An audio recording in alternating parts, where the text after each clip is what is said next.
Dreamscape presents Death at Epsom Downs by Robin Paige, narrated by Helen Johns. Chapter 1. 31st of May, 1899. At the Derby. Epsom on Derby Day. It was a national holiday, when a vast concourse of men and women assembled on Epsom Downs to see the race for the Derby Stakes. This was still the England of old, the England in which rich and poor were united by a common love of sport. Here at Epsom, a coster in his cart could still shout a cheery welcome to a duke in his crested coach, whilst the handsome young coachman behind, resplendent in braid and cockade, could throw a knowing wink to the young scullery maid who whistled at him from the back of a broken-down pony and trap. The Pocket Venus, a Victorian Scandal. Henry Blythe.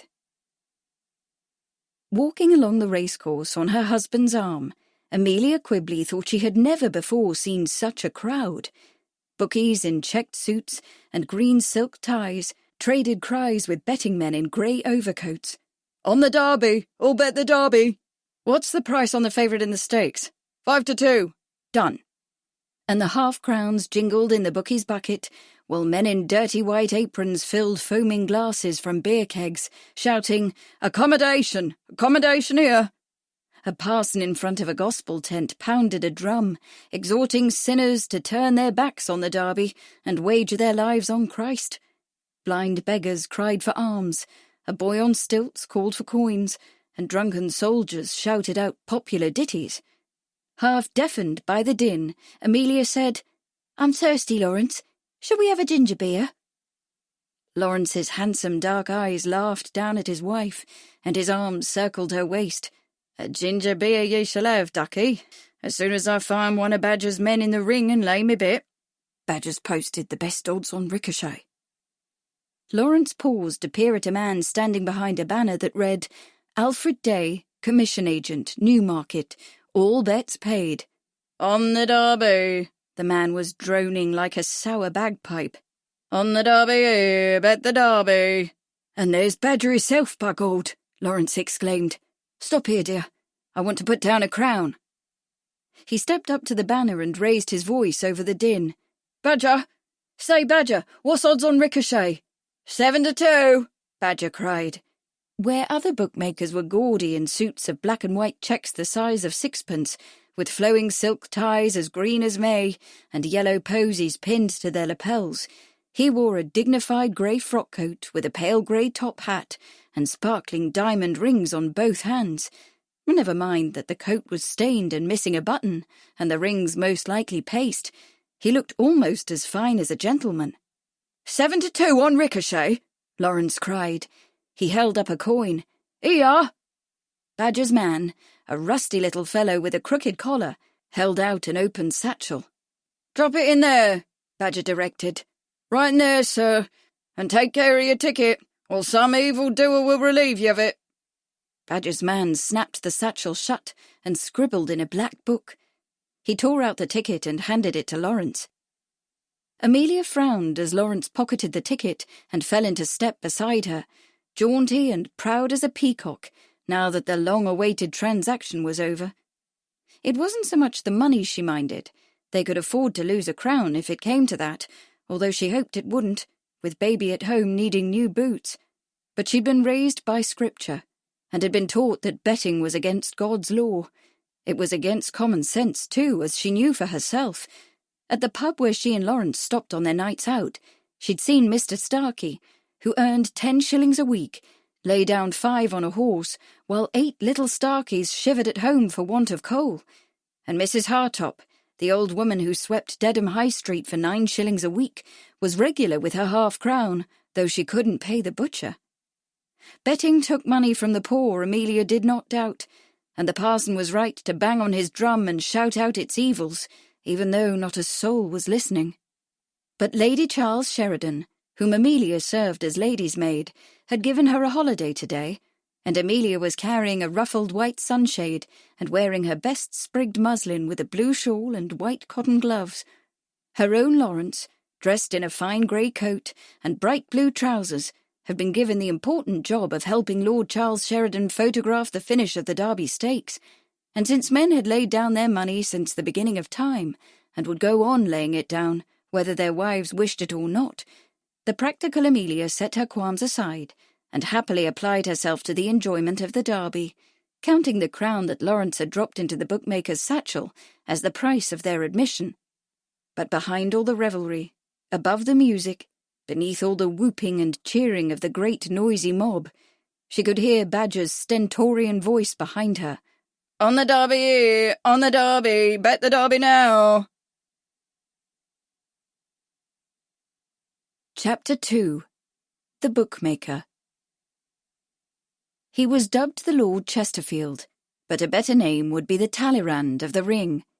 A list of his smart sayings would choke up the British Museum, and I never saw him nonplussed but once, and that was when a railway guard wanted 2 points over the odds. Well do I remember the first wager I had with him. "Take care of your ticket, sir," he chanted in his most dulcet tones, "or some evildoer will relieve you of it." The last time the chant was in the minor key. "Here, take your bloomin' customs somewhere else. I'm tired of paying you." When the history of this man comes to be written, it will be told how he defied the stewards of the Jockey Club on their native heath, and played the noble game of spoof with Her Majesty's police.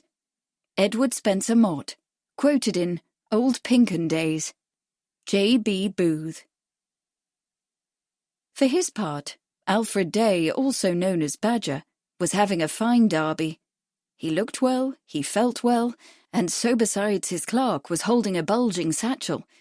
And why shouldn't he feel well and happy with his lot in life? Over the past half-dozen years, Badger's various enterprises, some of them legal, some of them not, had prospered. The bookmaking business, which had begun as a convenient front for his other activities, had particularly flourished. In addition to his Newmarket headquarters, he had opened 2 other offices in London, and he now employed several men to take wagers for him at the track. But the fact that Badger could hire helpers didn't mean that he might absent himself from the ring. No, indeed. No matter how much money he might make, or how much leisure it might buy, he preferred to be where the action was. And what sweeter action might there be in this world than wagering on the Derby, the blue ribbon of the turf, the grandest event in racing? He raised his hand in a commanding gesture. "Bet on the Derby!" he cried. "Bet on the Derby here!" A young gentleman stepped out of the crowd in front of him. "Ah, there you are, Badger," he said expansively, and Badger saw that he was a little drunk. "Mrs. Lily Langtry would like to put 100 more on Gladiator. What are the odds, my good man?" "The odds, my lord," Badger said, "are 66 to 1. He pursed his lips. He'd studied the form, of course, and hadn't seen any reason to offer anything more favourable on the unspectacular colt, a lazy runner who'd finished at the back of the field in all but one of his previous outings, so poor a show that one had to wonder why Lord Hunt had bothered to enter him. Even so, there had been quite a run on the outsider in the last hour. The horse's owner had bet heavily, and the stable too, followed by several other large wagers. Badger had already begun to think that a game of one sort or another was afoot, and now came Mrs. Langtry with yet another wager. It was enough to raise a bookmaker's suspicions. Still, it was out of the question to reject Mrs. Langtry's custom, even though she had not yet settled her losses from Kempton Park. There was the matter of her occasional cheating, too, which she thought he didn't notice.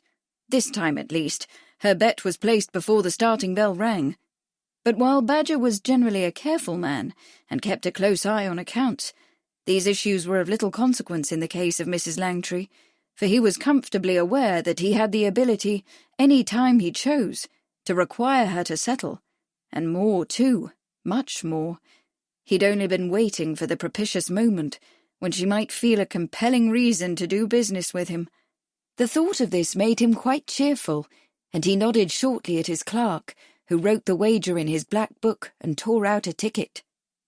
"Take care of the ticket, my lord," Badger said, offering his ritual caution, "or some evildoer will relieve you of it." Lord de Bath, that silly young fool, took off his top hat and made a great show of sticking the ticket in the band, "And what evildoer," he asked with a tipsy laugh, "would have the galling effrontery to steal from the most beautiful woman in England?" Badger bowed. "The odds might be high, my lord," he said with a smile, "but one never knows. Well, I'll give you a tip you can lay on, Badger." Lord de Bath jammed his hat crookedly on his head. "I'm going to ask our fair Lily to marry me. What odds will you give on her yes?" "Oh, I never lay on a sure thing," Badger said without hesitation. "But I will say congratulations and well done, my lord," he added, doffing his hat with a flourish. "Very well done indeed." Yes, it was well done, Badger thought, watching the young lord weave his unsteady way through the crowd, at least on Mrs. Langtry's part. And unless he was mistaken, her coming marriage might bode well for himself, too. Perhaps that propitious moment had arrived. Chapter 3. The Start. It was hard to die without knowing who had won the Derby. Lord Charles Beresford. Patrick gathered Gladiator's reins as Lord Reginald Hunt and Mr. Angus Duncan said goodbye to the farrier, who was still shaking his head at the difficulty of getting the horse to stand still for his racing plates, and to the veterinary surgeon. Then the two of them walked several steps away, speaking so quietly that Patrick had to strain to hear. "I'm glad that the stewards agreed to have him saddled at the starting post," Lord Hunt said. "If he had to parade in the state he's in, he's on his toes, that's all," Mr. Angus replied in his usual Scottish brogue. "A bit edgy, perhaps, but he'll smooth out by the turn." "You don't want Pinky to lead him on?" Lord Hunt seemed increasingly anxious. "He's a bundle of nerves. What if he breaks away from the lad?" Mr. Angus's nephew, whom everyone called Pinky, stepped forward eagerly. "Be glad to take the horse in, uncle." Without answering, Mr. Angus turned to Patrick. "We'll be off then, lad. Mind you keep him steady now. His lordship and I'll make way, but the crowd's apt to push." The May afternoon had gone cloudy, and a light mist brushed Patrick's face as he gathered the horse's reins and prepared to follow the two men through the milling spectators between them and the starting post, where Gladiator was to be saddled. He paused for a moment, laying a hand on the sweating, quivering shoulder and whispering a steadying, "Quiet now." But the horse began a nervous dance, and Patrick's earlier apprehension that Gladiator might not be able to do himself justice today grew even sharper. He frowned, thinking that perhaps that stuff in the veterinary's bottle might have something to do with the way the horse was behaving. But Gladiator was known to be erratic. The powerful colt, out of Brindle Bay by the great ballyhoo, had already showed that he had the heart of a Derby champion and the power to match it. At his best, as in the Bedford Stakes the previous autumn, he demonstrated tremendous acceleration, a remarkable finishing speed, and a wonderful manoeuvrability. At his worst, he was lethargic and dispirited, as at the 2,000 guineas at Newmarket in April, where he finished at the bottom of a field of 8. He could also show a sour, savage temper. Once, before Patrick came to apprentice at the Grange House stable, he had bitten a thumb from an unwary stable boy, and just the week before, out on the lime kilns for trial gallops, he had thrown his rider and raced wild and free across the Newmarket Heath, while Mr. Angus and his nephew Mr. James watched helplessly, fearing that he might injure himself. It had been Patrick who finally caught the rebellious horse and returned him to his box, for though the boy was still several months away from 14, he was the only lad in the Grange yard whom Gladiator could tolerate. From Patrick's point of view, the bond was a natural one. He saw in the horse an unruly spirit, much like his own, and loved him for it, and the horse, as far as he was able, returned him a certain affection. Seeing this, Mr. Angus had made him the horse's travelling lad, responsible for helping Pinky with his care during the railway trip to Epsom, and for leading him through the Derby crowd to the starting post.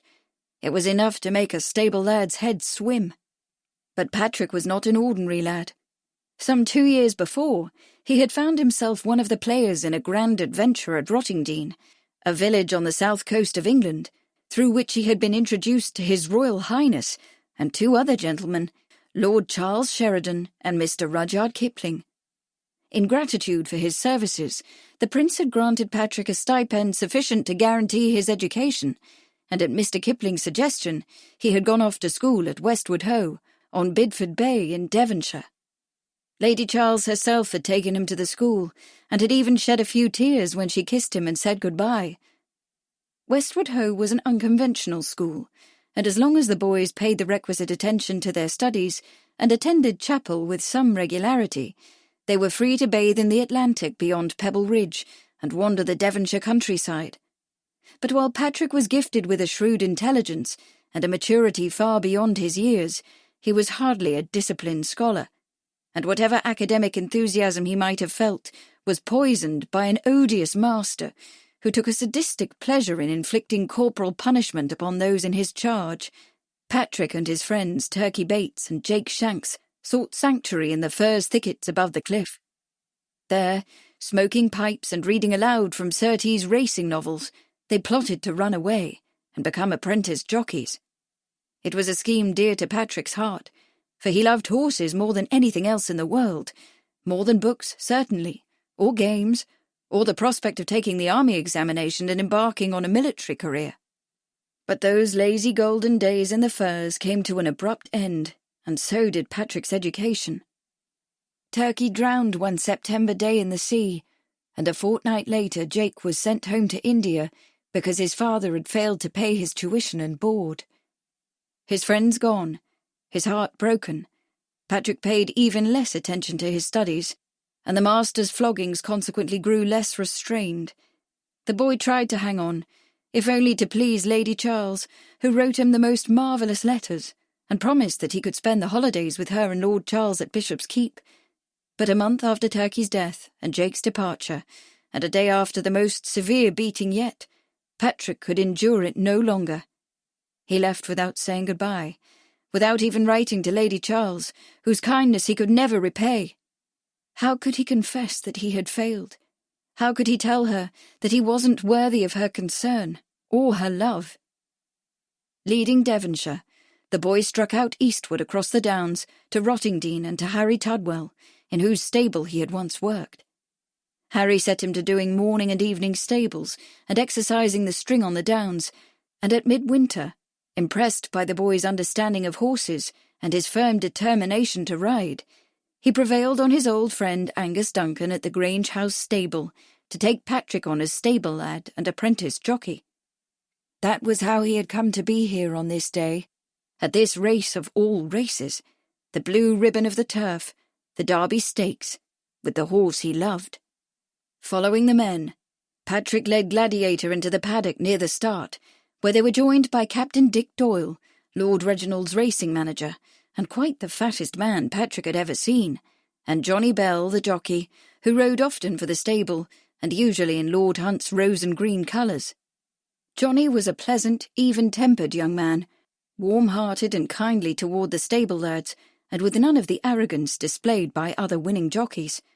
Over the past few months, Patrick had come to love him dearly, in part for his gentle way with both horses and boys, and in part because Johnny somehow reminded him of his lost friend Turkey. Now Johnny Bell came to Gladiator, running his hand along the sweating flank. "How is he?" he asked Patrick, speaking low. "Nervy," Patrick replied, feeling the horse trembling against him as Pinky attempted to throw on the saddle. Gladiator half reared, and as Patrick struggled to gentle him down, he added in a breathless warning, "Wilder even than the day he got loose on the heath." Johnny had been there that day and had seen what happened. "Don't like the looks of him," Johnny said, stroking the quivering flank, and Patrick heard the nervousness in his voice. But quite apart from the condition of the horse, it was no surprise that Johnny was nervous. It was his first Derby too, and Patrick knew how desperately he wanted to do well. Patrick was considering telling Johnny about the business with the bottle when they were joined by Lord Hunt and Captain Doyle. "He should run well today," the captain remarked with a jovial confidence, pushing his betting book into the pocket of his frock coat and adjusting his waistcoat around his enormous girth. To Johnny he said, "You have your instructions, my boy." Johnny cast an apprehensive eye at the horse, who was clearly unhappy with his saddle. "Don't go for an early lead," he muttered. keep in touch with the front runners. After Tattenham Corner and into the straight, show him the whip and come hard on the outside. And keep clear, Lord Hunt warned. With a glance at the horse, he hunched his shoulders and added unnecessarily, He's spirited today. Maniacal was a better description, Patrick thought, for Gladiator was behaving as though the very devil was in him. He glanced uneasily at Johnny. His friend was not the strongest of the 2 or 3 jockeys who rode for the stable. He was known to be at his best with novice or reluctant runners, handling them lightly and expertly, knowing instinctively when and how to bring them on. Patrick wondered uneasily how he would fare with Gladiator, who seemed to be growing wilder by the moment. "The more spirit the better," Captain Doyle said emphatically. "He stands at 66 to 1. He grinned at Lord Hunt. "Shades of last year's dark horse derby, my lord? Jeddah 100 to 1. Those with something on that horse went home wealthy." From Captain Doyle's sly look, Patrick felt that he must have gone home wealthy too. He wondered how much the captain had bet on Gladiator. Brightening, Lord Hunt clapped the jockey on the shoulder. "Bring him home the winner, Johnny, and I'll see there's a handsome present for you." Nervously, Johnny touched his cap. "I'll do my best, sir." "Right," said the captain, and he and Lord Hunt left hurriedly for the stands, making a detour through the crowded betting ring for a last-minute wager. The field was collecting, and the starter called the preliminary warning. Patrick held Gladiator's head, while Mr. Angus gave Johnny a leg up. The horse reared angrily, snorting and pawing the air, and Patrick leaped out from under the flashing hoofs. But Johnny had found his seat and managed to keep it, and after a moment he seemed to be in control. But the start was not propitious. It took 10 minutes and several false starts to get the runners to the line and pointed in the right direction. But finally the flag came down and they were off. The starting bell tolled, the men shouted, and Patrick watched, his heart in his mouth, as the horses grew smaller in the distance. He could not have guessed that the end of it all would be much worse than the beginning. Gladiator would disgrace himself, and his friend Johnny Bell would die without knowing who won the derby. Chapter 4. The Finish. On Epsom Downs, when racing does begin, large companies from every part come in. Tagrag and bobtail, lords and ladies meet, and squires without estates each other greet. 1735 Racecourse Ditty. In this world there are only 2 tragedies. One is not getting what one wants, and the other is getting it. Lady Windermere's Fan, 1892. Oscar Wilde. "Kate!" Jenny Churchill exclaimed excitedly, turning from a conversation with a fashionably dressed lady. "How delightful to see you." She leaned forward to brush a kiss on Kate's cheek, then glanced around. "Is Charles with you?" Catherine Ardley Sheridan was no racing enthusiast, but the Derby was as much a national holiday as a race, and since she now called England her home, she had begun to think she should attend the race one of these years. Then the Jockey Club stewards had invited her husband, Lord Charles, to set up a camera that would automatically photograph the finish. The Prince of Wales extended an invitation to her to watch the race from the Prince's stand, and the question of her attendance was settled. Not that Kate was especially impressed by royal invitations, or had any personal interest in the social circus that surrounded His Royal Highness, but she had recently embarked on a writing project, an ironic novel featuring the racing set, written under her usual pseudonym of Beryl Bardwell, and she was on the lookout for ideas and material. She also knew she would encounter a few special friends at the race, Lady Randolph Churchill among them. Kate and Jenny, both Americans, both married to Englishmen, had been close friends since the preceding autumn, when Charles had helped Jenny and her son Winston deal with an ugly blackmail scheme. "Charles is down on the course, setting up a camera to record the finish," Kate said in response to Jenny's question. She stepped forward to be introduced to the other lady, who was costumed in an elegant wine-coloured silk and a fur wrap against the spring chill, her large hat trimmed in fur and feathers. She was smoking a cigarette in a long ivory holder, and observing Kate with a supercilious air. "Lady Charles Sheridan," Jenny said, "I should like to present Mrs. Langtry, whom you have undoubtedly seen on the stage." She gave Mrs. Langtry a restrained smile, and Kate thought that perhaps Jenny did not really like the woman. "Here at Epsom," Jenny added, "you will hear Mrs. Langtry spoken of as Mr. Jersey, the name under which her horses run." Kate turned with real interest to Mrs. Langtry, the Jersey Lily, once known as the loveliest woman in England, beautiful enough to capture the Prince of Wales as her lover, and clever enough to keep him as a friend and sponsor, even after he had transferred the royal affections to the Countess of Warwick, and more recently to Mrs. Keppel. Now in her 40s, Mrs. Langtry was still almost beautiful, Kate thought, her chestnut hair gleaming, her movements graceful, her figure ripely mature, if perhaps rather too abundantly endowed. But she had an actress's self-assured awareness of her beauty, and her calculating glance and the cool, half-amused curl of her lips gave her an arch, disdainful look. Kate was immediately intrigued. "I have indeed seen you perform, Mrs. Langtry, some years ago in New York, in Agatha Tilden.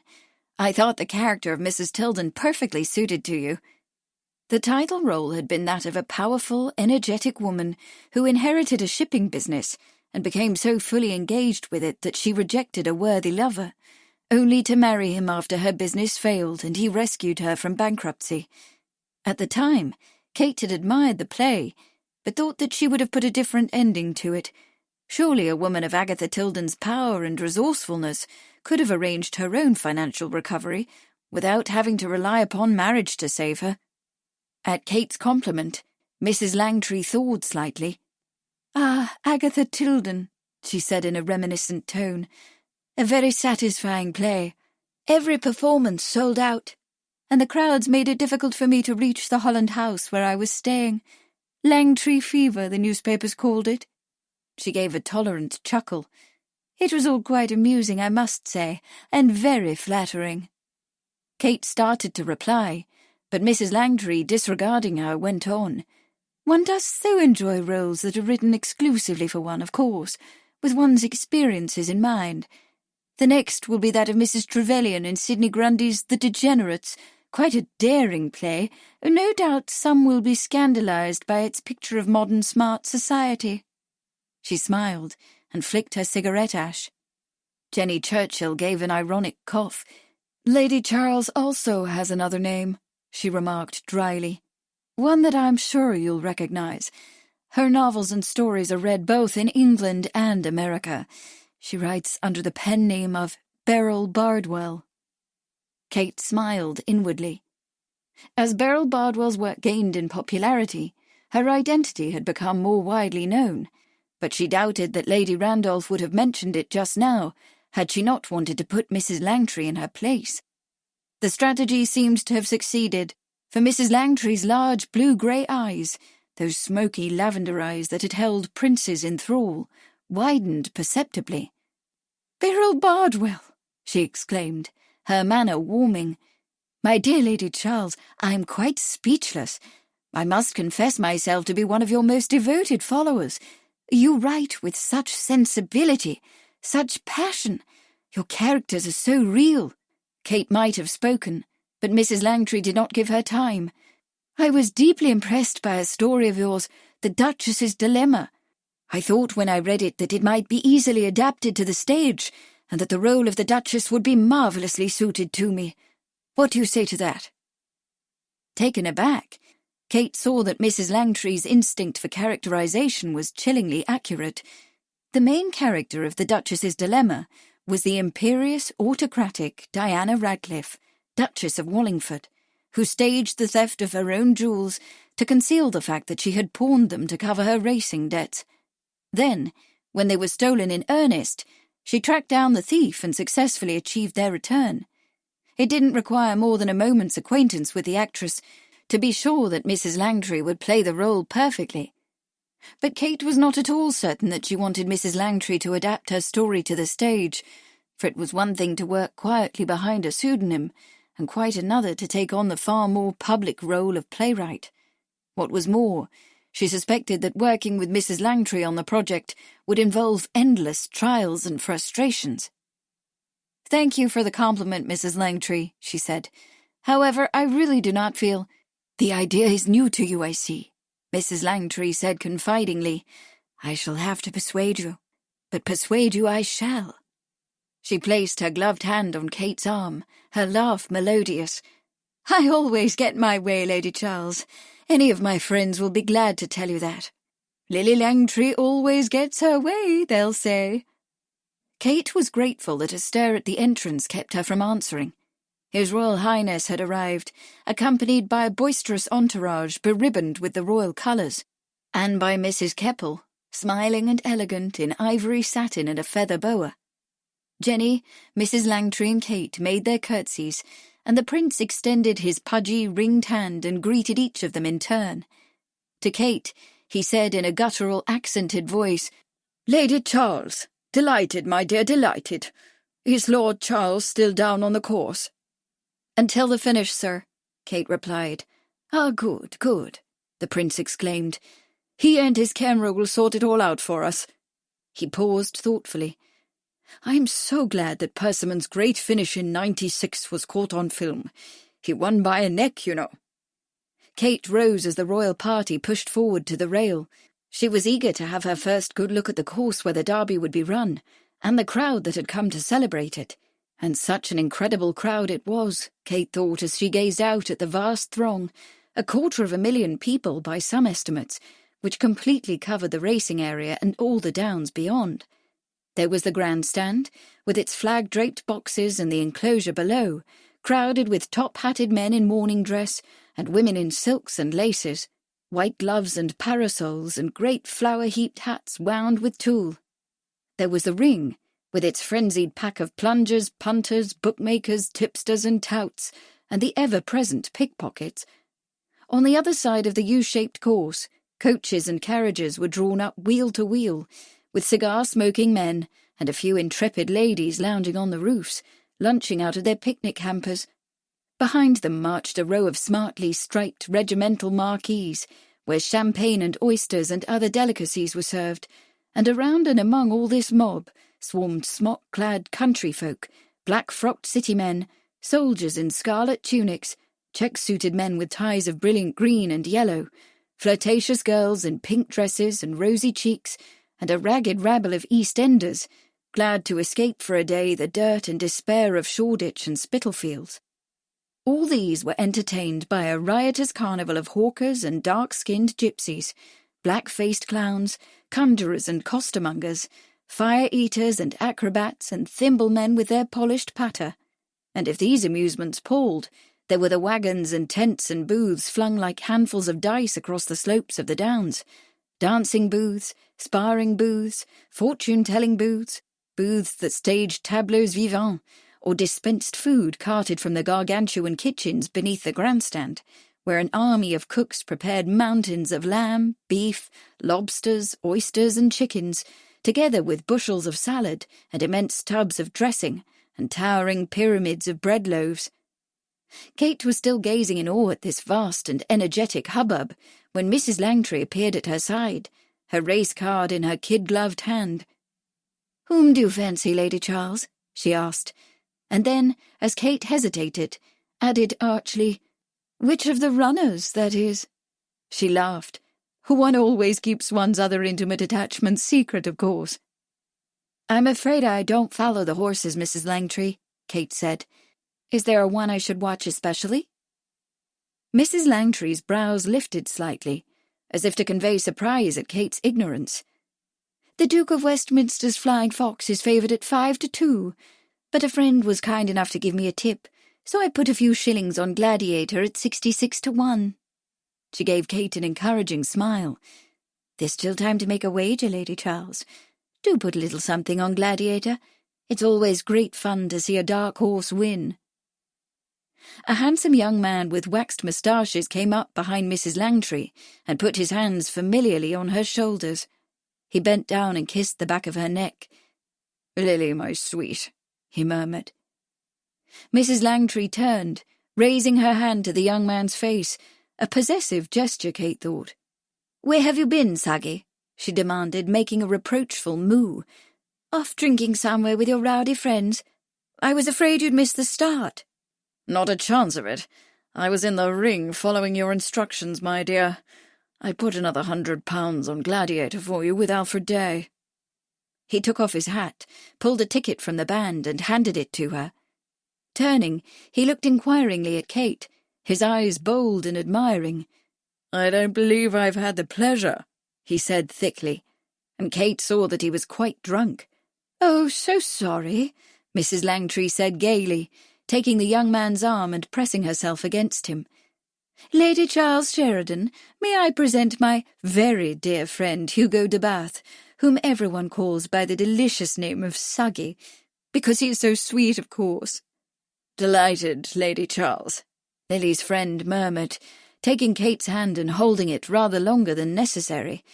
"You'll be even more delighted," Mrs. Langtry said conspiratorially, "when you learn Lady Charles's secret." Hugo de Bath raised both eyebrows. "Ah, secrets," he exclaimed with a smile. "Every beautiful lady should have a dozen trunks full of secrets, and should share them as generously as she shares her kisses.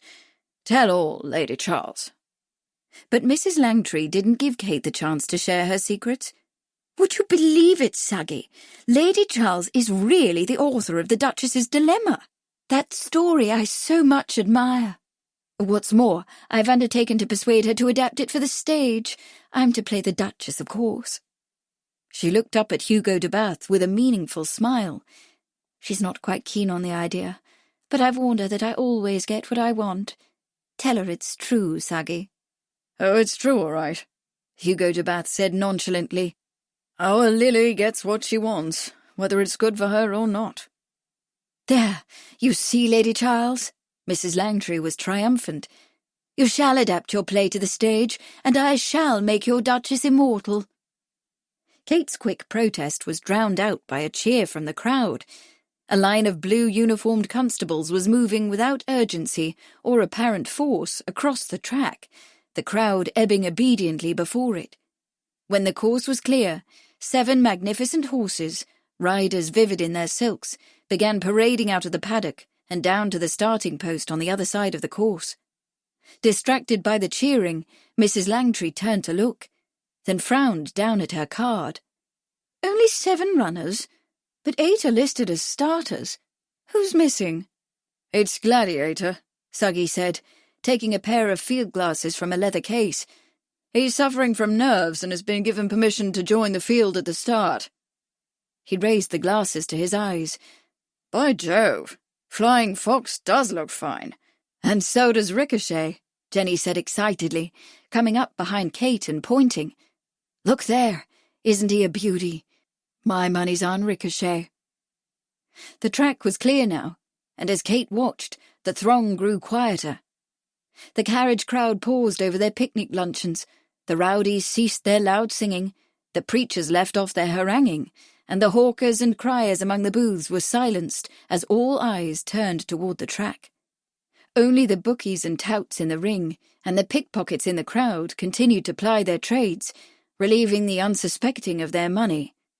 The suspense grew, moment by breathless moment, as the starter attempted to get the field in order.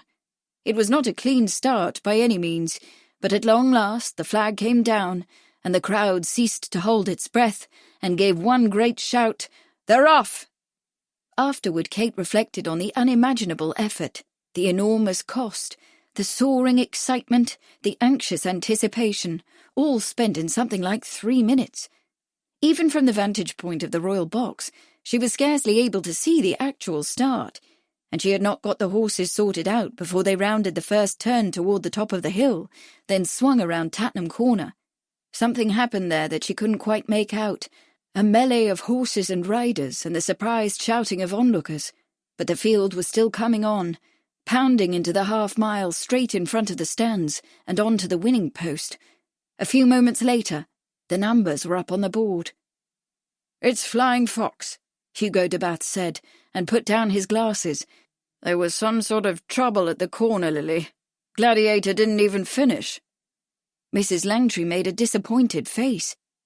But Reggie seemed so sure. Reggie is always sure, de Bath replied with a sour chuckle. Poor unfortunate Reggie. He had a great deal on that horse. After the loss he took on Tarantula last year, this may be the end of him. Radwick may just swallow him up, estate, stable and all. Those around the prince were jubilant. Well done, Westminster, the prince exclaimed to a tall, thin man with a large nose, who seemed unmoved by his good fortune. Flying Fox is a superb horse. You'll have another Triple Crown before the year is out, I'll wager. As you say, sir, the man replied laconically, as if that did not matter either. Next to Kate, Jenny, who may have bet more on Ricochet than she was willing to admit, was looking downcast, while Mrs. Langtry was still wondering out loud about Gladiator's defeat. But he wasn't the only horse that failed to finish. As the runners flew down the straightaway in front of her, Kate had counted. There were only 6. She tugged at Hugo de Bath's sleeve and pointed toward Tatnam Corner. "Can you see what's happening down there?" He raised the glasses again. "There's one horse down and another loose in the infield. Gladiator, I think." He added for Kate's instruction. "The corner is quite a dangerous turn, you know. There are often spills." "I suppose it was too much to hope that an outsider should win 2 years in a row," Mrs. Langtry muttered, vexed. And then the throng, the winners and losers, the well-known and the nameless, the rich and the ragged, began to melt away. The stands emptied, the carriage crowd stowed its picnic hampers and took to the road, and the prince went back to Marlborough House to host the traditional Derby Day dinner he gave to his fellow members of the Jockey Club the evening after the race.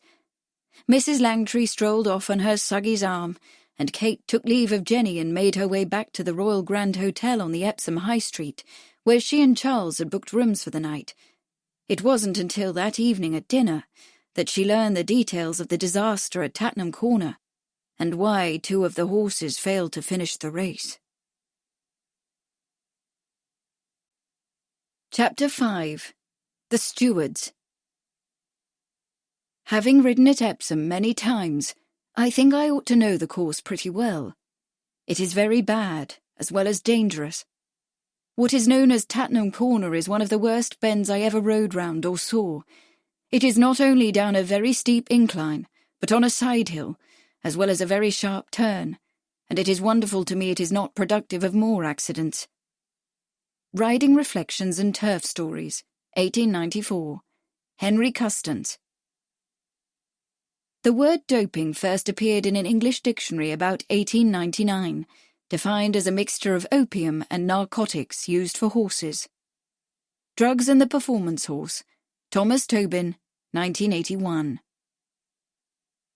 The race had been over for not quite an hour when Lord Charles Sheridan went up to the second floor of the Jockey Club stand and knocked at the door of the steward's room. At a gruff, "Come in," he entered, to find 3 men sitting in high-backed leather chairs, pulled close to a coal fire, coffee and brandy at their elbows. One, a brown-haired man with neatly trimmed side whiskers, his face slightly florid, his frame tending towards stoutness, rose and held out his hand with a ready smile. "Ah, Sheridan, kind of you to join us." "Thank you, Admiral," Charles said. Admiral Owen North was an acquaintance and a fellow, as was Charles, of the Royal Photographic Society. He was also an avid amateur entomologist, with an outstanding collection of photographs of rare arachnids taken on his travels around the world. As well, he was a prominent member of the Jockey Club and a club steward, responsible for the orderly running of the races and for hearing objections filed against jockeys or owners. The Admiral gestured at the other 2 men. "You're perhaps acquainted with Sir Joshua Granville and Lord Richard Longford. Gentlemen, Lord Charles Sheridan. At my request, he set up the automatic camera that photographed today's finish. All went well with the experiment, I take it, Sheridan?" "It did," Charles said. "My assistant should have the photographs ready within the hour.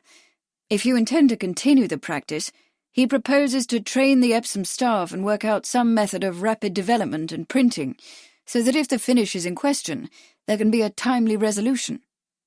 Charles did not offer a detailed technical report, for he knew that Granville and Longford had little interest in the intricacies of stop-action photography, It had been one of his passions since he had heard Edward Muybridge speak on the subject at the Royal Institution in 1882.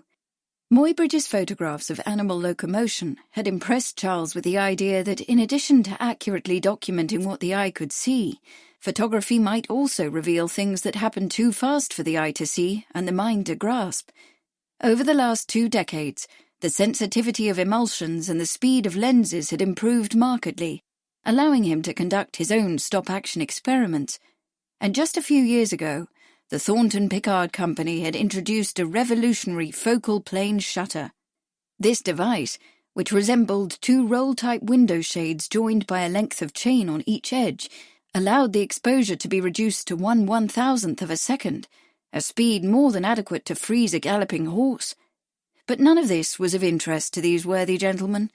All that concerned them was that single frozen instant when the first horse crossed the finish line, and that Charles could guarantee to give them.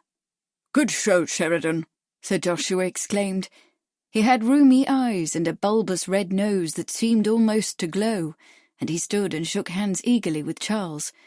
But Lord Richard, a gaunt, bent old man of some 70-odd years, remained slumped in his chair, peering suspiciously through his pince-nez. "Somersworth, isn't it, rather?" he asked. "Fine old name. I knew your father, the 3rd Baron. A damn good stable he had. And your brother, too, of course. Somersworth," he repeated with emphasis. "Fine old name." "I prefer Sheridan, sir," Charles said firmly, and took the remaining chair. Upon his brother's death several years before, Charles had reluctantly assumed Robert's responsibilities, the management of the family estates in England, including those at Somersworth, where his mother still lived, and the family peerage in the House of Lords, where his liberal leanings had earned him few friendships. But while Charles was prepared to make accommodations to duty, he held firm on 3 counts. He would not play more than a minor role in society, which he considered a tedious, trivial enterprise. He would not abandon his interests in the natural sciences, photography, and the new forensic technologies, and he would most definitely not assume the title of Somersworth when he had a perfectly serviceable name of his own. "Hem," Lord Richard remarked critically, making a tent of his fingers. Sir Joshua cleared his throat and put on a neutral expression, but said nothing. North signalled to a footman waiting in the corner, who brought Charles a cup of steaming coffee and a brandy. When he had left the room, the Admiral spoke again. "Afraid it's not just the photography that we wanted to discuss with you, Sheridan," he said soberly. "We have a rather significant difficulty before us, and we hope you'll agree to lend a hand." Charles raised his eyebrows. "An objection's been filed, then, I take it?" "Exactly," Sir Joshua cried in some agitation. He sat forward in his chair, his hands on his knees, and his nose seemed to glow more brightly than before. "Exactly so, sir. An objection." North sighed. "It's the tragedy of the corner, as you might have guessed. Objections have been lodged against both Gladiator and Flying Fox by Squire Mannington, owner of Ricochet." "But Ricochet didn't finish," Charles said, "and neither did Gladiator. I couldn't see what happened at the corner, but only 6 of the 8 starters came home." "Gladiator jumped the rail and bolted into the crowd, just at the top of the straightaway," North replied. "His jockey was killed outright, and several spectators were injured, one seriously. Ricochet broke a fetlock and had to be destroyed." "A bad business," Lord Richard said gloomily, tapping his lips with a shriveled finger. "A very bad business indeed," the Admiral said, returning to his chair. "Those who witnessed the affair are agreed that the objection has a certain validity, but Gladiator's jockey is dead and a penalty can scarcely be entered against him, and since Ricochet had to be destroyed, it seems pointless to take the win from Flying Fox." Charles pursed his lips. "I wonder what the Squire intends to gain by his objections." "No good, I'll tell you that," Sir Joshua exclaimed, growing still more agitated. "Go on, North, go on."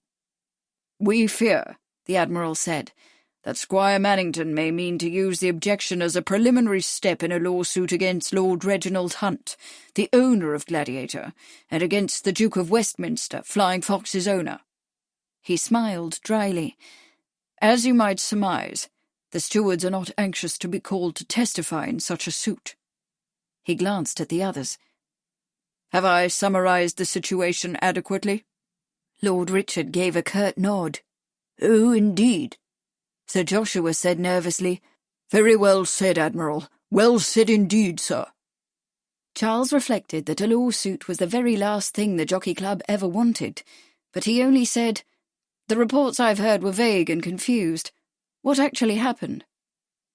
Admiral North rose once more and went to stand before the fire, lifting his coat-tails to warm himself.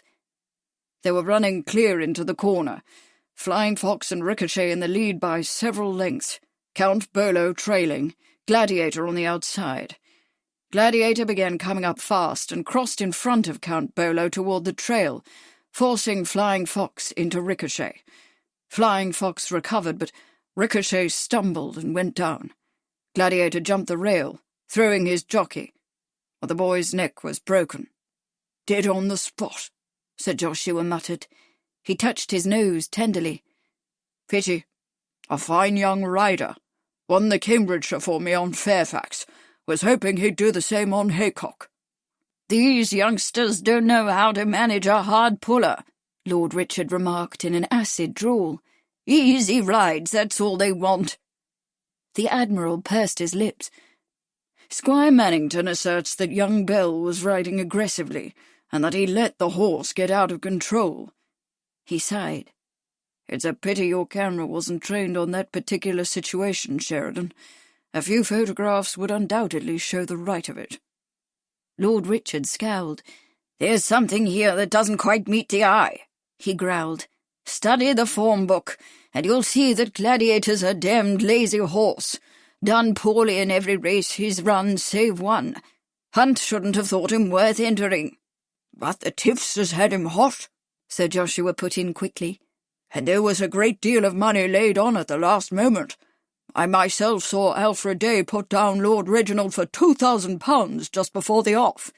If the horse had won, as he looked like doing—" "My point exactly," Lord Richard snapped. "At 66-1, Hunt would have no more need to borrow from Henry Radwick, would he? Family fortunes recouped and all that." Hands behind his back, Admiral North pursed his lips and looked up at the ceiling.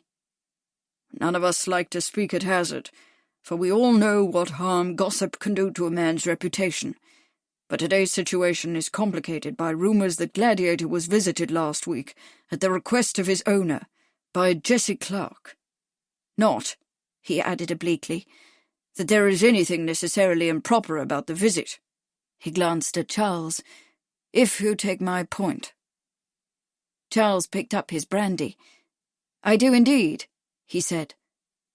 Although his father and brother had been racing men, the turf had never attracted Charles. However, he had certainly heard enough London gossip to understand the Admiral's concern. Jessie Clark was an American trainer who had come to England with another American, Enoch Wishart. Wishart was financed by a Chicago hotel magnate, John Drake. Drake and his racing partner William Gates, Better Million Gates as he was known in America, had established quite a large stable at Newmarket. Members of the Jockey Club were scandalized by the huge amounts these men bet on Wishart's horses, and they snubbed the Americans whenever they could. But over the past 2 years, Wishart's stable had demonstrated an interesting pattern. A horse would follow a string of losses with a surprising victory at long odds, upon which Drake and Better Million had happened to lay a large wager. If this had happened once or twice, it might have been sheer good fortune. But it occurred with increasing regularity, and people began to whisper that Wishart was doping horses with some sort of stimulant that made them run like the wind. Charles had heard that some members of the club were anxious to declare doping contrary to the rules of racing, but that others refused, perhaps because they themselves wanted to give it a go, or because they weren't convinced that it was the doping that made the difference. In any event, the club had not as yet acted. Doping was legal, and the situation showed no signs of being altered. Still, the stewards ought to do something, Charles thought. An uncontrollable horse was a danger to all the horses and riders in the field, as today's derby had demonstrated, and artificially manipulating a horse's performance was unsportsmanlike and wreaked havoc with the form book. There was a good deal of resentment among owners and trainers about the practice, and especially among the bookmakers, who were at risk of losing substantial sums of money. Having paid out more than they could afford, some now refused the Americans' bets when they could, for the wager was often delivered by one of Bettermillion's strongmen, whose persuasion was hard to resist. The room was silent except for the hissing of the coal fire in the grate. Admiral North's gaze had returned to the ceiling. Lord Richard's eyes were focused on his tented fingers. Sir Joshua was staring at the fire. At last, the Admiral spoke. "Since you see our problem, Sheridan, perhaps you would be so kind as to help us further its resolution. What do you say to undertaking an inquiry for us?" Charles put down his snifter, frowning. "I am here today to set up a high-speed camera, which is entirely within my field of expertise." He spread his hands. "I don't know enough about turf practices to be of much help to you, Admiral." "Don't add modesty to your other faults, Somersworth," Lord Richard said gruffly. "Anyway," Charles went on, "you have your own investigator. Jack Murray is a good man. Why not use him?" The Admiral gave Charles a dry smile. "We have sounded His Royal Highness's feelings on this subject, Sheridan. As you might guess, he's concerned to stave off any possible scandal connected with racing." That came as no surprise, Charles thought. It was only 10 years earlier that Sir George Chetwynd, once a senior steward of the Jockey Club, had been haled into court by the Earl of Durham, accused of instructing his jockeys to pull horses, hold them back from winning. The messy libel suit resulted in a great deal of notoriety in the press, something the club and society itself utterly abhorred. This humiliation had been followed not long after by the Tranby Croft affair, which took place at the running of the St. Leger, and resulted in yet another accusation of cheating, this time at baccarat. Everyone involved, including the Prince of Wales, made an extraordinary effort to hush up the scandal, but the Tranby Croft affair too went to court. The press rubbed its collective hands in glee when the Prince was called to the witness box, and the Queen, when she read the papers, was said to have flown into hysterics. From that time on, every scandal in any way associated with the turf had been hushed up as quickly as possible, no matter what the cost to individuals. Even the whisper of unsportsmanlike conduct, especially when money was involved, was enough to send a shiver through the entire establishment, from bottom to top. Admiral North was going on. "His Majesty, in fact, is the one who suggested that we ask you to undertake an inquiry for us, Sheridan. He tells us that he has every confidence in your investigative abilities, and in your discretion as well. As for Jack Murray, he cannot make his way among the owners. You have, if you will pardon my saying so, the appropriate credentials, and Murray will be available to you for, shall we say, the dirty work." "But of course," Sir Joshua put in hurriedly, "there won't be any dirty work. After all, we're dealing with gentlemen." Lord Richard gave a contemptuous snort. "Gentlemen! These Americans may be rich as lords, but they're common as dirt. We want them out of English racing, Somersworth. Send them back where they came from, or pack them off to France. But do it on the hush. We can't afford any scandal." The Admiral frowned. "I don't know that we have to go quite so far as that, Lord Richard. His Royal Highness does suggest, however, that we find some way to keep the American practice from spreading to English stables, without attracting undue attention to it with an outright ban. All very quietly, of course," he added delicately, "out of view of the press. To that end, we hope to keep Squire Mannington from pressing his objections, if at all possible." He turned to Charles. "I would take it as a personal favour, Charles, if you would be so kind as to help us." Damn and blast, Charles thought, more in resignation than anger. Owen North was a cagey strategist. He knew that a suggestion from the Prince of Wales was tantamount to a royal command, and that Charles would find it almost impossible to refuse. He sighed. He wasn't eager to undertake the Herculean task of cleaning out the Jockey Club stables, for he suspected that the corruption was already widespread. but there was no good reason to postpone the inevitable, and he might as well put the best face on it. "Very well, Owen," he said. "Tell His Highness that I'll do what I can." The Admiral's profound relief showed on his face. Very good indeed."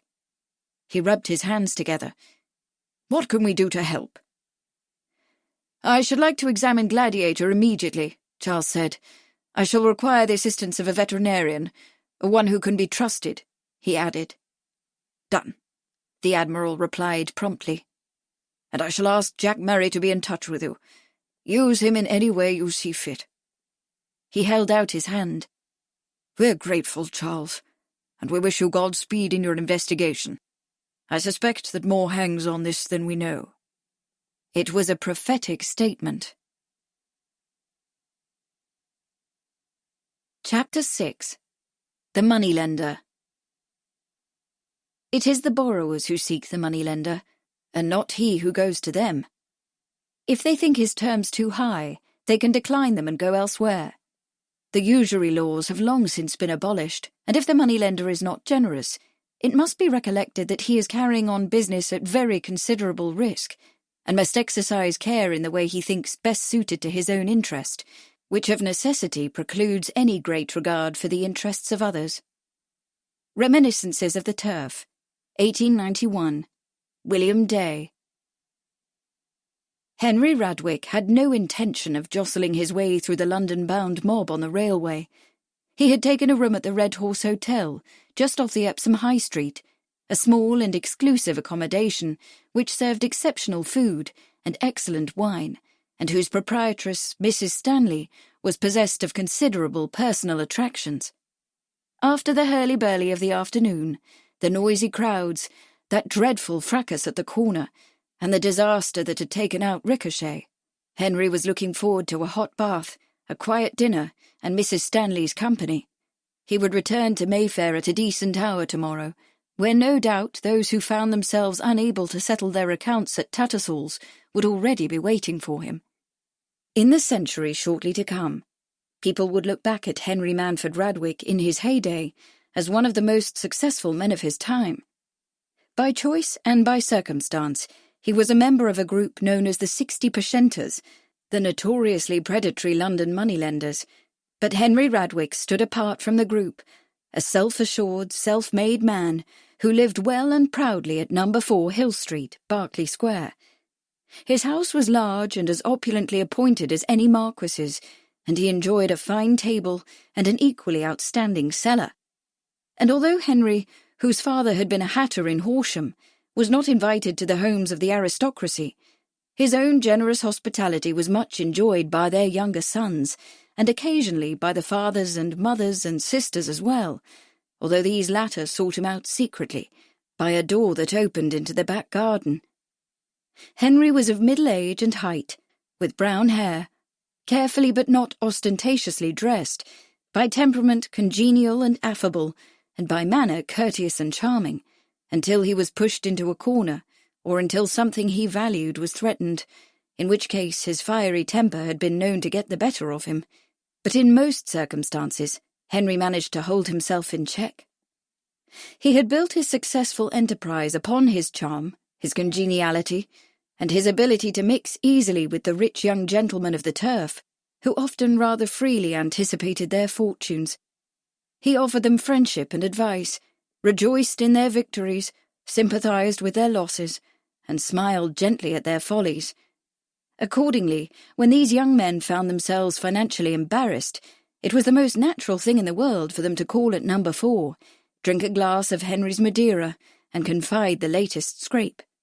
For his part, Henry was always ready to offer a little something, until the tide turned, so long as the security was acceptable.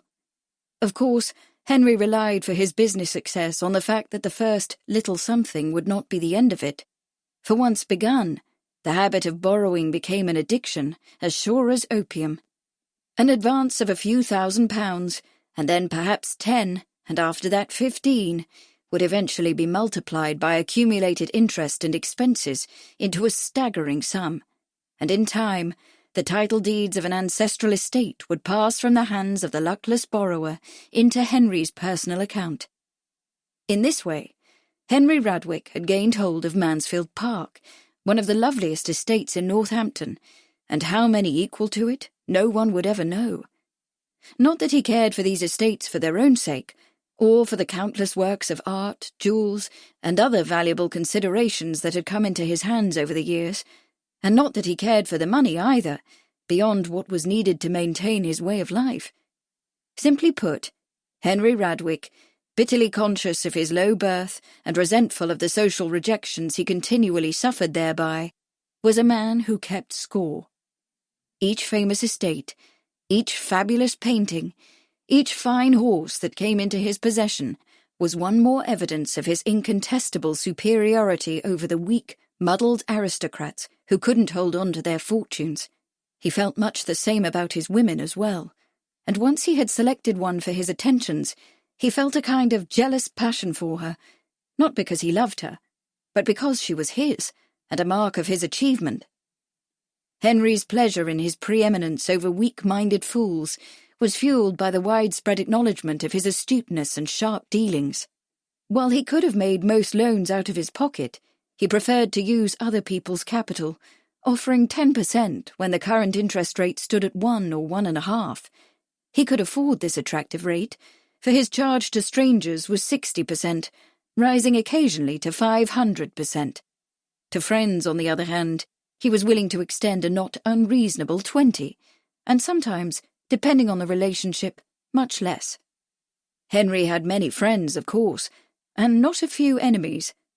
While his business arrangements began in friendship, they had a way of ending in acrimony, for when people did not fall in with his plans, he had a tendency to give in to his temper. Just now, however, nothing untoward disturbed him. He had accomplished both his bath and his dinner, and was awaiting Mrs. Stanley's return to the Red Horse's private drawing-room, his hands folded over his slightly stout middle.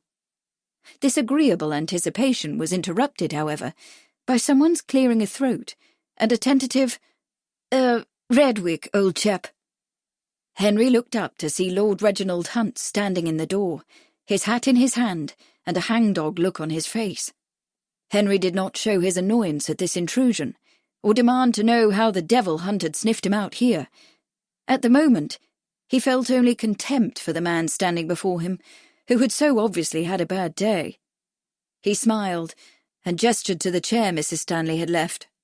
"Sit down, Reggie, dear fellow," he said affably, "and join me in a brandy." He lifted the decanter and poured. "Why aren't you feasting at Marlborough House with the rest of the club?" "Couldn't face it," Lord Reginald muttered, slumping dejectedly in the chair. His frock coat was marked with dusty creases, and his shirt cuffs were dirty. He wiped a bleary eye. Too low. "A pity about Gladiator," Henry said consolingly. "When he came storming round the corner he looked like a dead cert." He paused. "I suppose you had a great deal on. Had the horse been mine, I would have emptied my pockets on him." It wasn't true. Henry always hedged his bets. "All I had, and more, was on that horse."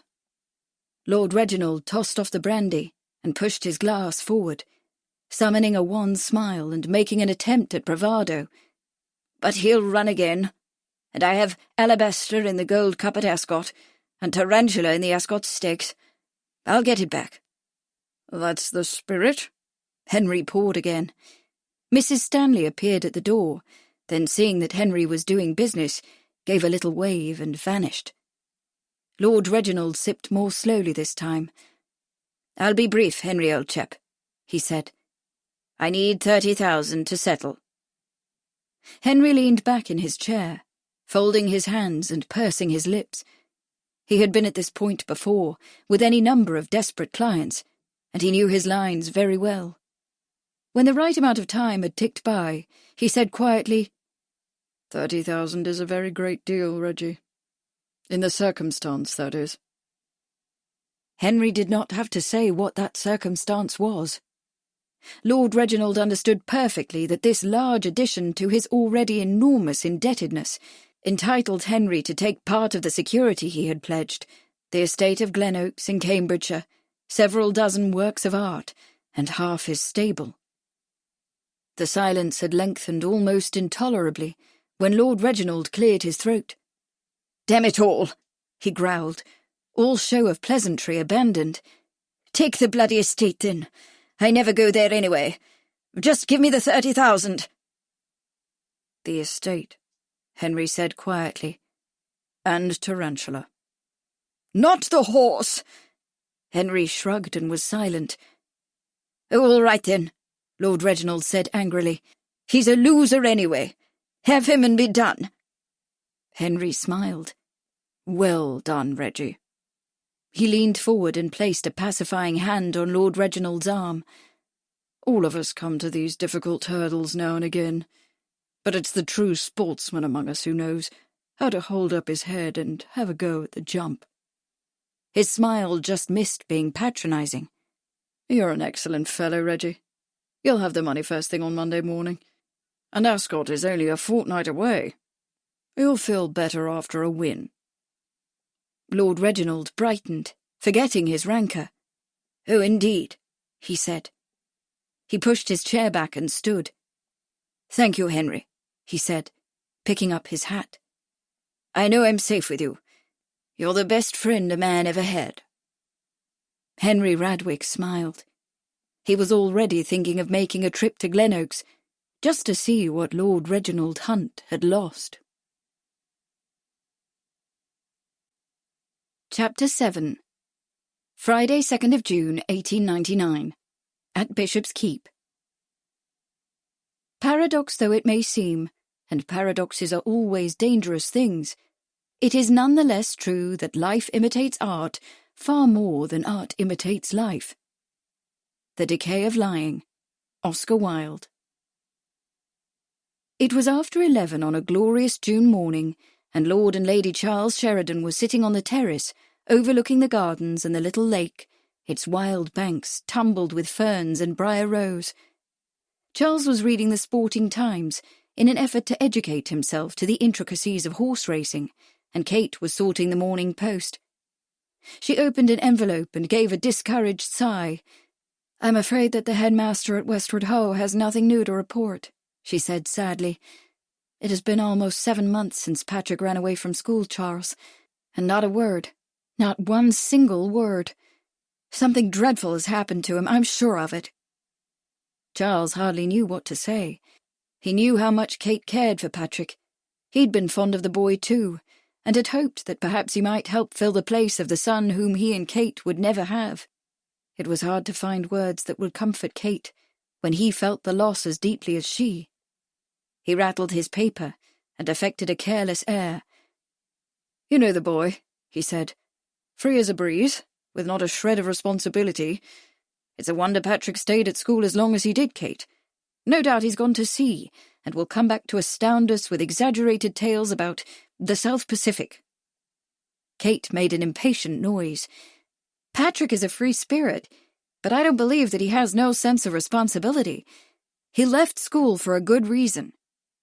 She laid the headmaster's letter aside. "I think I'll place another round of advertisements in the newspapers. Someone is bound to have seen him." She took up another envelope, slit it, and gave a surprised exclamation. Charles lowered his newspaper. "Something else?" "It's a note from Mrs. Langtry," Kate said, scanning it. "She's invited me to stay with her at Regal Lodge, at Kenford, near Newmarket. She writes, 'Since I've decided to go forward with the stage adaptation of your story, I believe our time together could be most productive. My cottage is small, but I am delighted to share it with you. Come as soon as you can.'" Charles was nonplussed. He wasn't aware that his wife knew the actress. "Lily Langtry? A stage adaptation? What story?" Kate frowned at him over the top of her reading glasses. "I suppose you've been too engrossed in that racing business to recall that I met Mrs. Langtry at the Derby, and that she expressed an interest in producing the Duchess's Dilemma." "Good Lord," Charles said, abashed at not remembering. "Isn't that the story about the stolen sapphires? The one you so indelicately modelled after the so-called theft of Lady Marsden's emeralds?" "Yes," Kate replied ruefully. In the story, the Duchess needed money to pay her debts, so she pawned her jewels, then staged their theft to conceal what she'd done. When a thief actually did steal them, she tracked them down and got them back. With a smile, she added, The Duchess is quite a strong character. Mrs. Langtry, of course, wants to play her. Charles chuckled. Lily Langtry's range as an actress was notoriously limited, and she was known for choosing roles that allowed her to play herself, or rather, to play herself as she imagined herself, which was not at all the same thing. I'm surprised that she doesn't find your fiction a little too close to the facts, he remarked. Really? Kate asked curiously. In what way? Just about the time you came to England, Mrs. Langtry's jewels, £40,000 worth, were taken from the vault at the Union Bank. The thief presented a note bearing her name.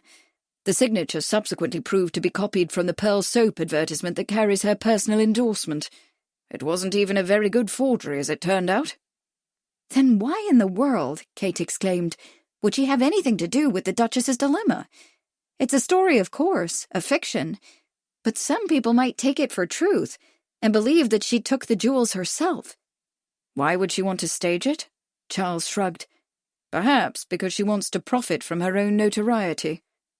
Well, there's certainly plenty of that, Kate said in an ironic tone. The woman is featured in the newspapers almost every week. A few years ago, there were all those reports about her American divorce, and then there was Mr. Langtry's mysterious death. She looked back at the note, her pretty face drawn into a frown. Why do you suppose she's interested in my story? Who knows, Charles said. As Oscar Wilde says, we live in an age where people use art as a form of autobiography. He knew his wife, and he knew that she didn't seek public attention. Do you want her to stage the story? I'm not at all sure I like the idea, Kate said thoughtfully. But now that I've heard about the theft of her jewels, I must admit to being curious about Mrs. Langtry and her interest in the Duchess. Perhaps I'll accept her invitation after all. I've just been asked to write an article for The Strand, and she would make a fascinating subject. If she'll allow me to write about her, that is. Allow you to write about her? I'm sure she'll be thrilled at the prospect of seeing herself in print one more time, especially with Beryl Bardwell's name on the piece. Charles raised an eyebrow. But you and Beryl should perhaps be a little careful, Kate. Mrs. Langtry's sporting friends are not quite as well-mannered as she. I suggest that you take Amelia. She might keep you from getting into trouble. He had meant the remark as a joke, but Kate took it seriously. I shall certainly ask Amelia to go with me, she said, and I'll write to Mrs. Langtry and ask if she will give me an interview for publication. She slanted him a look. I hope you don't mind that I go. Charles grinned wryly. Would it do me any good? Then, seeing her face, he added hastily, I don't mind in the slightest, my dear. I myself must go to Newmarket on the racing business I told you about. I shouldn't like to intrude on your stay with Mrs. Langtry, but at least I'll be in the vicinity, if you need. Charles broke off at the sound of a motor car clattering up the drive. Kate turned her head, listening. That must be Bradford and his friend come to luncheon. She stood up and went to the parapet, as Bradford Marsden's new yellow Panhard pulled into view. I wonder what she looks like. Smiling at his wife's curiosity, Charles laid his newspaper aside and joined her at the parapet, watching as the Panhard jolted to a stop and its passengers began to disembark. She's a little dusty, he said critically. Could do with a wash. And that front left headlamp. Kate swatted his arm. Not the motor car, the girl, silly. Bradford's fiancée. Her name is Edith Hill. Oh, that one, Charles said. He peered over Kate's shoulder. Looks like a regular girl to me. Not too much hat, I'm pleased to... He stopped, staring intently. Is that an ankle I see? By Jove, it's an ankle. It is, Kate exclaimed, her eyes sparkling. Bradford Marsden has engaged himself to a woman who wears rational dress. So he has, Charles muttered with rueful irony, shaking his head. And we all know what comes of rational dress. Women earning their way in the world, insisting on managing their own property and, heaven help us, claiming a right to the vote. Kate smiled archly. Well, I've achieved 2 of the 3, and the franchise will come, like it or not. There are some things, my dearest love, that you shall simply have to get used to. She smiled to show that she was teasing and tugged at his sleeve. Now come away from the parapet. We'll have plenty of time for inspection during luncheon. Affectionately, Charles watched Kate return to her chair, admiring the shining russet hair pinned in loose twists around her head, her firm-featured face, the confident lift of her chin, the frank, open smile whose radiance invariably dazzled him. She was a lovely woman, he thought, grown even more lovely now that she was past 30. But what he most admired about her could not be seen at first glance. Her literary talent, of course, which never ceased to amaze him, but also her stubborn Irish-American desire for independence, so at odds with the Englishwoman's acceptance of her place, and her zealous determination to help other women achieve what independence they could, and, not least, her ability to tolerate the unhappy situation his mother's bitter intolerance had created.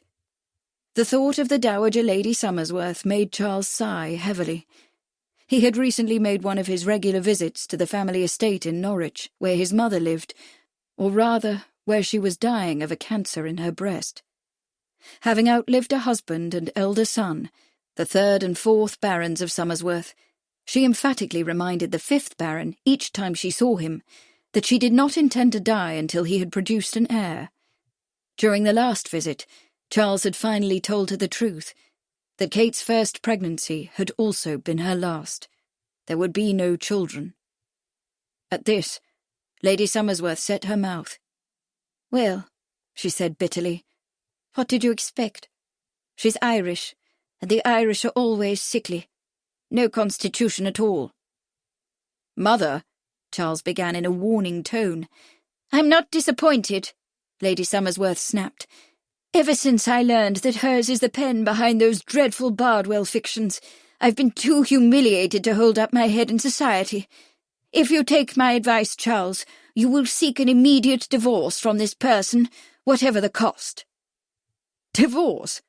Charles tried for a joking tone. "But think of the scandal, Mother." "Scandal?" Lady Somersworth's laugh was bitter. "The scandal of divorce is pale as a ghost in comparison to the scandal of your marriage, Charles. Free yourself from her, and choose a woman of your own class. Then you can pass Somersworth to sons who are not part—" Her nostrils flared, and she turned her head aside, as if from a disagreeable odour. "Irish." At that, Charles had stalked out and taken the next train home to Bishop's Keep. The bitter old woman could die alone as far as he was concerned, and the Somersworth title with her. And when she was gone, he had an entirely new plan for the family estates, one that would send his dowager mother spinning in her grave. The French doors opened, and Hodge, the butler, stepped onto the terrace. "Lord Bradford Marsden," he announced, "and Miss Edith Hill." Chapter 8. Kate and Edith. In the late 1890s, a growing number of women began to consider agriculture as a career. In 1898, the Countess of Warwick opened a horticultural college, which eventually enrolled 146 students, a quarter of whom had small holdings of their own. Lady Warwick hoped to establish cooperative settlements of unmarrying women, who would share a cottage and manage their market farm as a partnership. Country Women in Victorian England. Susan Blake. Luncheon had been quite interesting, Kate thought, as she waited for Edith to return from freshening up. Bradford Marsden's fiancée was radically different from the other ladies he had brought to Bishop's Keep. For one thing, she earned her living as a private secretary. For another, she was not only effervescent and strikingly attractive, but obviously bright and energetic and practical, with a strong sense of direction, and perhaps, although this was hard to gauge on a first meeting, an equally strong sense of personal ambition. While Bradford's other companions had aspired to become the mistress of Marsden Manor, Edith seemed ambitious to achieve something for herself. "Shall we go into the garden?" Kate asked when Edith had returned. "The horticulture students are working there, and I thought you might like to see what they're doing." "Horticulture students?" Edith asked, falling into step beside Kate. She was tall and dark-haired, with dark eyes and firm dark brows. She wore a becoming walking suit of grey serge with a white blouse, the jacket tailored, the skirt smoothly gored and pleated for easy movement, cut above the ankles, revealing handsome grey boots. "They are enrolled in my School for the Useful Arts," Kate said, "which is organised after the model of Lady Warwick's." The school had been a dream for a long time, evolving slowly into a plan that seemed to Kate to be achievable and also to hold great promise, which didn't keep others from mocking it as idealistic and doomed to failure, of course. They stepped off the terrace and onto the garden path, bordered by June flowers and fragrant with lavender and bergamot. "Who are your students?" Edith asked. "How many are there?" "Just a dozen now," Kate said. "We admit only women, who come daily from the neighbouring villages. But I've purchased some land from Bradford, and as soon as the cottages are repaired, we will begin accepting boarding students." She paused beside a break in the hedge and pointed toward the kitchen garden, where several women were weeding the young peas. "Mr. Humphreys, the head gardener, teaches horticulture, and I've just employed a woman who is skilled in dairying and beekeeping. In a few weeks, Mrs. Grieve will come and teach a course in herb growing. As enrollment warrants, I also plan to add a master to assist in poultry and orchard management. I'm afraid it's rather an ambitious project," she added ruefully, "but I'm determined to see it succeed. The goal is to give these women skills that will enable them to earn their own living in rural areas." "What an exciting idea!" Edith exclaimed, her eyes sparkling. "Everyone complains that the land is going out of cultivation because there's no one to farm it, and yet there's not nearly enough fresh produce in the shops. If your graduates can gain a living by market gardening, there will be no need for them to work in the factories. Oh, Kate, I do applaud you. What a noble effort." Kate smiled. "Thank you, although I'm not sure how noble it is. But it breaks my heart to see the land so empty and so many women wanting paid work. I feel I must do what I can." She paused and added curiously, "Tell me more about what you do, Edith.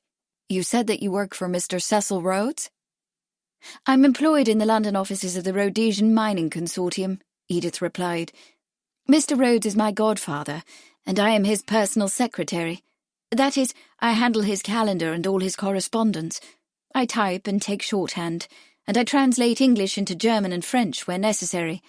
I even write letters over my own signature, with Mr. Rhodes's approval, of course." She smiled proudly. "It sounds like a position with some very real authority," Kate remarked.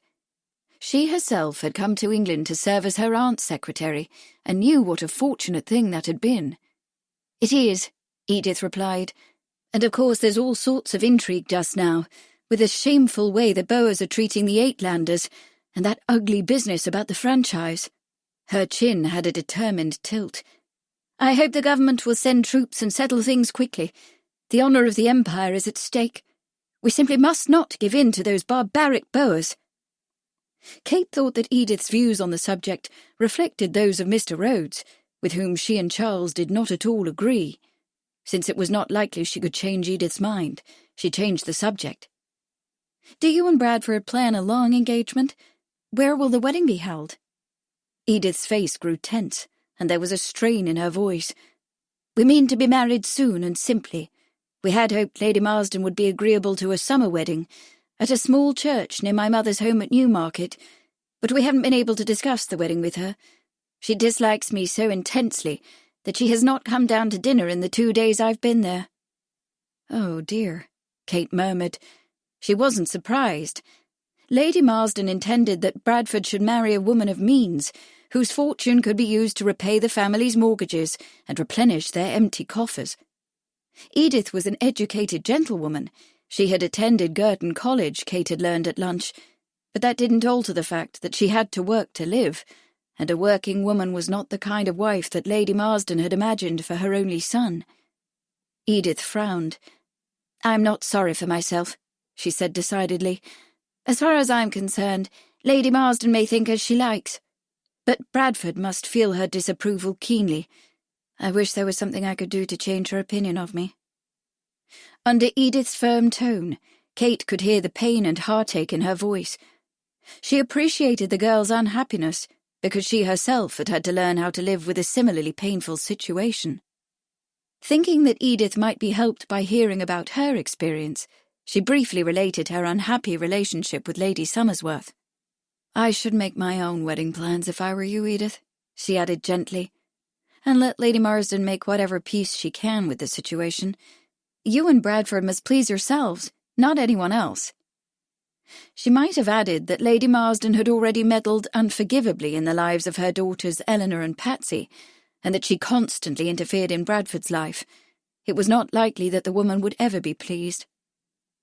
Edith turned, her dark eyes searching Kate's face, and some of the tension went out of her voice. "Thank you," she said simply. "You've given me courage, Kate." She squared her shoulders. "I do hope that you and Lord Charles can attend the wedding." "It will be at Newmarket, then?" Kate remembered Mrs. Langtry's invitation. "Of course, we should love to attend. As it happens, I'll be staying at Kentford myself for 2 or 3 days. If you're at your mother's, perhaps we shall see one another." "I'd like that," Edith said. "I'd like that very much." Chapter 9. Charles and Bradford. Agricultural land by itself could no longer sustain landed society in the social role which had become traditional. To secure an adequate income, other strategies needed to be adopted, including the making of advantageous marriages with social outsiders and becoming involved in unprecedented ways in the world of business and finance. Corruption in British Politics, 1895 to 1930. G.R. Searle. I have a country house with some land, of course, attached to it, about 1,500 acres, I believe, but I don't depend on that for my real income. In fact, as far as I can make out, the poachers are the only people who make anything out of it. Jack, in The Importance of Being Earnest. Oscar Wilde. Charles and Bradford had gone to the small smoking room for an after-lunch smoke and conversation. Bradford settled in one chair with his cigar, Charles with his pipe in the other. Bradford eyed his friend curiously, noticing the lines of tension around the mouth, half hidden behind the brown beard. "Well, what's on your mind, Sheridan?" he asked. "You could scarcely eat for wanting to talk about it, but you didn't say a word." "I thought it might bore Miss Hill," Charles said, filling his pipe. While he tamped it down, he told Bradford what had happened at the Derby, the catastrophe at Tattenham Corner, and the death of Johnny Bell, and afterwards with the stewards.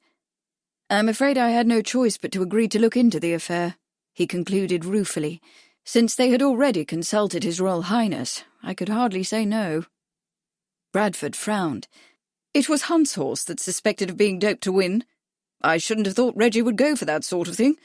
But of course, after taking that big loss on Tarantula last year, he might be willing to try almost anything to recoup." His frown deepened.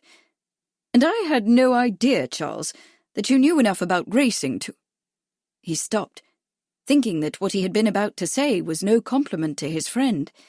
But they had been acquainted since Eton, and near neighbours since Charles's marriage to Kate, and Bradford knew that while Charles's father and brother had both kept horses, his own interests lay elsewhere, with fossils and bats, and such anomalous oddities as fingerprints and ballistics and X-ray machines. Charles did not appear to have taken offence. "It's true that I don't know enough about racing to be involved with this investigation," he said pleasantly. He settled back into the leather chair and propped his boots on the hassock. "But you do, old chap." "Afraid you're right," Bradford murmured ironically, putting a match to his cigar. It was his great ill luck that he had grown up with racing. Racehorses in the family stable, trainers and stable lads on the family payroll, and the Marsden stud as the chief subject of his father's conversation. In fact, the old man's foolish devotion to his equine bloodlines had been largely responsible for the loss of the Marsden fortune, for he had insisted on keeping his stable, among other ruinously extravagant entertainments, until his creditors finally forced him to sell up. By the time of Lord Marsden's death, some 2 years before, almost the whole of Bradford's inheritance had been handed over to the banks and moneylenders. It was not a unique situation, of course. The same circumstance was occurring across England, as the old landed elite, its vigour spent and its wealth wasted, dwindled into impoverishment. Almost all the sons of the leisure class were now faced with the same problem that confronted Bradford: how to find a socially acceptable occupation that yielded enough income to survive. Some, like Bradford, had gone into finance and business. Others pursued American heiresses. Still others pursued lady luck. But the father's expensive lesson had not been wasted on the son. While Bradford might make the occasional bet, he had seen enough of racing to know how foolish it was to wager one's future on the horses. Not that his own early speculations had proved any more productive than his father's, unfortunately. He'd lost a pot full of money in one of Harry Dunstable's automotive stock swindles, and almost as much in a failed Canadian mining scheme. But things had definitely changed since he became associated with Cecil Rhodes and the Rhodesian Mining Consortium, on whose board of directors he served. Due to the recent gold discoveries, the consortium stock he'd purchased looked like being worth something, enough to permit him to marry. He lingered on the thought of Edith, whom he had met in the consortium's London office, the imagining of her like champagne in his veins, a rare and wonderful girl, vivacious and lively, and smart as a whip as well, with enough ambition and strategic good sense for the two of them. She was all this, and Cecil Rhodes' goddaughter as well. Think of that. Cecil Rhodes's goddaughter. Bradford's mother might not think the marriage was advantageous. The poor old creature was blinded by tradition, but Bradford knew better. The possibilities made him almost giddy. Charles cleared his throat, and Bradford came back with a start to the conversation. "Between the two of us, I think we should be able to handle the investigation," Charles said. "Admiral North has also promised to lend the club's investigator, a retired Scotland Yard policeman." He lit his pipe and blew out the match. "I hope you'll agree to help, Marsden. You have to admit it's a rather interesting affair. I think the Admiral is right when he says that a great deal may hang on it."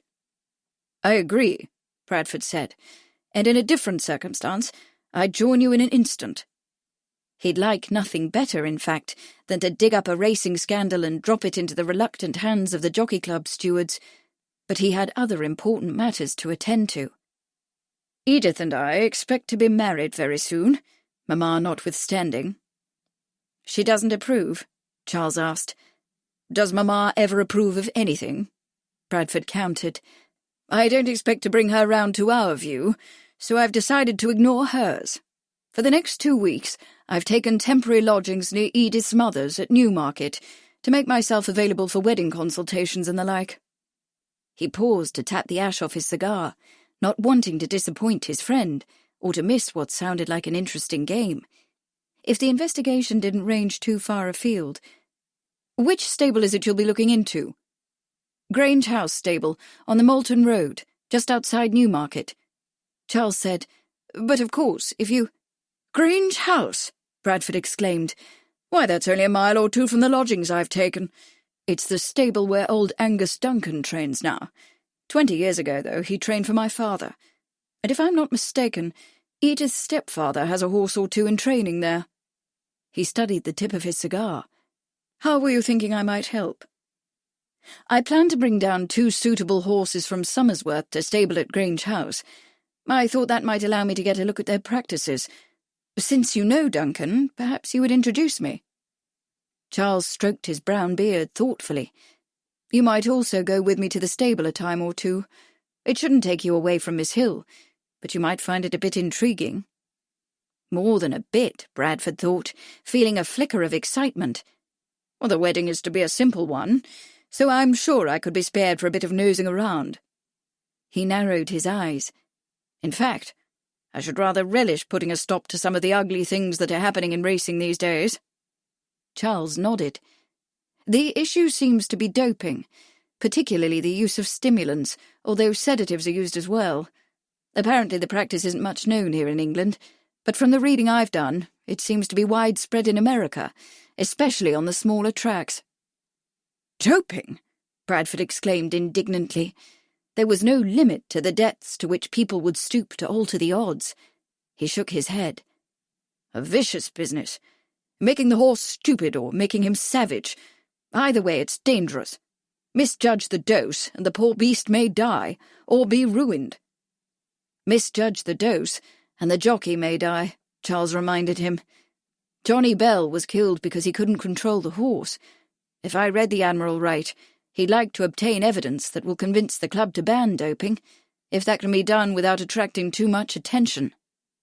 That's the club, Bradford muttered, always eager to avoid scandal, even if it means brushing bad practice under the rug. It will have to be faced soon, though. There has been an invasion of these American jockeys and trainers, and an enormous infusion of American money. The stewards are going to have to stop dithering and do something. Charles drew on his pipe. Then perhaps we can find the evidence that will prompt them to take some decisive action. Are you with me? I am with you, Bradford said. They smoked in silence for a few minutes. Then he added, Speaking of taking action, Edith and I happened to motor past the cottages on that parcel of land I sold Kate recently. I noticed that they are being repaired. Are you thinking of letting them? I? Charles asked, and both brows went up. That's Kate's property, you know. She used her funds for the purchase. She does as she likes with it. Bradford prided himself on his own modern attitudes, but he still had not got used to his friend's unconventional marriage. He could understand Charles's allowing his wife to purchase property, but he could not comprehend his permitting her to actually manage it. Well then, he said dryly, what does Kate plan to do with the cottages? She wants to expand her school, Charles said, but she needs additional dormitory space. She acquired the property with the intention of refurbishing the cottages and using them to house students who come from a distance. He grinned. There's no stopping that woman once she gets an idea, you know. Between her and the Countess of Warwick, I believe they plan to train every able-bodied woman in England to earn her livelihood from the land. He shook his head. And by Jove, I think they might succeed. Chapter 10. Monday, 5th of June, 1899. Regal Lodge, Newmarket. Now that Lily was a racehorse owner, she decided to go in for racing in a really big way. She found a counsellor and guide to advise her about racing and pulling off betting coups, bought a house at Kenford, just outside Newmarket, called Regal Lodge, and adopted the name Mr. Jersey as a racing pseudonym. The Gilded Lily. The Life and Loves of the Fabulous Lily Langtry. Ernest Dudley. Kate, with Charles and her maid Amelia Quibley, took the morning Great Eastern train from Colchester, east and north to Ipswich, then west through Bury St Edmunds to Newmarket. There, they separated at the station, Charles being met by Bradford Marsden and walking off in one direction, Kate hailing a hansom and being driven off in another. It was after 11 when the cab pulled up in front of Regal Lodge and she got out, followed by Amelia, who waited while the driver took down the bags. Mrs. Langtry had written of her house as a small cottage, but it was neither small nor very like a cottage, Kate thought, looking up at it. Regal Lodge was a substantial brick house, half-timbered in the second story, with a great many mullioned windows and numerous imposing gables and chimney-pots, set behind wrought-iron gates off a quiet lane. Mrs. Langtry placed a premium on privacy, as well she might, for Charles had told Kate that when the Prince visited the racing stables at Egerton House, where his racehorses were trained, he visited Mrs. Langtry as well. His Highness was not in such oblivious thrall to the Honourable Mrs. Keppel that he had forsaken his old friend Lily. Kate rang the bell beside the iron-studded front door and was admitted by a courteous butler named Williams, who begged to inform her that Mrs. Langtry offered her most profound regrets, but that she was engaged with her advisers and could not be disturbed. "If her ladyship would be pleased to be shown to her rooms," he added, "the luncheon bell will ring shortly." The rooms, a spacious bedroom and dressing-room, a private bath with a water-closet and a bathtub which was connected to a small gas hot water heater, and a sleeping-closet for Amelia, were more than ample. The bedroom was luxuriously furnished in blue and silver draperies, bed coverings and carpets, and there were bowls and vases filled with roses on every table. Amelia unpacked a champagne-coloured dress of embroidered linen and helped Kate change into it. "You look lovely, milady," Amelia said, putting the finishing touches to Kate's hair just as the luncheon bell rang. "Thank you," Kate said, smoothing her skirts. "If you don't mind, Amelia, I'll leave you to finish unpacking, and then you might go downstairs and join the staff at lunch." "Yes, milady," Amelia answered equably, taking Kate's leather jewellery box from the portmanteau. She gave Kate a sidelong glance. "Are there any special instructions, ma'am, especially as regards the servants?" Kate smiled at the question. It was hard to keep secrets from one's lady's maid, and impossible to hide anything from Amelia Quibley.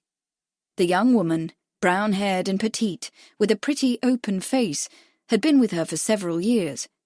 Not just at Bishop's Keep, but also at Sibley House, the London residence where Charles and Kate stayed when Parliament was in session. The house was as big as a castle and as unfriendly as a mausoleum, with a large impersonal staff supervised by an impassive butler and a tyrant of a housekeeper. Kate relied on Amelia's company and friendship, and often used her as a liaison with the other, less amiable staff.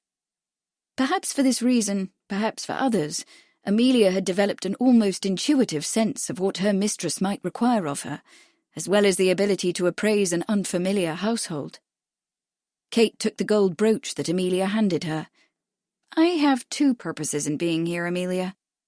Mrs. Langtry has expressed an interest in staging one of my stories, and while the idea doesn't greatly appeal to me, I plan to discuss it with her." Looking at herself in the mirror, she pinned the brooch at her throat. "And Mrs. Langtry has agreed to be the subject of an article I've been asked to write for the Strand, and I would be glad of any insights into her true nature, the sort of insights servants sometimes share. I might not be able to use them in the article, but they would help me to better understand her character." "Yes, milady," Amelia said demurely.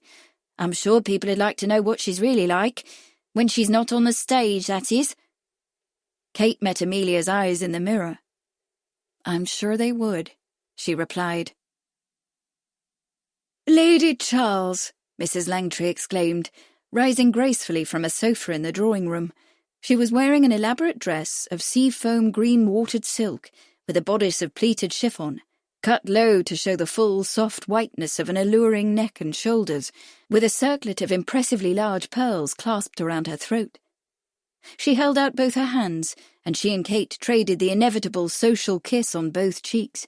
"So delighted that you are here at Regal Lodge," Mrs. Langtry continued, "but I shan't have any sort of ceremony.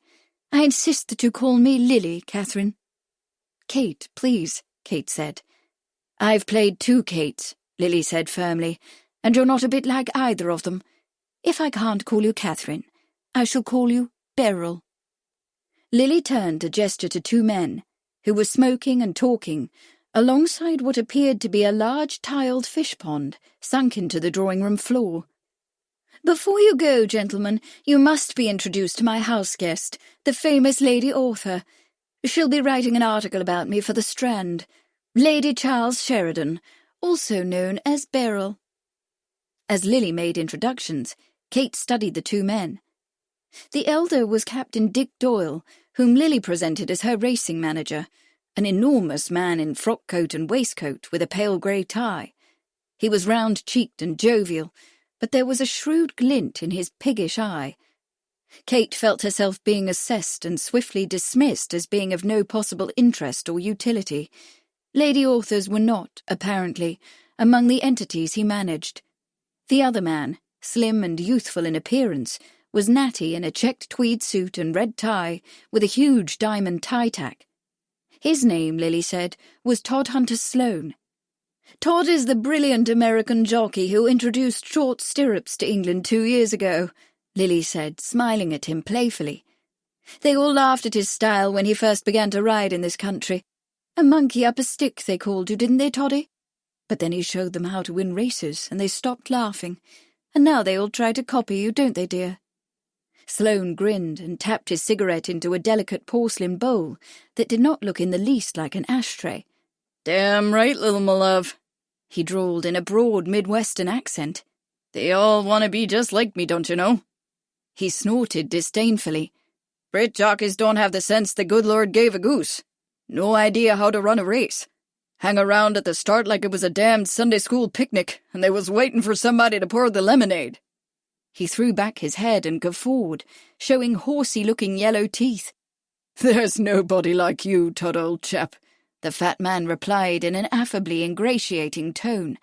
"You're one of a kind." "You bet your boots I am," the jockey said boastfully. "Can't nobody come near to Todd Sloane." "Except perhaps for the Rife brothers," Lily remarked in an offhand tone, "who seem to be two of a kind." The corners of her lips curled upward in a slight smile. "Johnny and Lester are doing quite well, wouldn't you say, Toddy? Riding quite aggressively, scooping up the purses.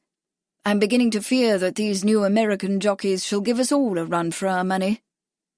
Todd Sloane's boyish cheeks grew red and his grin faded. "You don't need to be afraid of anything, Lil. That last time out on Reliable, that was a fluke." He thought for a moment, scowling. Then his voice rose and his tone became belligerent. "Say, you ain't trying to tell me you don't want me to ride for you no more, are you? 'Cause if that's what you want, I can oblige you for certain. I got plenty of offers. Why, Lord Beresford tells me that the Prince hisself wants me up. Think of that, Lil. The Prince hisself." Lily gave a pretty little pout and put her hand on the jockey's sleeve. "Of course I want you to keep on riding for me, you silly boy. It's just that—" She glanced significantly at the captain.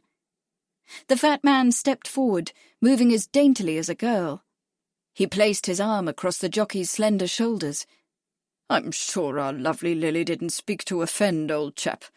Just to remind you that we have competitors, and that she's counting on you to bring home a winner, no matter what you might have to do to get it." He raised both eyebrows and opened his eyes wide. "But that's the business we're in, isn't it?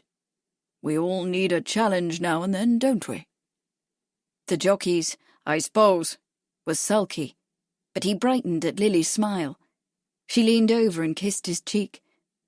"I know you'll ride as hard as ever you can for me at Haydock Park on Saturday, dear Todd, and not let those other American jockeys push you around.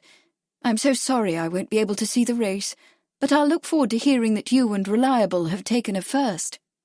She turned to Doyle.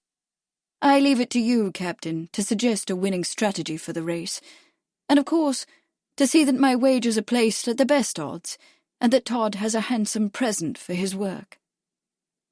While all this was going on, Kate had wandered over to gaze into the fish pond and discovered it stocked with large goldfish, some in quite striking colours. Standing off to one side, unobserved, she caught the captain's surreptitious wink at Lily. While she did not understand all that had been said, she felt quite sure that Lily and the captain had been putting on a performance for the benefit of the jockey, who was so engrossed in himself that he failed to notice how he was being goaded into some sort of action by two people who were far more shrewd than he. In Kate's opinion, Todd Hunter Sloane might be a brilliant jockey, but he was not a very bright man, and Lily Langtry was extraordinarily skilled at all sorts of performances. The men took their leave, the door to the dining room opened, and the ladies went into luncheon, an elaborate affair that included a julienne soup, salmon cutlets, jellied chicken, a garnished tongue, green peas, almond pudding, and a fruit ice, each served in its turn by Williams the butler and a handsomely liveried footman. "Now, my dear Beryl," Lily said confidingly, "while we eat, we shall have a great talk. You can ask me anything you want. There is no need to take notes just now. You can do that later. You are free to use everything I say in your magazine article, although I should like to read it before it is printed." She tossed her head carelessly. "The press is such a useful tool, but one must exert some small control over it. Don't you agree?" Afterward, Kate wondered that Lily could have managed to eat a single bite, and there was certainly no opportunity for her to ask any questions. The actress talked incessantly, punctuating her conversation with practised gestures and expressive glances from her smoky eyes, which seemed sometimes blue, sometimes grey. She described at great length the amazing success of her most recent theatrical tour of the United States, The £50,000 she had realised from the sale of her yacht, White Lady, a gift from an admirer named Baird, who had died tragically before they could enjoy it together. The exploits of her favourite horse, Merman, which she loved above all other things on this earth. Her new little house on the Isle of Jersey, which she called Merman Cottage, and where Hugo de Bathe often visited her. As she talked, her tone became more confiding, and her gestures and expression more intimate, as if she were telling everything about her life. Kate noticed, however, that she failed to mention two other sensational events which the London newspapers had reported extensively: her California divorce, obtained just 2 years before, and the mysterious death of her former husband, Mr. Edward Langtry. At the mention of Hugo de Bathe, Lily paused for a sip of wine, and Kate seized the opportunity to speak.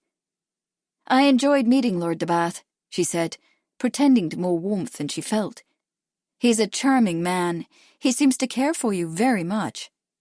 "Oh, yes, doesn't he?" Lily agreed, smiling languidly over the rim of her glass. "Suggy is a dear, dear boy. I expect we shall be married before the end of summer." She laughed dryly. "It won't at all please his father, of course. The old man has threatened to cut Suggy off without a shilling if he marries me." She added with a cavalier shrug, "But money matters little to true lovers, don't you agree? Love is certainly the most important thing in our lives. As my dear friend Oscar Wilde says, they do not sin at all who sin for love." "But Oscar Wilde has also said," Kate replied thoughtfully, "that one should always be in love. That is the reason one should never marry." Lily looked vexed. "Oscar is nothing if not inconsistent," she said. She pushed away her empty dessert dish and fastened her eyes on her guest's face. Her glance seemed to lay claim to Kate's most precious secrets. "Now that I've told you everything there is to know about me, dear Beryl, you must tell me about yourself. I do so want to be friends." Kate opened her mouth to speak, but Lily went on. "I know that you're an American, that your novels and stories are amazingly popular, and that you and Lord Sheridan don't much like to go about in society.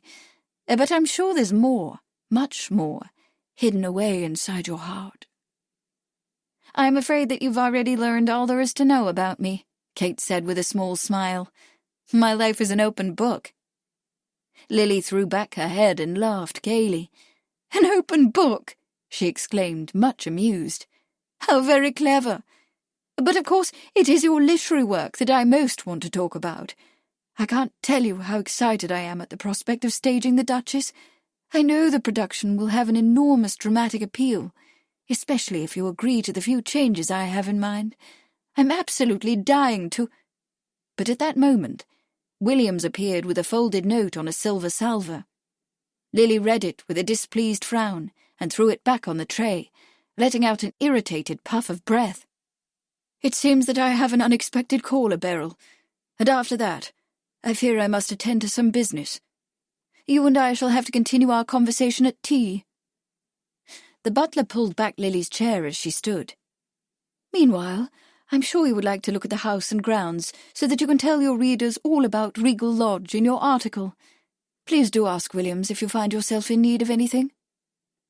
It was some little time later, while Kate was exploring the rose garden, within earshot of the drawing-room windows, that she overheard Lily Langtry's angry interchange with her caller. Chapter 11. The Grange House Stable in Moulton Road. Newmarket, the home of the Jockey Club, was also home to dozens of racing stables. Each trainer ruled his stable with an iron hand, guarding the horses placed in his yard as if they were the crown jewels, for it was their success on the turf which assured his own success. The trainer might not be so prominent a figure as the jockey, but he and his methods had a far greater and more lasting influence on the individual horse, and on racing itself. Trainers and Stables, Albert J. William. When Charles and Bradford arrived at the Grange House stable that morning, they discovered that Bradford's introduction would not be necessary.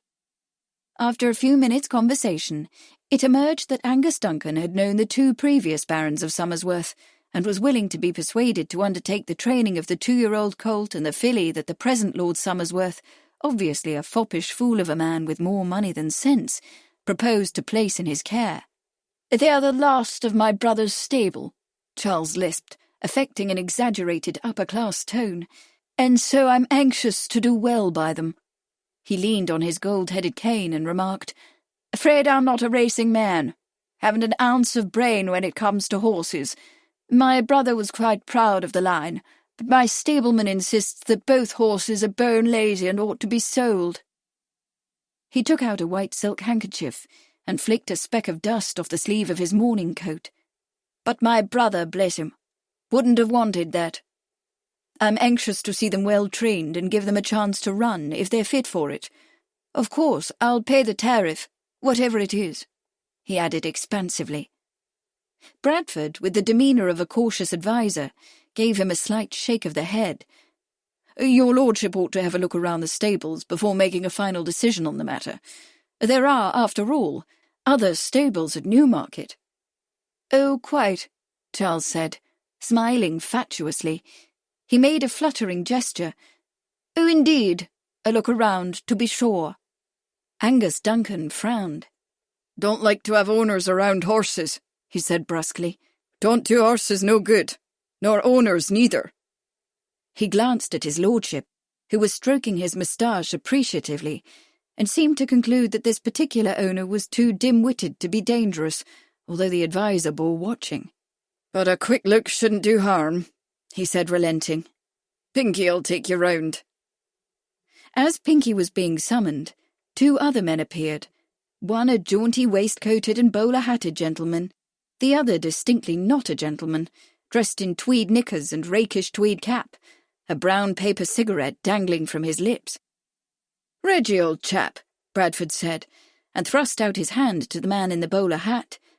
"I say, dear boy, it really was too bad about that horse of yours last week. Gladiator, I mean. Looked like being a winner before that little scrimmage at the corner." Deferentially he turned to Charles. "Should like you to meet Lord Charles Somersworth, who is considering stabling a pair of fine horses here." He glanced at Angus Duncan. "Very fine horses," he said emphatically. Reginald Hunt greeted Bradford warmly, acknowledged Charles with a small bow, and introduced his companion, Jessie Clark. Charles recognised the man as the American trainer who, together with Enoch Wishart, was said to have made horse doping into an art. Clark was a small man in his 40s, with a dry, leathery skin and a mocking twist to his mouth. "So you're Clark," Bradford said genially, giving the American's hand a vigorous shake. "Been hearing about your successes with Mr. Wishart. Quite a string of wins you've had there. Tearing up the turf, as they say." Hunt brightened. "Oh, Jessie's a great one, all right. A real wizard, I must say. We weren't having all that much luck with Gladiator, were we, Angus? Until Jessie came along and offered to help get him ready for the Derby. I don't know what he did, but as you saw, he worked a miracle. The horse showed more life than I'd ever seen in him." Charles saw out of the corner of his eye that Angus Duncan had shifted from one foot to the other. "Do you have a stable here at Newmarket, Mr. Clark?" Bradford inquired amiably. Angus Duncan made a noise deep in his throat.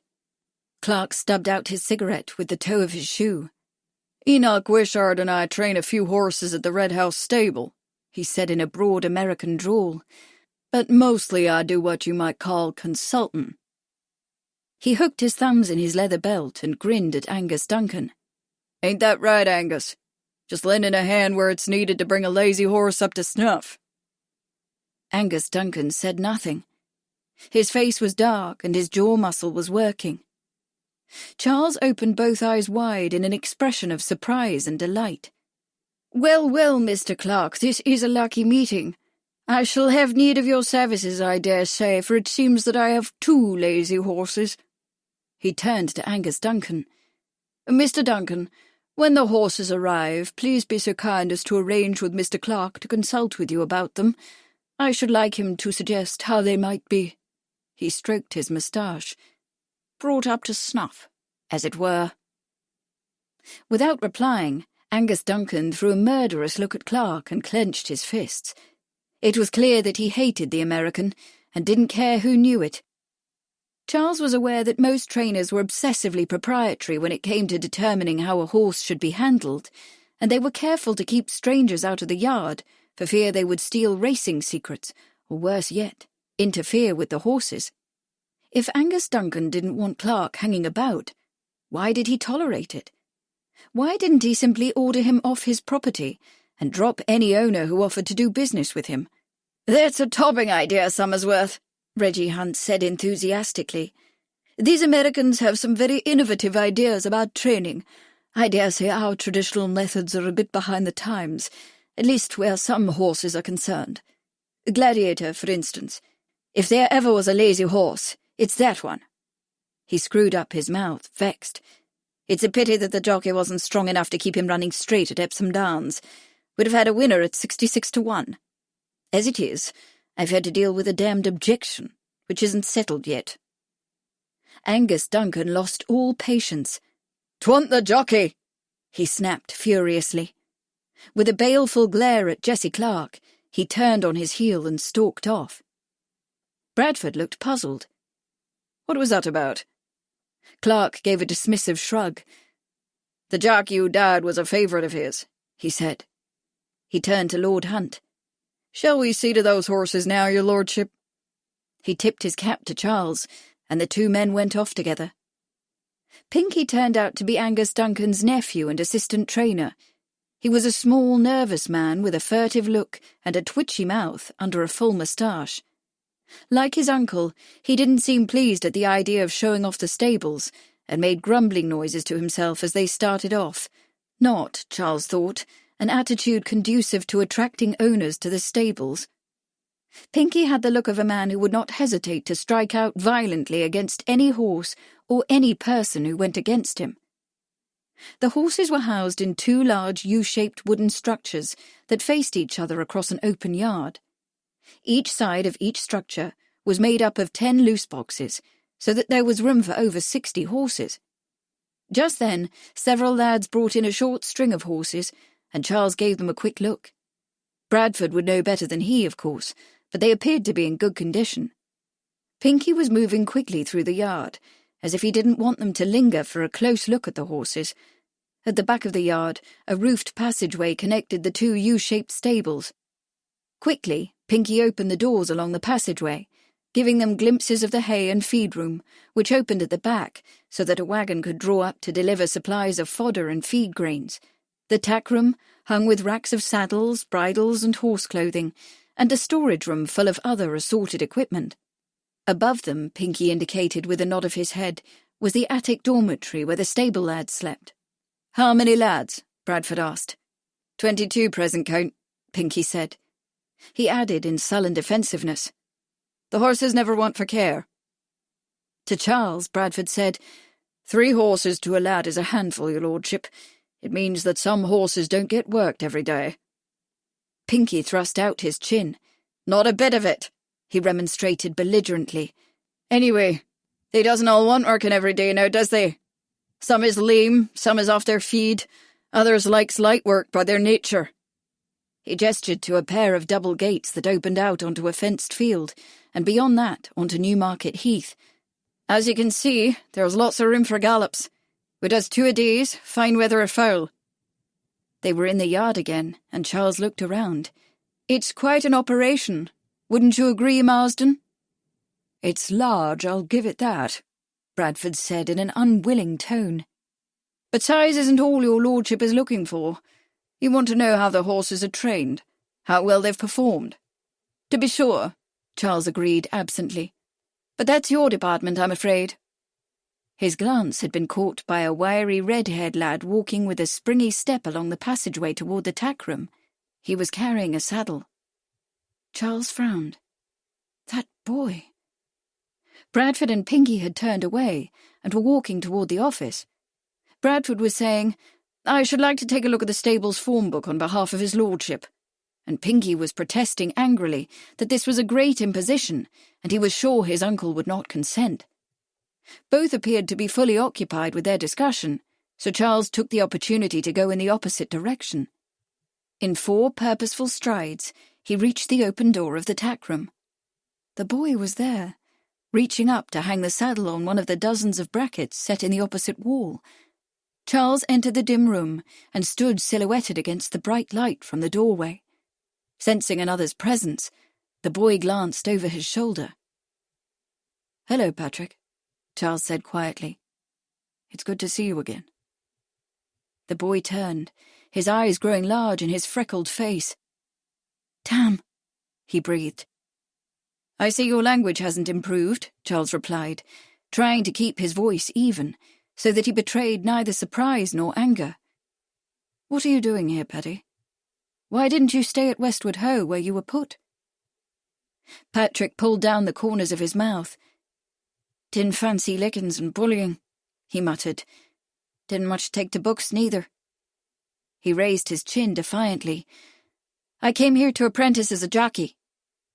"Well," Charles said mildly, "I suppose you could do worse. Do you like it here?" Patrick chewed on his lower lip. "Yes," he said. He hesitated and then added with characteristic honesty, "I liked it a lot more. Before they did what they did to Gladiator and Johnny Bell died." "To Gladiator?" Charles asked in surprise. "My horse. The horse I do for, that is." He straightened his shoulders proudly. "I'm his travelling lad." "Amazing," Charles said, more to himself than to Patrick. Finding the boy was a wonderful stroke of luck that he couldn't wait to share with Kate, but finding out that the boy was Gladiator's lad was 2 wonderful strokes of luck at a single instant. Now if he could solicit the boy's help. Patrick's eyes had filled, and he wiped away the sudden tears with a coarse sleeve. "And Johnny Bell was my good friend. He's the jockey who died at Epsom last week." The words were tumbling out, as if he had held them too long inside himself. "They made the horse drink something out of a bottle. Whatever it was, it made him crazy." He looked up at Charles, his lips trembling. "I'm afraid for Gladiator, sir. If they make him run like that again, it'll kill him." "I see," Charles said. He studied Patrick for a moment, liking what he saw. The boy's hard-won experience of school and life was clearly written on his young face, and the trembling lips and smear of tears on the dirty cheek were testimony to his unhappiness. But he had grown taller, and carried himself with a new dignity, and there was a bold thrust to his chin and a spark in his eyes that let Charles know that his fiery spirit had not been quenched. "As it happens," Charles went on, speaking in a lower voice, "I'm here to learn what happened to the horse, although no one but you is to know that. They think I'm here only as an owner to place 2 new horses." Patrick's eyes widened, and hope flushed in his face. "You can stop them from giving that stuff to Gladiator again?" "I don't know," Charles said truthfully, "but I would like to persuade the Jockey Club to make that stuff, as you call it, illegal, so that it may not be given to any horse." Thinking he heard a footstep, he glanced over his shoulder. "But it is not a good idea to talk here, where we might be overheard." "No, sir," Patrick said with emphasis. After a moment he added, "I could slip out, sir, after the other lads are asleep." He grinned and his eyes lightened. "It wouldn't be the first time, sir." "No," Charles said with a little smile. "I'm sure it wouldn't. I'm staying with a friend who has temporary lodgings at Hardaway House, on the left side of Wellington Street, just off the High Street. The house has a brick gateway and a green door. Do you think you can find it?" "Of course, sir." Patrick spoke with a shy confidence. "I think I can manage 10 o'clock. 10 o'clock it is, then," Charles agreed. He turned to go, then turned back. "Patrick," he said in a softer tone, "I'm very glad to have found you." He held out his hand as if to another man. "I shall look forward with great pleasure to seeing you tonight, and to hearing your adventures since you left school." A deeper flush spread over Patrick's cheeks. He squared his shoulders and took Charles's hand. "Sir," he said, in a proper schoolboy's voice. "Thank you, sir. 10 o'clock, sir." Chapter 12. Regal Lodge. Mrs. Langtry was dangerously fascinating. She did not for a moment conceal the baseness of the character she represented. Review of Lady Barter, Dramatic Notes, March 1891. Cecil Howard. Of course, one always has to ask oneself if one is playing the character or merely portraying one's own true nature, or a part of it. Lily Langtry. Kate loved roses beyond all other flowers, and lilies were magnificent, blooming extravagantly in shades of pink, red, white, and yellow, filling the entire garden with their scent. The June day was warm, and after a time she found a wrought-iron bench and sat down to enjoy the sweet, heady fragrance, the drowsy harmony of the bees, and the throaty cooing of the doves in a distant dovecot. But as she sat, enjoying the quiet afternoon, she became aware that it was not entirely quiet nor harmonious. She looked up. The bench on which she was sitting was placed almost against the house, under an open window. Inside, Lily Langtry and a man were engaged in discussion. "Of course I'm grateful to you, Spider," Lily was saying. She laughed lightly, and Kate could imagine the sweetly flattering smile, the touch of her hand lending endearing emphasis to the affectionate nickname. "You've been of enormous support over the past few years, my dear. I could never forget that you've helped me stage—" "Helped you?" the man broke in. His voice was clipped with a cutting edge. "I have financed every one of your plays for the past 8 years, and I will certainly never forget them. As You Like It, your Rosalind was not well received. Esther Sandra's, which the critics hated. Antony and Cleopatra, how many thousands of pounds went down the drain with that one? Lady Barter, better not spoken of.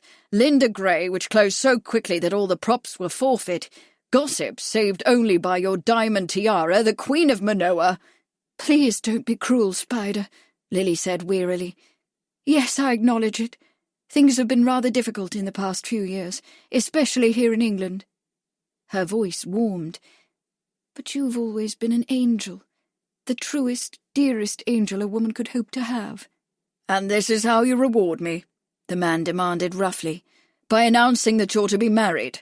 And to that boy of a man, that silly, simpering Suggy, as you call him?" His voice suddenly became chilling, and Kate heard the restrained violence in it. "By God, Lily, I won't stand for it." "But I need the security, Spider. The theatre is so risky, and there's nothing else I can do to support myself. I've passed my 40th birthday, and I want—" "Your 40th. 45th, shall we say, rather. And of course you want a title." The man laughed, mocking. "Lady de Berth, eh? Your ticket to respectability, your entree into society." The voice was so sharply scornful that Kate shivered. "Don't go to the trouble, my dear. Society knows who you are and will never accept you as anything else." Lily was chill. "I am accepted in the highest society. The Prince—" The man laughed. "Of course," he said.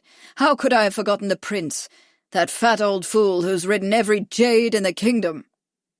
In the silence, Kate heard the striking of a match and could picture the man lighting a cigar. "Anyway," he went on, "I don't mean you to marry. Unless you decide to marry me, of course. You've been free for well over a year now. It's time you agreed." Lily sighed. "Please, let's not discuss—" "I didn't object to your affair with Baird because it was amusing to watch you play with him and tease him. It was even amusing when he struck back. I thought it was rather clever of you to trade that beating he gave you in Paris for the title to the White Lady." "But, my dear, He did go too far, though," the man went on. "His treatment of you made me very angry. You were safer with him out of the way." His voice hardened. "And I don't mean you to marry de Bath, Lily. I didn't rid you of Ned Langtry to lose you to some fatuous young fool." "Please, Spider," Lily said. She sounded genuinely frightened, the first real emotion, Kate thought, that she had heard from the actress. "Please, dear, let's not talk about that ugly business. Let's—" "I think we do need to talk about it, Lily. It's time I reminded you of just how much I have done for you. I've not just been your angel, but your devil as well. The black box full of your jewels that I—" "No," Lily whispered, unmistakable panic in her voice. "We mustn't talk about that. We mustn't. The servants might overhear." "Sold for you so you could settle your debts," the man continued, as if he had not been interrupted. That was devilish of me, wasn't it? And it was devilish of me to make sure that drunken fool of a husband wouldn't annoy you any longer." He laughed sardonically. "Oh, you're well taken care of, Lily. You don't want for a thing, except your soul. You've sold that to the devil, my dear, and he won't give it back." There was another pause, and when Lily spoke again, her voice was hard, brittle. "You think you've bored me? Is that it? Well, you can think again. No one controls Lily Langtry." Her voice was rising now, becoming dramatic. "Many men have had to learn that lesson the hard way. I am my own woman, I tell you. I will not be under any man's rule." Kate heard 3 slow hand claps, as if in a parody of applause, and the man spoke, dryly ironic. "That's an affecting speech, Lily. But you delivered it much more convincingly in Agatha Tilden. Forget that nonsense. If it's money you need, just say so. I can give you enough to—" "You can't give me respectability," Lily said. The bravado was gone, and only a quiet desperation was left. "I appreciate what you've done for me, and I do care for you. But you must understand that I need a future." By this time, Kate's curiosity was so aroused that she got up, gathered her skirts, and climbed up on the bench cautiously. But just as she raised her head to peek over the sill, she heard the scrape of a chair and ducked down quickly. "This is all very touching," the man said, "but I'm afraid you'll have to excuse me. It's a good deal later than I thought, and I agreed to see someone this afternoon. Shall we part with a kiss, dearest?" Kate heard the rustle of clothing, a stifled cry, and the sound of a slap. Then there was a much louder slap, and Lily cried out in pain. Kate jumped down from the bench and started down the path, as the slam of a door echoed through the somnolent afternoon, followed by the jangling crash of falling china. At the corner of the house, she waited for a moment, composing herself, then stepped onto the path, hoping to see the man who would be just leaving. But she was too late. A male figure was disappearing into a closed carriage, and the next moment it had driven off. Chapter 13. The Devil's Dyke. I don't say that all those who go racing are rogues and vagabonds, but I do say that all rogues and vagabonds seem to go racing. Sir Abraham Bailey. In his first description of what he took to be doped horses racing in England in about the year 1900, the Honourable George Lambton described horses who were notorious rogues running and winning as if they were possessed by the devil, with their eyes staring out of their heads and sweat pouring off them, and one horse, after winning a race, dashed madly into a stone wall and killed itself. Drugs and the Performance Horse, Thomas Tobin. It was nearly 2 by the time Charles and Bradford arrived at the Devil's Dyke, a small out-of-the-way pub on the Exning Road, and Charles feared that Jack Murray might have given them up and departed. But the Jockey Club investigator was smoking his cigar at an inconspicuous table in the dusky rear, and when Charles and Bradford approached, he stood and extended his hand. When they were all 3 seated, a burly, bearded man in a stained white apron came to the table to ask what they'd have. They ordered a pitcher of ale, with sausages for Charles and Murray, and cottage pie for Bradford. "We were at the Grange House stable this morning," Charles said, while Jack Murray poured ale. "The horses will be arriving in a few days." "Very good, sir," Murray replied. He was a man of medium stature, well above middle age, with sparse and greying hair, large, sad eyes, and a mournful expression that seemed permanently written across his face. There was a scrape on his chin where he'd cut himself shaving, his tie was crooked, and the sleeves of his tweed coat were too long, reaching nearly to the tips of his spatulate fingers.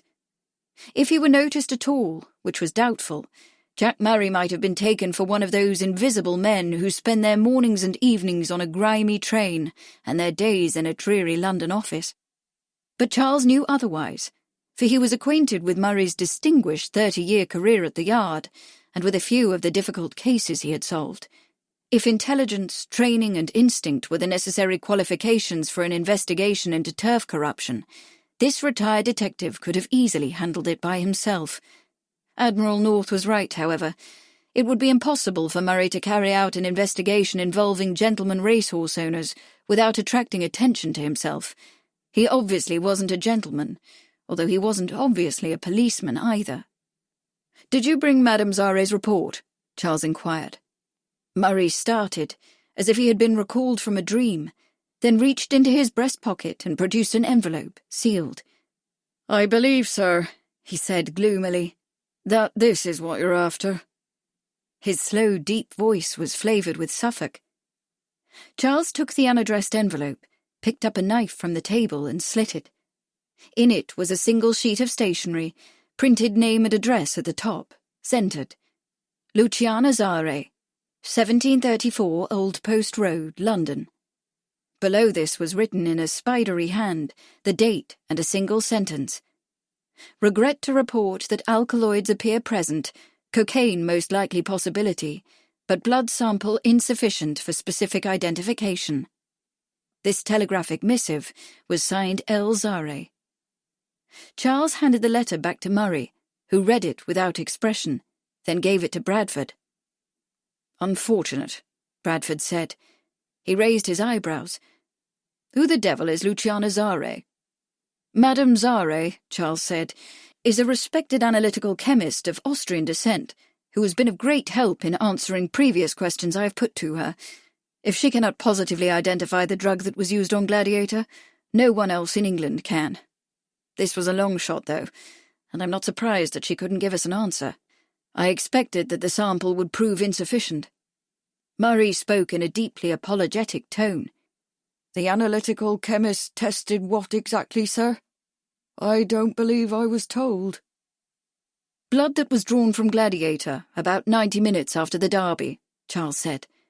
"Regrettably, it was a small sample, since we obtained it surreptitiously, and the veterinary surgeon was interrupted at his task." He sighed, thinking that had he known that Patrick was charged with the horse's care, they might have gotten what they needed a great deal more easily. "Which leaves us nowhere," Bradford said, over his glass of ale.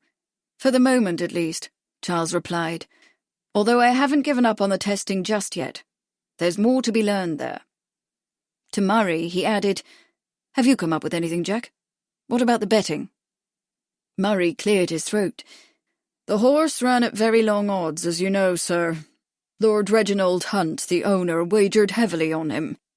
Dick Doyle and the stable, too, all laid on." Murray pulled his thick grey brows together. "When the horse failed to finish, Lord Hunt, for one, had to scramble. It's said that he paid a hasty visit to Henry Radwick, who wasn't kind to him. Took Glen Oaks and a horse besides. It's also said that he had a bit on with Alfred Day, off the books, and hasn't yet covered." "Dick Doyle," Bradford looked thoughtful. "A very astute man and not a plunger. Doubt he'd lay hard on a whim." He grinned mirthlessly.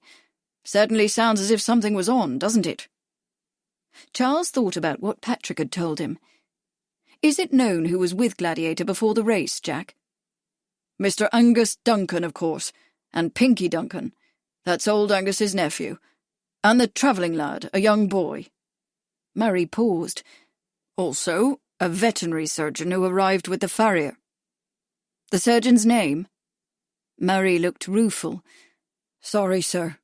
Haven't yet learned it. The farrier isn't saying, and I haven't approached the stable yet." He lowered his voice and leaned forward. "I've had a bit of a talk with Mr. Lambton, though in confidence, sir. I trust you don't mind." "That would be George Lambton, the Earl of Derby's trainer," Bradford said in an explanatory tone to Charles. "One of the best in the business." "Right, sir.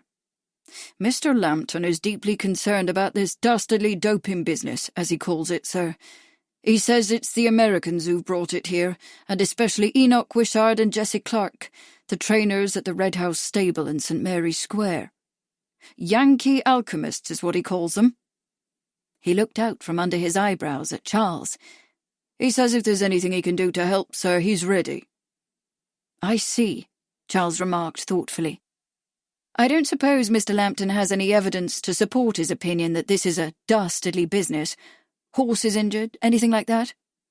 "One horse killed," Murray said. "Ran into a stone wall after winning a race. Had to be shot." His face settled back into its former gloomy expression as 2 plates of greasy sausages and a cottage pie arrived, supplying a diversion. Charles, however, was not finished with his questions. "The farrier," he said. "What is his name? Where is he to be found?" "Rickaby, sir," Murray said, around a forkful of sausage. The food did not make him any more cheerful. "Harper's Farm, near Epsom." "Very well, then," Charles said. "If we are not able to learn the veterinary surgeon's name by other means, we shall travel to Epsom and impose a few questions on Rickaby." He paused. "I should think a talk with Jessie Clark might be profitable as well." "Yes, sir," Murray replied. "If he isn't at the stables, he lodges at Chubb's on Highgate Street off Fitzroy Street." Bradford looked at Murray. "I say, old man," he said, bemused, "is there anything at all that you don't know?" "Oh, I'm sure, sir," Murray replied sadly, and applied himself to his sausages. Chapter 14. Regal Lodge.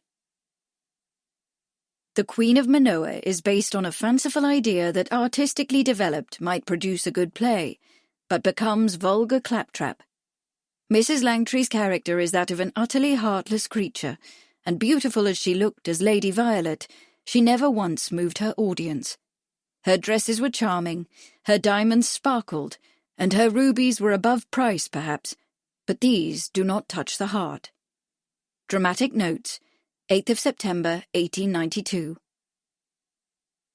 Her mistress gone to luncheon, Amelia had taken the back stairs down to the butler's pantry to inquire of Mr. Williams the hours at which tea and dinner would be served, and about the arrangements for breakfast in the mornings, and hot water, and necessary laundry. A few minutes later, the staff of 20, minus the butler and the footman, who were serving luncheon upstairs, gathered for their own lunch in the servants' hall, and Amelia joined them. With a quick query, she discovered that Mrs. Langtry's personal maid was a stout young woman with cheeks like a cottage loaf. Her name was Margaret Simpson, and Amelia took care to sit beside her. With so many at table, and the butler absent, lunch was a noisy affair, the mutton hash being passed, and potatoes and gravy and stewed cabbage, and bread pudding at the end, with plenty of hot coffee. Amelia was grateful for the clatter, since it gave her an opportunity to talk to Margaret, who welcomed her little confidences and seemed flattered by her attention. Amelia understood why, when it emerged that Margaret was not Mrs. Langtry's personal maid after all, only an upstairs maid who had been temporarily elevated to the position when Mrs. Langtry's own maid, Dominique, fell ill and was left behind in London. But this substitution proved a boon, as Amelia discovered, for the gossipy Margaret lacked the tight-lipped loyalty that Dominique would undoubtedly have displayed. Margaret had come to work at Regal Lodge shortly before Mrs. Langtry acquired it, and, with just a little urging, seemed eager to show off her knowledge of the household and its workings.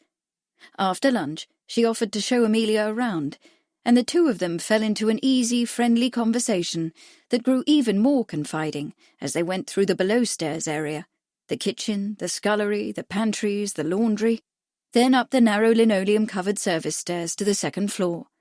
"If you don't mind me saying so," Amelia remarked as they climbed, 20 seems a large staff for this house. Only 5 bedrooms upstairs, is it?" She already knew the number of bedrooms, for she had counted the doors on her way to lunch, subtracting 1 for the service door. "It is big," Margaret agreed without rancour, "until his Nibs comes, or Bertie as she sometimes calls him.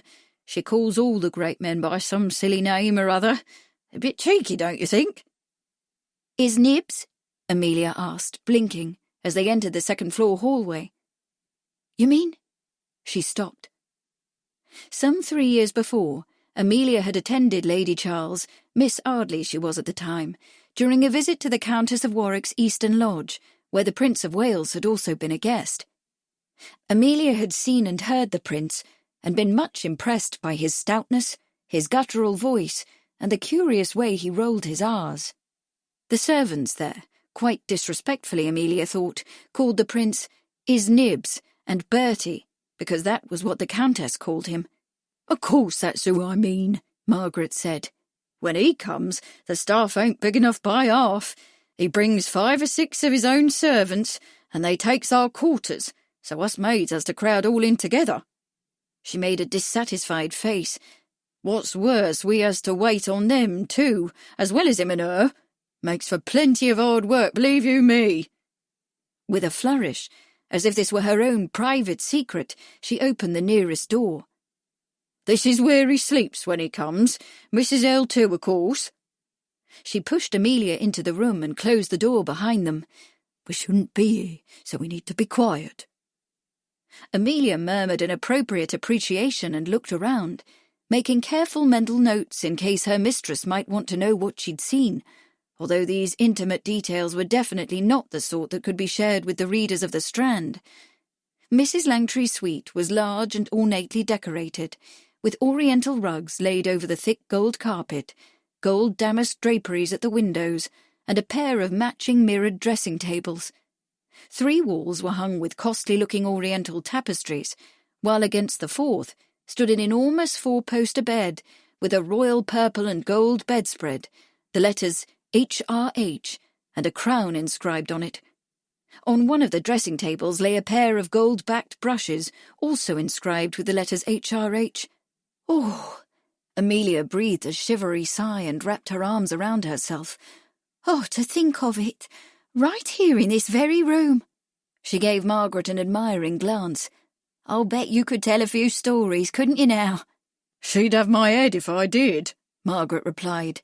Her frown was darkly disapproving.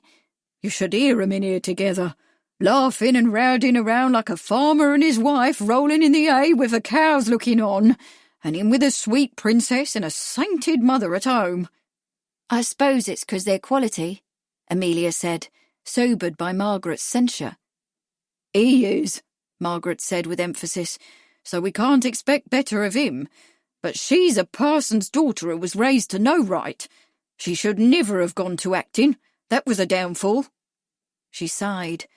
Oh, while we're here, you'll want to see the bath.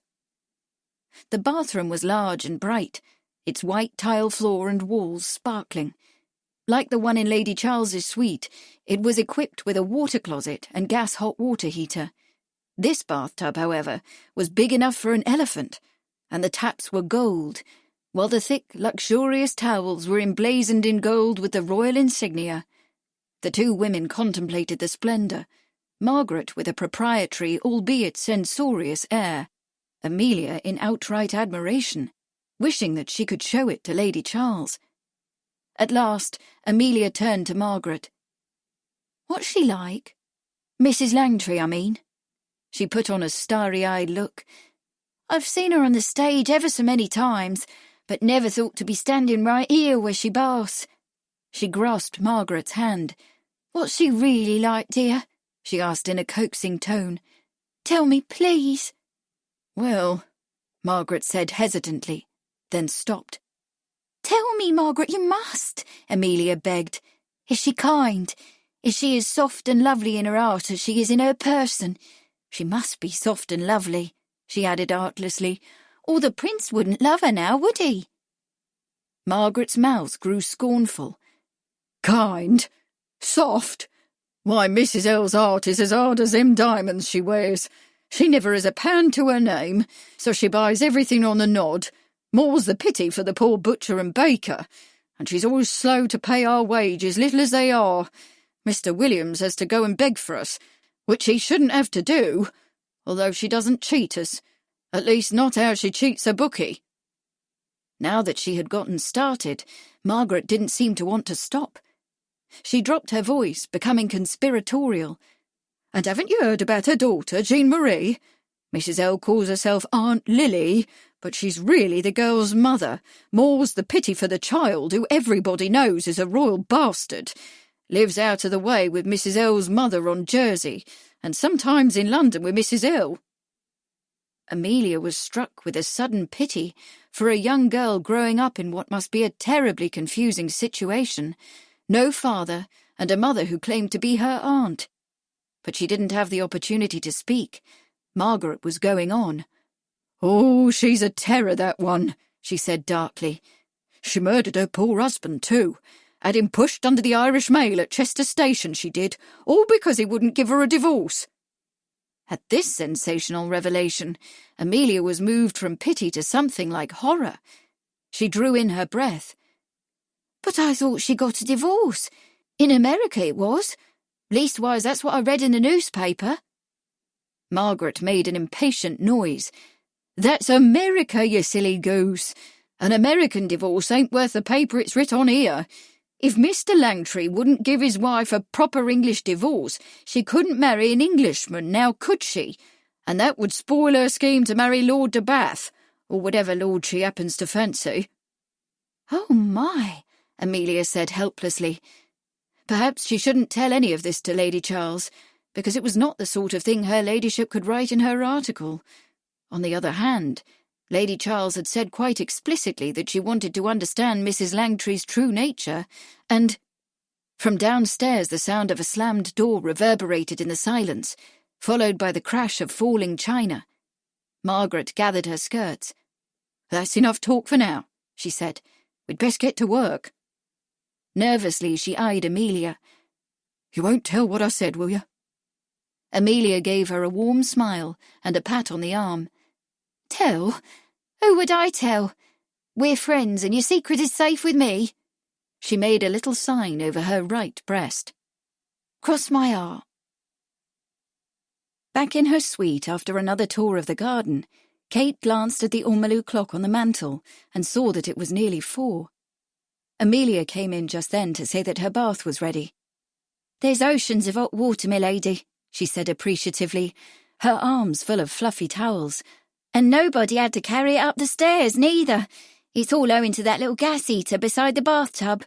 "I shall have to mention it to his lordship," Kate said, following Amelia into the bathroom and beginning to undress. Charles was always doing something to modernise Bishop's Keep, but the kitchen and laundry were the only rooms with hot water heaters. Kate stripped off her chemise and underthings and stepped into the steaming water with a grateful sigh. No matter that the heater was hissing loudly, or that there was a distinct odour of gas in the room. She leaned back in the tub and closed her eyes. "And what have you been doing with yourself this afternoon, Amelia?" she asked, after a moment's relaxation in the soothing water. There was a rustle of skirts. "Shall I tell you now, my lady?" Amelia asked. "Or would you rather wait until after your bath?" Kate opened her eyes. Amelia's face wore an expression of excitement and disapproval, oddly mixed. "Tell me now," Kate replied, thinking there might be something interesting to hear. She wasn't disappointed. "My goodness," she said, when Amelia had finished her lengthy recital. "Mrs. Langtry's maid told you all of that?" "Margaret's a bit free with her tongue," Amelia said, with a disapproving shake of her head that suggested that she would never tell tales out of school. "Anyway, she isn't really Mrs. Langtry's maid, only temporary. She's the upstairs maid, which is a different thing altogether." Kate nodded, understanding the distinction in rank and importance, and in loyalty. "Thank you for letting me know what you've heard," she said. "Well, I don't suppose it's the kind of thing you can write in your piece for the Strand," Amelia replied doubtfully. "And some of it might not be true. You know how servants love to talk." She gathered up her mistress's clothes. "But where there's smoke, there's usually fire, I always say." And with that sage remark, she left the room, closing the door behind her. Kate soaped a sponge with the lavender soap that lay in a crystal dish beside the tub, thinking about Amelia's report.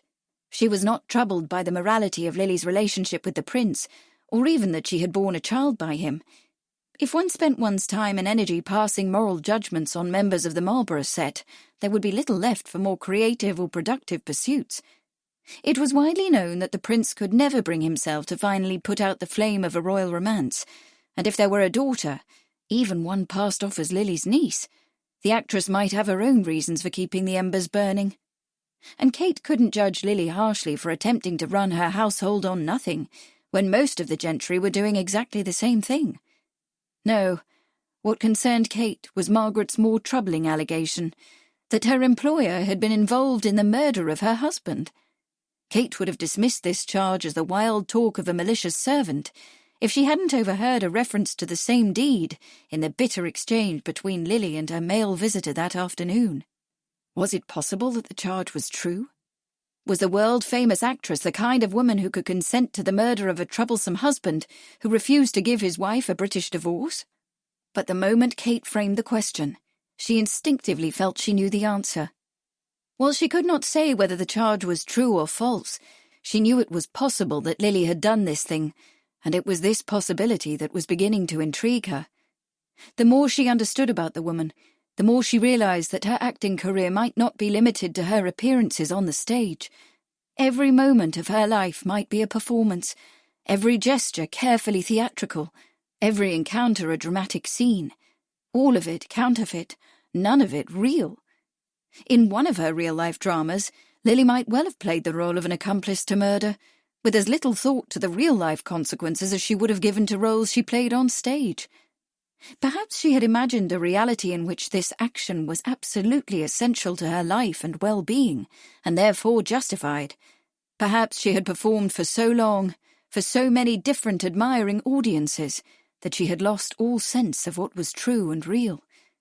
But while this was an intriguing idea, especially for Beryl Bardwell's novelistic interests, Kate told herself that surely she must be wrong. Surely no one could be on stage every moment. There had to be a real person behind the scenes, some core that was fundamentally and essentially Lily. Not the actress, not the courtesan, but the woman. What was it? Where was it? In what corners of Lily's life was there one true thing? If Kate could find that reality, that truth, it would be worth writing about. Kate's thoughts were interrupted by a polite knock at the outer door of the suite. Amelia went to answer it and returned in a moment with an envelope on a silver tray. "A message for you, milady. The footman brought it up." Kate dropped the soapy sponge into the water and reached for a towel. "For me? Open it, Amelia." Amelia opened the envelope, took out a folded sheet of paper, and handed it to her mistress. The note was from Charles. There were only 3 short sentences, but they made Kate forget all that she had been pondering. "I've located Patrick, my dear, well and happy, or as happy as boys may be who must work for their living. I'll send a cab for you at 10 this evening. If you can get away, you shall see him for yourself." Chapter 15. Behind the Great Horse. "And what do you think of it all, Watson?" asked Sherlock Holmes, leaning back in his chair. "It seems to me a most dark and sinister business." "Dark and sinister enough." The Adventure of the Speckled Band, Arthur Conan Doyle. Patrick had been so shocked at the sight of Lord Charles Sheridan standing in the door of the tack-room that he had turned nearly white. But his quite understandable fear of being tongue-lashed, or lashed in earnest for running away from school, or even worse, that he might be sent back, had begun to disappear with Lord Charles's first mild words. This gentleman who treated him with such grave courtesy was still his friend, however disappointed he might be at his abysmal failures of discipline, and stick to it. But as Patrick lay on his narrow straw pallet in the airless loft, and waited for the other lads to fall asleep, it occurred to him that perhaps it was not Lord Charles's expectations he had failed so miserably to satisfy, but merely his own unrealistic hopes, in which case it didn't matter, for Patrick had already come to terms with his inadequacies. This comforting thought, together with the anticipation of pouring out his fears and his anger, and yes, even his guilt, into his lordship's compassionate ears, lifted his spirits. While he wasn't exactly jubilant, he was on the way to feeling that he was not, after all, entirely alone in the world. Down in the stable, Patrick heard the soft, snorting whuffle of a horse, and he thought again, uneasily, of Gladiator. Jessie Clark and Lord Hunt had been out on Southfields that day, along with the usual motley crew of bookmakers' touts, to watch the colt. Of course, there had been no repetition of that frightening business with the bottle, but Patrick was unhappily aware that it was only a matter of time before the same thing happened again, probably at the end of the week at Newmarket, where Gladiator was entered in a 10-furlong handicap. But what could he do to prevent it? How could he protect his magnificent horse from such a barbarous and dangerous offence? Anxiously, he slipped his hand under the pallet and felt the rough lip of the floorboard he had pried up and the sharp splinter of wood he had wedged into it, as notice to himself of any attempt at the discovery of his hiding place. The splinter was still there. His cash was secure, although the question of what to do with it still remained. But Lord Charles had said that he wanted to know about what had happened to Gladiator. Perhaps it could be given to him. The thought brought a little comfort. When the last lad had started to snore, Patrick climbed noiselessly down the ladder and through the unlatched door at the back of the feed-room, and then along the footpath that led down Long Hill to Bury Road to Newmarket High Street. The path was familiar, and the quarter moon, a ghostly frigate silently adrift on a rippling current of cloud, gave almost enough light for him to see the whole space of open hills and down to the town, where the gas street lamps were shrouded in an opaque wrapping of low-lying mist. Patrick was an imaginative boy, and it seemed to him that there was something sinister about the rivulets of mist and fog that twisted and curled like live snakes across Railway Field and along the foot of Long Hill. He drew back, shuddering, when an owl swooped low over his head, and he heard the beat of the heavy wings lifting into the dark. Perhaps it wasn't an owl after all, but the sinister ghost of Hawks, the highwaymen who had often ridden the Bury Road, relieving drunken stragglers of the money they'd won at the race meetings.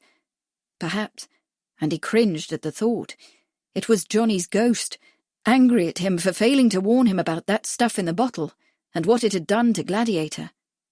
Or perhaps it was his own guilt, sinister and dark, riding over him like a ghostly winged shadow.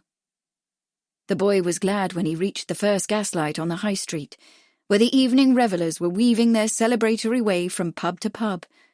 He knew better than to go along the street, however, for both Pinky Duncan and the head lad, an older fellow named Grins, frequented the taverns and gambling dens of the rookery, and he preferred not to be seen. So he slipped down first one dark alleyway and then another, crossed a third, and paused to get his bearings.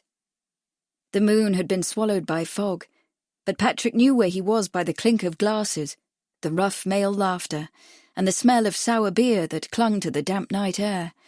He was directly behind the Great Horse pub, an old coaching inn which had been made redundant for its original purpose by the railway line, and in which every sort of roguery and villainy had been plotted over the years.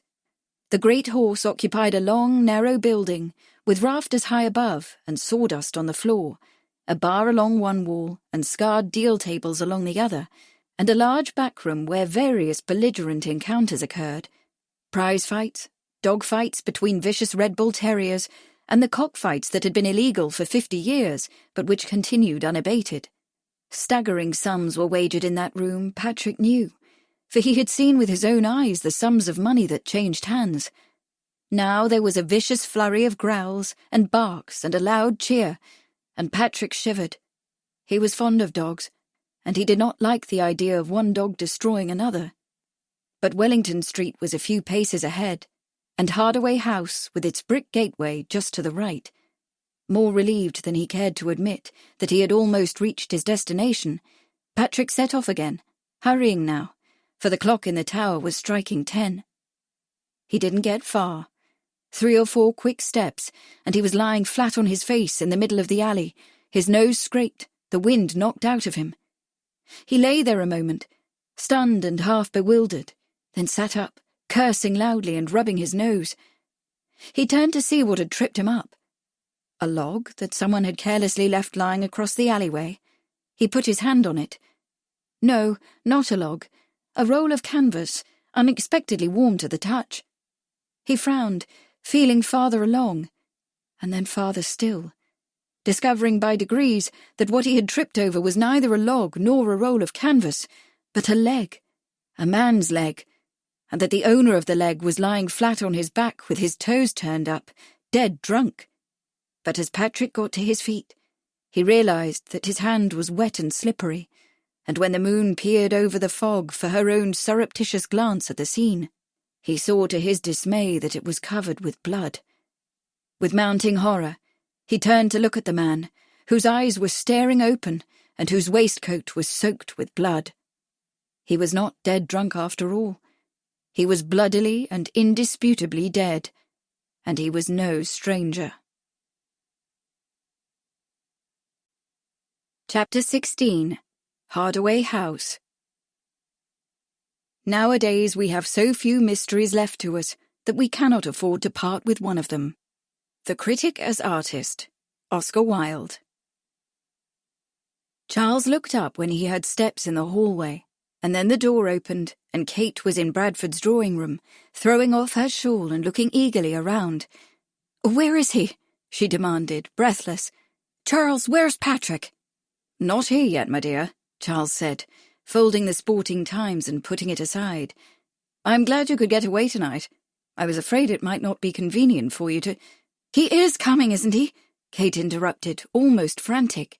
"You said he would be here, Charles, but it's so late for a child to be out on the streets. Anything might happen to him out there. He might be hurt. He might—" "Sit down, Kate." Charles stood with a smile and gestured to his wing chair before the fire. "I'll get you a brandy." Charles watched his wife as she sank into the chair, thinking how lovely she was when she was passionate, and she was certainly passionate about Patrick, who had taken the place in her heart of the child she had lost, of the children she would never have. But Charles knew boys, and he feared that her passion might frighten Patrick and send him hurtling away again. He cleared his throat. "Patrick is hardly a child," he said quietly. "He's very much a young man. He's working in the stable at the Grange House, apprenticing as a jockey. As it turns out, he was Gladiator's travelling lad at the Derby. A jockey?" Kate took the brandy Bradford offered her. "But what about school, for goodness sake?"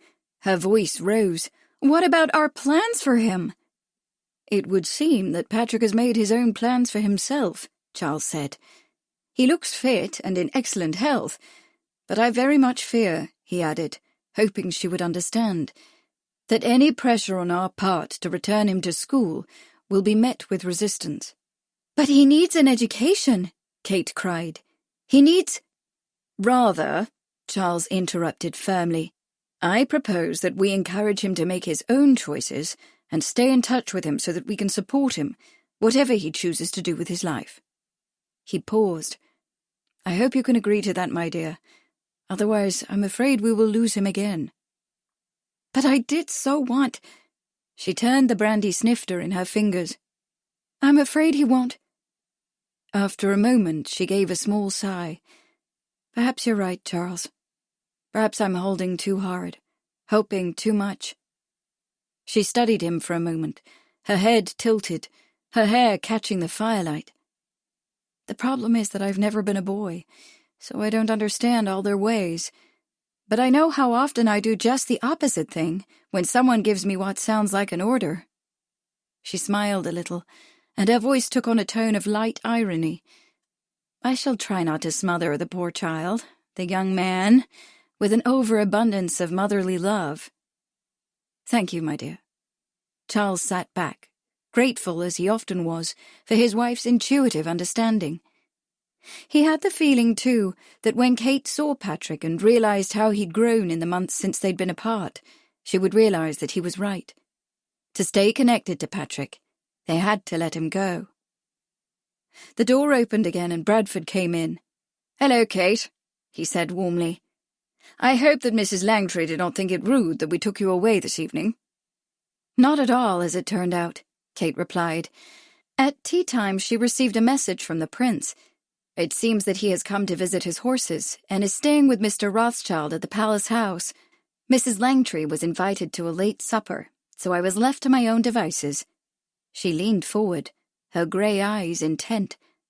"I am so glad I decided to visit Mrs. Langtry. She is utterly fascinating, but frightening too." "Oh?" Bradford asked, amused. "The celebrated gilded lily frightening. What's she done to you, Kate?" "Well, see what you think," Kate said. Then, speaking slowly and carefully, as if she were trying to recall every detail, she told them what she had overheard in the garden outside Mrs. Langtry's drawing room, and what Amelia had told her afterward. "Wait a minute," Charles said. Do I understand that this man claims to have taken her jewels and disposed of them for her, and that he got rid of Edward Langtry as well?" "That's the gist of it," Kate replied. "And what is equally interesting, she didn't attempt to dispute him. In fact, she begged him not to speak of it, for fear they might be overheard by the servants." Bradford frowned. "The jewels? I was out of the country at the time. How was it that they were stolen?" "It was quite an interesting story," Charles said. "According to the newspaper reports, she kept her jewels, £40,000 worth, in a black enamelled tin box, which was reported to be fireproof. She carried the box with her when she toured with her plays, and when she was in London, left it in the Union Bank, quite close to her home.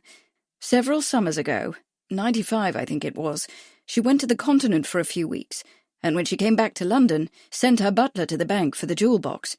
He returned, distraught, with word that the bank had delivered the box to her some 3 weeks before. He was accompanied by an equally distraught bank officer, who showed Mrs. Langtry the handwritten order for the box. She immediately pointed out that the signature wasn't hers. It was forged from the Pears soap advertisement which bears her name." "But they were her own jewels," Kate pointed out. "If she connived in their theft, she was only stealing from herself."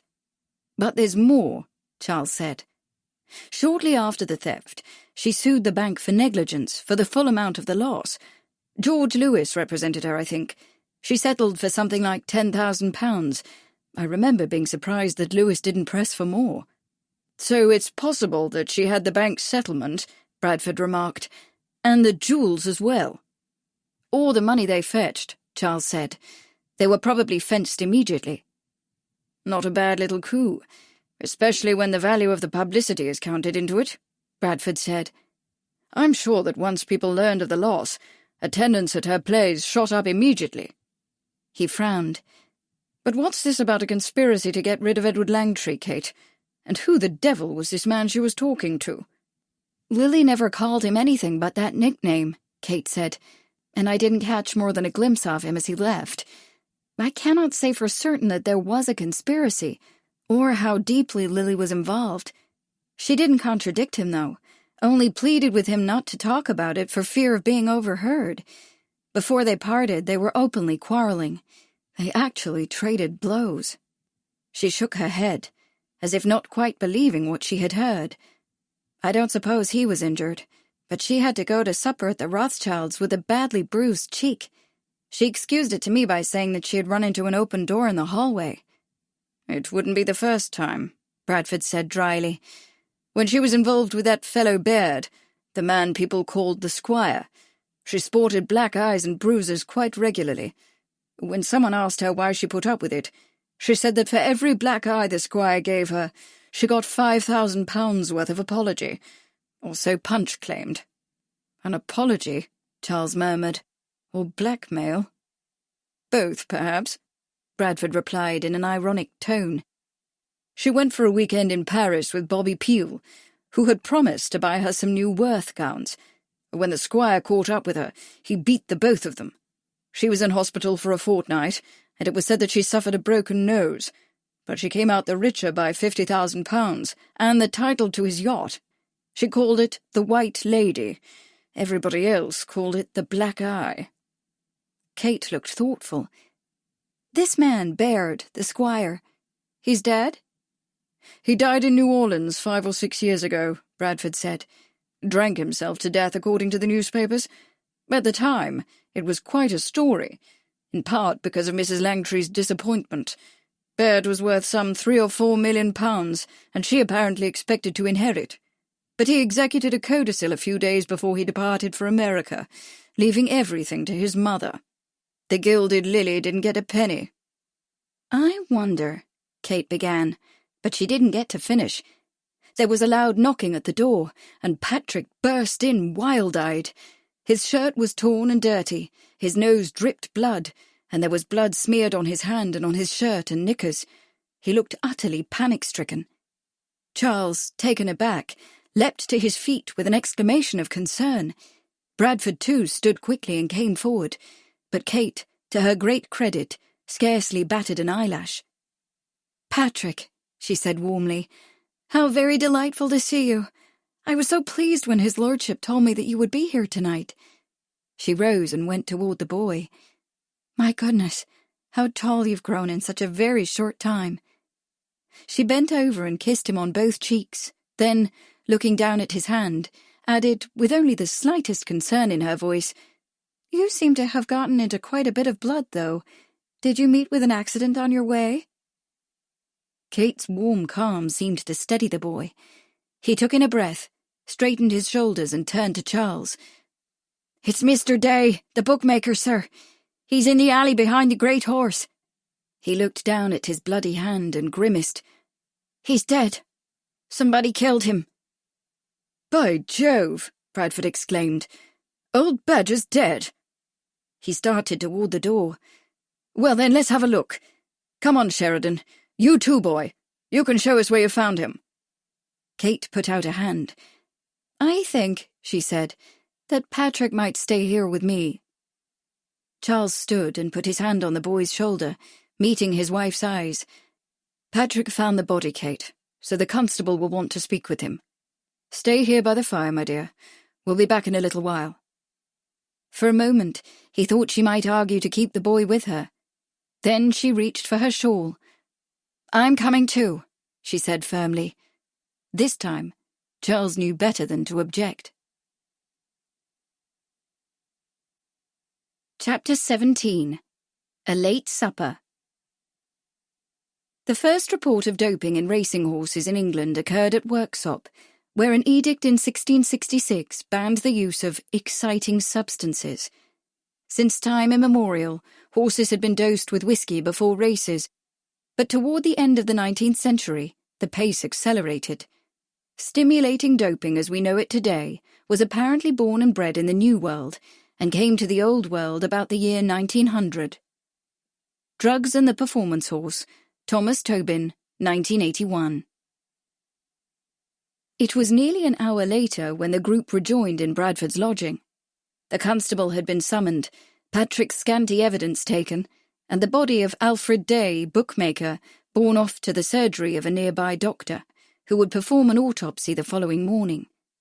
But as Kate watched the proceedings, she thought that it didn't require a doctor to confirm that the man had died violently. Anyone observing the corpse, even in the flickering light of the constable's lantern, would have remarked on the bloody hole in the front of his brown waistcoat and realised that it was made by a gun, fired at close range. Bradford went directly to the sideboard. "I think a brandy is in order," he said, and began to pour. "Patrick and I will have tea," Kate said, with a glance at the boy, whose face was still very white. "And perhaps you might see whether there is any bread and butter in the pantry, while Patrick washes up," she added, with a suggestive smile at the boy. She went to the gas kettle and lit it. Bradford handed a brandy to Charles. "I think Mrs. Hardaway is still awake. I'll see what she can find for us." A little later, Kate sat on one end of the sofa, pouring hot tea and passing a plate of bread and butter and slices of cake to Patrick on the other end of the sofa. To her surprise, he took only one slice of bread and butter and declined the cake, explaining in a serious tone that all apprentice jockeys had to be very careful of their weight, for the lighter they were, the more likely they were to ride. To herself, Kate thought worriedly that Patrick could scarcely be much lighter, but she kept her concern to herself. By mutual consent, there was little said about the dead man in the alleyway, other than Bradford's remark that Newmarket was a betting town and saw its share of violent quarrels, which usually took place over money or women and often resulted in bloodshed. Kate observed that the crime had nothing to do with them, aside from the unfortunate happenstance of Patrick's stumbling over the body, and changed the subject, drawing Patrick out about his adventures since leaving school, and doing her best to show only interest and to hide the deep concern she felt at the thought of the boy tramping alone across half of southern England.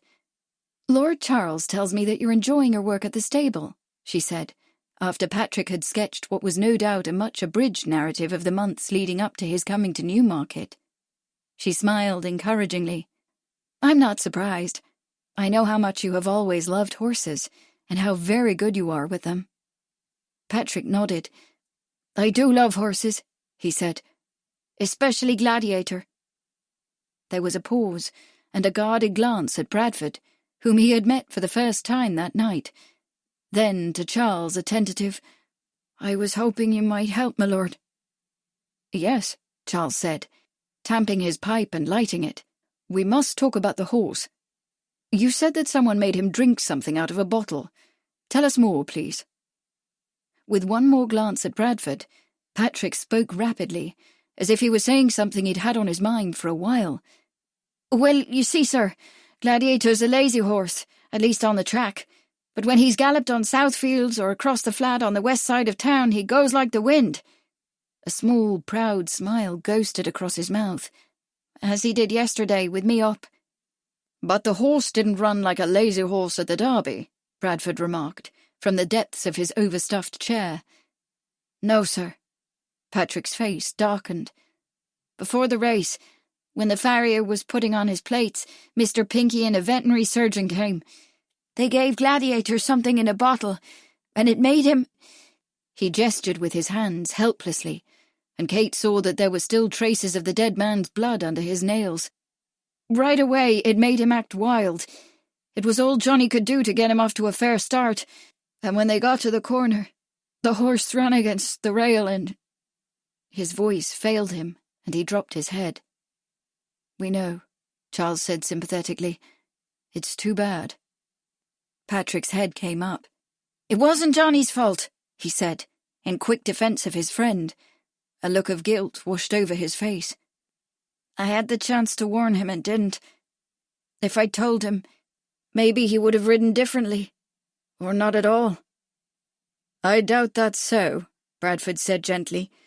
"When a horse turns savage, there's not much a jockey can do except try to hold on, and your friend couldn't reject a ride he'd agreed to and hope to keep riding, especially at the Derby." "Gladiator's not a savage horse," Patrick exclaimed. "At least, not by nature." Kate heard the indignation and outrage in his voice, and realized how much he was altered from the boy she had known. "Whatever they made him drink," he said roughly, "that's what made him wild. The ones who poured that stuff down the horse, they're the ones who killed Johnny." Charles took the pipe out of his mouth. "Did either of the two men happen to say what the substance was?" "No, they didn't." Patrick looked at Charles. "Do you know what it was, sir?" "Not specifically, no." Charles pulled on his pipe.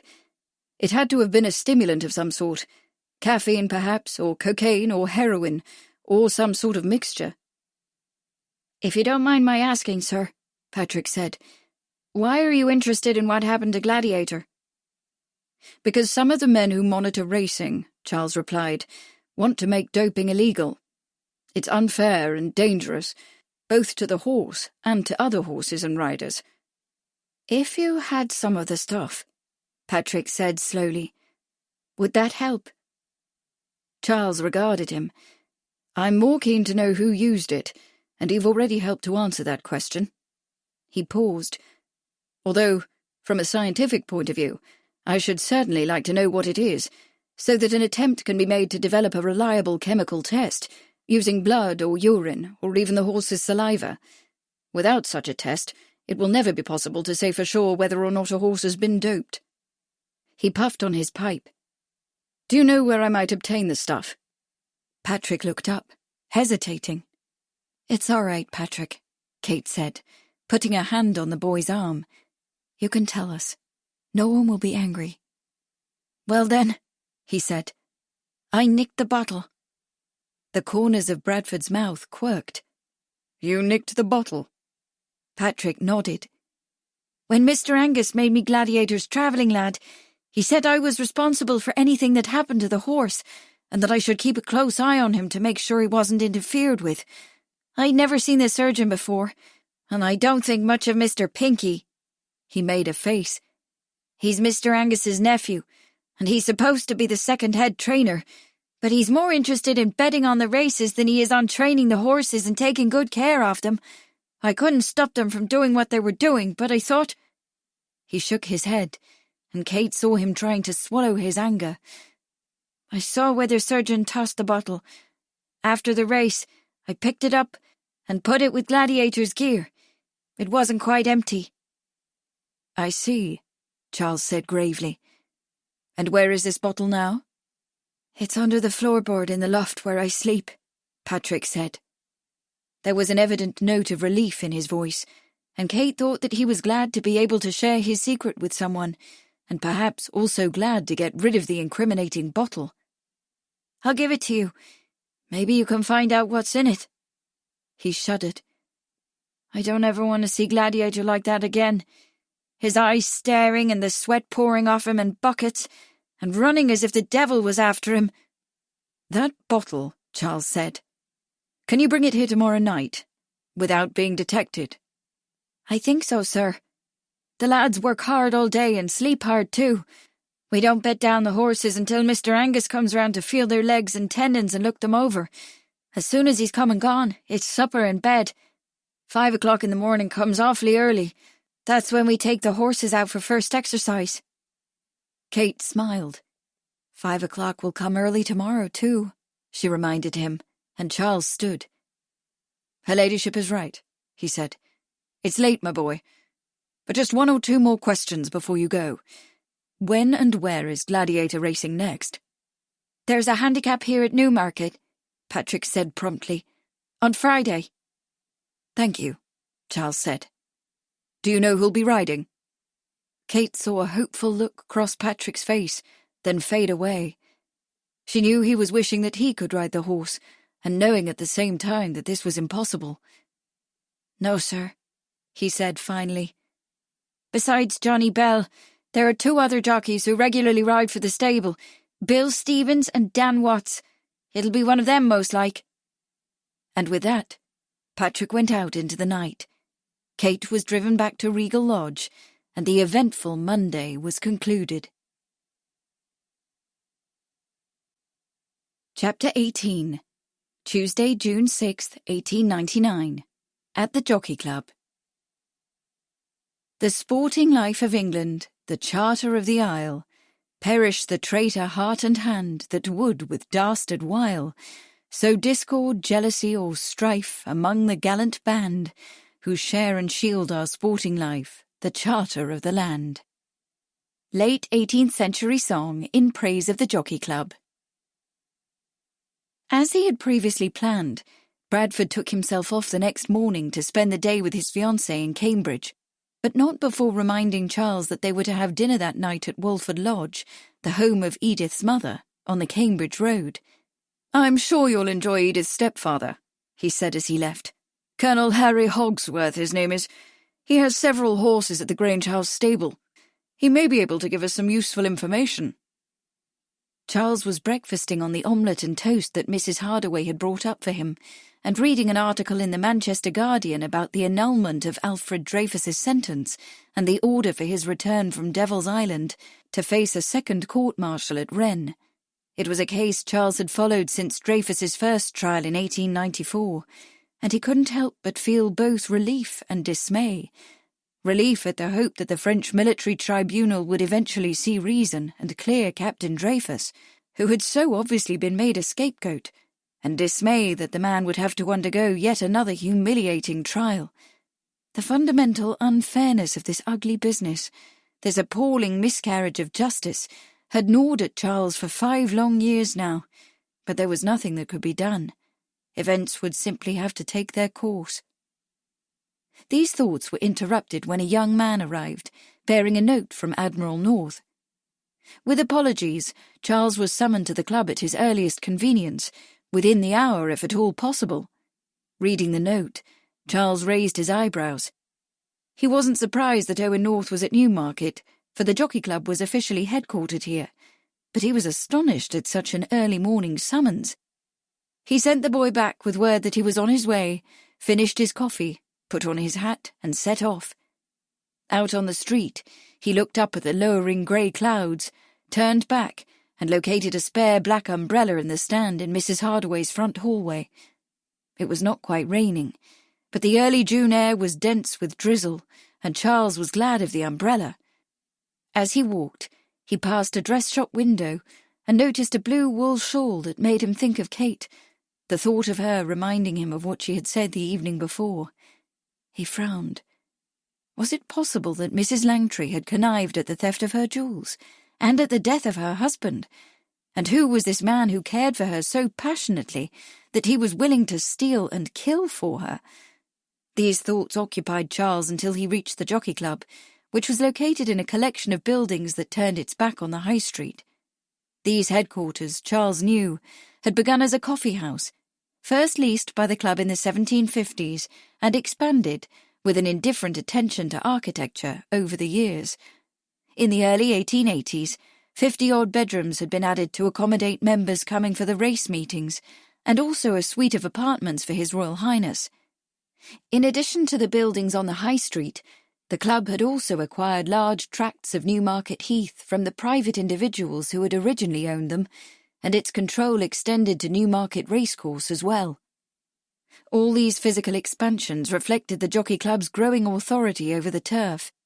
In the early days, and until about 25 years before, racing had been clouded by dishonesty, corruption, and outright crime, with crooked jockeys and stable staff manipulating the performance of horses, while corrupt handicappers and race officials affected the outcomes at the course. But Lord George Bentinck had used several major scandals to tighten the club's procedures. Admiral Henry Rouse had gone on to clean up handicapping, and by the 70s, the club had written a set of rules that gave them almost complete control over the turf, the authority to draw up handicaps, to manage the sums and payment of prize money, to license officials and racecourses, and to govern conduct and punish misconduct. In fact, the only thing the club refused to regulate was betting, which the stewards had delegated to Tattersall's committee a dozen or so years before, retaining only the right to deal with defaulters. But while the club's rules tended toward the autocratic, the stewards themselves might tend toward the lenient, overlooking infractions when they found it politic to do so.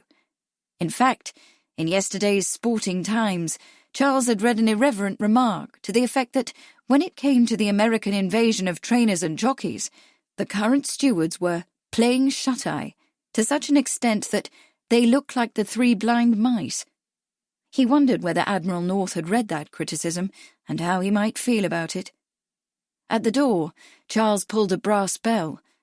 A footman took his umbrella and directed him upstairs, where he found Owen North behind a desk in a well-appointed office with a series of paintings of horses on the walls and an enlarged photograph of the Prince of Wales with Persimmon, who won the Derby in '96.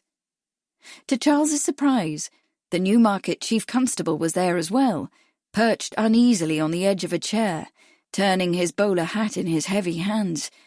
Jack Murray, the club's investigator, lounged morosely against a wall. "Ah, Sheridan," Admiral North said, rising and extending his hand. His face was troubled and his voice tense.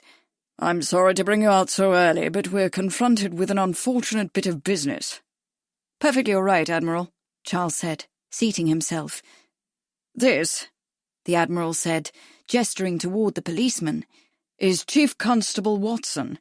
He has brought me news of a murder in Newmarket. It seems that one of the local bookmakers, Alfred Day, was shot last night in the alleyway behind the Great Horse."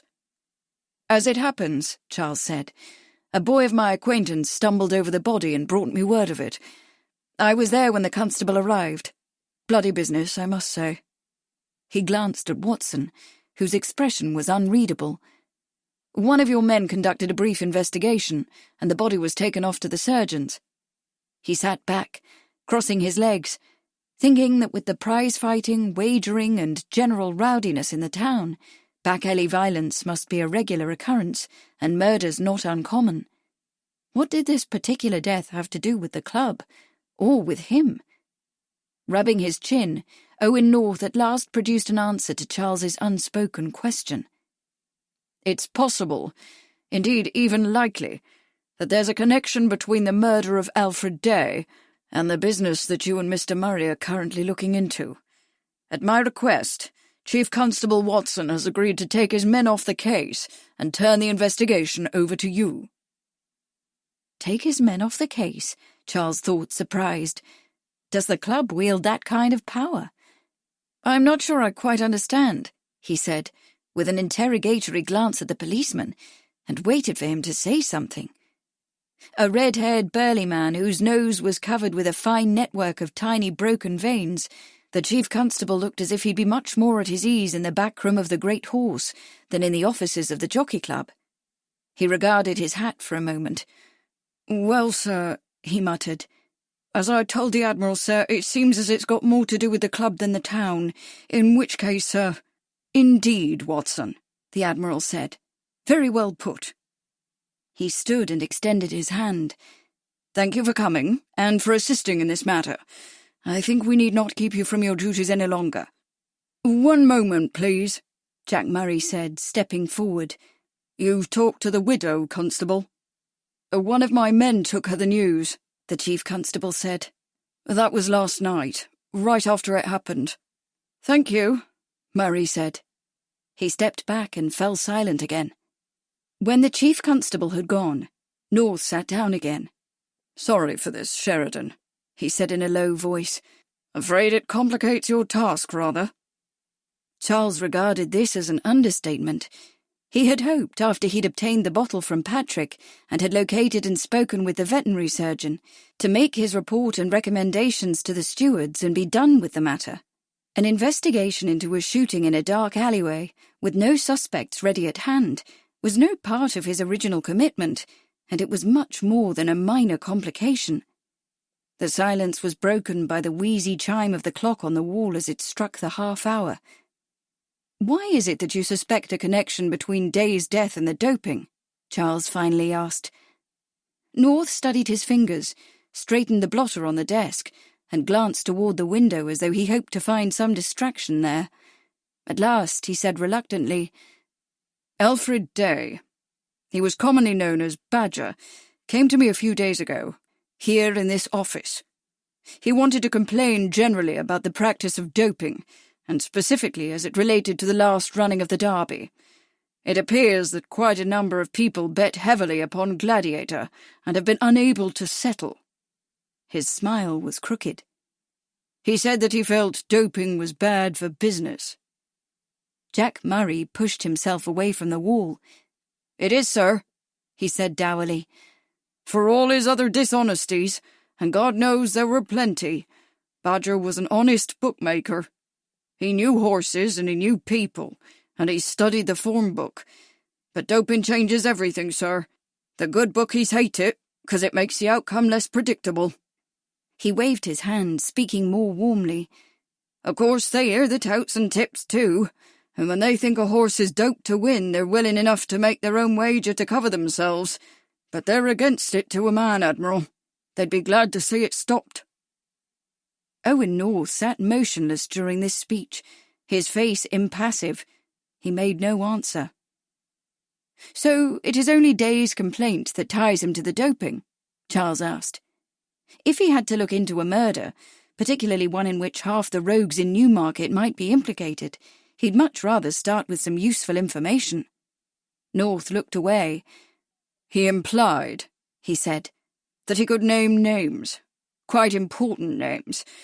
Since the matter obviously involved wagering, I suggested that he approach Tattersall's committee with his complaint, but he argued that this had to do with the performance of the horse, not the wager. And of course, there is the matter of the objection, which has not yet been settled. He insisted that his complaint was related to the objection and hence should be heard by the stewards."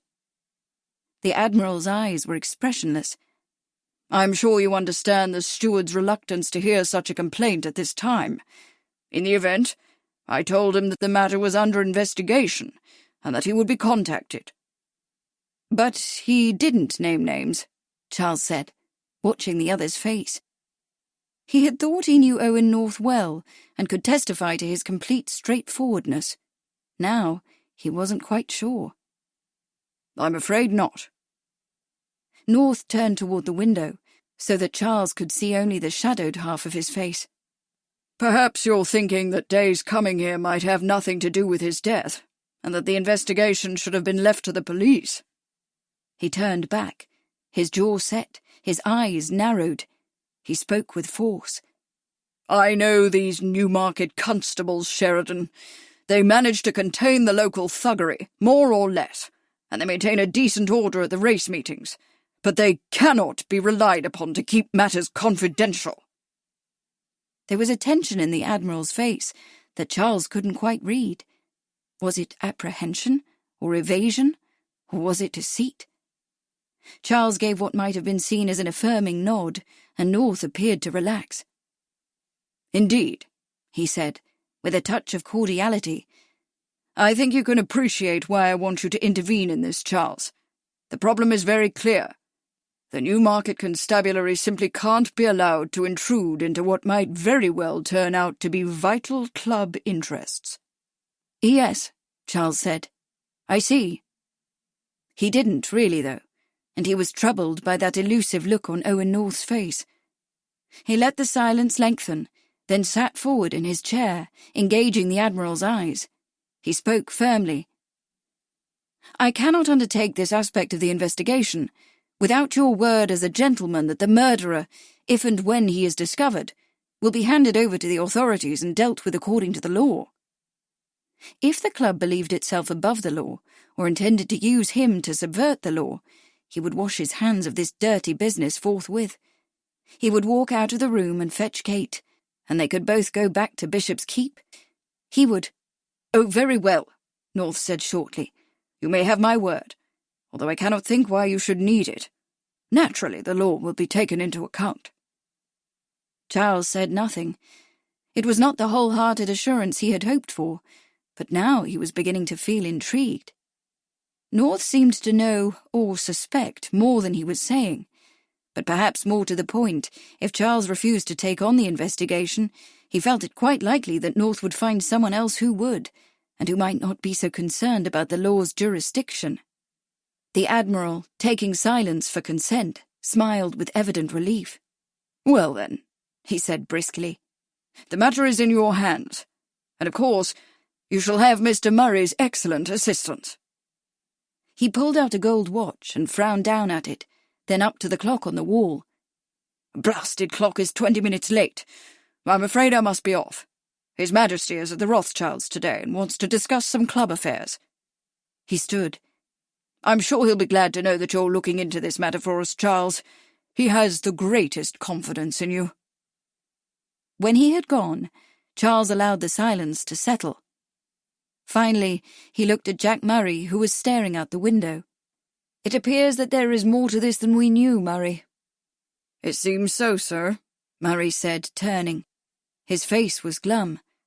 "But it's just as likely that Badger was done in to avoid the payment of a debt, or because he'd crossed someone he shouldn't." He sighed heavily. "It's happened before, sir."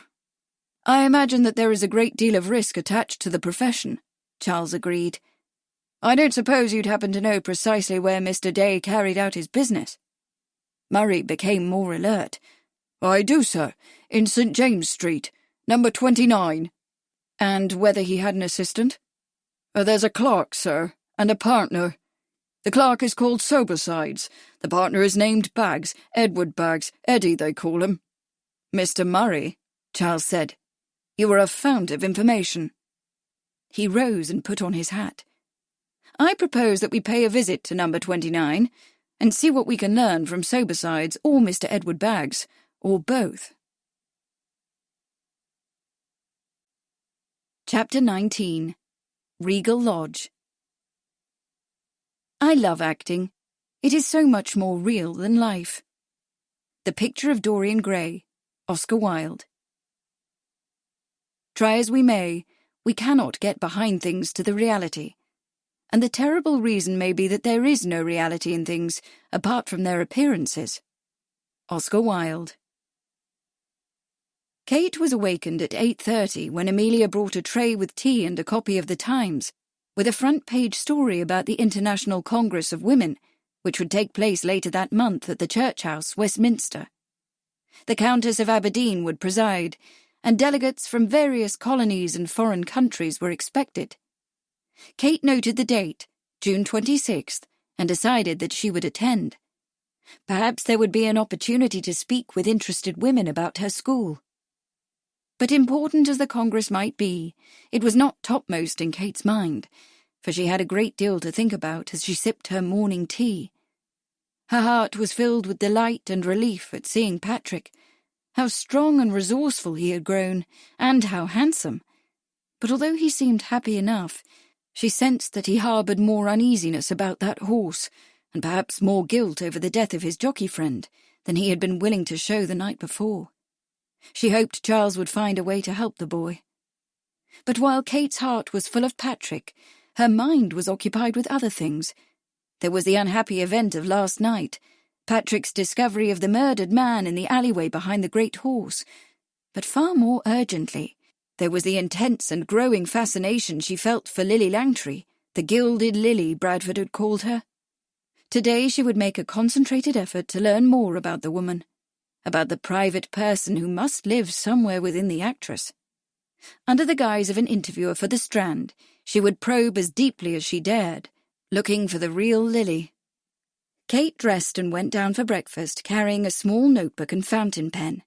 She was shown to a smaller room adjacent to the dining room, wallpapered in a pale green flock, with green draperies over sheer curtains that softened and dimmed the light from the east-facing windows. French doors opened onto a flower-filled glass conservatory, and the sweet scent of jasmine filled the air. Lily Langtry, dressed in an elegant blue shantung silk, with chemisette and collar of ecru tucked net, was already at the table, reading a folded newspaper and breakfasting on dry toast and coffee. When Kate entered, she looked up and smiled warmly. "Ah, Beryl, good morning." She gestured toward the sideboard, which was laden with chafing dishes filled with eggs, sausages, kippers, muffins, and toast. "Choose what you like, my dear. If you prefer something else, it can be brought from the kitchen." "Thank you," Kate replied, and allowed the footman to help her to an egg, a sausage, some fruit, and a muffin. As the footman held her chair, the butler appeared with a silver coffee pot, poured a steaming cup, and both withdrew. "You're lovely this morning, dear," Lily said, glancing at Kate. She opened a brocade cigarette pouch and took out a cigarette, fitting it into an elaborately carved ivory holder. "Such a sweet little white dress. I do so like batiste for summer, although I don't wear it myself, as I once did." Kate smiled slightly as she stirred her coffee. "I trust you enjoyed your dinner with the prince last evening?" "Oh, I did, very much," Lily said, "although we made an early evening of it." She lit her cigarette with a match and took several puffs. "I was home and asleep by midnight." This was strange, Kate thought, since she had heard Lily's carriage arriving in the gravel drive shortly after 3 in the morning. Or perhaps it was not Lily's carriage. Perhaps she had entertained a guest, and he was not arriving but departing. Glancing up, she saw that the bruise on the actress's cheek, while it was still evident, had been artfully camouflaged, and it crossed her mind that the softly filtered light in the room might be contrived to conceal the facial imperfections of a woman who would be 50 in a few more years. For an instant, Kate felt a fleeting pity for Lily, whose face and figure were literally her fortune, and who lived as a public spectacle. She must fret each moment that someone might take a critical view of the lines on her face, or find fault with the simplicity of her dress, or remark that her figure wasn't what it had once been. But the pity flickered out in an instant, for Kate knew that Lily Langtry had chosen to live in this way, and could choose differently whenever she wished, if she were willing to pay the price. "And you, my dear Beryl?" Lily asked over her coffee cup. Her laugh was light.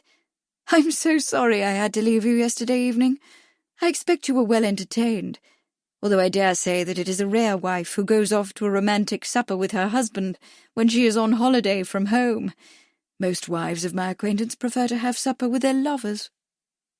"Mine is a rare husband," Kate replied, "whom I much prefer to a lover." She buttered her muffin. "But I'm afraid my evening with Lord Charles was somewhat less than romantic. There was a murder in the alleyway, and—" "A murder?" Lily exclaimed. She put down her cup and pulled on her cigarette, her eyebrows delicately arched under the hair that was fluffed across her forehead. "Good heavens! How utterly delicious! Oh, my dear Beryl, do tell me all about it." "There was nothing delicious about it at all," Kate said gravely. "It was quite sordid, I'm afraid. One of the Newmarket bookmakers was shot to death in the alleyway behind the Great Horse. But your imagination must have been roused, certainly, Lily replied, the smoke drifting from her nostrils. You have written about murders in your stories. As I recall, there's a murder in The Duchess. The man who attempts to sell the stolen jewels. He's murdered, isn't he? She closed her eyes. I can see it on the stage already, Beryl. It'll be a thrilling play, full of drama and high morality. She opened her eyes wide and raised one arm in a sweeping gesture. The Duchess's stolen jewels are redeemed. The villain receives his just punishment. Cecil Howard will love it. He is always looking for the moral in every play he reviews, the nasty man. Kate thought that very soon she should have to disabuse Mrs. Langtry of her mistaken notion that the Duchess was going to be staged, but not quite yet. The difficulty, she said, is that fictional murders are quite different from real ones. There was a great deal of blood last night, real blood. The ground was soaked with it, and the victim couldn't pick himself up when the curtain came down and go out to take his bows, or hear the applause of the audience, or read the reviews of his performance. He was dead, and his poor wife and children— "Oh, pooh!" Lily scoffed, resting her cigarette on a small silver ashtray and picking up her cup. Bookmakers don't have wives and children. They have mean little men who run after them with black books. That's where they keep the names of the people who owe them money. This one had a wife, Kate said. He wore a wedding ring. Lily's laugh tinkled merrily. How like an author to observe such a thing, Beryl. Who, pray tell, was this poor bookmaker who expired in the alley? Perhaps I know him. She laughed. Perhaps I even owe him £1 or two.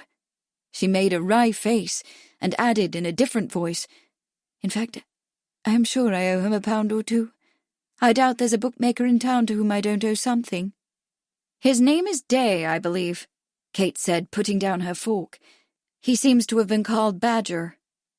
Suddenly she was not very hungry, thinking of poor Mr. Day's family gathered around a breakfast table where one chair was vacant and would never be filled. Whatever his occupation, he was a human being who had felt love and anger and fear, and there was a strangled sound and a crash of porcelain. Kate looked up to see that Lily's face had gone ashen. Her eyes were wide and dark. The cup lay broken on the table, and a splash of coffee stained the bodice of Lily's blue silk dress. "Lily!" Kate exclaimed, putting her hand on the other's arm. "Are you all right? Shall I call someone?" She reached for the small brass bell that sat on the table. "The butler? Or would you prefer your maid?" "No." Lily shook her head violently and sucked in her breath with a small gasping noise. She made a fist and held it to her mouth, coughing. I'm fine. That mouthful of coffee just went the wrong way down." She coughed again and began to fan herself violently with her other hand. "Such a little thing, really. Don't trouble yourself, please."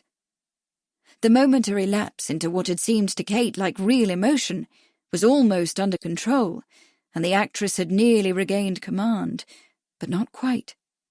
The rouge on Lily's cheeks showed as bright circles against the pallor of her skin, and the hand at her mouth was trembling. Kate sat back. "I know that sometimes it helps to talk about things that distress us," she said quietly.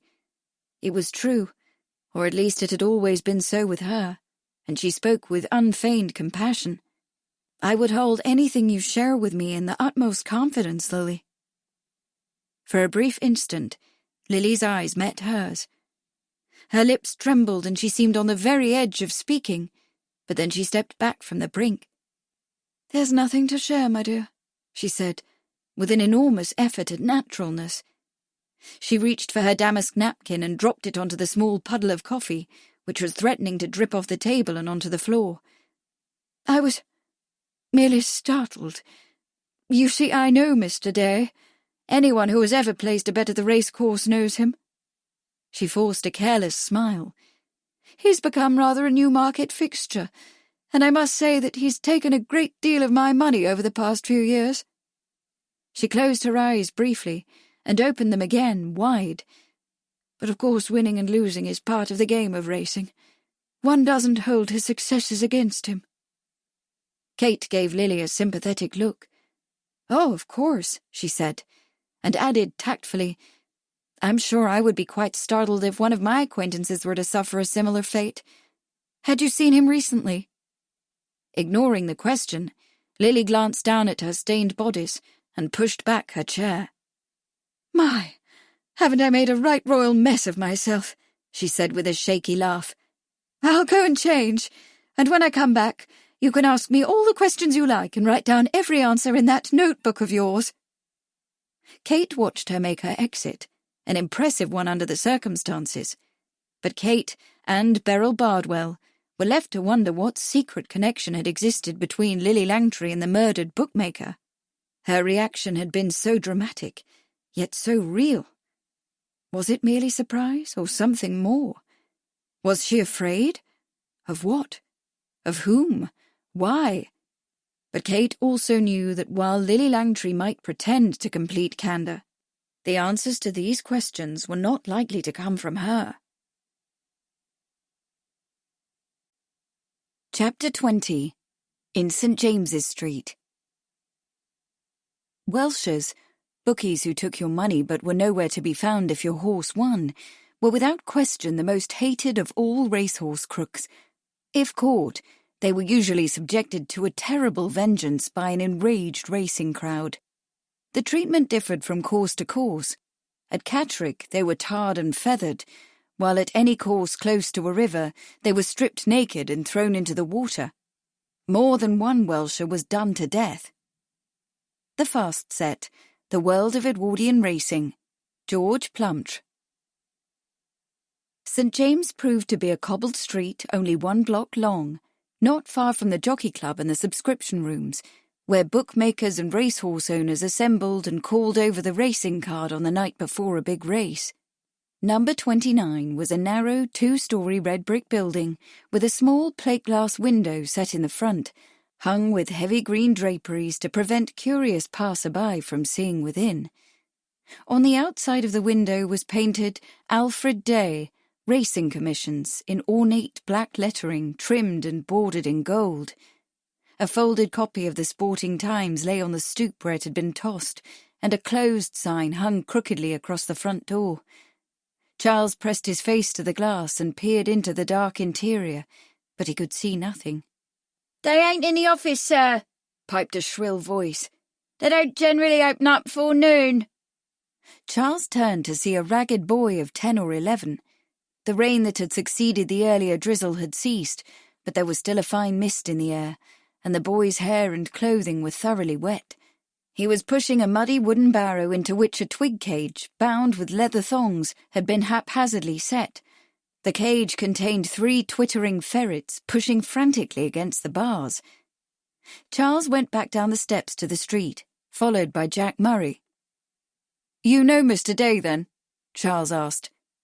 The boy nodded vigorously, set down his barrow with a thud, and pushed his wet hair off his forehead. "If you're here to place a bet, sir, you might go round the back and ring. So besides has a room upstairs. If he's in, he'll take care of you." Charles reached into his pocket for a coin. "Thank you," he said. "Do you live nearby?" "Back there in a room, sir, with me mother and brothers, sir." Pocketing the coin, the boy pointed down a dark passageway between 2 brick buildings across the street.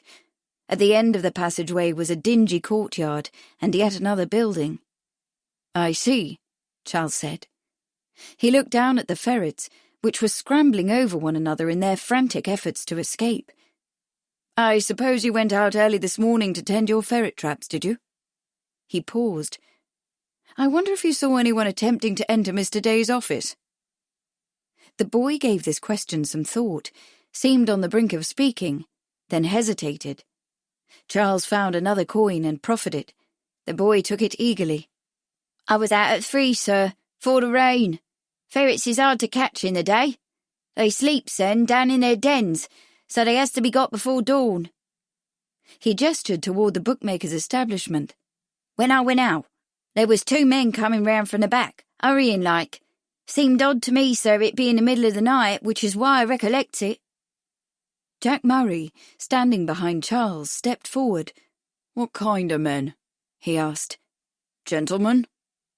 "Oh, no, sir, not gentlemen, sir," the boy said.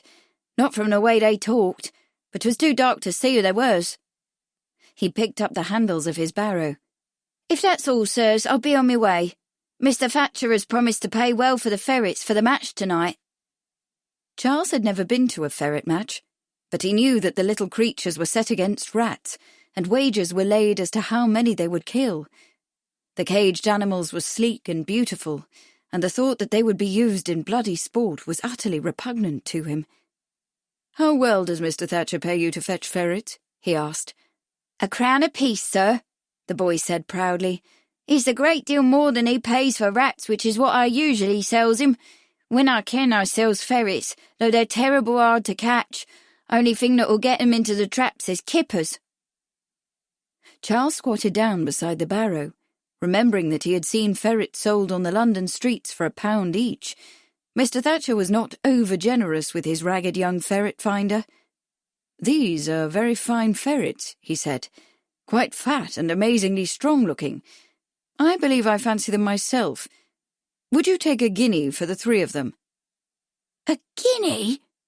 The boy's eyes grew large. "Oh, yes, sir, 'deed I would, sir." Charles drew out his purse and fished through an assortment of copper, silver and gold coins. He extracted a gold sovereign and a silver shilling and pressed them into the child's hand. Then he picked up the wooden cage, set it on the street, and released the catch. The trio of ferrets pushed eagerly out and were gone in an instant. The boy's face puckered, and Charles thought he might cry. "But I thought you wanted 'em, sir," he cried, holding on to his fortune as if he feared it might be taken away from him. "And now they're gone." "I wanted to see them run," Charles said mildly, restoring the cage to the barrow. "They're very fast, aren't they?" The boy looked down at the coins and quickly recovered himself. "Oh, 'deed they are, sir," he said, "and fierce as can be with rats." Shaking his head at the inexplicable whims and whimsies of gentlemen, he pocketed the coins, picked up his barrow, and turned with alacrity into the passageway on the other side of the street. "Well then, Murray," Charles said, dusting his hands, "suppose we go around to the back and see if this man Sobersides will answer our ring." Jack Murray said not a word about the vanished ferret. Instead, he went ahead of Charles around the building, past a derelict row of dustbins, to a narrow wooden stoop at the back. A calico cat was sitting on the top step, but as the men approached, it jumped down with an annoyed meow and disappeared into the straggly bushes that filled the narrow yard. Murray climbed the steps. A bell hung beside the door, and he pulled a dirty string, ringing it loudly. After a moment, he rang it again, and then again. From the bushes, the calico cat renewed its complaint. "It doesn't seem, sir," the investigator said, looking down at Charles, "that there's anybody here." "Well then," Charles said reasonably, "I suggest that we try the door. If it's locked—" It was, but Murray, a man of many talents, took a ring of keys from his pocket and on the 3rd try unlocked the door. The hinges creaked when he pushed it open, and he hallooed loudly, waited a moment, listening, then hallooed again.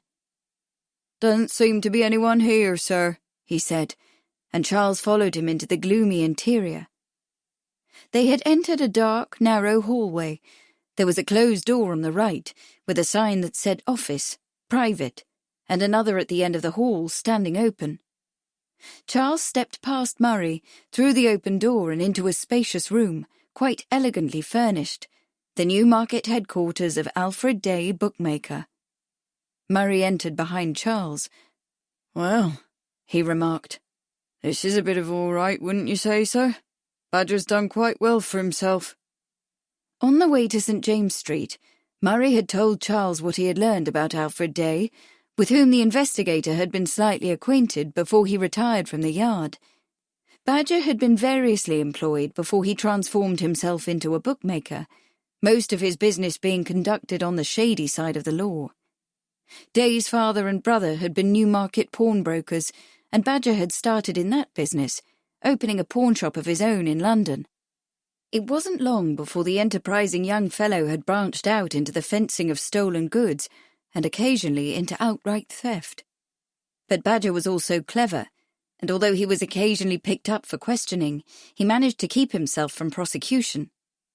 He was adept at gaming, too, and regularly frequented the Hotel Metropole, where the smart and sporting sets gathered in the casino and billiards room.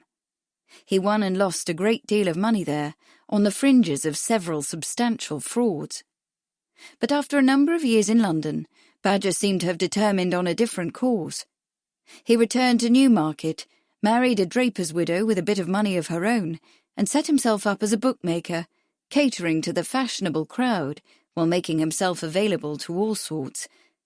The competition was challenging, since there were already a great many established bookmakers in town, but he had immediately flourished, quickly expanding his business to include a variety of wagering activities. Within 3 years of leaving London, Alfred Day was accounted one of the 3 or 4 leading bookmakers in Newmarket. When Charles expressed surprise at Mr. Day's speedy success, Murray offered the opinion that it was partly due to his reputation for honesty, that is, he was not known to have welshed on a bet, and partly to his having taken on as his partner a certain Eddie Baggs from Brighton. Baggs, who apparently knew a very great deal about horses, proved to have a genius for numbers, and understood the mechanics of making book to show a profit. While Badger might have been somewhat less gifted than Baggs in the fine art of making book, he had proved to be an astute businessman, demonstrating a great skill in manipulating his competitors. The partnership had proved to be a success. Within the first year, Badger and Baggs had bought up the businesses of several of their smaller competitors, adding that custom to their own. By the second year, they had established a second office in London, and neither were hole-in-the-corner affairs either, where fugitive betting was carried out by weasel-faced clerks. These were fashionable offices, located in areas frequented by smart people, where the swells could gather, smoke their cigars, and exchange racing tips and tidbits. The Newmarket office was of this sort, Charles saw as he looked around. The room was dark, but enough light filtered through the draperies over the front window to see that it was carpeted and furnished as a gentleman's club, with large sofas and stuffed chairs, elegant mahogany break-fronts and bookcases, tables and chairs for gaming, and other tables and chairs for catered meals. The walls were hung with gilt-framed paintings of horses and various landscapes and portraits. The high ceiling sparkled with crystal chandeliers, and the lingering odour of cigar smoke hung on the air. The whole interior spoke of gentlemanly leisure and luxury and good taste. Whatever the actual condition of his financial affairs, Mr. Alfred Day had at least succeeded in making a great show of success. But the room was empty, and Charles could see there was nothing more to be learned beyond the general impression. Back in the hall, he tapped on the door marked office. Hearing nothing, he opened it. This room was far more utilitarian than the club room in the front. There was a large blackboard on one wall scrawled with hieroglyphics that Charles could not read. The other walls were papered with calendars of sporting events and announcements of various kinds. There was a desk, a wooden cabinet, and bookcase. But these things were not what caught and held Charles's attention. It was the litter of papers on the floor, the desk and cabinet drawers pulled out and spilled, the books torn and tossed, the 2 overturned chairs, and the general chaos that had resulted from a violent and haphazard ransacking by someone who was bent on destruction. Behind Charles, Jack Murray made a low, growling noise. "Yes," Charles said without turning. "It appears that someone was here before us." "Do you suppose Sobersides is up there?" Murray asked. He nodded toward a steep, open flight of stairs, almost like a ladder, at the back of the room. "Shall I have a quick look, sir? He might be dead." "He might be alive," Charles said, "and armed. We'll both go." Carrying his stick, he climbed the stairs. At the top, he put his hat on the stick and lifted it just above the level of the opening in the floor. When nothing happened, he withdrew his hat and climbed up onto the second floor, which proved to be an open loft, with windows at either end. There was no need for caution, he saw immediately. for the loft room had no human occupant, alive or dead. There was a bed in one corner, the covers flung back, and a square deal table by one window, in the centre of which stood an unlit paraffin lamp with a dirty chimney. On the table were the remains of a shepherd's pie and an empty bottle of ale. Murray went to a wooden dresser and pulled open the drawers, revealing a jumble of shirts and stockings and underclothing, then to a makeshift corner closet, where he jerked aside the hanging sheet to reveal a well-worn black coat and 2 pairs of black trousers. An empty satchel and a pair of Wellingtons sat beneath. "Doesn't look like he took his clothes," Murray remarked. "Either he left in a hurry or he means to come back." Back downstairs, Charles poked around in the litter of papers and torn books. There was a small safe in the corner gaping open. If it had once contained ledger books or the records of betting transactions, they had vanished. Murray looked around with a frown. "I'd say, sir, that we're left with a question or two. Do you suppose Badger was killed because he failed to pay up on a bet?" "It's possible," Charles said. "It's equally possible that he was killed because he wanted to collect, but I doubt if we'll find any answers here." He took out his watch. "I'm off to visit the doctor who has possession of Badger's body. Why don't you see what you can learn about Sobersides and where he might have gone? Baggs, too. We'll certainly want to have a word with him, and anything you might discover about how our victim spent his evening will no doubt be useful. I suppose we shall want to interview the widow." Murray nodded, agreeing. "I doubt if she knew much about his business, though. Women don't, as a rule." Charles glanced at his watch. "Shall we say 2 o'clock, then? At the pub across from the clock tower?" 2 o'clock, Murray said. He was almost smiling. "Yes, sir." Chapter 21. Below Stairs at Regal Lodge. James Todhunter Sloane rode throughout the whole of the 1899 season in England, getting home 108 of his 345 mounts. He often stayed the night at Regal Lodge, and it wasn't one of the guest rooms he slept in. Music hall star Letty Lind sang a number which became famous as a saucy reference to Sloane's affair with Lily. "Click, click, I'm a monkey up a stick, and you must let me have my way." For several years, Lily Langtry operated a betting swindle, originally imparted to her by Todd Sloane from Regal Lodge. She systematically received a flash from the course of a winner of a race the moment it passed the post, which enabled her to telegraph a big bet on the horse, as if she had been on it before the off. The Gilded Lily, Ernest Dudley.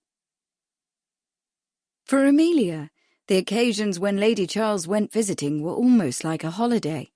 This morning, for instance, she had only to fetch tea in the Times upstairs, assist with her mistress's toilette, and prepare the other outfits to be worn that day.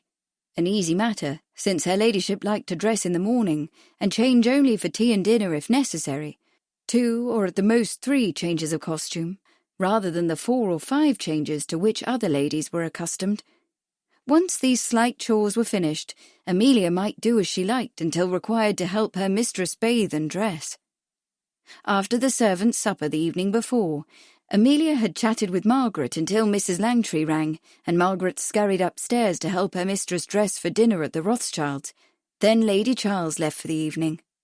With her ladyship's permission, Amelia locked the bedroom door and spent the best part of an hour luxuriating in a hot bath, feeling like the Queen herself, then went off to her own tiny cubicle to read.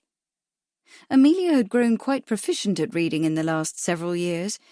Her ladyship encouraged all the servants at Bishop's Keep to read in their spare hours, even providing newspapers and books, and not religious literature either, as did Lady Kenilworth, Amelia's cousin's employer, who had taught her staff to read so that they could study the gospel tracts she pressed on them.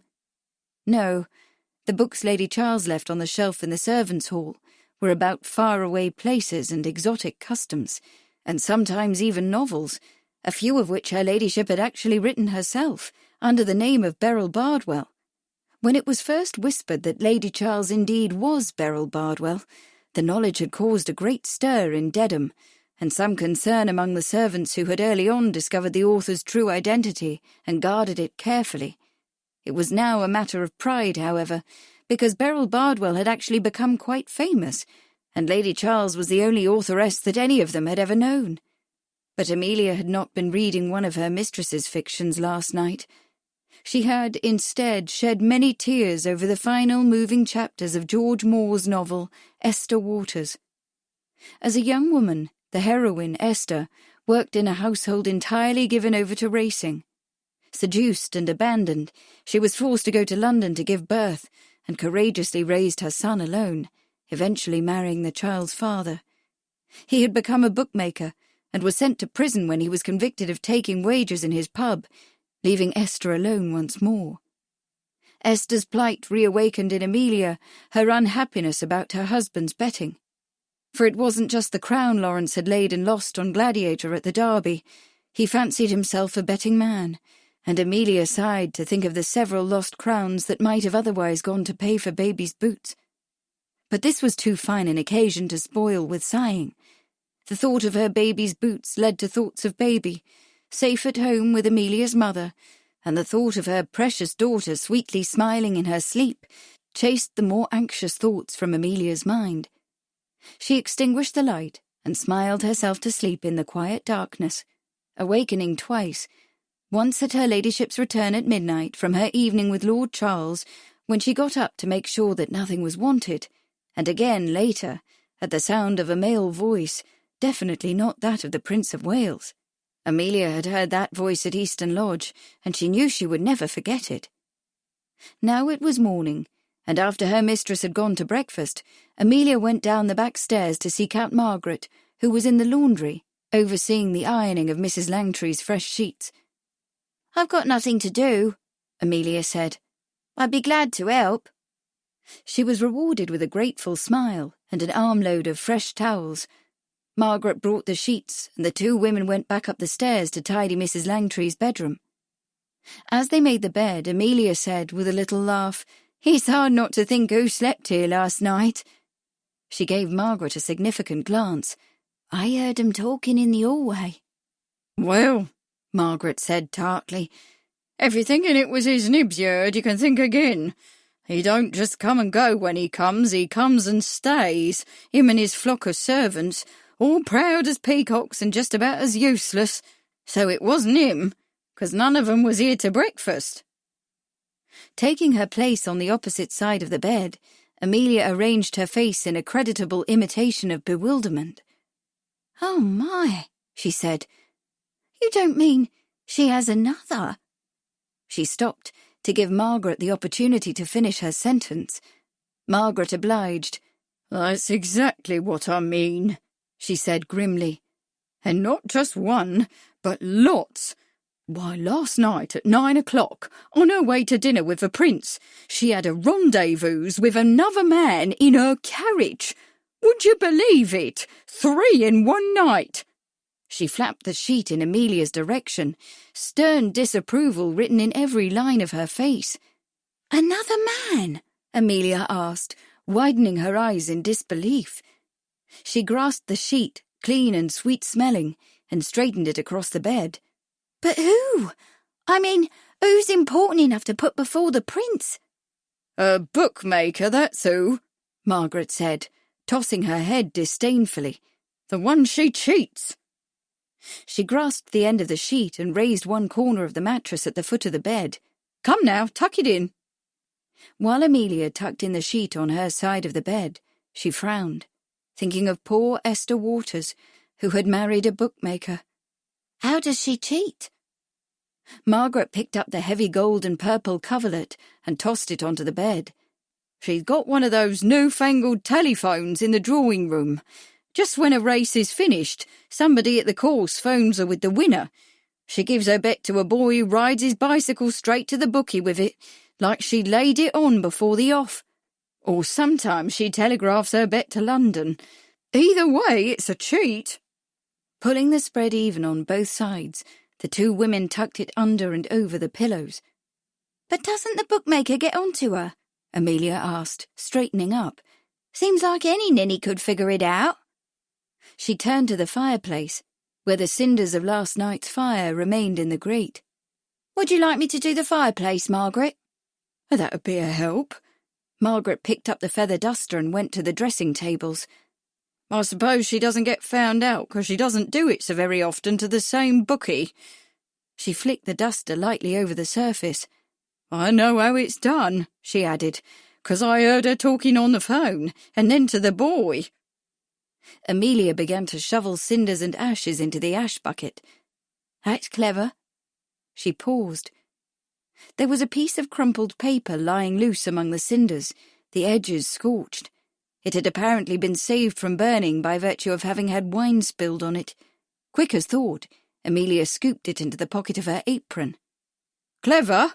Maybe. Margaret's voice was thick with scorn. But she wasn't clever enough to think it up. That American jockey who sleeps here sometimes, he showed her how to do it. Americans are smart when it comes to cheating. She went to dust the other dressing table. Amelia cocked her head. I wonder why she was meeting her bookmaker last night. Do you think she wanted to lay a bet? Don't be a goose, Margaret said, picking up the towels and going into the bathroom. If you ask me, she had other business with him, and it wasn't wages. Amelia finished cleaning out the fireplace and swept the hearth. She set the bucket outside the door and went into the bathroom, where Margaret was polishing the faucets with a towel. I just don't see, she said, frowning, how any woman would be daft enough to fancy a bookmaker before the prince. It's true, Margaret said shortly. She gave the faucet one last disgusted swipe and threw the towel on the damp heap on the floor. She sent him a note by Richard the footman, asking him to meet her at 9 in St. Mary's Square. I know, 'cause Richard read the note and told me about it. Shaking her head, she hissed through her teeth. The goings-on in this house are enough to make a good Christian girl hang her head in shame, Amelia. And her a parson's daughter, too. Taking her cue, Amelia patted Margaret's hand. It's too bad you have to be privy to such terrible things, Margaret, she said piously. But you're to be praised for holding yourself above it all and sticking to your standards. You'll have your reward in heaven. The Bible says so. Thank you, Amelia, Margaret said with a smile, her good humour partially restored. She picked up the damp towels. Rose is doing your mistress's room. Let's go down to the kitchen and fix ourselves a spot of tea. Won't cook, mind? Amelia asked doubtfully. Discipline wasn't overly strict at Bishop's Keep, but the servants took their morning cup in the servants' hall, where they didn't distract the kitchen maids or get in Mrs. Pratt's way. Margaret shook her head. The cook likes her a bit of gossip, same as us. We're safe so long as Mr. Williams don't catch us. Come on. The kitchen was a large, gloomy room with damp stone walls and a stone-flagged floor under the old part of the house. Only a little natural light was let in by the windows high up on the walls at ground level, and gas lights burned around the room. Although it was only mid-morning, the room was already quite warm, heated by the monstrous Royal Range, a black iron giant that took up almost all of one wall. On the other walls were bins and shelves and cupboards that held dishes and cooking pots, and a solid deal table sat in the middle of the floor, its surface marked by years of vegetable chopping and bleached white with many scrubbings. The kettle was already boiling on the back of the range when Amelia and Margaret came into the kitchen. Margaret put tea in a china pot, while Mrs. Redditch, the cook, dropped a lid on the copper kettle on the stove and joined Amelia at the table. She was a large, jolly-looking woman whose good humour seemed to extend to everyone but the kitchen maid, who was sulkily washing up the breakfast dishes in the scullery. Margaret was pouring tea into 3 thick china mugs when Mr. Beauchard, the gardener, came in with a bucket of fresh-dug carrots. With a nod to Amelia, who had been introduced to him at lunch the day before, he pulled out a chair and sat down. "Well, Beauchard," Mrs. Redditch said genially, as Margaret fetched a 4th mug. "You certainly look glum enough, and it's not noon yet." She chuckled. "Is the missus making life hard for you again?" Mrs. Beauchard, as Margaret had told Amelia the day before, was the laundress at Regal Lodge, as well as several other neighbouring establishments, and was known to be a harridan. Mr. Beauchard, who had the grey, bowed-down look of a hen-pecked husband, blew on his tea to cool it. "I just had a word with the postman," he said in a conspiratorial tone. Seems as there was a killing in Newmarket last night. That's nothing new. Margaret poured more hot water into the teapot and put on the lid. Somebody's always getting himself killed in Newmarket. It's the roadies, you know, Mrs. Redditch said to Amelia. They come down from London for their boxing matches and cockfights and horse racing. The constables do their best, but they get drunk in the taverns and knock each other over the head. Far as I'm concerned, Margaret said darkly, it's good riddance to bad rubbish. It's getting so Christian folk can't walk down the High Street without hearing some ruffian's crude language. Why, even Pastor Johnson wasn't no ruffian, Mr. Bouchard put in, with the air of a man who knows something important and is having a difficult time containing his knowledge. He put his mug down and leaned forward. Was Badger? He said in a low voice. Alfred Day? Mrs. Redditch asked, surprised. He's dead? He's dead, Mr. Bouchard said definitively. He leaned back in his chair. Somebody shot him last night. Margaret let out her breath in a long whoosh. Mrs. Redditch sat staring. Badger the bookmaker? Amelia asked in great surprise, remembering how she had met him at the Derby and how anxious Lawrence had been to drop his bet into Badger's satchel. Right, Margaret said grimly. He happens to be Mrs. L's bookmaker. She narrowed her eyes. When did he get himself killed, Mr. Bouchard? The gardener gave her a meaningful look. After 9 and afore 10. Leastwise, that's what the postman said. He got it from his brother Tom, the constable. After 9 and afore 10, Mrs. Redditch cried. But that's when Mrs. L was supposed to meet. Her hand went to her mouth, and her voice trailed off. Exactly, Mrs. Redditch, Mr. Bouchard said grimly. He put down his mug. My thoughts exactly. Chapter 22. In the Doctor's Office. In 1835, Henry Goddard caught and convicted a murderer.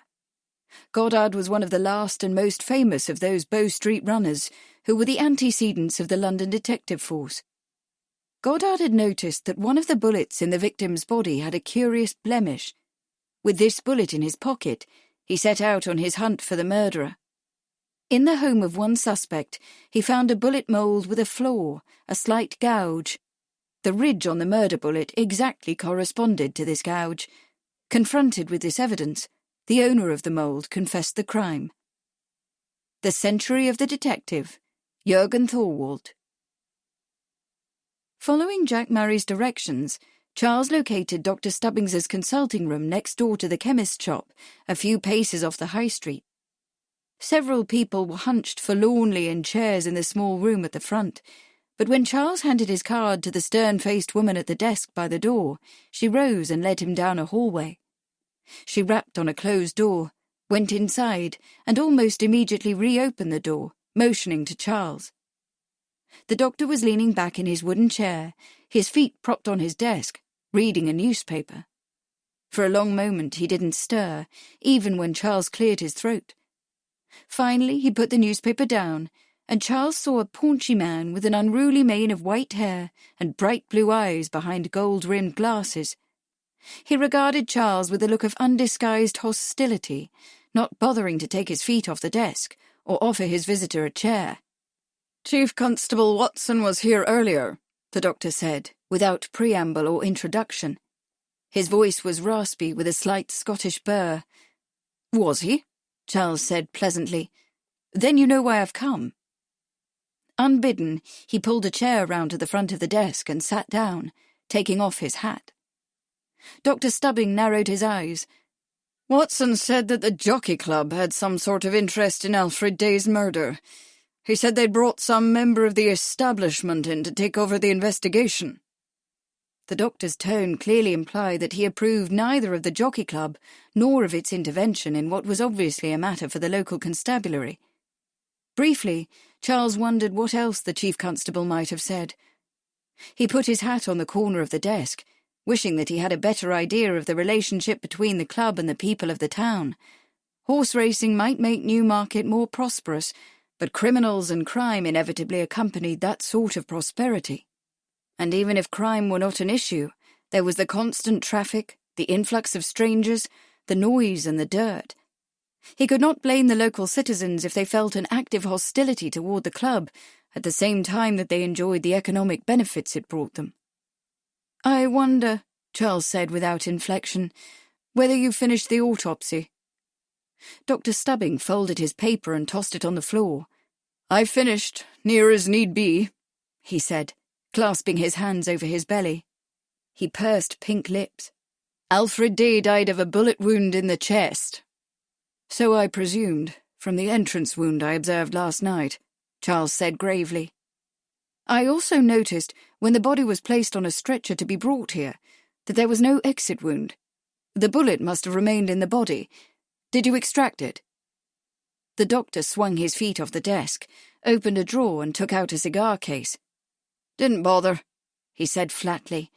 "Somebody shot the poor bastard at close range, and that's what I'll tell the coroner's inquest." He took a cigar out of the case, closed it, and replaced it in the drawer without offering the case to Charles. "Assuming there is an inquest," he added. "Or do the gentlemen of the Jockey Club mean to subvert the judicial inquiry as well as the police inquiry?" Charles did not answer the question. "I'm afraid, Dr. Stubbing, that I must trouble you to extract the bullet. It might be useful in identifying the gun that fired it." Dr. Stubbing's bushy white eyebrows shot up. "The bullet identify the gun?" He grunted skeptically. "You're joking." Charles gave an inaudible sigh. "I'm quite serious, sir. A full decade ago in Lyon, Professor Lacassagne was able to match the marks on the bullet to the rifling of a particular gun barrel. Last year in Germany, Dr. Paul Jesserick matched a bullet taken from the victim's body with a test bullet fired by a revolver belonging to one of the suspects. The testimony of both of these scientists resulted in guilty verdicts." "Mumbo-jumbo," Dr. Stubbing muttered, lighting his cigar. "Maybe a foreign jury can be taken in by such pseudo-scientific poppycock, but not one of our English juries. They have better sense." He eyed Charles. "There's never been such a case in England, I'll wager?" "There was one, sir," Charles said, "about 60 years ago. But it did not go to the jury. The comparison of the bullet with the mould that formed it persuaded the murderer to plead guilty." The doctor harumphed. "Well, you're not going to get a Newmarket jury to swallow such an argument. Unless the club puts its own men into the jury box, of course, and its own judge on the bench." He pulled on his cigar, his voice rising bitterly. "And don't try to tell me that won't happen, sir. I've seen what money and influence have already bought in this town, and all in the name of sport." He spit the word out. "Who's to say the club can't buy justice as well?"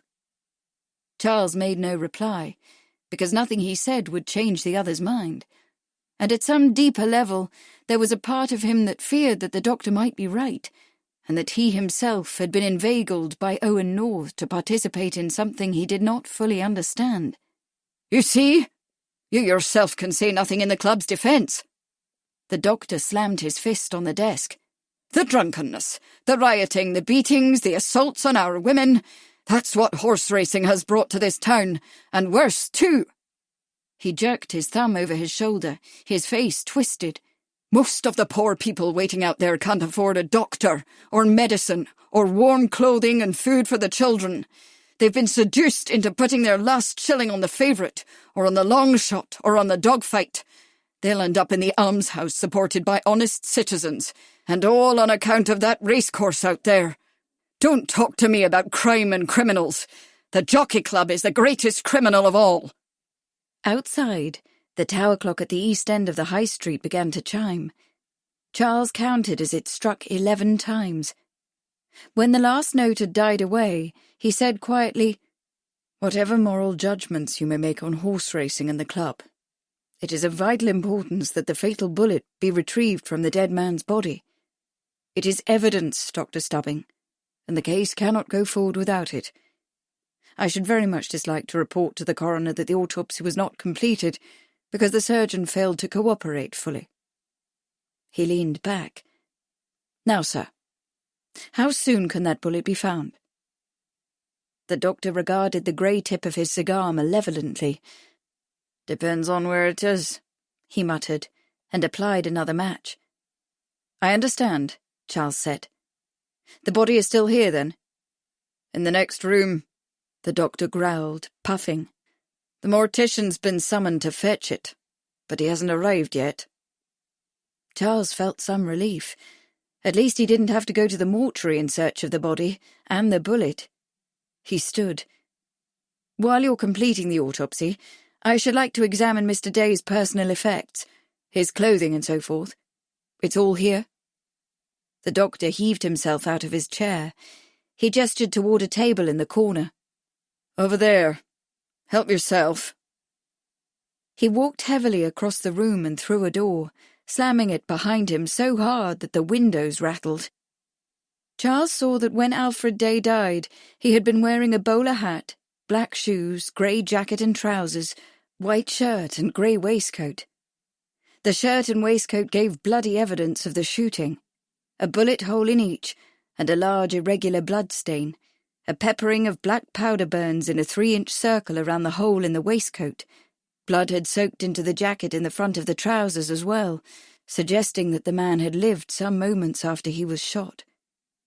Apart from the blood-stained clothing, there seemed little else of interest.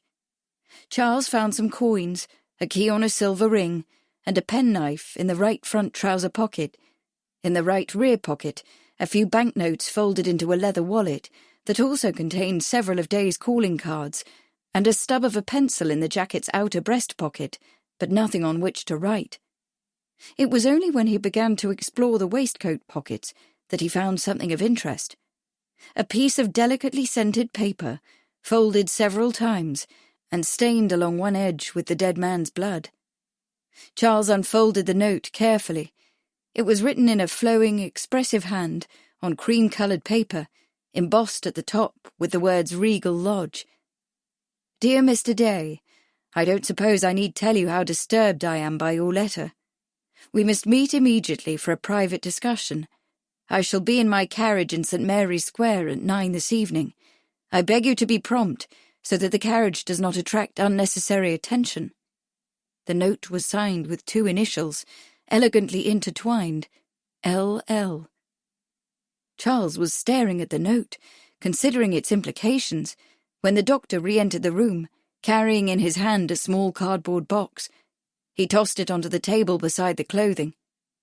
"The bullet," he growled. "That was quick, I must say," Charles remarked, folding the note. He took out his pocket watch. The doctor had been out of the room for no more than 3 minutes, clearly not sufficient time to complete the autopsy.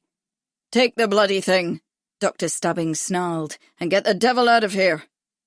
Without a word, Charles pocketed the small box, the note and the key, left the clothing lying where he had found it, and walked out of the office. Once on the street, he headed for the livery stable. If he did not want to walk to Regal Lodge, he should have to hire a gig. Chapter 23. At Regal Lodge. Kate and Lily. In the first place, I shall be seen, and that is no small advantage to a girl who brings her face to market. Lily Langtry, playing Kate Hardcastle in She Stoops to Conquer, Oliver Goldsmith. After my first London appearance at Lady Seabright's, the photographers, one and all, besought me to sit. Presently my portraits were in every shop window, with trying results, for they made the public so familiar with my features that wherever I went, to theatres, picture galleries, shops, I was actually mobbed. The days I knew. The Autobiography of Lily Langtry. Lily Langtry. Having changed into a grey silk dress trimmed with lavender lace, Lily Langtry, now seeming fully recovered, settled herself on the green velvet sofa in the drawing-room. "Now, Beryl, my dear," she said with a gracious smile, "we can talk to our heart's content. Take out your notebook and your pen and fire away with your questions." "You're sure you won't mind?" Kate asked tentatively. "I certainly don't want to intrude on your privacy." "Privacy?" Lily exclaimed with a toss of her head. "Whatever is that? Since I attended my first salon in London some 20 years ago, I have been a public figure. I have not a moment of privacy. Not one instant." Kate held her pen poised over the page. 20 years, she exclaimed artlessly. That can't be. "I recall it as though it were yesterday," Lily replied, and heaved an elaborate sigh. "It was at Lady Seabright's house in Lowndes Square, in May. I was still in mourning for my brother, so I wore a plain black dress, square-necked and terribly unfashionable, made for me by Madame Nicole, back home on Jersey. So many people were there, all crowding around, and I felt like an ingenue suddenly given a grown-up part to play. Jimmy Whistler and Millet both demanded to paint me, and Freddie Leighton wanted to do my head in marble. The great Henry Irving offered me a stage role, and of course Oscar Wilde. Poor dear Oscar swooned around, making a fool of himself, and of me too, I'm afraid." She gave a little laugh, delicately self-deprecating. "With no effort on my part, and certainly no design, suddenly I found myself a professional beauty. My picture in all the shops, and men tripping over themselves to pay court. Such a whirl it was, enough to turn a young girl's head. It's a good thing I had both feet planted firmly on the ground." Writing rapidly, not looking up, Kate said, "But before you came to London, what? You were married to Mr. Edward Langtry, were you not?" "Yes," Lily said shortly. 2 years before, on Jersey. Ned was a yachtsman. We spent a great deal of time sailing about, here and there." She became cheerful again. "And then I fell ill with typhoid fever, and when I recovered, the doctor prescribed a visit to London to cheer me up. Then there was Lady Seabright's salon, and quite wonderful things began to happen. Amazing things, really. His Highness, the Prince of Wales, asked to be introduced to me at a supper given by Sir Alan Young, the Arctic explorer. Oh, my dear Beryl, can you imagine how I felt?" She laughed a little. "I was utterly panic-stricken. For one bewildered moment I really considered the advisability of climbing the chimney to escape, like a little monkey. But I stood my ground and made my curtsy, and that was the beginning of our friendship. He was kind enough to see that I was presented to the Queen, and there were house parties and race meetings and yachting holidays." Her tone became soft and reminiscent. "Oh, such times, such sweet, wonderful times. It's hard to believe, looking back on it, that so much could have happened in 3 short years." "But then things changed," Kate murmured, prompting. "Yes, they changed," Lily replied, almost as if she were not aware of Kate. "Ned became a bankrupt, and we were sold up. Bailiffs invaded our little Norfolk street house and took all our furniture, even my gowns. There was no money, apart from what I was offered by my friends. But who with a brain in her head would depend on others for support? And Ned was worse than useless, of course. Not an ounce of business sense. I knew that somehow I had to provide for myself." Feeling that much was being omitted here, Kate asked, "Was that when you went on the stage?" Lily nodded. "His Highness suggested it. Then Oscar Wilde, we were great friends in those days, before his disgrace, introduced me to Harriet Labouchere. It was she who actually pushed me into it. I wasn't eager for the public exposure, of course, but I really felt I had no other alternative. Mrs. Labouchere and I did a 2-character play called The Fair Encounter. Very well received it was. My first serious role was that of Kate in She Stoops to Conquer, for the benefit of the theatrical fund at the Haymarket. The Prince favoured my performances with his presence, and in no time at all, I was an established actress." "You make it sound very easy," Kate said quietly. "Perhaps so, my dear," Lily said in a confiding tone. "But true success is never easy. Behind the scenes, one must spend a great deal of time working and worrying, and continually searching for funds to support one's efforts. I went on tour in England, and then in America, and then in England again. And so it went for the next 10 years or so. Since the early 90s, though, I have more or less settled in England." She grew still, and a reflective look came over her face. "It is enormously exhilarating to be admired, and delightful to find oneself in constant demand, but one tires of the unceasing effort." A small, unconscious sigh escaped her lips, and she seemed to shake herself and become lively once more. "When Suggy and I are married, I think I shall give the theatre a rest for a time, and simply enjoy being Lady de Bath. After I've produced your play, of course, dear Beryl. We mustn't forget to talk about that." As Lily talked, and as she wrote, Kate thought perhaps she had heard several true things. Lily's remarks about the constant work and worry, and the continual search for funds. And of course she had to have tired of the unceasing effort. It must be unspeakably wearying to be always in the public eye, always on stage. How did Lily restore herself when her energies flagged? And where in her harried, hectic life could she find any peace? "What about your family?" Kate asked, still scribbling. "Your husband? Your mother? Your niece?" She could feel Lily's eyes on her, suddenly intent, as if gauging her knowledge. She glanced up, innocently. "Did they travel with you?" "Travel with me?" Lily laughed lightly. "Oh, my dear, no. Touring is terribly demanding. Long hours aboard ship and on dirty trains, one hotel upon another, crushing mobs at the railway stations." She sighed theatrically. "It is a purgatory one must not inflict on one's loved ones.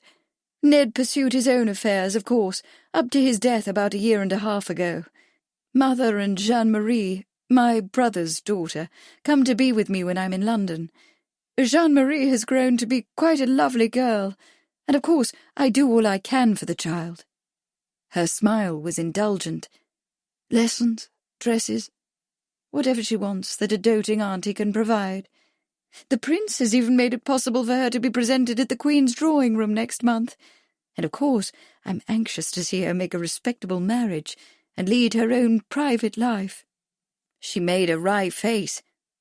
"I certainly don't want her to live as I do, eternally in the public eye." The drawing-room door opened and the butler entered, carrying a card on a silver tray. "A gentleman to see you, ma'am." There was a slight emphasis on the word gentleman.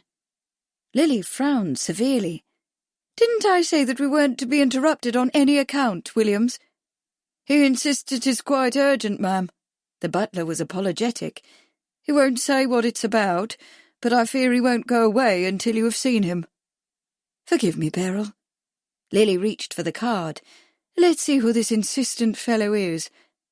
She read it and glanced quickly up at Kate, her eyebrows arched in a look of great surprise. "Why, it's Lord Sheridan." Chapter 24. At Regal Lodge, Charles, Kate and Lily.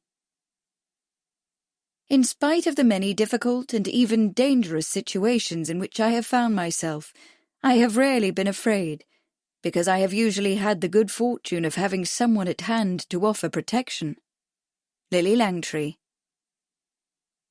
If Charles had expected to be overwhelmed by Lily Langtry's legendary beauty, he would have been disappointed. Beside his auburn-haired wife, whom he genuinely considered the most beautiful woman he had ever seen, Lily Langtry looked slightly frayed and world-weary.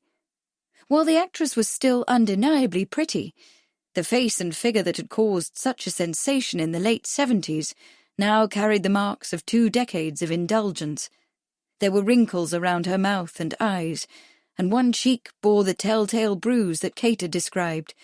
The waist had thickened, the alabaster arms and throat, still white, had grown noticeably heavy. But there was a firm determination in her mouth, and resolution in the set of her jaw, and he could not help but recall Sarah Bernhardt's retort when told of Mrs. Langtry's plans for a stage career. She will go far, not with her talent or her beauty, but with her chin. He bowed over Lily Langtry's outstretched hand. "Thank you for seeing me," he said, and smiled slightly at his Kate, a pen in her hand, a notebook open on her lap, who was regarding him with undisguised astonishment. "I am sorry to have interrupted your talk." "Lord Sheridan," the actress said in a low, velvety voice, "how thoughtful of you to drop in and make sure that your wife is being properly looked after." She patted the sofa beside her invitingly. "Do come and sit beside me, my lord. Will you have coffee or tea, or perhaps—" "Thank you, no." Charles took the chair opposite, where he could observe her face. "I'm afraid this is not a social call, Mrs. Langtry. I've come on a rather unpleasant errand." Kate leaned forward. "Charles, what in the world—" Uneasily, her grey eyes searched his face. "Is Patrick all right? Nothing's happened to—" "Patrick is quite well, my dear." He looked at Lily, whose expression was openly inquiring. "Perhaps you would prefer to speak with me in private, Mrs. Langtry. Our conversation may be somewhat distressing." "Fie, my lord, fie!" Lily exclaimed, lifting her chin. She laughed lightly, a teasing laugh. "What distressing thing could you possibly wish to say to me? And what in the world have you to say that your lovely wife might not hear?" The brittle, half-mocking laugh decided him. This woman was an experienced actress, skilled in imitating a variety of emotions. To obtain anything like an authentic, a genuine response, if that were indeed possible, he would have to shake her, to shock her, and probably Kate as well. "Mr. Alfred Day has been murdered," he said bluntly. "He was shot to death last night between the hours of 9 and 10. You are suspected of having committed this crime, Mrs. Langtry. Where were you at that time?" Lily sat very still, her face suddenly pinched and white, her eyes large and dark. But she did not seem as jarred by his words as she surely should have been, an indication to Charles that she already knew of Day's death, and was perhaps even prepared for the accusation. She looked down at her folded hands, and after a moment's silence murmured, "Isn't it curious for a gentleman of your stature in society to be doing the business of a common policeman?" She managed to make the last word sound obscene. "I am here at the request of the Prince of Wales," Charles said, in the most autocratic tone he could summon. He saw Kate's eyes widen. "It is His Highness's intention to keep this matter out of the hands of the police as long as possible." At the mention of the prince, Mrs. Langtry's head had come up quickly, and her eyes had fastened on Charles. Her face was still, the expression in her eyes dark and unreadable, but there was a small tick at one corner of her mouth that she could not control. Charles had rather stretched his commission, but he felt that he had shaken her. He smiled bleakly and went on. "In the dead man's waistcoat pocket, I discovered a note written on stationery embossed with the words Regal Lodge. It was signed with your initials. This message directed Mr. Day to meet you at 9 in St. Mary's Square. At what time, Mrs. Langtry, did he join you?" "You have my note." Lily's eyes flashed and her tone was imperious. "You have no right, my lord. I demand that you hand it over to me this instant." Charles shook his head. "It is evidence, Mrs. Langtry, in a murder case." He leaned forward, his voice ice-cold. "At what time did Alfred Day join you in your carriage?" Lily's nostrils flared, her jaw tightened, and she could not conceal the fear that flickered in her eyes. But when she spoke, her voice was clear and without tremor. "You may tell His Highness that I waited for Mr. Day in St. Mary's Square until nearly 9:30. When it became apparent that the man was not coming, I drove on to the Rothschilds', where I arrived at 9:45. Her voice was emphatic, even defiant. "And that, sir, is God's very truth. You may confirm it with my coachman, and His Highness will be able to tell you the time of my arrival." "No doubt he will have checked his pocket-watch at the exact moment you made your entrance," Charles said dryly. His look was severe. "Why did you ask Mr. Day to see you? What was the matter you intended to discuss?" Kate leaned forward, biting her lip. "Charles, I really don't think—" "Come now, Mrs. Langtry," he said harshly, ignoring his wife. "We'll have no secrets in this matter. What did you mean to discuss?" Again he saw the undisguisable flicker of fear in the actress's eyes. She bit her lip. How much will you tell His Highness? Only as much as absolutely necessary. She lowered her head. When she spoke, her voice was muffled. I owed Mr. Day some money. He had asked me to settle my account in full. How much money did you owe him?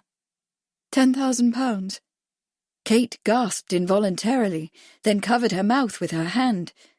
Charles said, Did you take this money with you? Reluctantly, Lily shook her head. I couldn't. I don't have it. I was going to tell him that I needed more time. The testimony of coachmen can be bought, Charles said icily. Can you summon any other evidence that you did not kill Alfred Day? Lily pressed her lips together. To keep them from trembling, Charles thought. After a moment, she shook her head. I cannot prove a negative. Her voice was low, scarcely above a whisper. I can, Charles, Kate said urgently.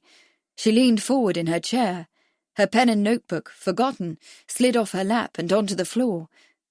At breakfast this morning, I told Mrs. Langtry that a man had been shot to death and that I had seen his body. When she heard the name, she was utterly dumbfounded. I thought for a moment she might faint. Charles kept his voice level and cool. Mrs. Langtry is an actress, my dear. Astonishment, bewilderment, shock, these are but a few of the many emotions in her repertoire. You cannot say that you were not a perfect audience for a breakfast table performance that was designed to deflect your suspicion. Kate flinched at his wintry tone and the formality of his address. Perhaps, she said, but I know that no actress, however skilled, could have pretended the shock I saw on her face. It was genuine, I swear it, Charles. Until I told her, she did not know that Alfred Day had been murdered. Lily turned her head toward Kate, and Charles saw an unfeigned expression of gratitude sweep like a wave of colour across her face. Her mouth relaxed. Thank you, she said quietly. Charles, too, regarded his wife. Her eyes, meeting his, were clear and intent, her expression open, deeply sincere. Her voice and her words had been utterly uncontrived, and he could only suppose that she believed what she said. But was Kate deceived? He could not doubt his wife's honest perception, but he did not dare to accept what she said as the truth, and he could only pray that she would understand and forgive him for his next words, which must seem a terrible betrayal. You are too credulous, my dear, he said ruthlessly, too readily taken in. You should cultivate scepticism among your many other talents. He turned back to Lily. Mrs. Langtry, I require you to surrender your gun to me. Lily's eyes widened, and she made a half-strangled noise in her throat. My gun? How do you know that I own such a thing? He had not, of course, but he knew now. If she had not possessed a gun, she would immediately have said so. He regarded her coldly. Shall we call your servants and ask them? She sat for a moment in silence, as if she were deciding whether to test him. At last she put on a little smile. 15 years ago, she said, when I was touring in America, I often played in what were called whistle-stop towns. These were primitive places, full of rowdy, drunken men who desired nothing more fervently than to force their romantic attentions on me. I was not unprotected. A dear friend travelled with me. But as an additional precaution, my friend gave me a small silver-handled derringer, so that I might arm myself against unwanted advances. I recall being glad that I was not called upon to use it, for it is such a toy that I doubt it could do a great deal of harm. She rose from the sofa and went to a small table that stood in front of a window. I have no great need of the gun here, for England is a civilized country. Her smile was almost saucy. When a gentleman wishes to kiss me, he asks permission first. My dear little gun is a souvenir of a time past, and a reminder of a kind-hearted friend. But if you insist, Lord Charles, you may take it. Having delivered this almost playful speech, She pulled open the table drawer with a dramatic flourish and reached inside. But within the instant, her face changed. She bent over to search the drawer, frantically pushing papers and other things about. After a moment, she straightened, grave and very pale. Her mouth was trembling. "Let me guess," Charles said ironically, as if this were a game of charades.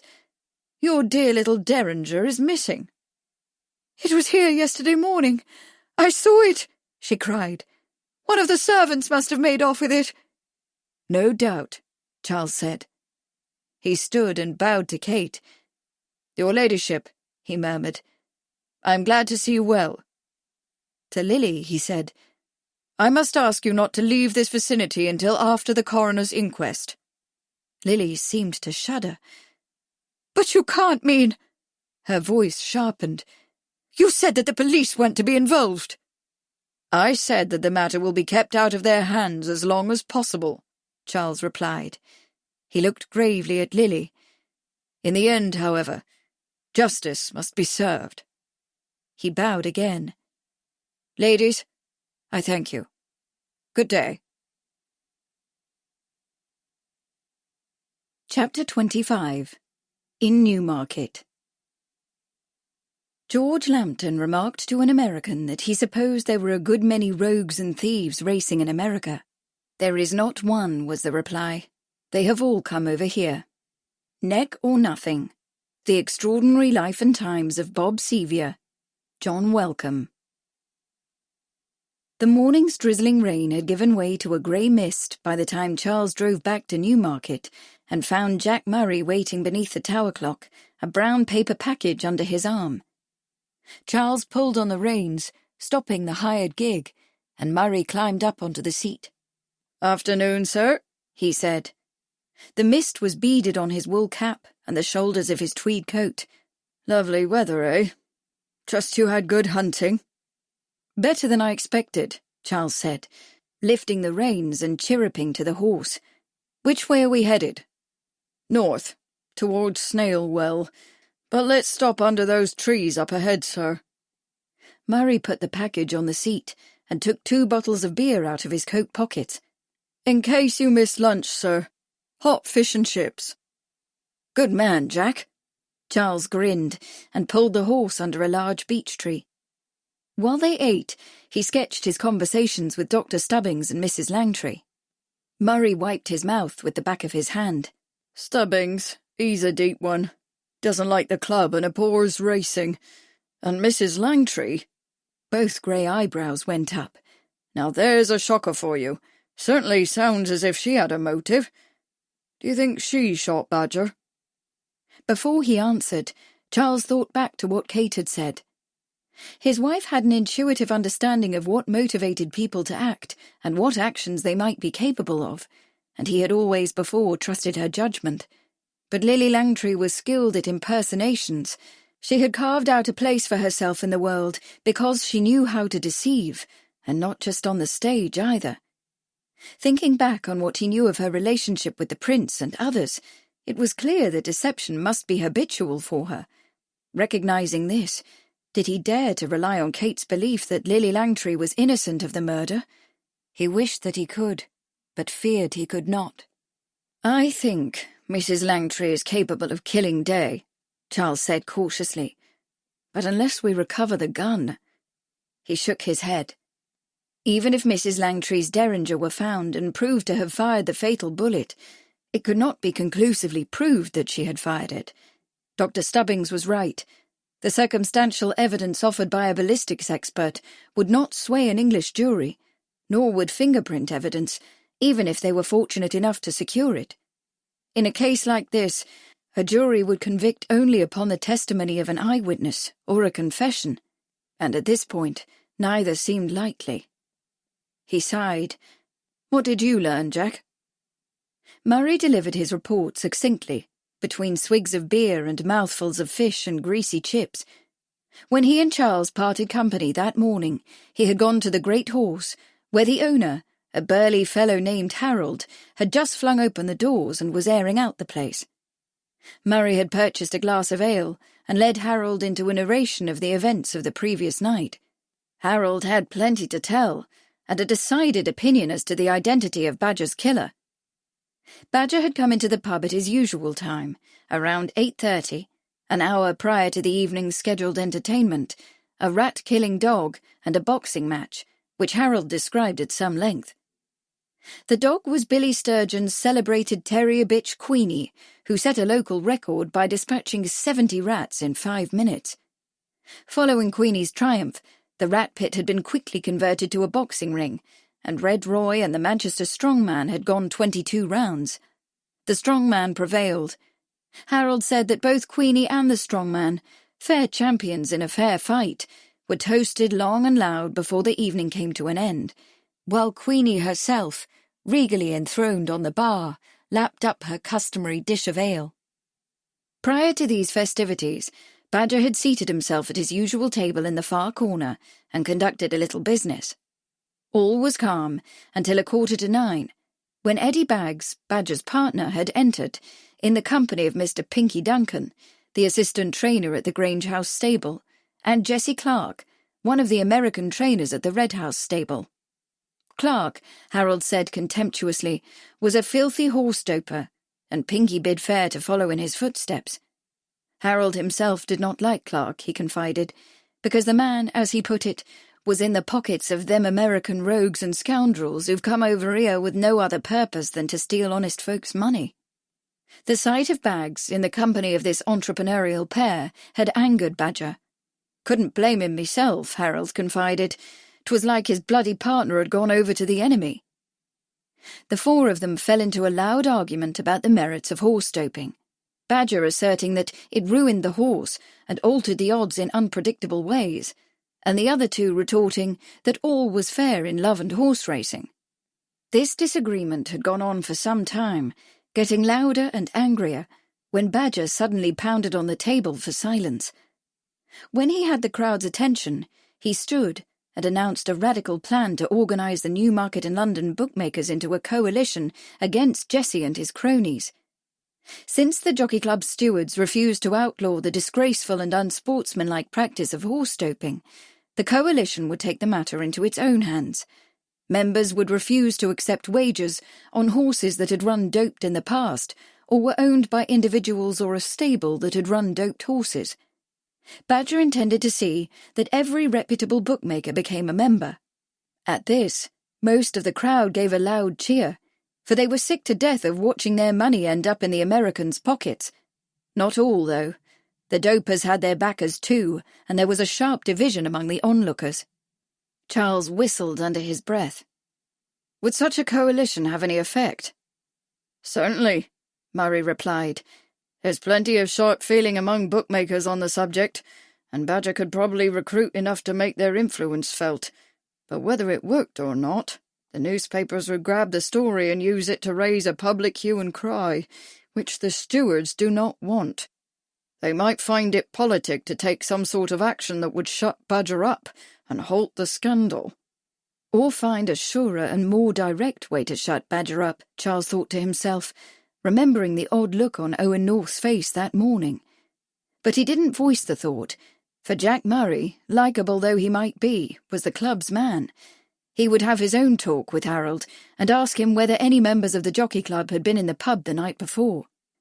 Charles brought his attention back to Murray's last remark. So, one way or the other, he said, Badger would win, I suppose. He added, this likelihood was not lost on Pinky and Clark, and Baggs too, I'll warrant. Strange that he was with them, he added. Do you suppose he was planning to leave the partnership? I wondered that too, sir, Murray said, taking another pull on his beer. According to Harold, Pinky was furious at Badger, as was Clark, and Baggs too. Harold thought Badger seemed pleased with himself, gloating, actually. Maybe he thought that the more trouble he caused, the quicker the stewards would hear of it. He might have been planning to go around to some of the other pubs and make the same announcement. What time did Badger leave? Something after 9, Harold says, perhaps 10 past. He must have been on his way to meet Mrs. Langtry, Charles mused. Hearing all this, He was now more inclined to agree with Kate that Lily was innocent. Murray nodded. Some of the men who were arguing followed Badger out the door. Some came back in a few minutes. Others didn't. Harold noticed, because he thought that several were very angry. He remembers wondering whether Badger knew how to take care of himself. "Who didn't come back?" Charles asked sharply. Dinky Duncan, Jessie Clark, and Eddie Baggs. Murray swigged the last of his beer. Of course, they might have gone on to another pub. "Or they might have followed Badger into the alley and shot him," Charles said. "That's what Harold thinks." Murray rolled the greasy paper into a bundle and thrust it and the empty bottles under the seat. "He says his money is on Clark, because he and Enoch Wishart, the other American trainer, had the most to lose if Badger succeeded in organising the bookies or forcing the jockey club to outlaw doping." "We should talk to Baggs," Charles said. Murray nodded. "I went to his lodging, but the landlady said he'd left. Took his clothes with him." He gave Charles a significant look. "We're not the only ones looking for him, either. She said that another gentleman had been around asking for him." "She couldn't say who, I don't suppose?" "No," Murray said regretfully. "She couldn't. But whoever he was, the fact that he'd missed Baggs made him angry." Charles wiped his hands on his handkerchief and picked up the reins. "How about Sobersides? Was he at the Great Horse with the others?" "Not then. Harold said he came in earlier in the evening. He'd left by the time Badger arrived." "Did you discover where we might find him?" Murray nodded. "His brother Thomas has a small farm the other side of Snailwell. Harold says he may have gone there, or to another brother in Edinburgh. His real name, by the way, is Oliver Moore. He's called Sobersides because he never smiles." "Maybe he doesn't have anything to smile about," Charles said, and urged the horse back onto the road. "Let us hope that Oliver Moore stayed close. I have no great wish to track him to Edinburgh." Chapter 26. At Regal Lodge. Kate, Lily, and Jeanne. It was for me that Oscar Wilde wrote Lady Windermere's Fan. Why he ever supposed that it would have been at the time a suitable play for me, I cannot imagine. The character had a 20-year-old daughter who had never been acknowledged. "My dear Oscar," I remonstrated, "am I old enough to have a grown-up daughter?" Days I Knew. The Autobiography of Lily Langtry. Lily Langtry. How on earth could I pose as a mother with a grown-up daughter? I have never admitted that I am more than 29, or 30 at the most. 29 when there are pink shades, 30 when there are not. Mrs. Erlynne in Lady Windermere's Fan, by Oscar Wilde. When Charles had gone, Kate sat very still, trying to collect her thoughts. The man who had been in this room, stern-faced, so severe as to be almost abusive, was not her husband, but some other person, a stranger she had never seen before and hoped never to see again. But at the same time that her heart felt wounded by the harshness of his words and the coldness of his expression, her mind understood that he had been playing a part, and that he had done so in an effort to force Lily Langtry to tell the truth. Kate knew, too, that he had left Regal Lodge unconvinced of Lily's innocence, and for that she was sorry. For she herself was sure that Lily had told the truth, about the murder at least, and also about the gun. The actress might well be hiding something else. Indeed, Kate knew that she almost certainly was. But she had not been aware of the bookmaker's death until that morning at breakfast, and she had fully expected to find her gun when she opened that drawer. When at last Lily spoke, her voice was ironic. "Beryl, I must say you were right on one count. Lord Sheridan is certainly a rare man, although not, I think, in the way you meant." "I'm sorry," Kate said sincerely. "He was unpardonably rude, but he was only trying—" Lily began to pace across the room. "I know what he was trying to do," she said bitterly. "He was trying to wring the truth out of me, or at least the truth he wanted to hear. She turned and held out her hands with a look of pure appeal. I swear to you, Beryl, I learned of Alfred Day's death from you this morning, and I had no idea that the gun was gone. Everything I said to Lord Charles was the truth. I know, Kate said simply. Whatever the reasons Charles had for coming here, she trusted that they must be important. Perhaps she could help him by finding out what he could not. Perhaps she could persuade Lily to tell her. Well, thank God for that, Lily exclaimed, casting her eyes upward. But you must convince your husband, Beryl. You must. Imagine the scandal if I am accused in court of murdering a bookmaker, on top of all my other sins. She closed her eyes and clasped her hands to her breast. Even if I were acquitted, the prince could never again be able to give me any notice, and if it came out that— She stopped. I would be ruined, she said, almost in a whisper, utterly and eternally ruined.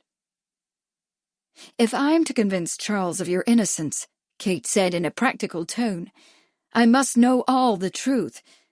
For instance, I must know who might have taken your gun, besides the servants, that is. It was a servant, Lily snapped. I've never trusted them. None of them. They steal and gossip and— She threw up her hands. Why, the person who is serving as my temporary lady's maid here cannot even dress hair. One is such a victim of one's servants. You saw the gun yesterday, you said. Who besides the servants has been in this room since yesterday morning? Well, Lily frowned. You, of course, and Dick Doyle and Todd Sloane, whom you met here. But I can't think why either of them would want to take my little pistol. It makes no sense. Kate thought about the enormously fat man and the slender young jockey. Both of them were involved with racing, and Alfred Day had been a bookmaker. Surely they had known the dead man and might have had a more sinister connection with him. But there was something else. I was in the garden yesterday afternoon, she said, and saw a gentleman leaving the house. Was he in this room alone? Would he have had an opportunity to take the gun? The change in Lily's face was so subtle that if Kate hadn't been watching closely, she would have missed the tension in the mouth, the almost imperceptible narrowing of the eyes. But when Lily spoke, her voice was light and easy. Oh, that was just Spider, she said, with a careless toss of her head. And he wasn't in this room at all. We met and talked in the library. For the moment, Kate did not challenge Lily's lie. She remarked instead, Spider, an odd nickname. I give nicknames to all my male friends, Lily replied. She frowned. It had to be one of the servants, I'm sure of it. It wouldn't be the first thing they've stolen.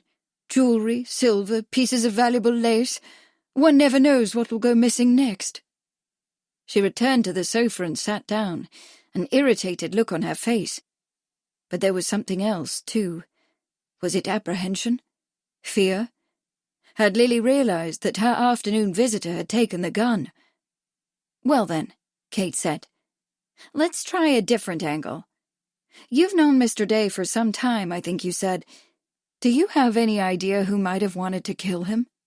Who didn't want to kill the man? Lily retorted, arranging her skirts around her. He had enemies everywhere, not just in Newmarket. She became scornful. In London, he was nothing more than a common thief, dealing in stolen goods. A fence, you mean? Kate asked, wondering how Lily had come by this information about Mr. Day, and whether Charles knew it as well. Like Harold Knight in The Duchess's Dilemma. Lily sat suddenly very still, pinching a fold of silk between her fingers. Yes, she said slowly. Now that you mention it. He was a fence, like Harold Knight.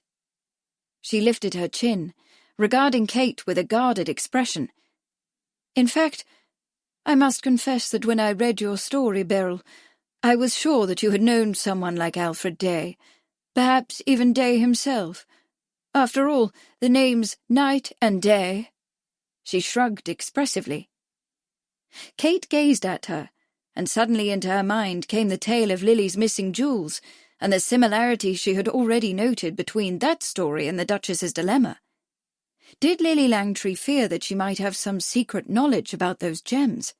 Had the actress invited her to Regal Lodge not to discuss the staging of her story, but rather to determine how much she knew about the theft of Lily's own jewels?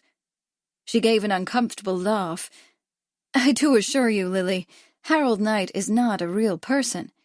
I'm afraid that my acquaintance is rather limited when it comes to criminals. I made him up." "But the two are so much alike," Lily persisted, an odd tension in her voice. She eyed Kate narrowly. "Even the manner of their deaths is similar. Don't you see?"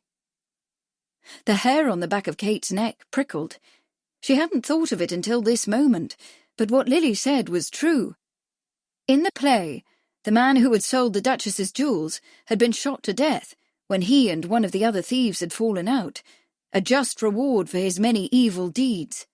She smiled a little. Art and life frequently mirror each other. The events may be similar, but Harold Knight is an entirely fictitious character. I assure you, Lily, there is no connection between him and Alfred Day. None at all. Lily's eyes held hers. "And the Duchess? Did you make her up too?" "Not exactly," Kate said, and saw the involuntary flare of Lily's nostrils, the pulling in of her breath. She leaned forward. "The Duchess is modelled after one of my neighbours, you see, and the theft in the story was based on a real event that occurred several years ago. The lady's emeralds were taken and pawned by her son to buy some worthless stock, and were only thought to have been stolen. In real life, they were eventually redeemed and returned to their owner. What she didn't say was that the neighbour was Bradford Marsden's mother, Lady Marsden, and that Charles had written a cheque for £5,000 to redeem the pawned emeralds and keep Lady Marsden from learning what her son had done." "I see," Lily said, relaxing almost imperceptibly. "So there was a real event behind your story after all. Perhaps that's what gave it the ring of truth." "Yes," Kate said with a rueful sigh. "In fact, I've often regretted having drawn the Duchess so near to life. While it is tempting to take real people as the models for one's characters, it may be dangerous to blur the line between fiction and reality. Someone who knows the facts might be misled by the fiction, or a reader of the fiction might be deceived by taking invention for the truth." She took a deep breath.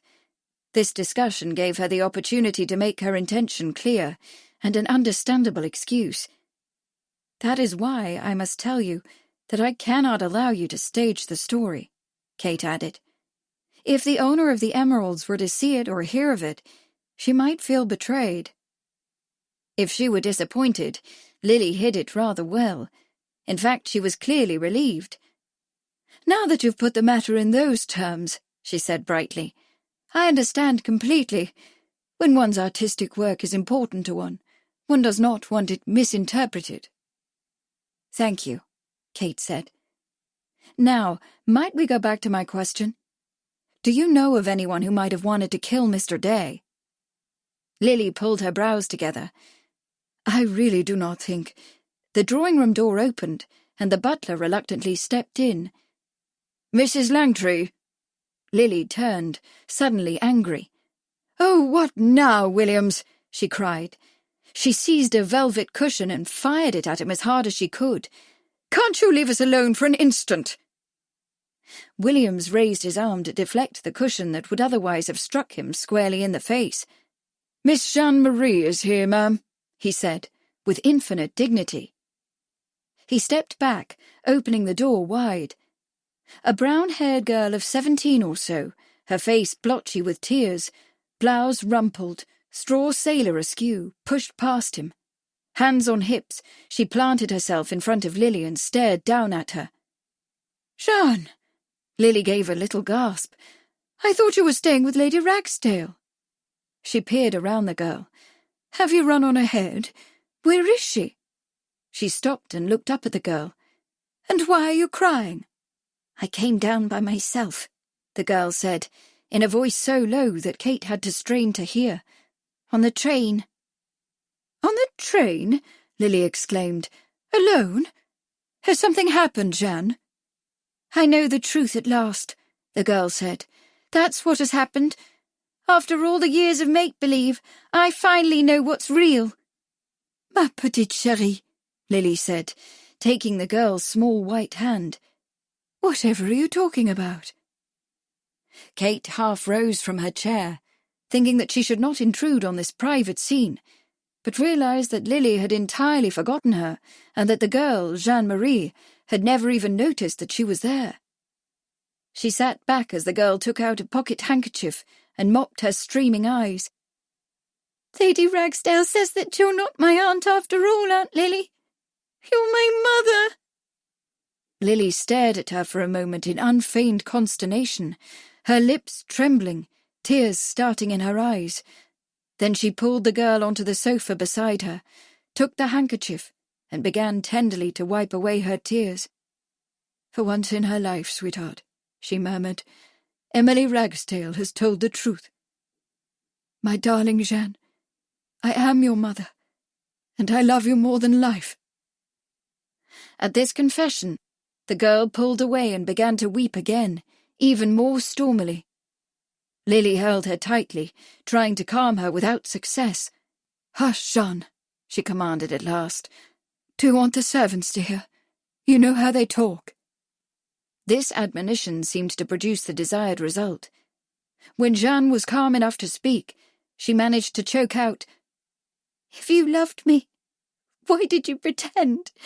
Why did I have to spend all those dreadful years with Gram on that hateful little island? Why couldn't I have been with you? Lily took her hand. I had hoped to put off this discussion until you were older, my dear. But now that you know part of the story, you might as well know the whole.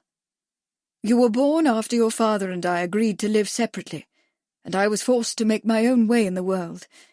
I decided to become an actress, but the theatre is no place for a child, and I knew that if I were to be successful, I should have to be away a great deal, travelling. Your grandmother and I felt it would be best for you to live with her on Jersey, where you could have friends and lessons and a stable life. Jeanne's face twisted, and she jerked her hand away. But to tell me that my parents were dead— I'm so sorry for that, darling Jeanne, Lily said. She leaned forward and pushed the dishevelled hair off the girl's forehead. I know it seems cruel, but we all thought it was for the best. All through your life, you have had powerful friends and protectors. The Prince of Wales— But what about my real father? Jeanne demanded, her voice shaking. She pushed her mother's hand away. Uncle Ned was my father, wasn't he? Lily stiffened. Of course he was your father. What makes you ask a question like that? Because Lady Ragsdale said that the Prince of Wales— Lily laughed merrily. Oh, what utter nonsense! Do you think for a moment that if the prince were your father, he would openly sponsor you at court? Think of the scandal. Jeanne pouted. Well then, what about Uncle Ned? If he was my father, why couldn't I have lived with him? Lily pulled herself up and said, in a calm, chill voice, Edward Langtry was not the kind of father a daughter deserves, Jeanne. Marrying him was a terrible mistake. I could not compound my folly by imposing it upon you. Her voice softened. Anyway, he was totally incapable of supporting himself, let alone a daughter, and he drank a very great deal. I could not even let him know that you were his daughter, for fear that he might insist on involving himself in your life. But I should like to have been able to love him as my father, Jeanne said fiercely. And now he's dead, and I shall never— She looked up and caught a glimpse of Kate. Quickly she turned back to Lily. Who is she? Colour flared across Lily's face as she realised that there had been a witness to this intimate scene. This is Lady Charles Sheridan, Jeanne. She is my house guest. Lady Charles, may I present my— Jeanne-Marie. I'm very glad to know you, Jeanne, Kate said gravely. There was nothing more she could say. The girl rose from the sofa and bobbed a little curtsy. Yes, my lady, she said very low. The mood had been broken and Lily was once more in command. "Jeanne, dear, I suggest that you go to your room and wash. We have not yet had our luncheon, and I should like you to join us.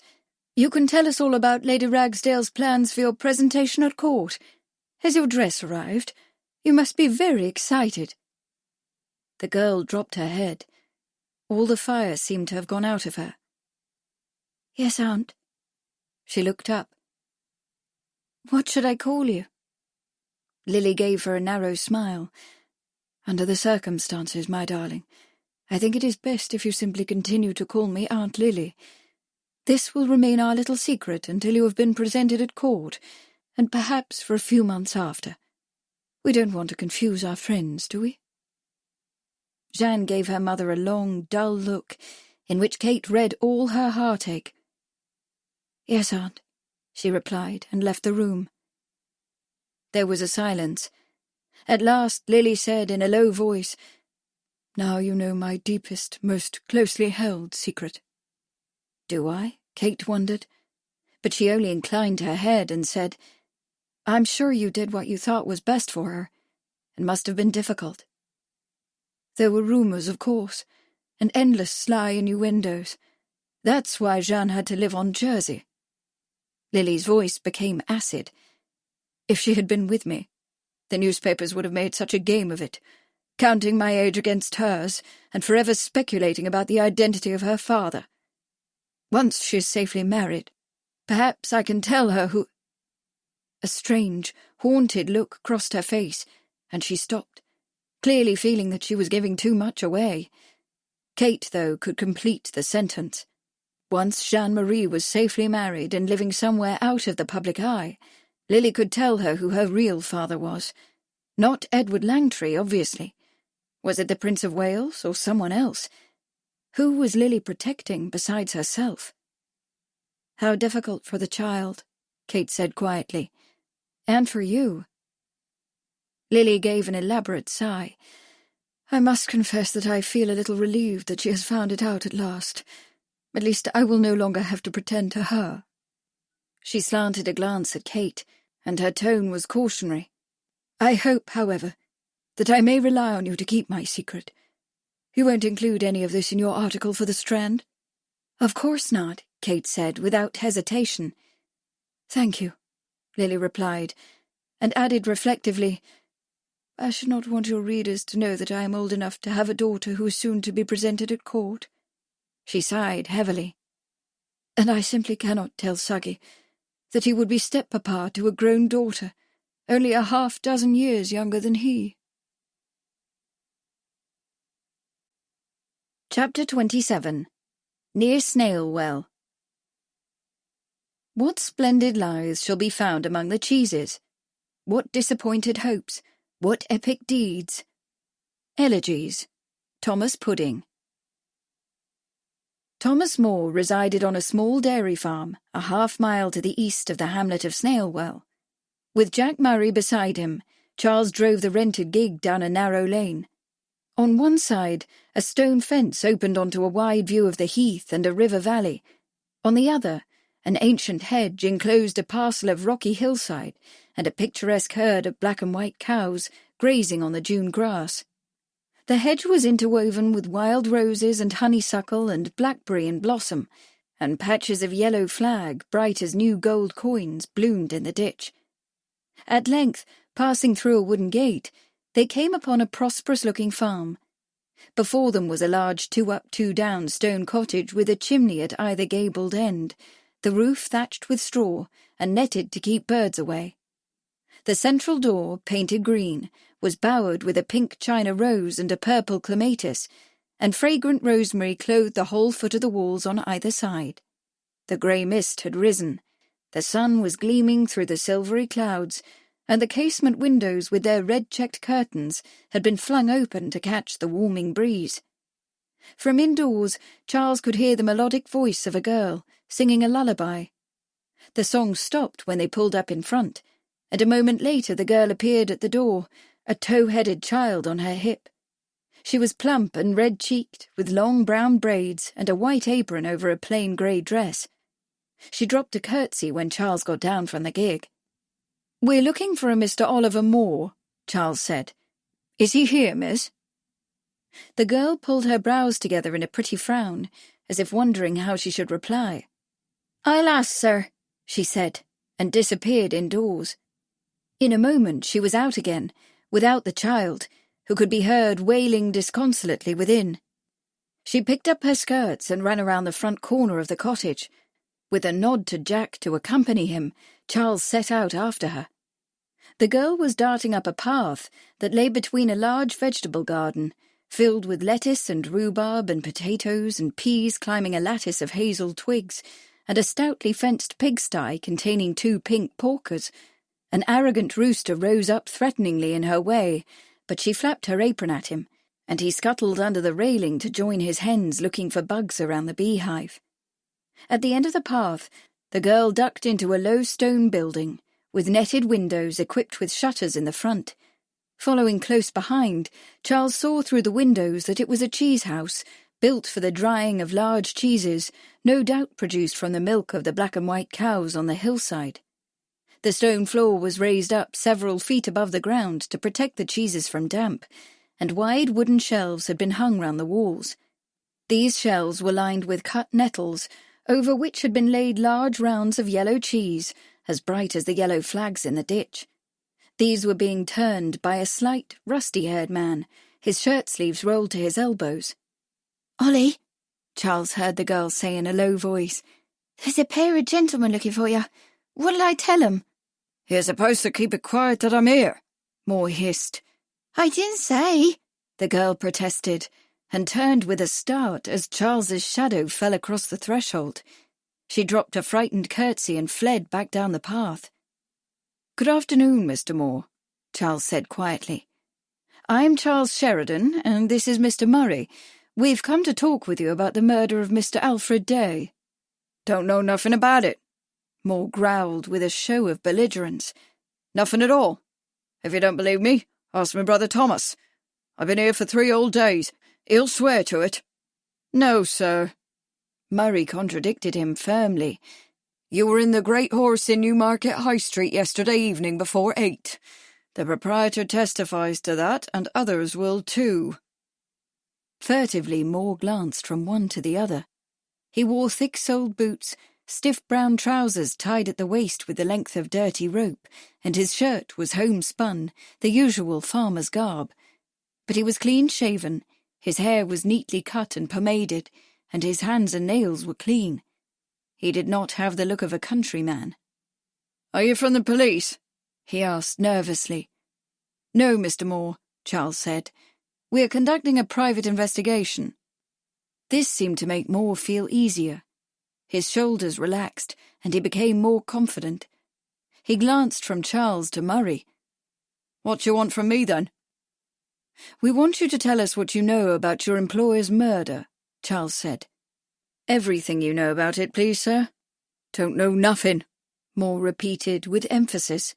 "I was at the Great Horse, true, but then I went up to the Owl and stayed an hour or so. Or you can ask Mrs. Thorpe. Before I left, I bought one of her shepherd's pies. She wrapped it for me to take home." "To St. James's Street?" Charles asked, thinking of the remains of the pie on the table in the loft. "Where else?" Moore countered. "I went home, ate my pie leisure-like, and went to bed. I was woke in the middle of the night by men moving round in the office below. Thieves there was, banging drawers, pulling out papers, talking—" "What time was this?" Murray asked. "I didn't strike no light now, did I?" Moore was truculent. "They didn't know I was there. I wasn't going to call their attention to me now, was I?" Charles pictured the situation. The clerk cowering in his bed with the covers pulled over his head, afraid that the men would come up the stairs and discover him. "You say you heard them talking," he remarked. "What were they talking about?" Moore chewed on his lip. "One of them said as our Badger was dead. Shot in the alley behind the Great Horse. I reckoned when they heard it was dead, they come looking for money." He shook his head as if with disgust. "Probably figured to find a satchel full of gold sovereigns." "But they didn't?" Charles asked. "Badger was a careful man," Moore said. "He never kept no money in the office. He had a safe at home." I see, Charles said. Perhaps it would be a good idea to interview the widow after all. The safe might contain some sort of clue to the killer's identity. You didn't recognize the voices, I suppose? And might not readily tell them if he had. Moore shook his head. Charles narrowed his eyes. Why did you come here? He asked abruptly. Why are you hiding out? What do you know? Again the furtive glance, and a silence. Murray stepped closer, crowding Moore against the shelves. Don't be a fool, man, he snarled. Your employer's been murdered and you've run away to hide. Who's to say there was no money in that office? Who's to say that you didn't kill Badger, ransack the office and make off with that satchel of sovereigns? I promise you, the chief constable won't be so tender, nor the judge at the assize. Answer the question. Moore seemed to deflate in front of their eyes. His shoulders slumped as if his backbone could no longer support them, and his head dropped. I'm hiding out from Bags, he muttered. Bags? Charles frowned. Why? 'Cause he's who killed Badger. How do you know? Moore chewed on his lower lip. Him and Badger had sharp words about horse doping more than once. Well, Badger didn't like doping, you see. It interfered with a book. Badger said it's the bookie who gets hurt when there's doping. The bookie and the ordinary better. Badger went through hard times in his life. He had a warm place in his heart for the ordinary better, who saves up his pence to have a go on a good horse. And Bags? Murray asked. What was his view on the subject? Moore's face darkened. Bags had got in with the American dopers and saw a chance to make some big money, like they're doing. When Badger told him that he'd been to talk with his stewards, Bags was fierce with him. And when he said he intended to organise the bookies, Bags was fiercer. Said he wouldn't stand still and watch him meddle in what didn't concern him. He hunched his shoulders and added darkly, Bags is the one who killed Badger. Do you have any certain knowledge of that? Murray demanded. I heard him say he would, didn't I? Moore replied. They was arguing, and Bags told Badger that if he tried to organise the bookies to stop the dopers, he'd kill him dead. Right in front of me he said it, loud and nasty like. I'll kill you dead with me own 2 hands, he said, just like that. When did he say that? Charles asked. Recent. Couple of days ago. When I heard the men saying how Badger was shot to death in the alley, I figured it was Bags as done it. Since he knew I was there when he threatened Badger, I feared he might come after me, to keep me from telling. So I come here to my brother's house. Here is where I'm staying. He held out his hands and added fervently, That's the truth, sirs. The whole truth and nothing but the truth, so help me God. On the whole, Charles rather thought that it was. The truth, at least, as Soberside saw it. Chapter 28. At Regal Lodge. No man but a blockhead ever wrote, except for money. Samuel Johnson. Do write to all men, and don't write to any woman. Lily Langtry. When Amelia left the kitchen after her conversation with Margaret, Mrs. Redditch the cook, and Beauchard the gardener, she went straight up to her mistress's room in the hopes of finding Lady Charles. Beauchard's news about Alfred Day's murder had surprised Amelia to no end, and the servant's veiled accusation of Mrs. Langtry had not been lost on her. Of course, she understood that none of the servants liked their mistress. In fact, most of them seemed to actively dislike her, some from a narrow-minded and probably hypocritical distaste for Mrs. Langtry's low morals, and some from a general unhappiness with her slow payment of wages. But even taking these hostile feelings into account, Amelia knew that something unusual was afoot here. Mrs. Langtry's bookmaker had been shot to death at about the same time that he was to rendezvous with her, and what was more, Mrs. Langtry's silver-handled derringer was missing from a drawer in the drawing-room, where it was always kept. Amelia and Margaret had learned this intriguing intelligence from Prue, the parlour-maid, whom they encountered in the passageway outside the kitchen on their way back upstairs. Prue was tall and angular, and the absence of brows, scorched off by an exploding gas lamp, gave her a look of perpetual dismay. She was entrusted with dusting and straightening the dining, breakfast and drawing rooms, a duty which permitted her to sew a lace edging on her apron to distinguish her from the other maids. Parlour-maids were not supposed to snoop in drawers, of course, but Prue had seen the gun on more than one occasion when she had opened the drawer to put something away. She had thought then that it was a careless sort of place to keep a dangerous weapon, and now she was sure of it. For this morning, when she opened the drawer, the gun was gone. "Mrs. L. took it and shot poor Mr. Day to death," Margaret said, with great satisfaction. "I'm certain of it." Prue, who did not seem to share Margaret's deep animosity toward their employer, disagreed. "Might not have been Mrs. L. what took it," she said. She dropped her voice to a sinister whisper. "Her friend Spider was in the drawing-room yesterday afternoon, waiting for her. When I comes in with a vase of roses, he's standing by the table, his hand in a drawer. When he sees me, he shuts it quick like. He could have took it." "Spider?" Amelia asked with a shudder. "What a name for a man. Who is he?" "Spider's all she ever calls him," Prue said with a shrug. "A friend of Mrs. L's up from London. He comes every so often. Sometimes he stays for a day or two." "He gives her money to put on her plays," Margaret explained to Amelia. "That's the only reason she puts up with him. He don't have a title or nothing, just money." "Just money, huh?" Prue giggled. "Well, you won't see me turning me nose up at money. Who cares about musty old title? You can't trade a title for beef at the butcher's." There was a heavy footstep behind them, and Amelia started nervously. "What do you girls think you're doing, gossiping in the hallway?" Mr. Williams demanded in a stern voice. "Margaret and Prue, get on with your duties.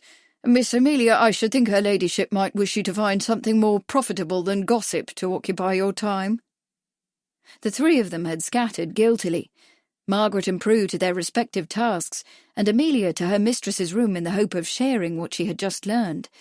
But her ladyship was apparently detained in the drawing-room downstairs, and the servants' lunch bell sounded before she returned. At lunch in the servants' hall, Mr. Williams was once more absent, serving luncheon upstairs, and the gossip flowed freely. To her surprise, Amelia learned that Lord Charles had called that morning, and that Mrs. L. had been much perturbed by his lordship's visit. Shortly after his departure, Miss Jeanne-Marie had arrived unexpectedly from London, unescorted and visibly distressed, and loud weeping had been heard through the drawing-room door. There was a good deal of whispering about her visit, as well as about Mrs. L.'s planned rendezvous with the murdered bookmaker, and the silver-handled derringer that had gone missing from the drawer in the drawing-room.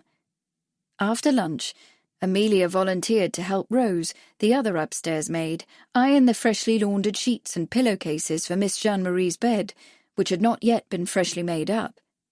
As they worked over their ironing tables with irons heated on the kitchen range, Amelia turned the conversation to the girl. "Is she as pretty as her auntie?" she asked, deliberately innocent. "Auntie!" Rose snorted. "Don't be a goose. Mrs. L. is her mother.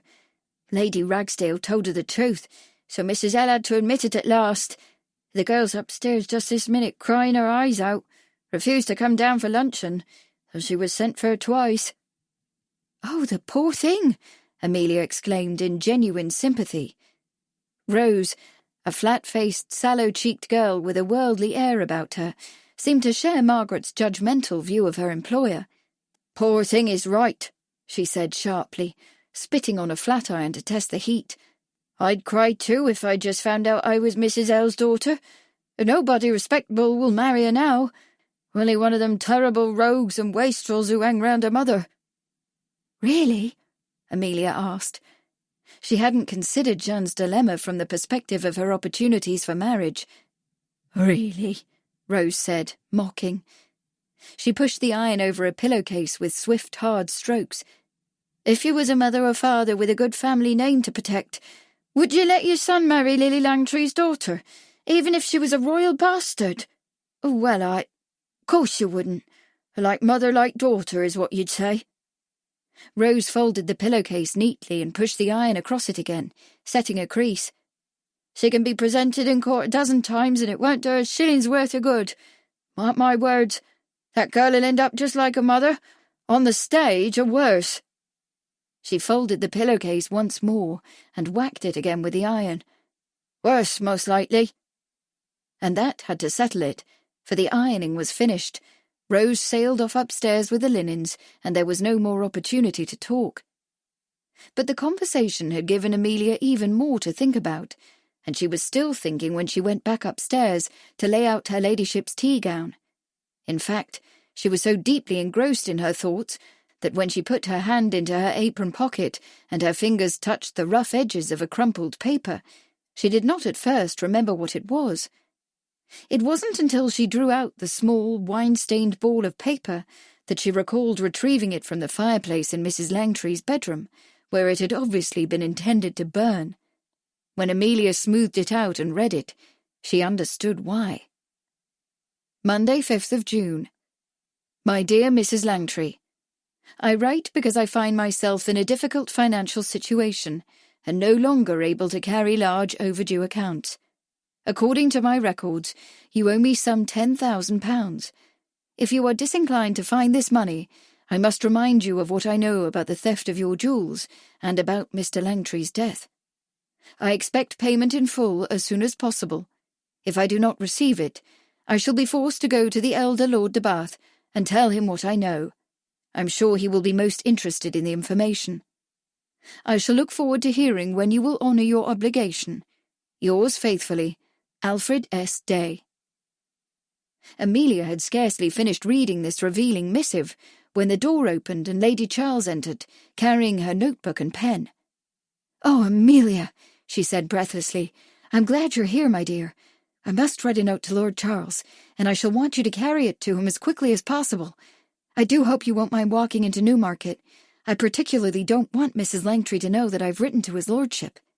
She stopped, seeing the note Amelia was holding out to her. "What is this?" "I found it in the grate in Mrs. Langtry's bedroom," Amelia said, very seriously. "I think you should read it, my lady, and I've learned some things below stairs that you'll likely want to hear." Lady Charles scanned the wine-stained, slightly charred note, pulling in her breath sharply. Then she went back to the beginning and read it again, more slowly, her lips silently forming the words. "I think I'm beginning to see," she whispered, as if she were speaking only to herself. "Is it sufficient proof? I doubt it, but of course Charles must decide, and he may have found out more that will help him." Then she looked up, starting, as if she had forgotten Amelia's presence. "You have something else to tell me, Amelia?" Carefully, trying to recall exactly what had been said, Amelia sketched out what she had learned from Margaret, Mr. Beauchard, Rose and Prue. Lady Charles listened carefully, seeming most interested in Prue's report. "You say the parlour-maid saw this man, Spider, take the gun out of the drawer?" "Not exactly, ma'am," Amelia shook her head. "She said he might have took it, 'cause she saw him standing at the table with his hand in the drawer." "That fits with what I know," her ladyship murmured. "But I wonder why Lily lied to protect him." She looked up. "None of the servants know this man's real name?" "They don't seem to, ma'am. Just that he's from London, and he comes here every so often."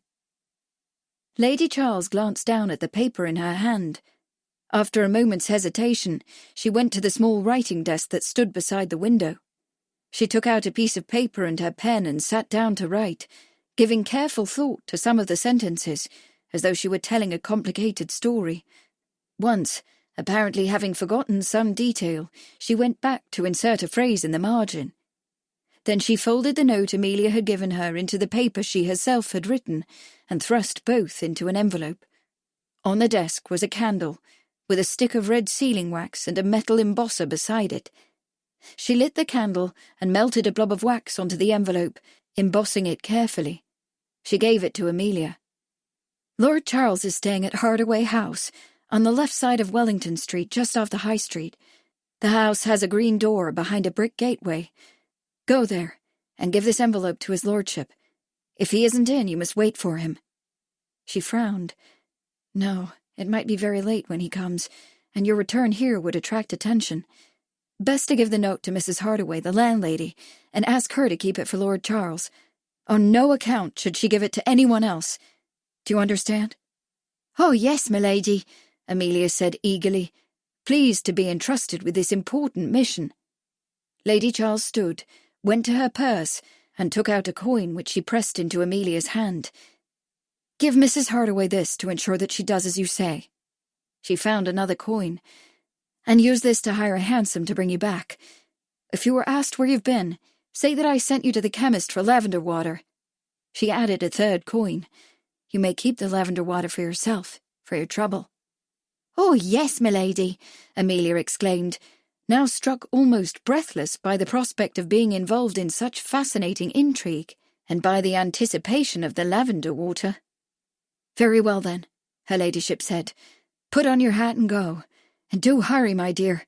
His lordship must have that envelope as soon as possible. Chapter 29.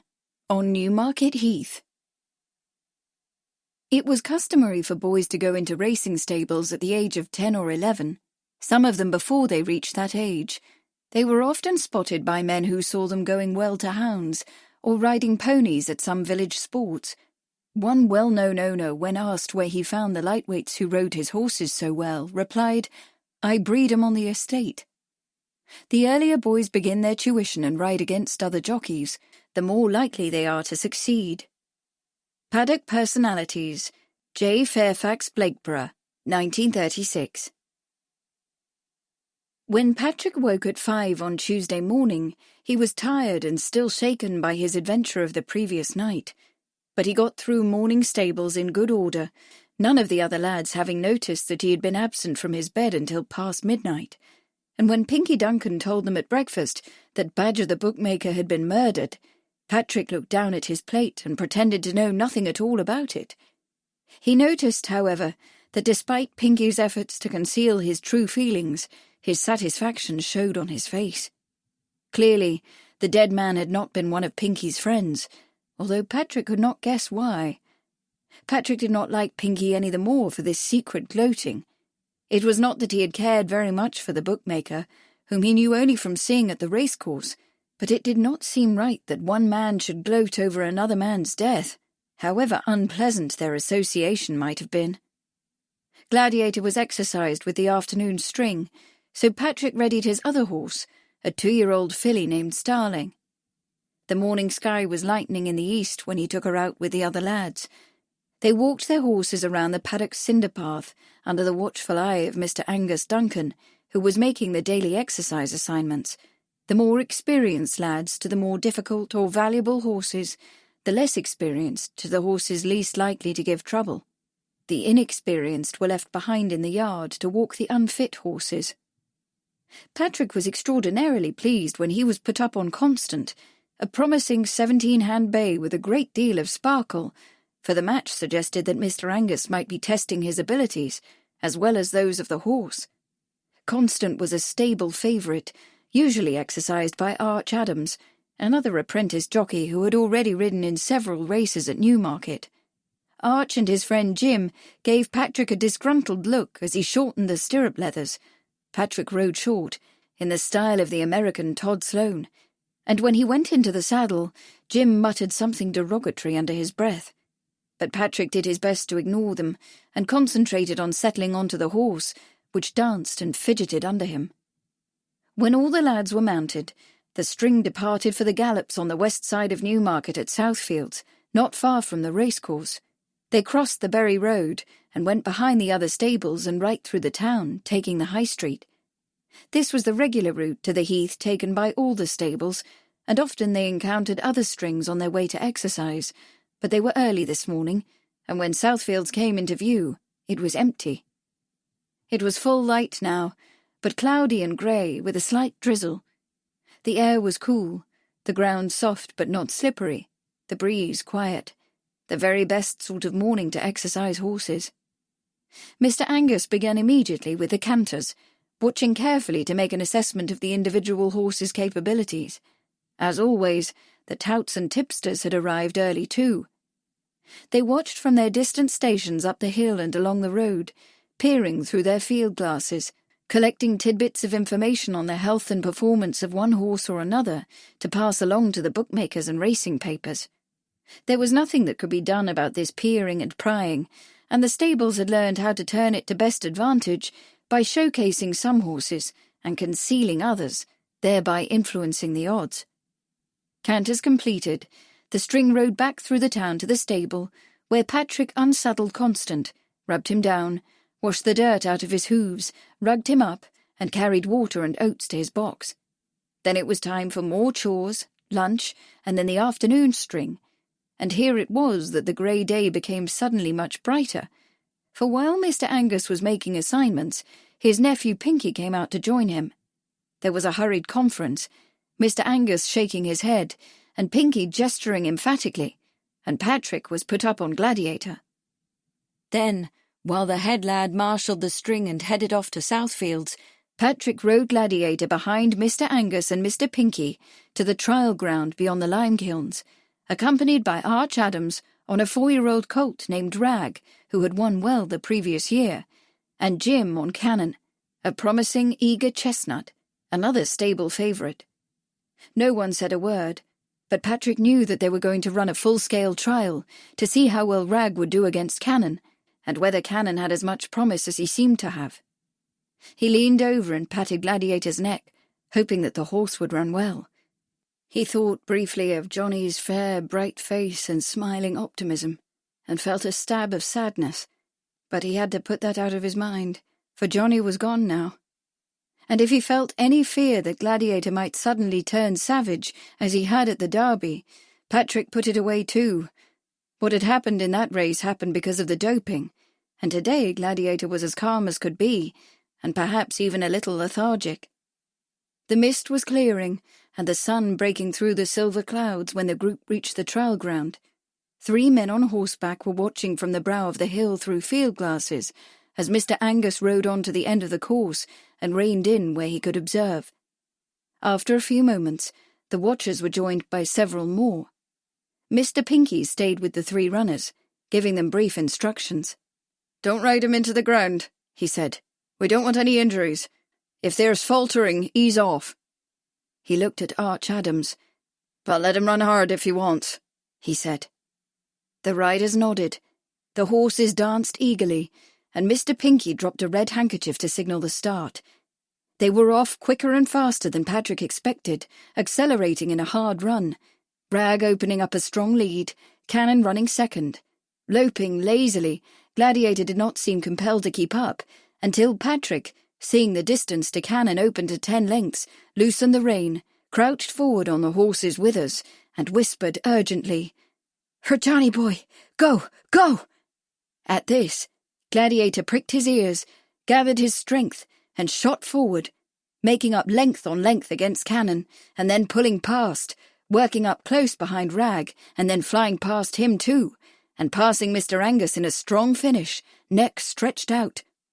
The other 2 horses slowed to a canter immediately, but Gladiator continued to run, as if he were enjoying the pleasure of it, until Patrick gradually pulled him up and circled back to the others.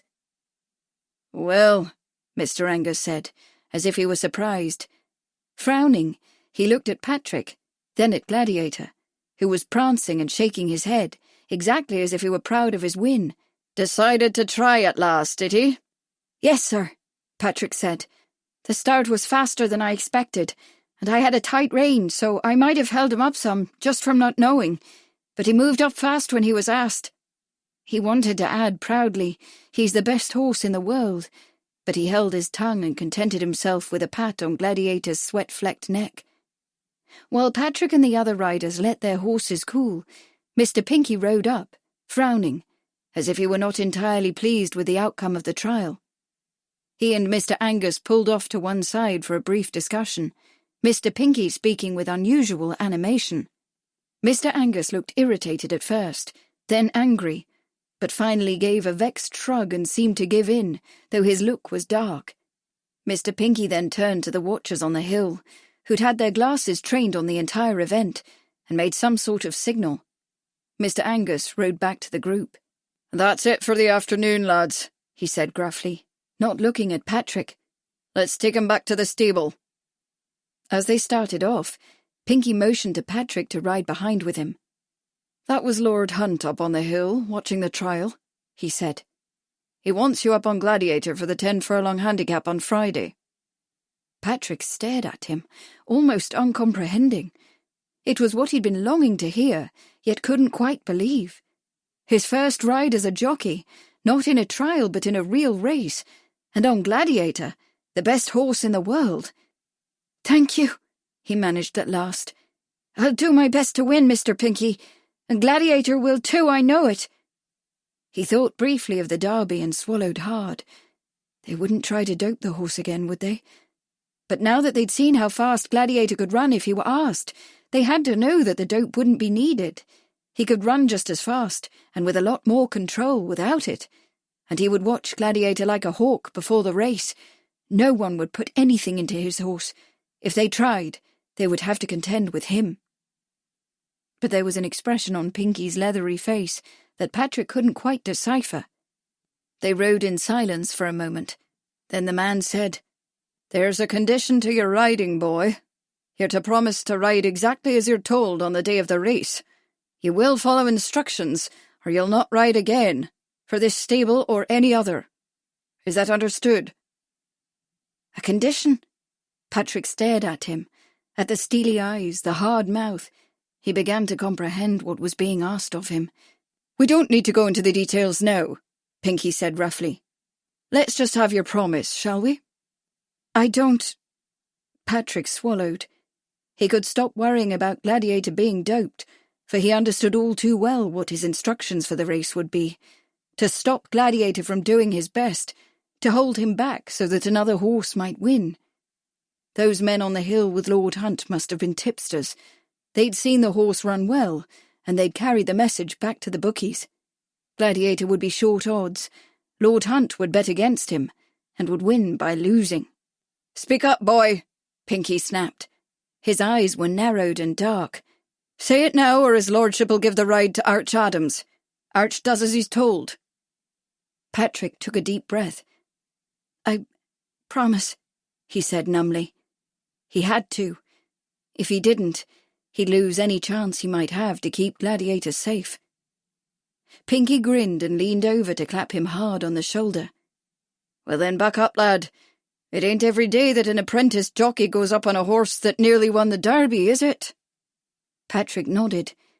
That much, at least, was true. Chapter 30. At Wolford Lodge.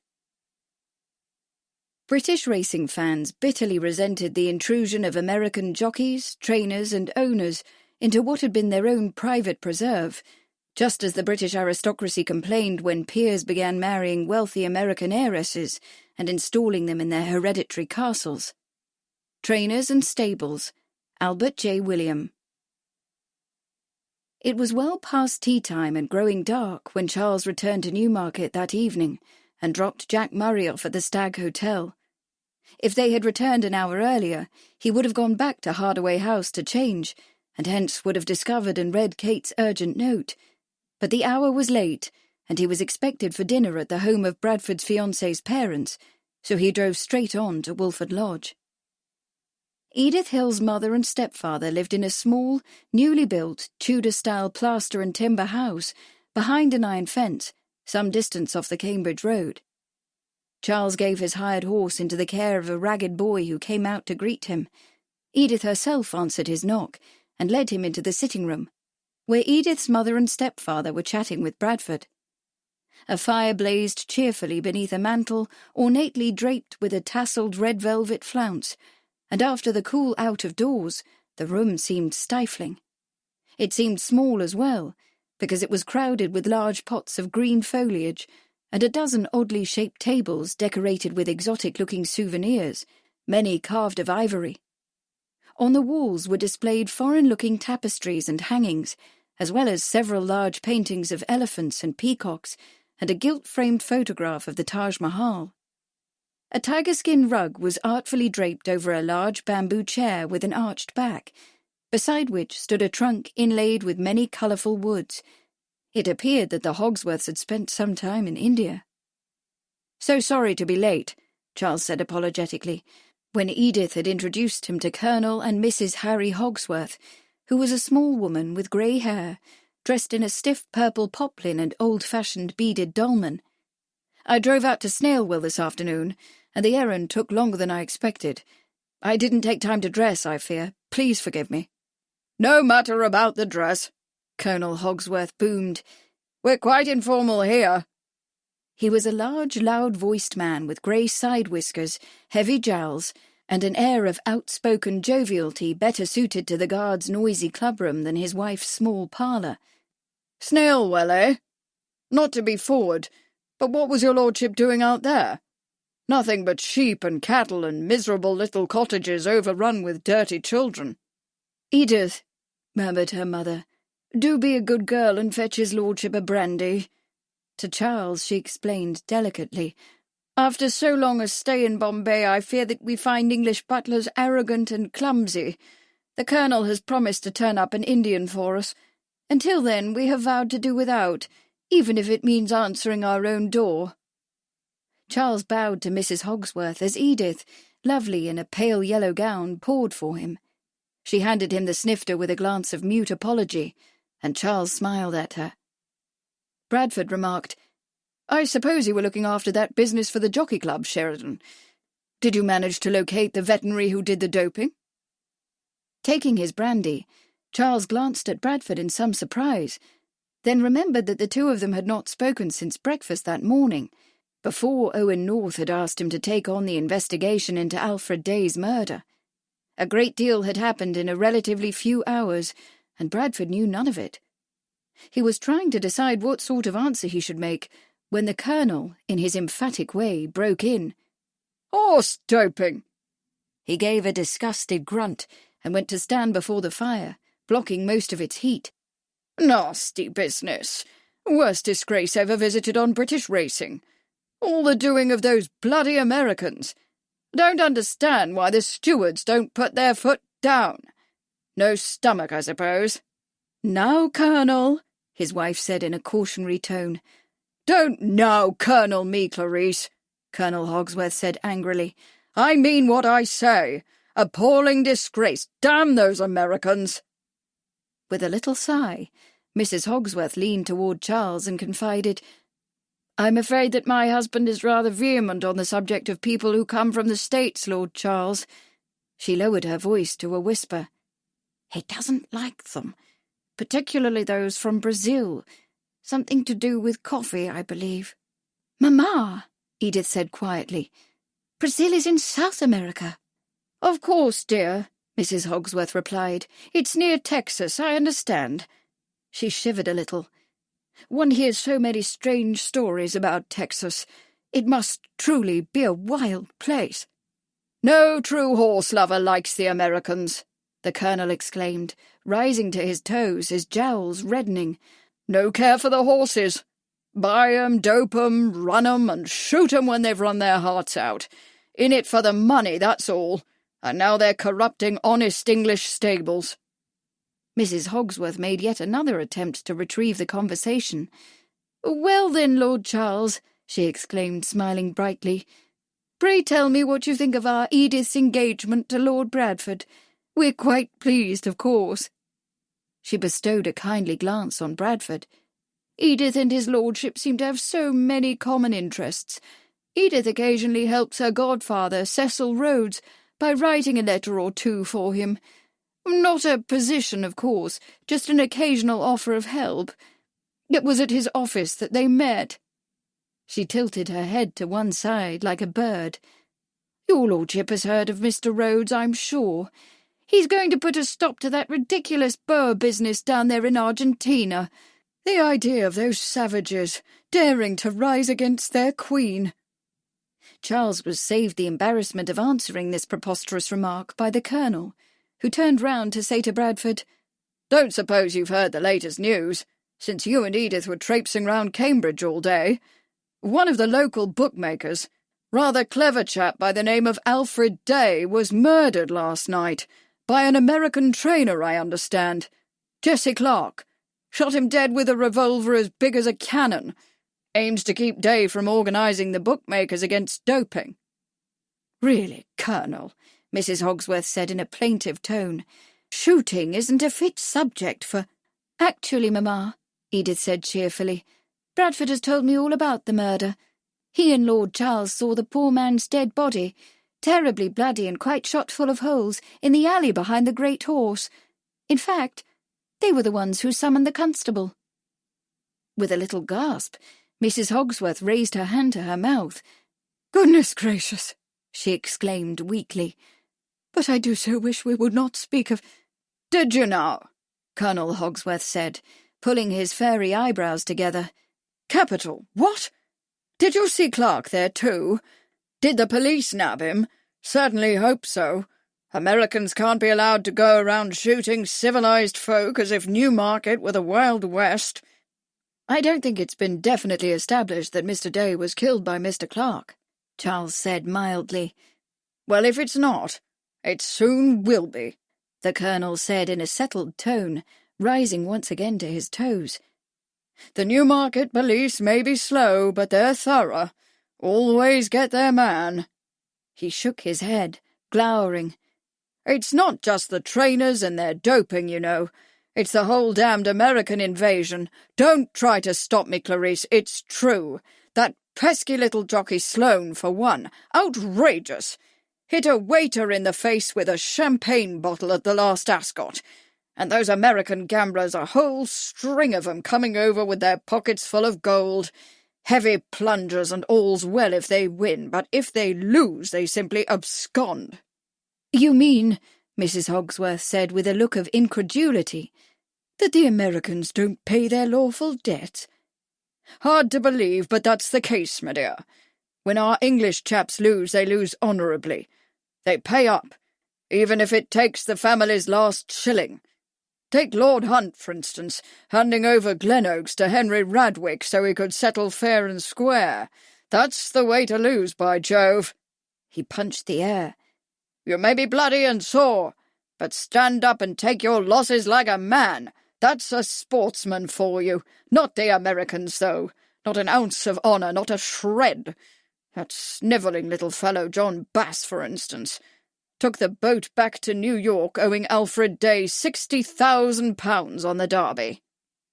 £60,000, Charles murmured in some amazement, thinking back to his conversation with Badger's clerk.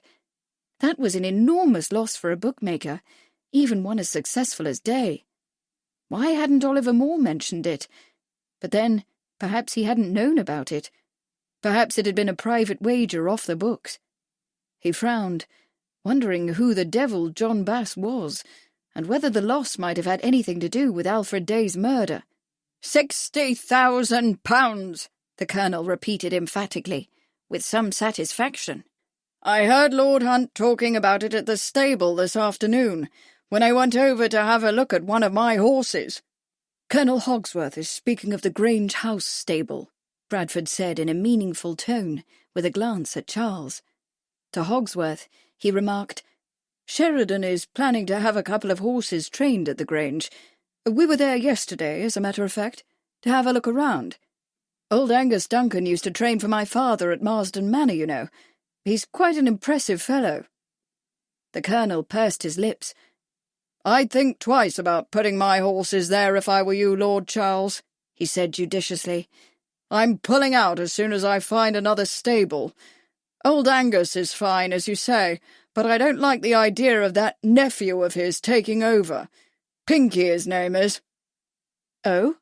Charles asked, raising his eyebrows. Pinky is assuming responsibility for the stable. Nothing was said of that. Out of the corner of his eye, he saw a stout lady in a stained apron open the door and signal to her mistress that dinner was ready. Well, it's so, the Colonel said. I shouldn't wonder if the stable goes right downhill when Angus is gone. Afraid Pinky does not have his uncle's upstanding character. Been involved in several rather shady— Dinner has been announced, Mrs. Hogsworth said, standing. Tonight is the serving-maid's night out, so we shall be served by our cook. She stood and took Charles's arm. And might I suggest that we find some other subject for our dinner discussion than horses and murders? She smiled sweetly at Bradford, who was taking Edith in. "Perhaps you and Edith could tell us, Lord Marsden, what you did in Cambridge today. And after we've eaten, dear Edith has agreed to honour us with a few songs." And with that, they all went in to dinner. Chapter 31. At Hardaway House. If, of all words of tongue and pen, the saddest are, "It might have been," more sad are these we daily see, "It is, but hadn't ought to be." Mrs. Judge Jenkins, Bret Harte. As Charles and Bradford drove back from Wolford Lodge to the livery stable, Charles gave Bradford a sketch of the long day's doings, beginning with the conversation at the Jockey Club, and ending with the talk he and Jack Murray had had with sobersides at the farmhouse near Snailwell. "So Mrs. Langtry may be involved in Day's murder," Bradford said, in some amazement, having heard of her note today that Charles had found in the dead man's pocket, and her missing gun. "Kate doesn't think she shot him," Charles said, getting down to turn the horse and gig over to the sleepy stable boy. "And on the whole, I'm inclined to agree. It's clear that Mrs. Langtry meant to meet Badger in St. Mary's Square to tell him that she could not repay the money she owed him, but I doubt that the man actually made it that far. The evidence suggests that he was murdered shortly after leaving the Great Horse." Bradford alighted from the gig. "But her gun is missing," he said, frowning, "and £10,000 is a great deal of motive. But doesn't it strike you as highly coincidental?" "We have no idea whether it was her gun that killed him," Charles reminded him as they walked off. There was a silence. "Well then, what do you think of Colonel Hogsworth's theory? Jesse Clark certainly had a strong motive, as well as opportunity. If Badger were successful in organising the Newmarket and London bookmakers, they could put an end to doping." "To some of it, perhaps," Charles said, "although I'm not as certain as you and Jack Murray that a coalition of bookmakers could stop the practice. More likely, they just stir up a scandal in the newspapers, which the stewards certainly don't want." He thought again of Owen North and the strange undercurrents in their morning interview. The stewards had as much reason as Clark to stop Badger from doing what he threatened to do. Bradford slanted him a questioning glance. "Are you suggesting that the club might have arranged Badger's murder?"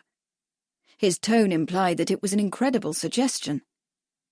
They turned off the High Street and onto Wellington Street. A horse and rider passed them, hooves clip-clopping on the cobbles. But otherwise the street was silent and deserted, and dark shadows filled the intervals between the gas lamps. "I think we ought to entertain the possibility," Charles said reluctantly. "You know how strongly the Marlborough set feel about public scandal, especially where wagering is concerned. The last time they were dragged into court in the Tranby Croft affair, it was a complete fiasco.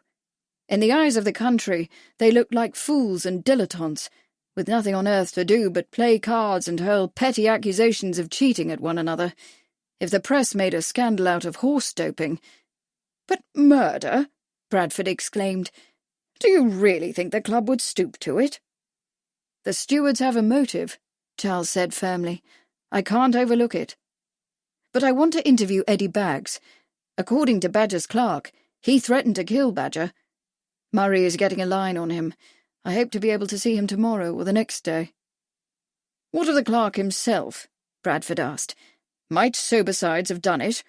You say he fled and is hiding out." "He's afraid of Baggs," Charles said. "After talking with the fellow, I doubt he'd have the courage to fire a gun, even in self-defence." He paused. "But there's no shortage of other suspects. I wonder what we should make of this business of Day's being cheated of £60,000 by John Bass. It seems like a great amount of money." Frowning, he added, "I suppose I ought to have a look in the safe at Alfred Day's home and see what can be found there." Still talking, Charles and Bradford turned through the gate and up the path to Hardaway House. As they mounted the stoop, a figure slipped out of the shadows and stepped forward. Charles was startled until he saw that it was Patrick. "I've brought the bottle, Lord Charles," he said, holding out a brown paper package. "It's got a label on it." For a moment, Charles had to ransack his memory. Then he exclaimed, The dope bottle. A label, you say? With the veterinary's name on it, Patrick said. I hadn't noticed it before, but it's there. Very good boy, Bradford said. He held open the door. Come in. Let's go upstairs where there's light and see what you've brought. Now, in the best of all possible worlds, events would have fallen out exactly as Kate had described in her instructions to Amelia that afternoon. Charles would have been mounting the dark stairs behind Bradford and Patrick when the door to Mrs. Hardaway's apartment opened, and that lady appeared in the hallway, wearing a lace nightcap and a flowered wrapper, and holding an envelope in her hand, sealed with a blob of red sealing wax. Waving the envelope, she would have called up the stairs after him. Charles would have turned, surprised, then gone back downstairs for the envelope. In Bradford's rooms, he would have stood next to the lamp and taken out the 2 notes folded together, the one in Kate's neat, careful script, the other in a strange hand.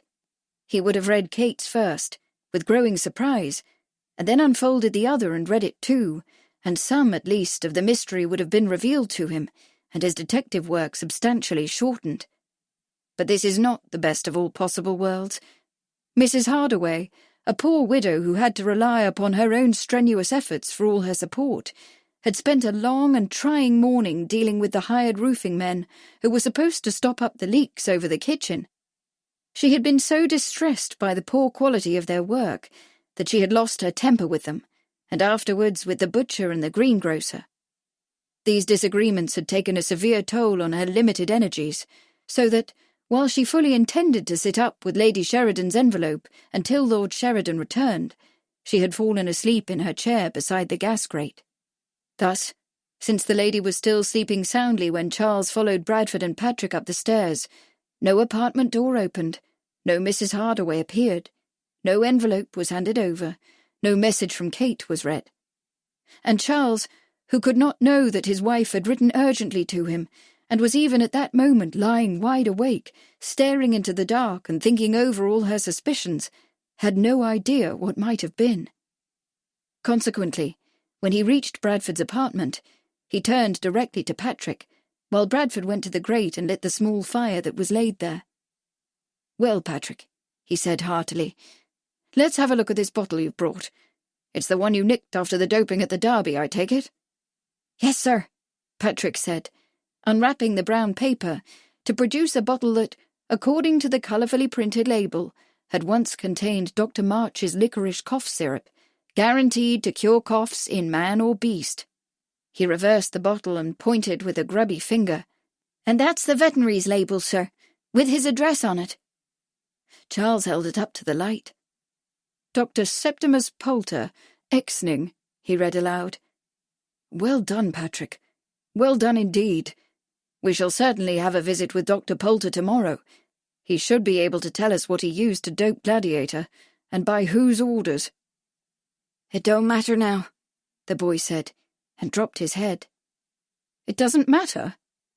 Charles put his hand on Patrick's shoulder, noticing for the first time the boy's evident dejection. Come, Paddy. This isn't like you.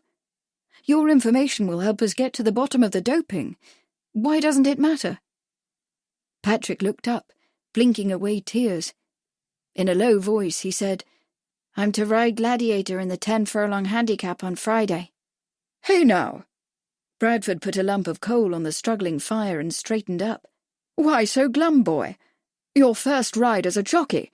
It's a time for celebrating. If you were a little older, we'd pop a cork and have some bubbly." He looked around the room. "If we had any bubbly, that is. We seem to be fresh out." Patrick shook his head. "No celebrating for me," he said. "We rode trials this afternoon, and Pinky said that Lord Hunt wants me up, but only if I promise to follow instructions." "I don't see anything wrong in that," Charles said. "I do," the boy said fiercely. "I know what they'll be. I'll be told to stop the horse. Gladiator could win that race, I know it, but he isn't supposed to win. He's supposed to lose." "Ah," said Bradford, comprehending. "So that's their game." "The game?" Charles asked, looking from one to the other. "I'm not sure I understand. Would someone explain it to me, please?" "Oh, there's no great mystery to it," Bradford said, putting his hands in his pockets and backing up to the fire.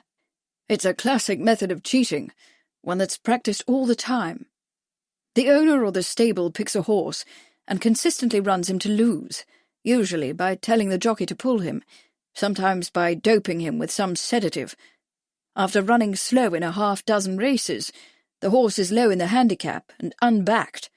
Then he's put up to win at long odds against horses he ought to be able to beat. In the case of Gladiator, by boosting him with a dose of dope. He wins, his backers clean up, and they haul their earnings home in a handcart. But Gladiator didn't win in the Derby, Charles objected. No, but he might have, Bradford responded. If it hadn't been for the melee at Tattenham Corner, he'd likely have beaten Flying Fox, or perhaps have finished second. You'll watch the postings in that 10-furlong handicap on Friday, Charles. Gladiator will be a short odds favourite, especially with a light rider up. He squinted at Patrick, measuring him. What are you, Paddy? 7 stone? 6 stone 10, Patrick said, with a sad sort of pride. Pinky's been telling me to keep myself light. Right. Carrying that weight, the horse will go short odds, and the stable will bet heavily against him. If Patrick does as he's told, Gladiator will finish out of the money, and they'll clean up again. At least, Patrick said bitterly, I don't have to worry that they'll dope him to win. At least not for this race. You might keep an eye out still, though, Bradford said in a cautionary tone. If they don't trust you, they may dope him to lose. Patrick groaned. But don't the stewards keep a strict control over this sort of thing? Charles asked, with an eye on Patrick. If he was set on becoming a jockey, the lad ought to know the rules of the game, especially those that were not in any handbook or manual. Isn't it the club's job to make sure that the horses are run fairly? Bradford shrugged. That's the beauty of putting up an inexperienced jockey. If the owner or the stable is called to account, they blame the boy. They say that he didn't ride as he was told, or that he just didn't know enough to get the best from the horse. They may be faulted for giving the ride to an inexperienced jockey, but they can't be warned off for generosity. At the look on Patrick's face, he shrugged. Sorry, Paddy, but that's the way it is. Maybe, Patrick said quietly, but it's not the way it ought to be. Maybe I don't want to be a jockey after all. I want to ride, but even more I want the horse to do as well as he can. For the horse's sake, though, not the owner or the stable, and I want the races to be fair. Charles put his hand on the boy's shoulder, loving his youthful idealism, regretting that he was inevitably to be disappointed by a world in which very little happened the way it ought. You don't have to go back to the stable, you know, he said softly. You can come back with Lady Sheridan and me to Bishop's Keep. Patrick looked up at him. I'd like to, but I can't, he said stoutly. I have to see that Gladiator's safe. He glanced at Bradford. I thought I didn't have to worry about doping. Now I see that I do. So I have to convince them that I'll ride the race as I'm told. He was silent for a moment, then broke into a sudden grin. But you should have seen him run in the trial today, Lord Charles. He beat both Rag and Cannon, and he loved it. The grin faded. I wish he could win on Friday, he said wistfully. He would love it so. Charles looked at him, wishing that he could give the boy what he wanted, but knowing that he could not. Chapter 32. Wednesday, June 7th, 1899, in Oxford Street. The widow who considers with seriousness whether she will best express her sense of loss by a Marie Stuart cap or an Alsatian bow of tarlatan is already half consoled, and will return in a month for another which will express mitigated grief by various lightsome pleatings. The black dress will soon require a dainty frilled fichu of tulle to make it endurable. She will, ere long, bestring herself with jet beads that will take the place of the tears that have ceased to flow, and the day when grey and violet are permissible is one characterized by a sober but genuine joy. The Gentlewoman's Book of Dress, 1890, Mrs. F. Douglas. Leaving a note to let Mrs. Hardaway know that they would not require breakfast, and thereby once again thwarting the delivery of Kate's letter, Charles and Bradford left Hardaway House well before 7 on Wednesday morning to have breakfast at the Stag Hotel with Jack Murray. Over poached eggs, broiled sheep's kidneys, mutton chops, toast and marmalade, fresh strawberries and coffee, they discussed the plan for the day's investigations. Jack Murray had not yet got a lead to Eddie Baggs, so he would continue working in that direction by questioning some of Baggs's known associates, including both of the men in whose company he had been seen at the Great Horse on Monday night, Pinky Duncan and Jessie Clark. Charles was not anxious to intrude on the grief of the widowed Mrs. Day, but felt it necessary to discover whether there might be anything helpful in Alfred Day's safe. He also thought it would be useful to have a conversation with Owen North. Bradford, meanwhile, would drive to Exning for a visit with Dr. Septimus Poulter. If possible, they would meet back at the Stag sometime around 1 o'clock and decide what directions should be pursued next. The Alfred Day family resided at number 32 Oxford Street, in one of a row of dignified 2-story brick houses set close to the street, behind a low iron fence and a pocket garden with an ornate multi-tiered fountain in the centre. The house was obviously in mourning, for straw had been laid on the street so that the family's grief should not be disturbed by passing carts, and the brass door knocker was muffled by a black wrapping and adorned with a large crape bow. The door was opened by a shy parlour-maid in a black dress and black apron, who took Charles's hat and his card and ushered him into the sitting-room. Like that in the Hogsworth home, it was crowded with furnishings, but Mrs. Day's taste in decor ran more to family snapshots, African violets and lace curtains than to red velvet, tiger-skin rugs and exotic Indian souvenirs. A state photograph of the long-dead Prince Consort hung on one wall. On another, 2 gold-rimmed plates bearing the images of the Prince and Princess of Wales, and opposite, a large photograph of the Queen in an oval frame, taken on her Jubilee. The photographs and plates were dressed in swags and bows of black crape, as were the lampshades, the potted plants, the chair-backs and the fireplace mantel.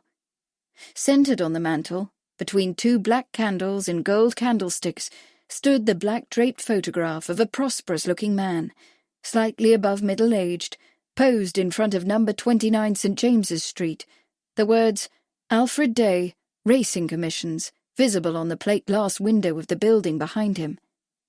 He wore a grey frock coat with a pale grey top hat and an unsuitably mirthful smile on his round face. The deceased Alfred Day looked like a man who was proud of his accomplishments. Charles was studying the photograph when he heard the rustle of skirts and turned, bowing to the woman who had just entered the room. She was petite and slender, with an attractive face and pale blonde hair, and seemed considerably younger than her husband. She was dressed entirely in black, with a full skirt banded in crepe, a pleated bodice, and a tulle fichu at her throat, also of black. On her gleaming hair, she wore a becoming Marie Stuart cap, with black lace veil behind, and jet earrings on her ears. She carried a black lace handkerchief in one hand, and Charles's card in the other.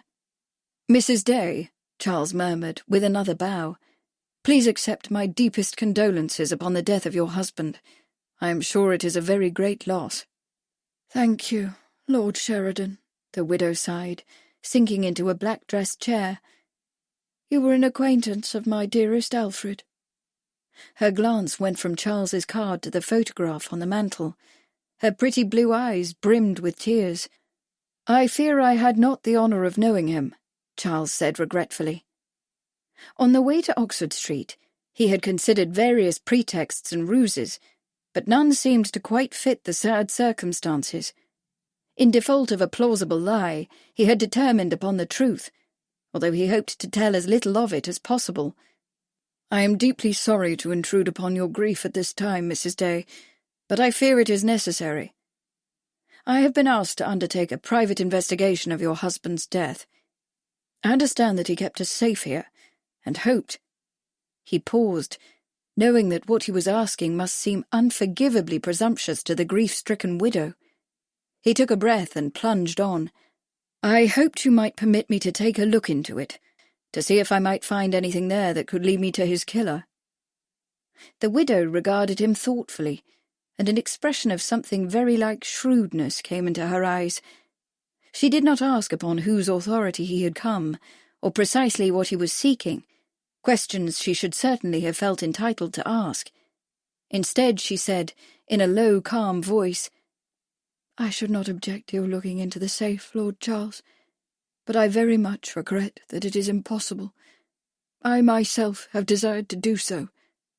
Unfortunately, I do not have a key." She produced the black handkerchief and touched it to one eye. "My darling Alfred kept it always with him, but it was not with his effects when they were returned to me.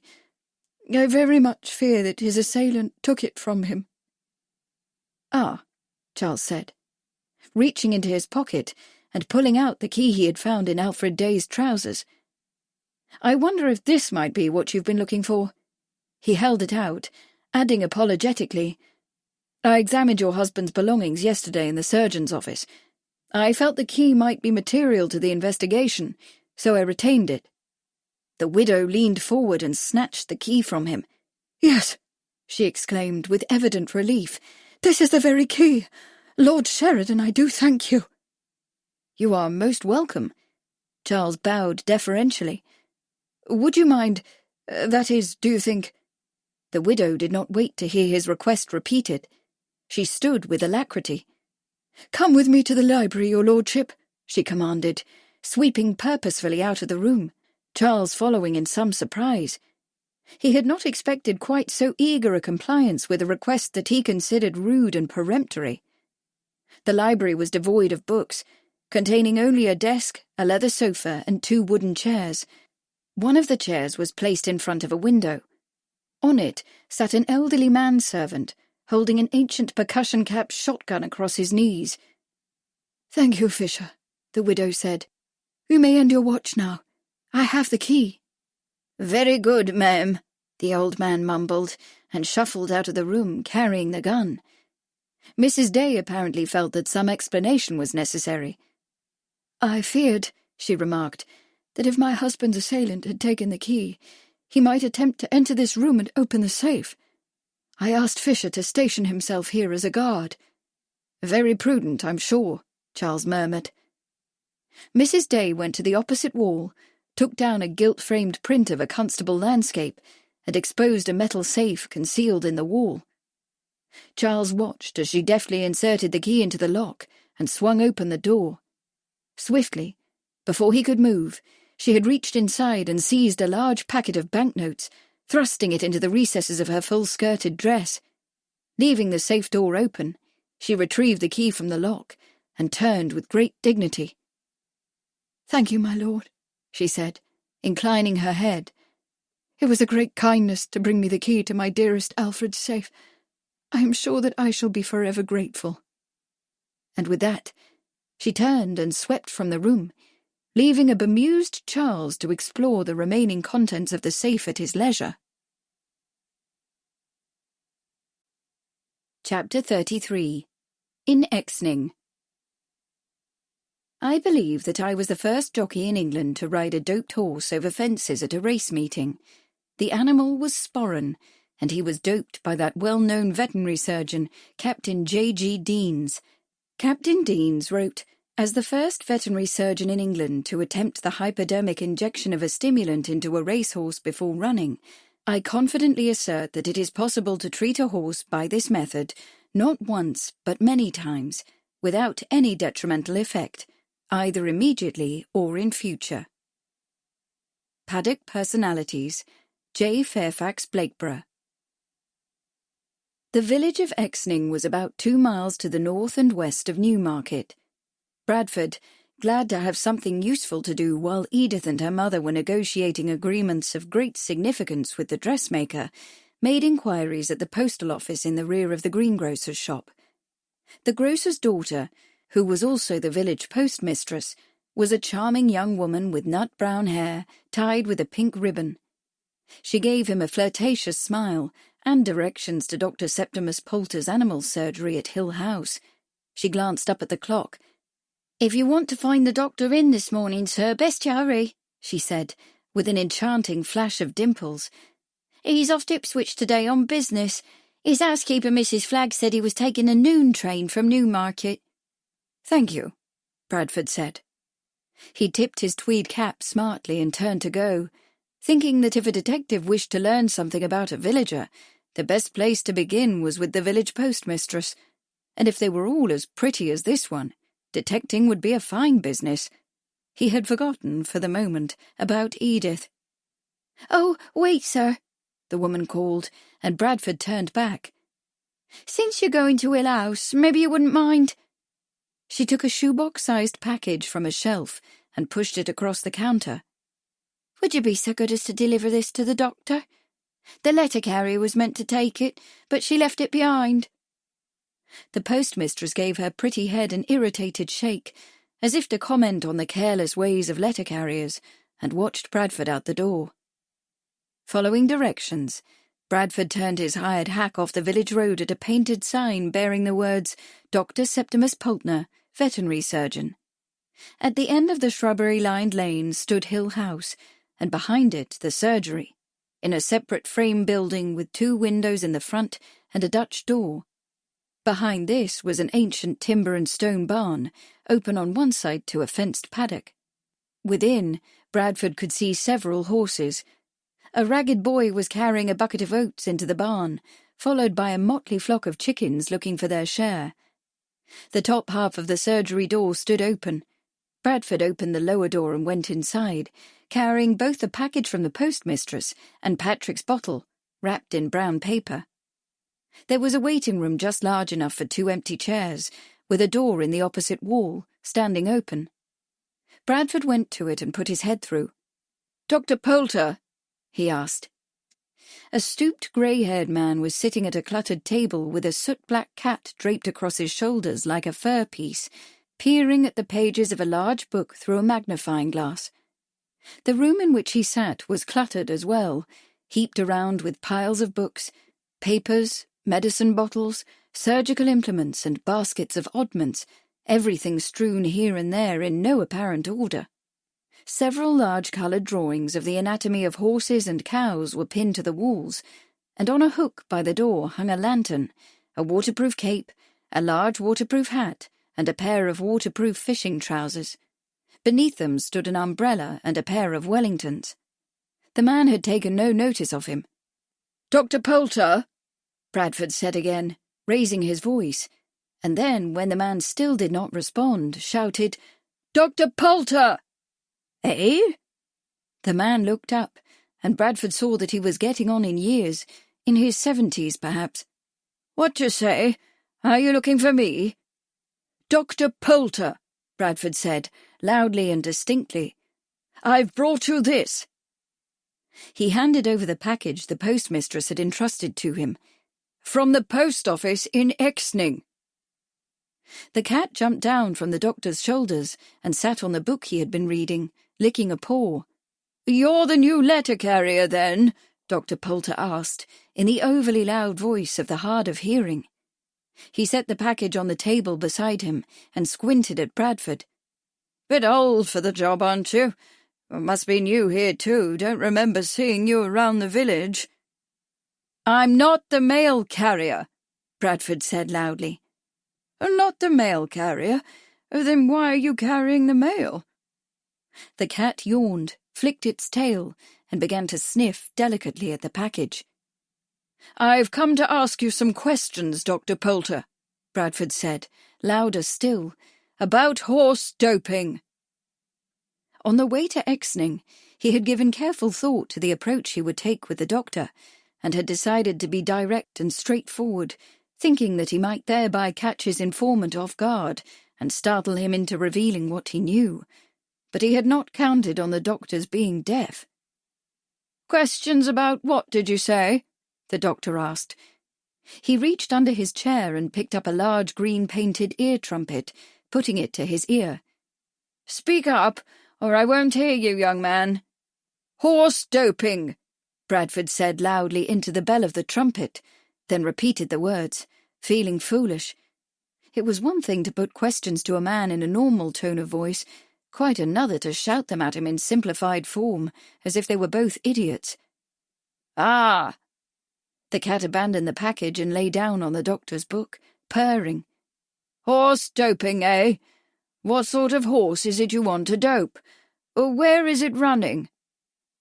The doctor eyed Bradford's dark green tweed jacket, green cloth breeches, ivory waistcoat and tie, and added with raised brows, "Not a trainer, I'll warrant. Owner, I suppose." He held the trumpet in Bradford's direction. "What sort of horse, eh? What sort of horse?" Bradford leaned forward. This was not the tack he had planned to take, but under the circumstances it would have to do. "I own a 3-year-old colt," he said distinctly. "I want to run him to win in the 10-furlong handicap at Newmarket on Friday." "Friday, eh?" Dr. Poulter stroked the cat, frowning. "Don't know why you've come to me directly, Mr. What did you say your name was?" "Murray," Bradford said, deciding of a sudden that he would rather not give his real name. "Jack Murray, sir." "Well, Mr. Murphy, weren't you told that I usually work through trainers? Prefer not to deal with owners, they get in the way." He scowled. "If you want to raise a doped horse, take it to Clark and Wishart at the Red House stable in Newmarket. They're experts in that game." "Yes, I know about Wishart and Clark," Bradford said. "But I—" He smiled rather foolishly, then put his mouth to the trumpet and said, in an approximation of a whisper, "I'm alone in this, don't you know? Just my own little secret. Not particularly keen on anyone else knowing about it, particularly the Americans." Dr. Poulter thought about this for a moment, still stroking the cat. "I see," he said finally. "Well, I suppose it can't hurt. Run your colt to lose, you say?" "No," Bradford said emphatically. "I want to run him to win." He leaned into the trumpet. "To win, sir." "Ah, well then you'll want some speedy balls." He pushed his chair back. "Speedy balls?" Bradford put on a confused look. "No, I don't think so. Actually, a friend gave me this." He pulled Patrick's bottle out of its wrapping and put it on the table in front of Dr. Poulter. "You used it on his horse recently, and he was quite pleased with the outcome. Wonder if you'd be so good as to sell me a dose and to give me some idea what's in it. I'll pay your price, of course," he added quickly. "Whatever you ask." At the mention of money, a crafty look crossed the doctor's face, and he picked up the bottle, turning it in his hands. He said thoughtfully. "Yes, I remember Galahad, owned by Lord Bunt, in the last derby." "Gladiator," Bradford said loudly, for the doctor had put down his trumpet.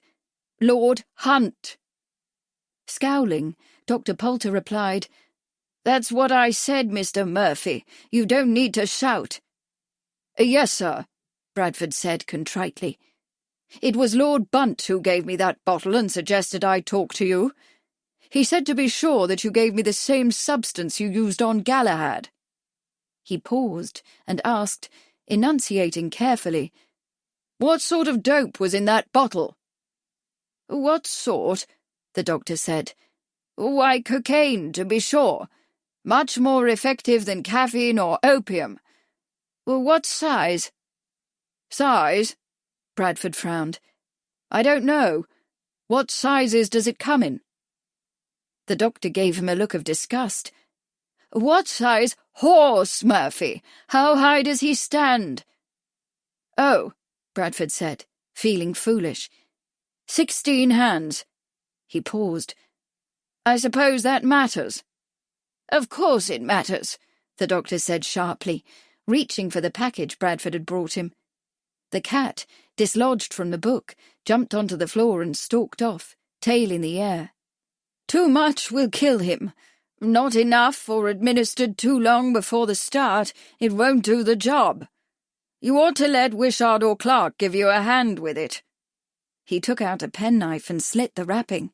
"They know how to do it, you see. They're scientific, those Americans. They gallop the horse before the race to find out exactly how much dope will push it along. Very scientific." Bradford watched as the doctor unwrapped the box and opened it. Inside was another smaller box. When the lid was opened, Bradford saw that it was filled with a white powder. "Good thing you brought this with you," the doctor said, putting a quantity of the powder into a small envelope and sealing it, "or you would have been out of luck." He gave the envelope to Bradford. "Pour this into that cough syrup bottle. Fill it with water and shake it until it dissolves. No more than 10 minutes before the start, put it down the horse's throat, then stand back." Bradford looked doubtfully at the envelopes. "Until Lord Bunt told me that you doped with the bottle, I was expecting there'd be some sort of injection." "What?" the doctor shouted, and picked up his ear trumpet. "Don't mumble, Murphy, speak up." Bradford repeated what he had said. "If it's an injection you want, you'll have to see Captain Bean," the doctor said shortly. "He's injecting jumpers, I understand, but that's not something you can do for yourself. If you want to do the administering, use what I've given you." He frowned. "But mind you put up a strong, experienced rider, Murphy. A doped horse wants to run. I told Lord Bunt not to ride that lightweight boy on Galahad, but he didn't listen." He gave his head a sad shake. "Yeah, there's been an objection." "Yes," Bradford said. "Don't like that," the doctor said darkly. "No need to call attention to doping, don't you agree? Stewards wouldn't like that." "The stewards?" Bradford asked innocently. The doctor laughed. "Are you as green as that, young man?" His voice turned bitter. "The stewards know who's profiting from the American invasion, especially from that boy Sloane. They don't want to do anything that might upset the apple cart." "Todd Sloane, the jockey. He's connected with Wishart and Clark." "You are green," the doctor replied with a sniff. "Lord William Beresford brought Sloane over here, and Sloane brought Wishart and the others. Lord William has arranged with the Prince for Sloane to ride in the royal colours next season. Well, who knows? Maybe Wishart will be moving over to Egerton House to show what he can do." "But that's the royal racing stables," Bradford exclaimed. "His Royal Highness wouldn't be associated with something as unsportsmanlike as—" He stopped, recollecting himself just in time, and pocketed the envelope. "Your fee?" He leaned closer and shouted, "How much?" "A tenner ought to do it," the doctor said. "Greedy old buzzard," Bradford muttered, reaching into his pocket. "What's that you say, Murphy?" the doctor asked sharply. "Cheap at twice the price," Bradford replied. Chapter 34. At the Jockey Club. Here in her hair the painter plays the spider, and hath woven a golden mesh to entrap the hearts of men. The Merchant of Venice, William Shakespeare. Admiral North looked up from the papers on his desk. "Ah, Sheridan," he said, and stood with a broad smile, extending his hand. "I was just thinking of you, and wondering how you and Murray were getting on with things." He gestured courteously. "Please sit down." "I thought it was time to let you know what progress we have made," Charles said, seating himself in one of the leather chairs. "Although I fear that what we have learned is of precious little practical use." He added, "I was hoping that perhaps you might have learned something you would be willing to share with me." "Only a bit of gossip here and there," the Admiral said. "Nothing very material, I'm afraid." He opened the desk drawer, took out a box of cigars, and pushed them toward Charles. "Help yourself, Sheridan. The finest Cuban. A present from His Royal Highness." "Thank you, no," Charles said. He was not fond of the Prince's cigars, costly though they might be. He took out his pipe, and while he filled it, tamped it and lit it, sketched out what he and Murray had pieced together from their inspection of the St. James Street premises, from the proprietor of the Great Horse, and from their questioning of Day's clerk, the man called Sobersides. No progress? North asked, raising one tufted eyebrow. On the contrary, Charles, you seem to have made quite a lot of it. You've certainly narrowed the field of suspects to a great degree. It sounds to me as if Day was playing a dangerous game that was bound to make him a very unpopular man in several circles. He clipped off the end of a cigar and lit it. Organising the bookmakers against certain stables, well, that's a risky business, however one looks at it. I should have thought Badger had been playing the game long enough to know better. He was doing what he thought had to be done, Charles said, watching North's face. Since he hadn't been able to persuade the club to rule doping illegal, North slammed his fist on his desk so hard that the lamp chimney rattled. "We can't rule it illegal, damn it!" he exploded angrily. "To do so would be to invite gossip, even scandal. It would suggest that unsportsmanlike behaviour has already taken place, that the club has not properly controlled—" He stopped, recollecting himself, and wiped a drop of spittle from his grey beard. "It would stir up a great deal of turf controversy, and focus undue attention on turf practices," he said carefully. "And you know how His Royal Highness feels about that. How we all feel about it." "Yes, I know," Charles agreed. "Although I must say that from what I have seen, doping injures horses and plays havoc with ordinary betting, and it would seem to encourage a certain criminal element and invite the commission of crime, as Day's murder suggests." "It is not at all clear that Day was killed because of the doping," North said flatly. "In fact, all the evidence goes in the other direction. He was obviously murdered by that partner of his. What did you say his name was?" Charles sighed. "Baggs. Edward Baggs." "Yes, well, if the clerk, Sobersides or Moore or whatever he's called, will testify that he heard Baggs threaten Badger, that should be enough to convince the coroner's jury. I know Coroner Drummond. I'll speak to him about the matter so that he's aware of our interest, and to the Chief Constable as well. Meanwhile, I suggest that you have Murray concentrate on locating Baggs. The very fact that the man has left town so precipitously ought to make his guilt plain. And don't bother interrogating him. We can turn that little job over to the police." "There are one or two other possibilities," Charles said. "The American trainer, Jesse Clark, was in the Great Horse just before the murder, engaged in argument with Day, as was Pinky Duncan. Their motives seem to me to be at least equal to that of Baggs." North frowned. "I shouldn't like—" He paused, as if he were thinking how to frame his sentence. "The partner made a clear threat in the presence of a witness. I should focus on that fellow Baggs, if I were you." Charles drew on his pipe, reflecting that North seemed inordinately eager to view the murder as a falling out between business associates. If Baggs were indicted, no other motives would be explored in the coroner's inquest, and the question of doping would be separated from that of the murder, an outcome that North obviously desired. But it was not as easy as that. "There is one other thing you should know," Charles said quietly. "Mrs. Langtry is involved in this business. Exactly how and to what extent, I have yet to determine." Owen North seemed, Charles thought, to turn pale. "Mrs. Langtry?" he asked. He coughed. "I must say, that seems rather far-fetched. However, people will gossip. I'm sure you haven't found any evidence of her involvement." He placed an unmistakable emphasis on the word evidence. "As a matter of fact, I have," Charles said, and thought that North seemed even paler. "When I went through Day's effects, I found a note from the lady in his pocket, instructing him to meet her at 9 on Monday night at St. Mary's Square." "But she was at the Rothschilds' on Monday night," North exclaimed in an agitated tone. "We talked there. She could not have— Why, it's impossible. She was as cool and lovely as always. He pressed his lips together for a moment, then said again, "It's impossible."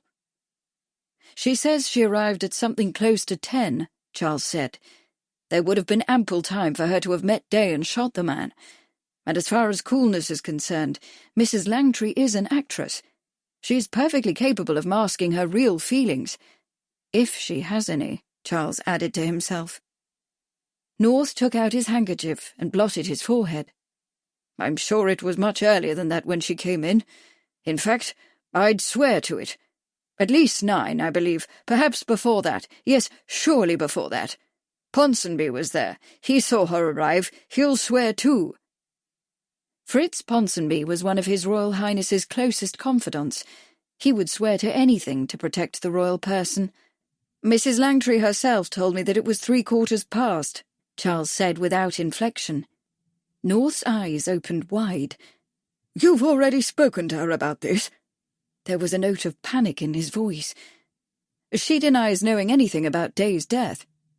Charles blew out a cloud of pipe smoke, wondering whether he should mention Mrs. Langtry's missing gun. On balance, he thought not. I don't think she killed him, he added, if that's what concerns you, Owen. For the second time in their brief meeting, North became passionate. Concerns me, he cried, his voice trembling. Concerns me? Why, man, of course it concerns me. I have been friends with the lady for some time. He stopped, biting his lip as if to control his outburst. When he spoke again, his voice was taut but disciplined, and he had chosen a different tack. As you know, the Prince is at present deeply involved with Mrs. Keppel.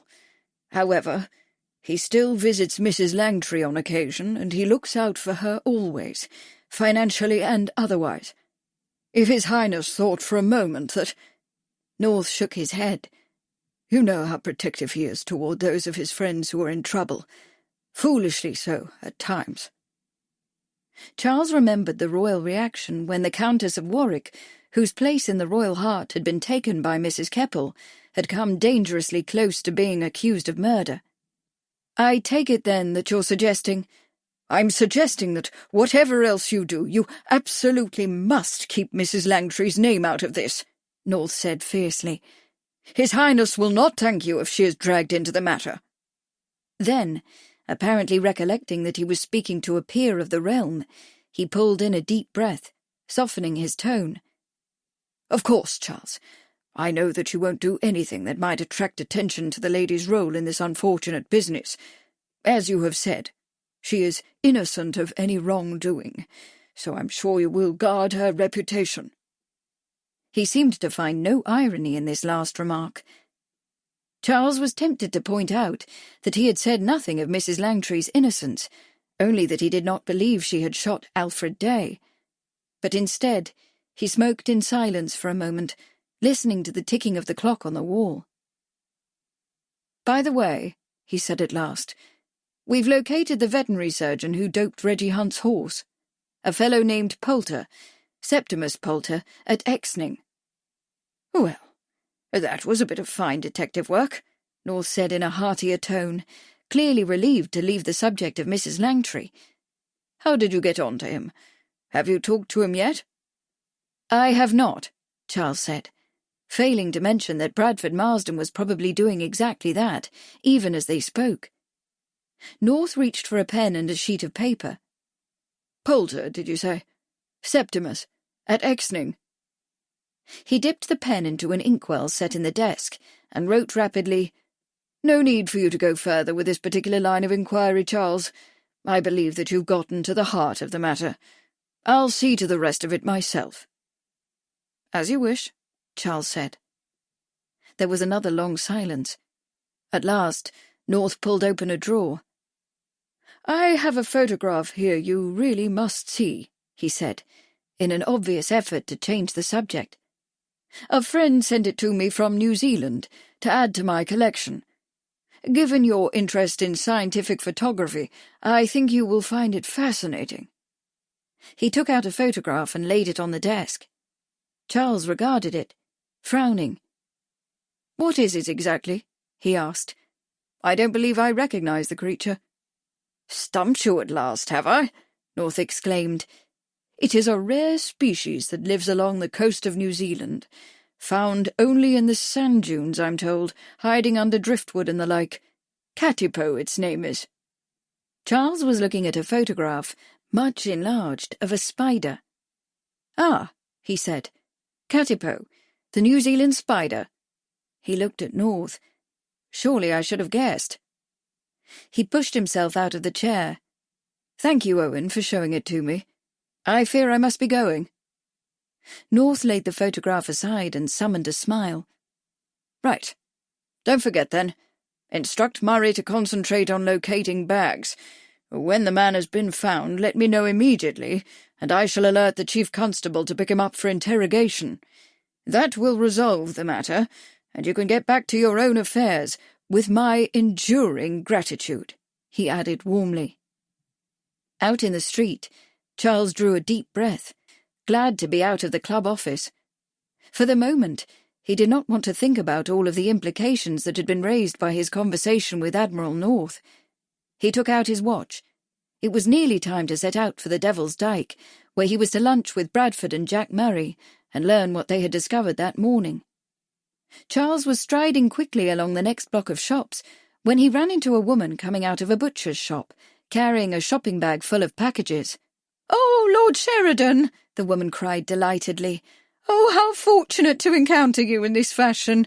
I'm afraid I missed you this morning at breakfast, and—" Charles raised his hat. "Yes, indeed, Mrs. Hardaway," he said with a slight smile. "But I fear I am rather in a hurry. If you will excuse me—" "No!" Mrs. Hardaway laid hold of his arm. "I'm sorry, my lord, but you must accompany me home immediately. I have something in my keeping that you must have without delay." "Well then," Charles said, seeing nothing for it but to go with the lady, "you will let me carry your parcels, I hope?" "Oh, so kind," Mrs. Hardaway murmured, taking the arm he offered, and they proceeded together down the street. Chapter 35. The Grange House Stable. Wishart perfected his doping into an art, and his success rate was phenomenal. Time and time again, mediocre or bad horses won totally unexpectedly, and the Americans raked in their winnings. The Fast Set, The World of Edwardian Racing, George Plumtree. Wishart and his cronies took approximately £2 million out of the ring, i.e. from the bookmakers, between 1897 and 1901. This period was known as the era of the Yankee alchemists. The dope that Wishart was using was the newly introduced cocaine. Drugs and the Performance Horse, Thomas Tobin. Contrary to Jack Murray's expectation, he did not find Jessie Clark when he called at the Red House stable that morning. Mr. Clark, he was told by the head lad, had gone with Mr. Wishart to Brighton to have a look at a filly that was for sale. They would not return for some time, for they were travelling on to the continent to examine some horses at a racing stable near Paris. Murray frowned, wishing he'd had the foresight to come looking for Clark before the man departed. "When did they leave?" he asked. "Yesterday, on the early train," the head lad replied, and added that it had been an unscheduled trip. "They was planning to be here for the 10-furlong handicap on Friday, but heard about this good filly and didn't want to miss the chance of getting her." Of course, Murray thought sardonically. Long years at Scotland Yard had taught him that when people left town immediately after a crime in which they were involved, they usually had a very good reason, and not an innocent one either. He left the stable, reflecting that both Clark and Baggs were currently unavailable, and that Oliver Moore had done his best to disappear.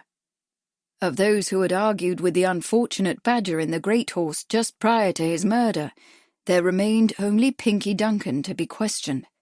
With any luck at all, Murray would find him at the Grange House stable. He set off determinedly in that direction. But Murray was destined to be disappointed in this as well, for when he reached the Grange House, he was informed by the housekeeper that Mr. Pinky Duncan had gone to London on business for the day, to return the next. She eyed his green-checked tweed suit and bowler approvingly, and added that Mr. Angus Duncan was in the office at the stable, if the gentleman would care to step around. Murray went into the stable-yard, and, after an inquiry, located the office. He opened the door, announcing himself. With a frown, Angus Duncan looked up from some race entry forms on which he was working, a mug of tea at his elbow, and a pipe curling smoke around his head. Behind him on the wall was a telephone. Murray was not surprised. Most of the stables were finding it to their advantage to be connected by telephone with the various racecourses in order to obtain the latest word on the running of their horses, and sometimes to lay a very late bet or two. Between the newfangled race ticker and the telephone, new at least in the provincial towns, the bookies were sometimes hard-pressed to know whether a last-minute bettor was honest or a cheat. "What name did you say?" Duncan asked, his leathery face creased in a frown. "Jack Murray, sir," Murray repeated humbly. "I'm assisting the investigation into the death of Alfred Day." Duncan's pale eyes narrowed. "Investigation? What investigation? Are you from the police?" "No, sir." Murray spoke in a deferential tone. "This is a private investigation. I fear I'm not at liberty to tell you who has sponsored it. It is, however, being carried out in cooperation with the police." He nodded at the telephone on the wall.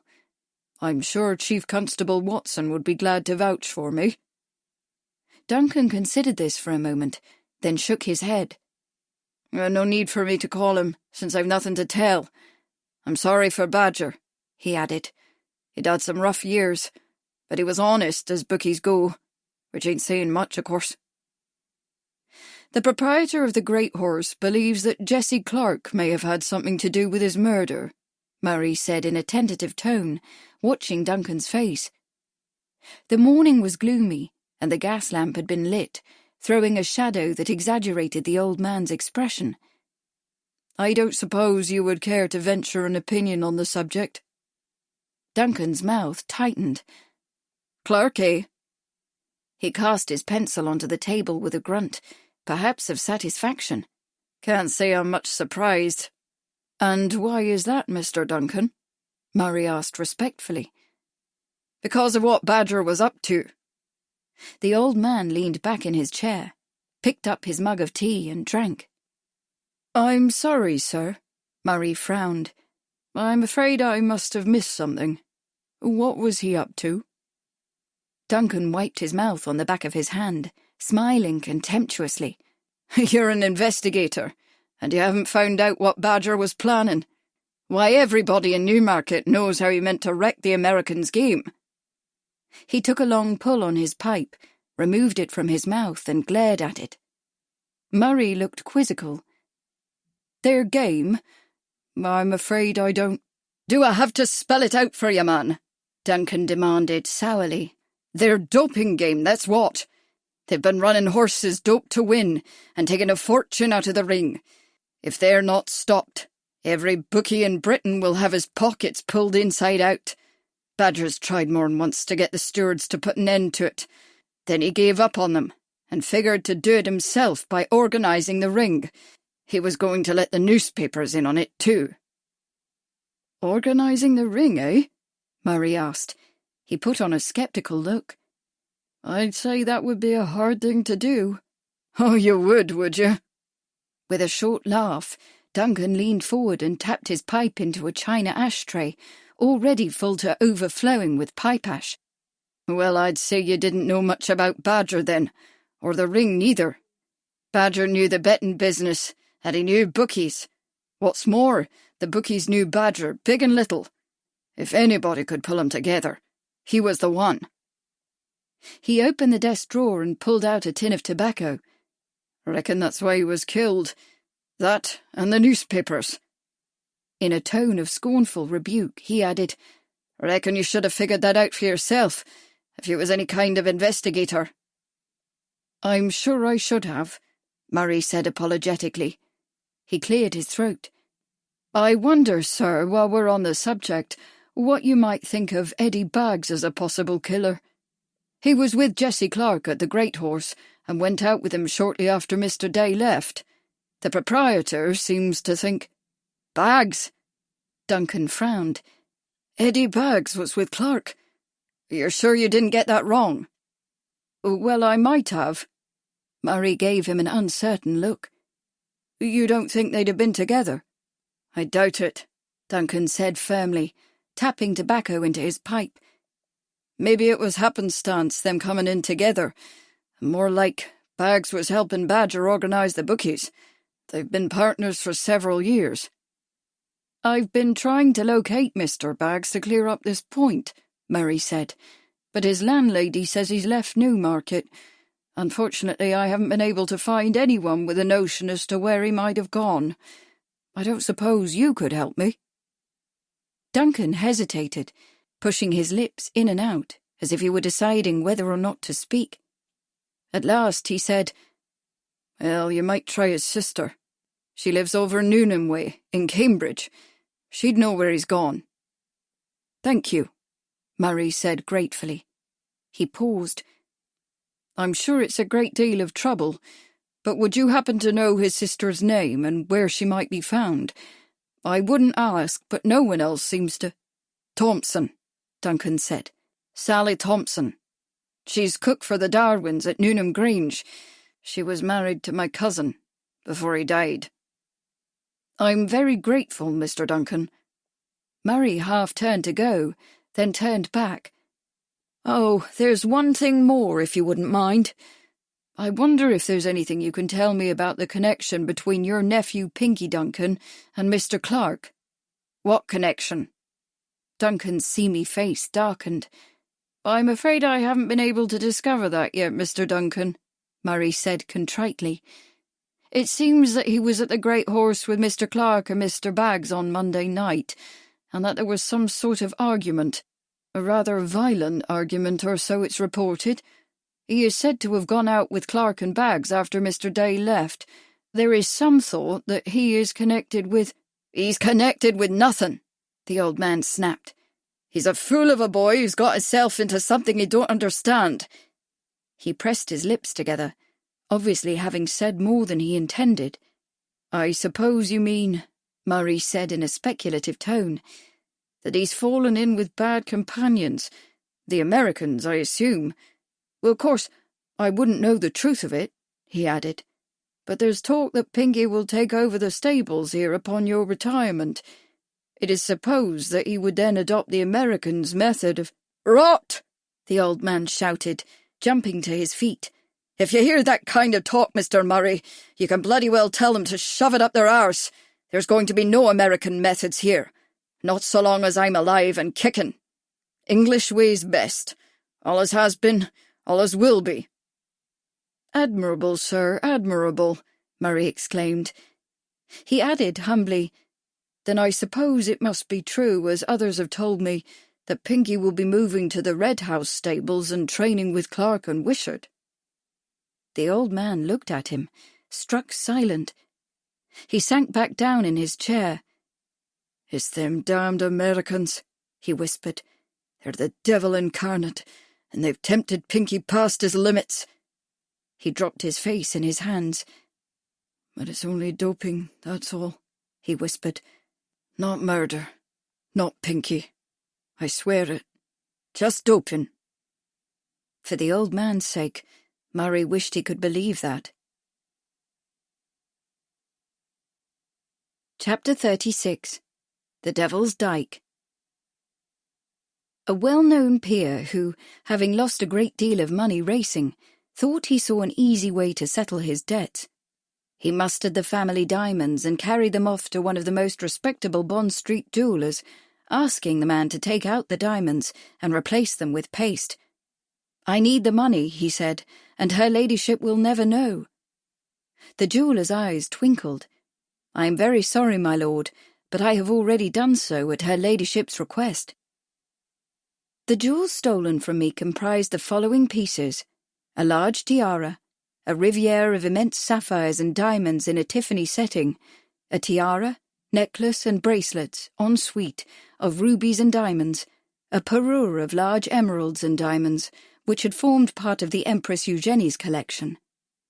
Both selections from The Days I Knew, the autobiography of Lily Langtry. Lily Langtry, 1925. After he left Mrs. Hardaway's house with Kate's note in his pocket, Charles had even more to think about, and yet another stop to make. On his way at last, and very late, to the Devil's Dyke, he decided to proceed exactly as if he had not had that conversation with Owen North earlier in the morning. In fact, He would not even mention it. For one thing, he did not intend to turn the investigation over to the chief constable without some further assurance that the principle of due process would be respected. For another, he now had to consider whether Owen North himself, a man who collected photographs of spiders, might be the pseudonymous friend of Lily Langtry. It was an unwelcome and unpleasant consideration, for he had known North for some time and had rather liked the man. But justice demanded that he entertain it. The men gathered around a table in a dark and quiet corner of the half-deserted pub. Over their food, Bradford and Murray reported on their various morning's activities. "Well, gentlemen," Charles said, sitting back from his empty plate, "it would seem that the three of us have had a most productive few hours." He nodded at Bradford. "Marsden has learned from Dr. Poulter what kind of dope was used on Gladiator, and has even fetched us a sample." "I'm not sure what good it does to know what it is," Bradford muttered, pushing the last of his steak and kidney pudding around on his plate. "These people are going to keep using it just the same, all the while swearing that it does no harm, and winning pots of money thereby," he added darkly. "Perhaps his lordship intends," Jack Murray said in a respectful tone, "to suggest to the stewards the development of a scientific test that will make it impossible to use the stuff without detection." He finished his boiled beef and dumplings and sat back with a sigh of satisfaction. "That's the hope, Jack," Charles agreed, "although I'm afraid the test may be a long time coming." He did not offer his opinion that, judging from Owen North's response that morning, the stewards had no interest in any sort of test, nor in pursuing the matter of the doping either, no matter how much evidence might be summoned. Bradford refilled his mug from the pitcher of ale in the middle of the table. "But it seems to me that Murray's discoveries are far more to the point of the murder investigation." He took a cigar out of his pocket. "He's found a possible lead to Eddie Baggs." "As well as confirming the threat that Alfred Day posed to the Americans," Charles said. "And when Pinky gets back from his visit to London, I suspect he'll find his uncle in a less yielding mood when it comes to doping. He might have done some good there, Jack." Jack Murray chewed reflectively. "I'm only sorry that Jesse Clark got away before we could question him," he said. "When I was at the yard, we were continually frustrated by people leaving for the continent, or for points unknown, just as we were ready to nab them." "I suspect that Clark will be back," Charles said, "and certainly Pinky intends to return. But wherever they are, both Clark and Pinky are still on our suspect list, as is Baggs." He said this firmly. Owen North might wish to limit the investigation and to conclude it as quickly as possible, but Charles refused to allow North to tie his hands. As long as he had any say in the matter, justice would be served here, regardless of who was involved or what their social connections might be. Bradford took out a cigarette and lit it. "I wish I could go with the two of you to run Baggs to earth," he remarked, leaning back in his chair. "Perhaps I can convince Edith that we should go up to London tomorrow afternoon, instead of today." "But you have tickets for the opera tonight," Charles reminded him. He smiled. "And no bride wants to postpone the ordering of her wedding ring. Take Edith to Bond Street, Bradford. The poor girl would be devastated if you suggested delaying your visit to the jeweller's. She would think you didn't love her." "Oh, I doubt that," Bradford said with an answering grin. "Edith is a confident young woman, but I'd rather not risk her displeasure." He breathed out a wreath of blue smoke. "I don't recall your telling us how you spent your morning, Sheridan." Yes," Charles said. He reached into his pocket and took out a small envelope. "Since we have been speaking of jewellers, perhaps you should have a look at this." He opened the envelope and spilled out a heavy gold ring, a sparkling diamond of immoderate size, flanked by 4 large emeralds, and set in an extravagantly ornate gold mounting. It was a ring fit for a queen, of some decades past. Bradford picked up the ring to examine it closely. "I hope you're not suggesting that I buy something like that for Edith. She would much prefer a modern setting to something ornate and old-fashioned like this. But it is rather unique. I don't think I've seen anything quite like it before." Jack Murray took the ring from Bradford, turned it in his fingers, and put it back on the table. "I have," he said shortly. "Seen it before, that is." Charles raised both eyebrows. "Have you now?" he remarked with satisfaction. "I thought as much. Perhaps you would be so good as to tell us what you remember about it." "The ring is one of several matching pieces that originally belonged to the Empress Eugenie. There was a necklace, as I recall, as well as a bracelet, a brooch, and a pair of earrings.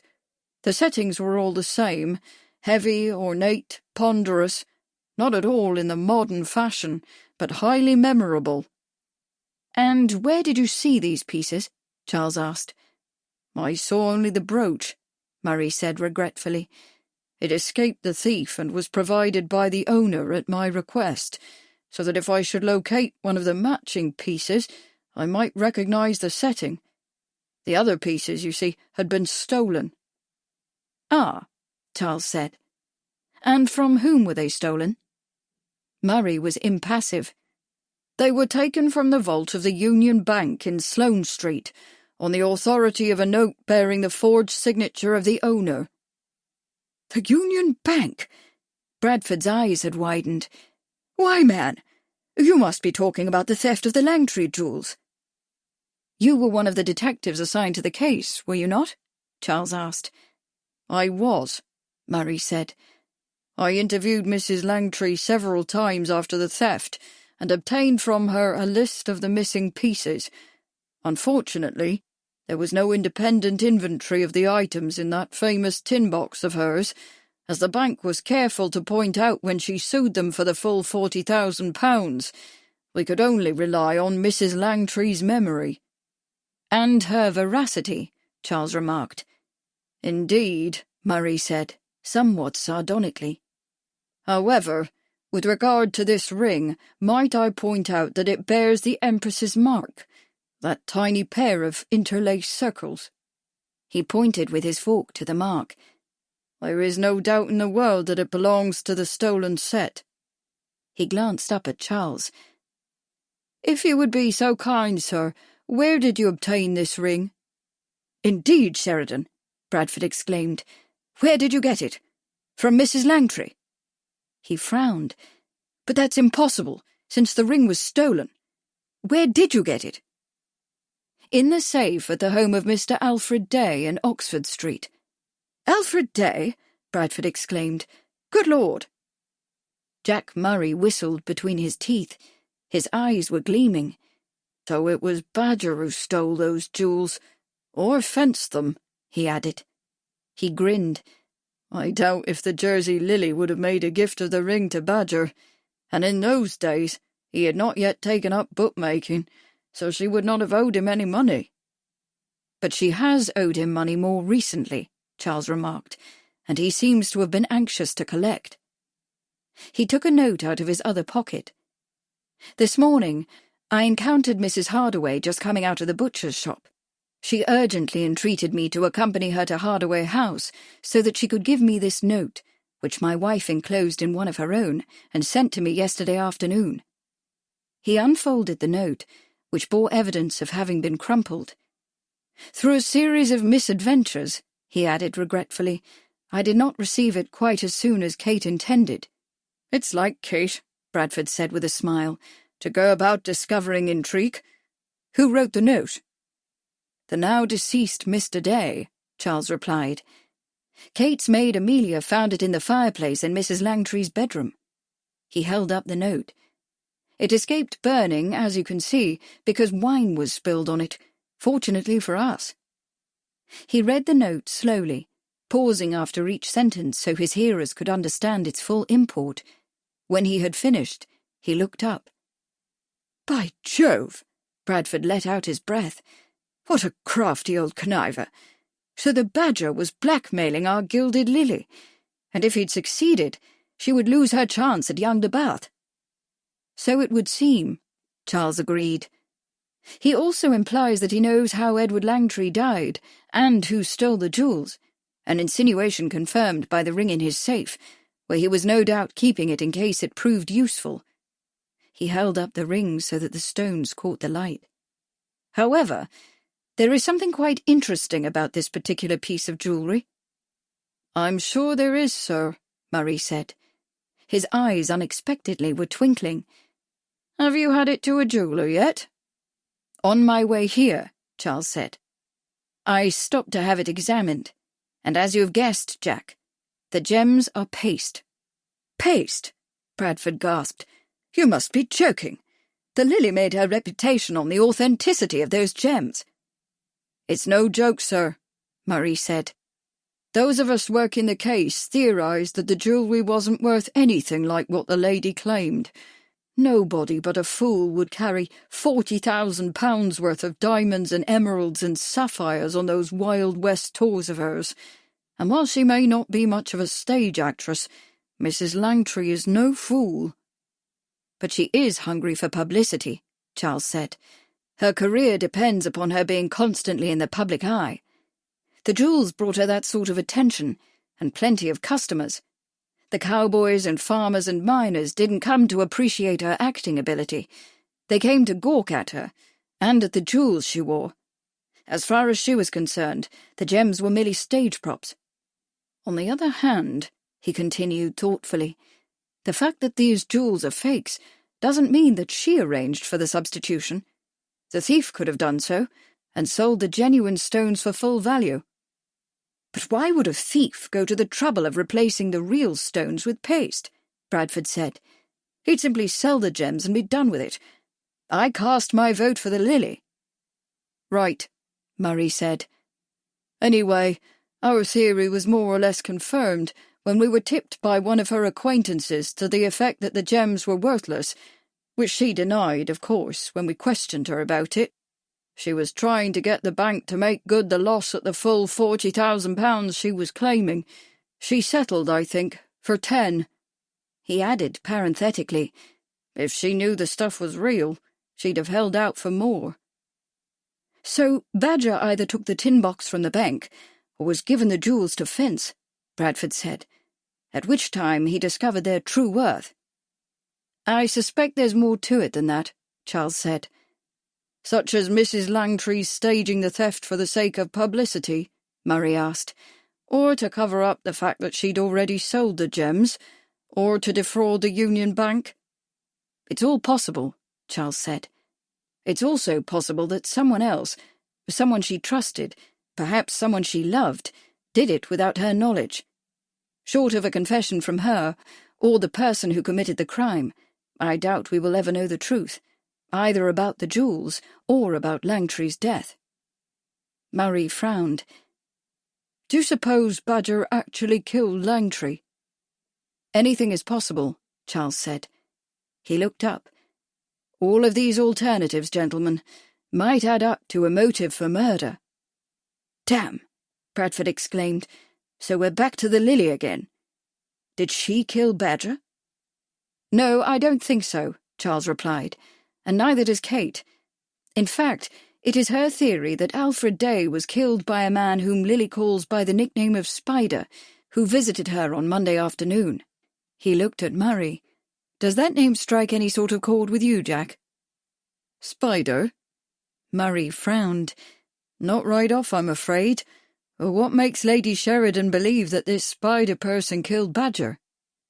"Kate told Bradford and me on Monday night that she had overheard a conversation between this man and Mrs. Langtry, in which he alluded to a knowledge of the jewel theft and of Edward Langtry's death. The next day, Kate learned that a parlour-maid had observed this same man in the act of opening the drawer where Mrs. Langtry's gun was kept, which has now turned up missing. The servants apparently know the man only by the name of Spider." "Spider," Bradford said thoughtfully. "Members of the Marlborough set take a great pleasure in giving one another nicknames. There's Billy Stomachache, for instance, Lord William Sevenoake, the Marquis of Aylesbury, and Hearty-Tarty, Lord Hartington. And, of course, Hugh Lowther, the Earl of Lonsdale, is lordy to his friends." "Can you think of anyone who might be called Spider?" Charles asked. "I've never heard the name," Bradford frowned. "The only possibility that comes to mind is Reggie Hunt. He lost a great deal of money on his horse Tarantula, whom he fancied for the Derby, but I've never heard anyone call him Spider, and I can't think that he would have been involved with the lily, for heaven's sake. He's so ineffectual." "Lord Hunt," Murray said slowly. "He's the owner of Gladiator, isn't he? He's here in Newmarket. I saw him yesterday." Bradford shrugged. "Come to that. I seem to recall that Suggy de Bath owned a racing yacht called the Black Widow, yet I don't quite see him stealing the Lily's gun to shoot Alfred Day. Anyway, Lily Langtry's servants would surely know de Bath." He appealed to Charles. "Don't we already have quite enough suspects without adding more to the list?" "The trick is," Charles said soberly, thinking of Owen North, "to have the right suspect." He pulled out his watch and looked at it. "If you're going to catch the London train, I'm afraid that you'd best be on your way, Bradford. The lovely Edith wouldn't like to go without you." Chapter 37. Regal Lodge. A palmist's analysis of Lily Langtry's hand.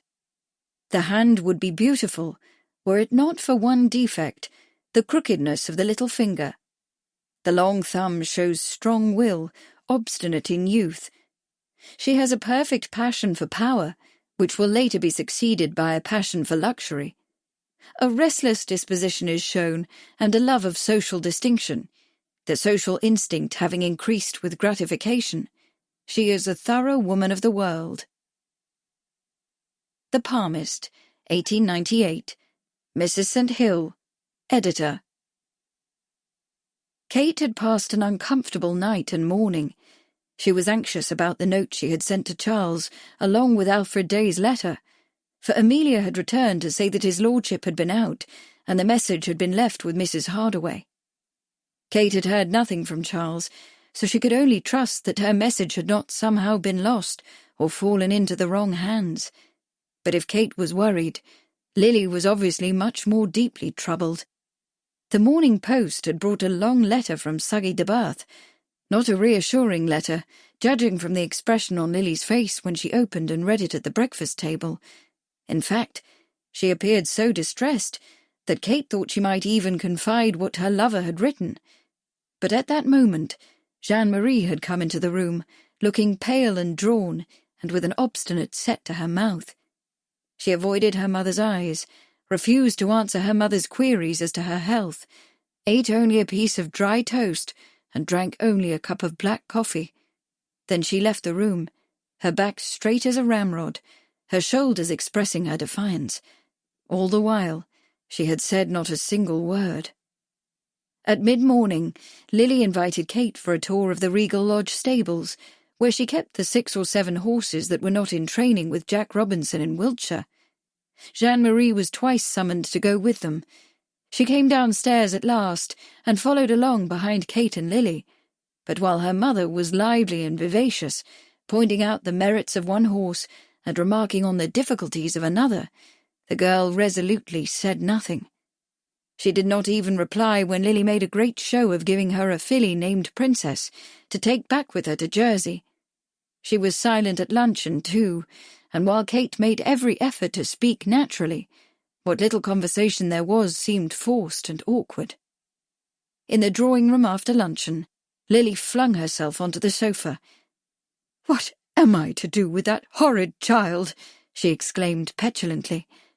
"I have apologized as well as I can, offered all the amends I can think of, even given her a horse of her own, and yet nothing satisfies her, nothing at all. What can she want of me?" Kate felt such a deep surge of indignation that she was struck momentarily dumb. That she could not bear children was a great and lasting heartache, and the idea that a mother could deny her maternity and then wonder why the child was unhappy almost took her breath away. "I think," she managed at last, in as even a tone as possible, "that your daughter wants nothing but your public acknowledgement." "Acknowledgement!" Lily cried vexatiously. "If that's what the child hopes for, she will be sadly disappointed, for that is exactly what I cannot give her." "But why not acknowledge her?" Kate persisted. It can no longer be a matter of Edward Langtry's possible intervention in Jeanne's life, and she is no longer a child. She would enjoy accompanying you on your tours. Surely it has nothing to do with Jeanne, actually, Lily said in a sulky tone. The truth is that Saggy's father is making a tremendous row about us, and poor Saggy is feeling utterly besieged on all sides. Discovering that he's about to inherit a stepdaughter only a few years younger than he might tip the balance in the wrong direction, and it would certainly give his father more ammunition with which to snipe at me. She sighed discontentedly. It's not as if there aren't plenty of eligible young women madly flinging themselves at Saggy, she added, with an unconscious emphasis on young.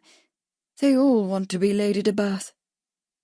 I'm sure you love one another, Kate remarked. But is it all that important to be married? You can support yourself without leaning on his social distinction, such as it is.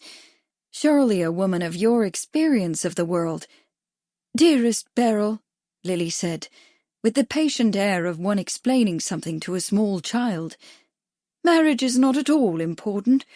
In fact, it usually gets in the way of satisfying one's needs and deepest desires. And indeed, I can support myself, and I intend to. I am not interested in the de Bath money, not a bit of it.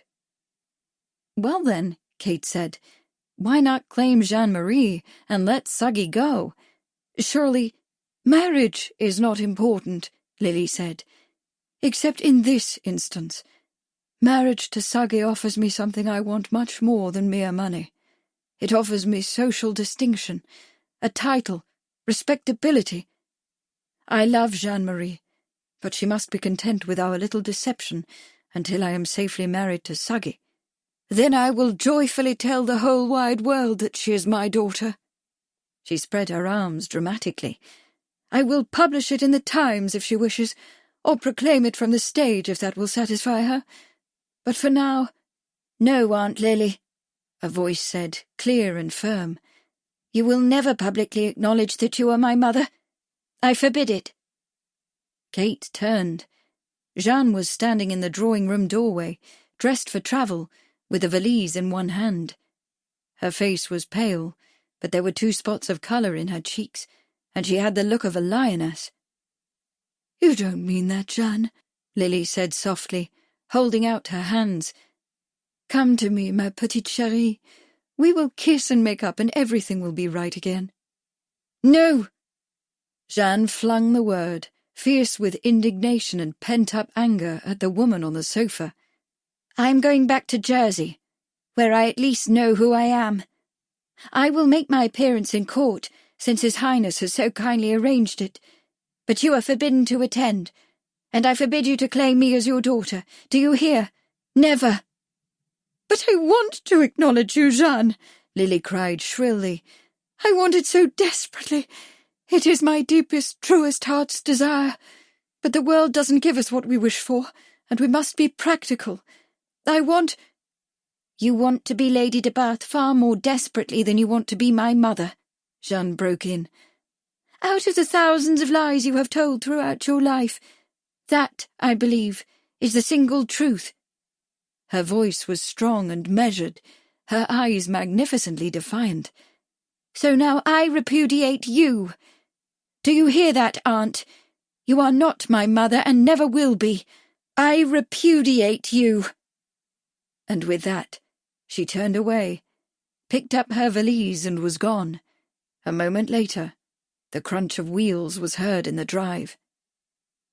Lily's eyes were full of what Kate hoped were genuine tears. Oh dear, she said brokenly. Have I lost her forever? Tell me, Beryl, have I lost her? Kate could not answer that question. The natural bond between daughter and mother was incredibly strong, but if a mother refused to acknowledge her child, how could she expect to claim that child's love? And perhaps it was better for Jeanne, after all, to learn to stand strong in her own right, and for herself, rather than hoping against hope that her mother would declare who she was. For a few moments, Lily sat quietly, the tears streaming down her face. Then she took out a handkerchief and began to dab at her eyes. I'm sure Jeanne will think better of this in a few days, she said. Her voice became more firm as she continued, She will see that as a stage actress I cannot do a great deal for her, or make her life easier in any important way. But as Lady de Bath, I can help her to make an excellent marriage. In fact, I already have my eye on 1 or 2 young men, friends of Suggy's, who would be very fine candidates. One of them will inherit a baronetcy. The other has strong investments in— Kate cleared her throat. She could not say what she wished, but she had to say something, or she was afraid that she would scream. I'm sure it will all work out in the end, she said, thinking how banal and cliched the words sounded, and how false. But truth was not a valued commodity in this house. You're right, of course, Lily said, tucking her handkerchief away. It will all work out in the end. Jeanne is temperamental. By tonight she will have forgotten all about our little contretemps. She looked up brightly. Now, for this afternoon, I was thinking of taking a drive into Bury St. Edmund to call on an old acquaintance there.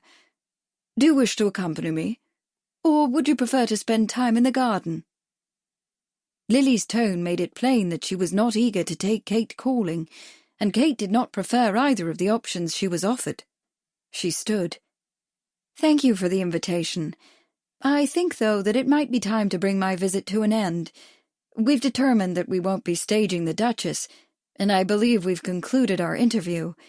I'm quite sure I have enough material for an article. She arranged a smile on her face and forced herself to lie. You have been a wonderful hostess, Lily. I've enjoyed my visit very much. Oh, have you? Lily asked cheerily, cocking her head to one side. I'm so very glad, Beryl. You must come again. And next time I promise that we shan't be bothered by any of my little domestic tragedies. But you must let me tell Williams to have the pony cart brought round to take you to Newmarket. You'll be catching the train? Lord Charles is still in Newmarket, Kate said. I think I shall stay over for a time, to see our young friend Patrick ride in Friday's race. But I would like the pony cart. Thank you.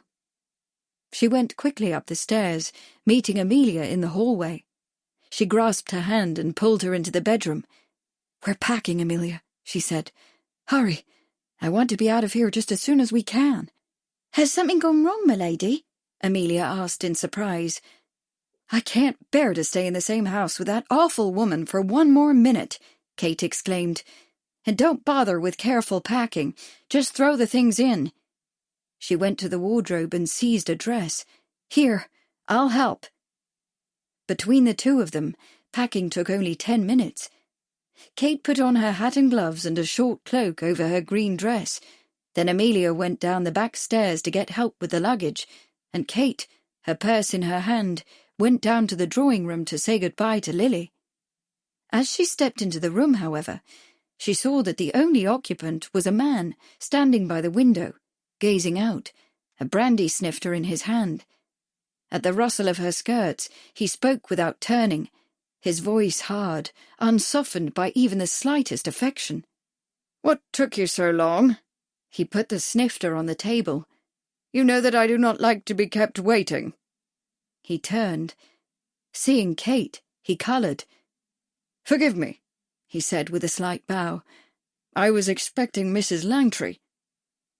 "I am Lady Sheridan," Kate said, holding out her gloved hand. "Mrs. Langtry's house guest. And you, sir, are—" "My dear Lady Sheridan." With a charming flourish, the man bent over her hand. He was impeccably dressed, nearing 50 perhaps, and becoming stout. His hair was brown, his side whiskers just going grey. He was quite a distinguished-looking man, Kate thought, but there was a certain quality of shrewdness beneath the surface, evident in his swift, measuring glance, as if he were seeing and calculating all her weaknesses, so that he would know how to use them. There was something of the predator in him. The French doors opened and Lily came in. "Ah, Spider," she said ebulliently, going to him with both hands out. "Mr. Jersey, I presume?" the man said playfully. He put his arms around her and bent to her throat for a familiar kiss. "Out seeing to your new horse, eh? Do you like him?" He smiled. Lily pushed the man back, but his arms tightened for a moment. Then, as if teasing her, he laughed and let her go. "I adore him, Spider," Lily exclaimed. "And you are such a dear, such a very sweet and loving dear for giving Tarantula to me. You must come out to the stable and tell me all about him." She caught a glimpse of Kate. "Oh, Beryl, I thought you had gone. Well, you must come too. Really, Tarantula is a most exciting horse. He has the look of a winner." The man turned toward Kate with a slight smile. "Your charming guest and I were just getting acquainted."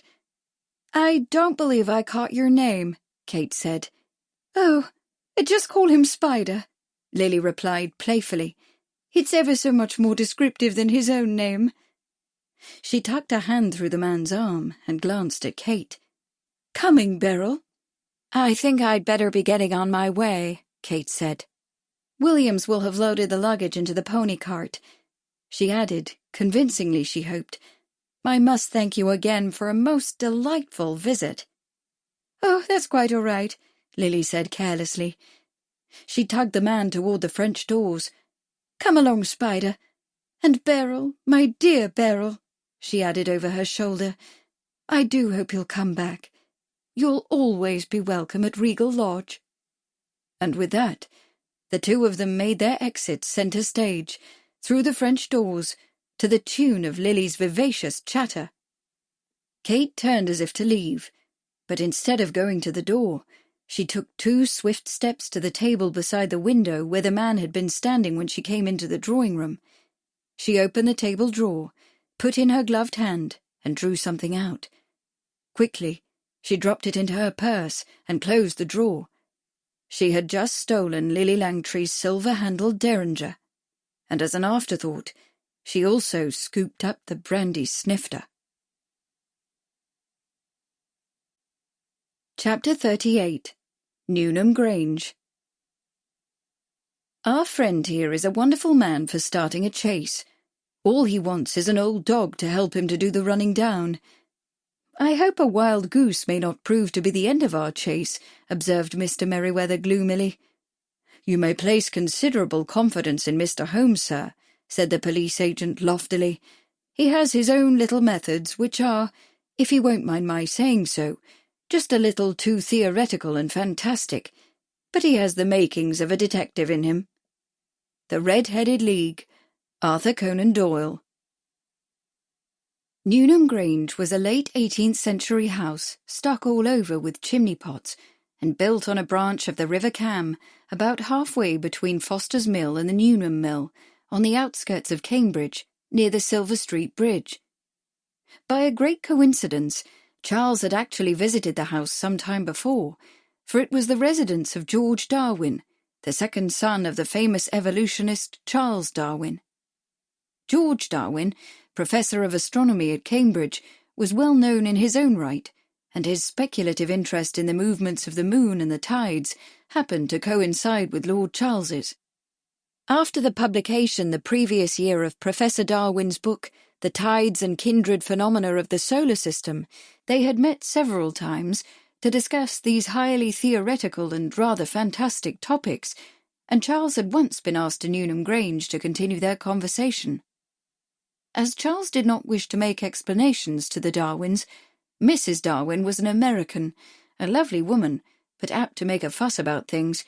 He stopped the gig at Foster's Mill and gave the horse into the care of a boy who worked there. After some discussion, he and Murray agreed that Murray would go to the Grange kitchen and try to find out from the cook whether she knew the whereabouts of her brother. Charles would wait on the nearby Silver Street Bridge. Murray went on foot down the drive and around to the tradesman's entrance. The kitchen door was opened by an aproned girl, and the odour of onions assaulted him. He snatched off his bowler hat. "Mrs. Thompson, please," he said humbly. The girl took in his green bow tie, checked tweed suit and bowler hat.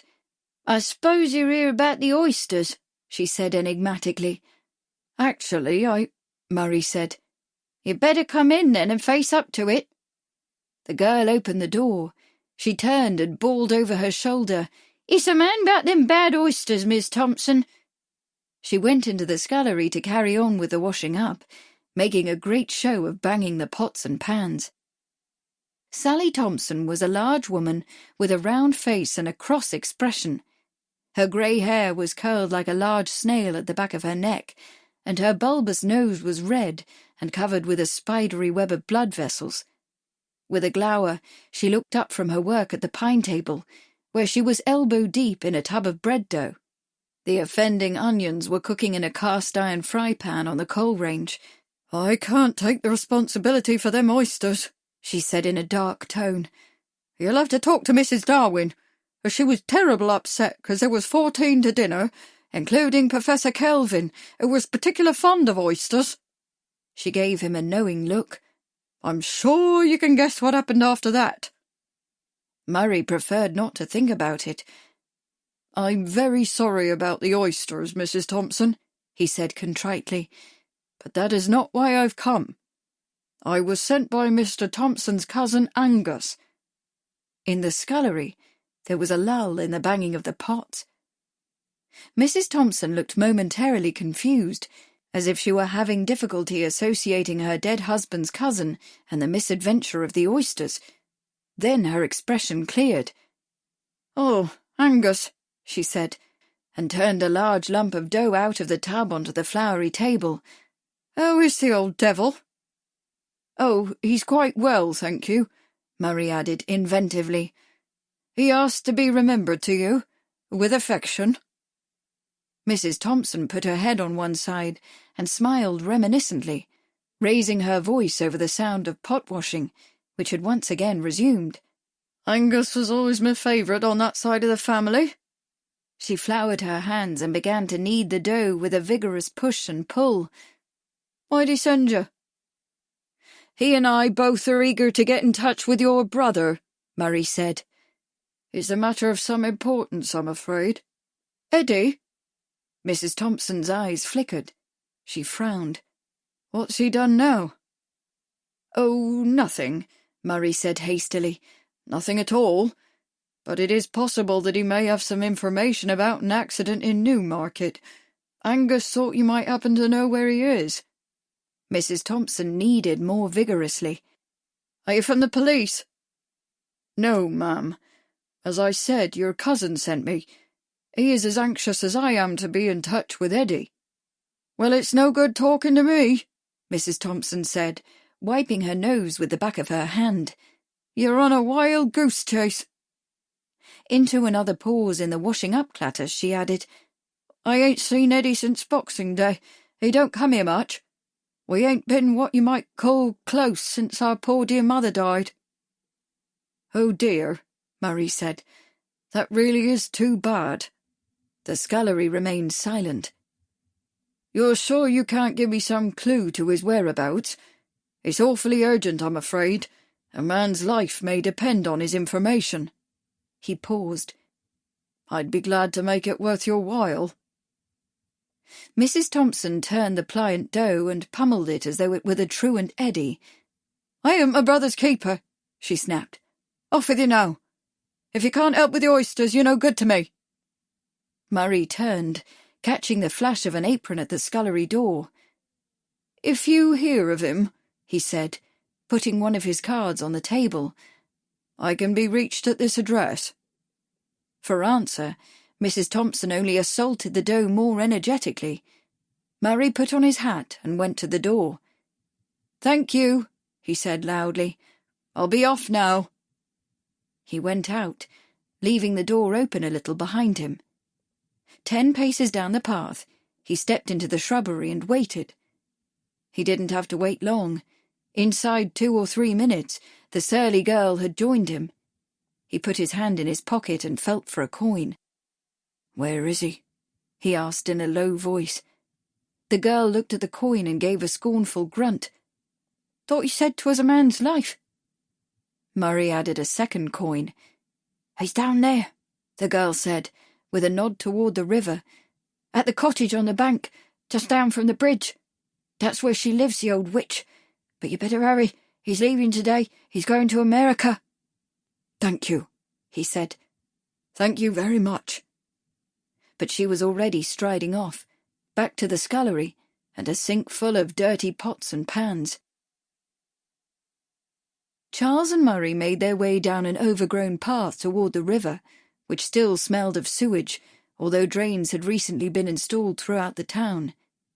Charles half smiled, remembering the story of Queen Victoria being shown over Trinity College many years before by its master, Dr. Whewell, and asking, when she walked over the bridge, about the pieces of paper that were floating down the river.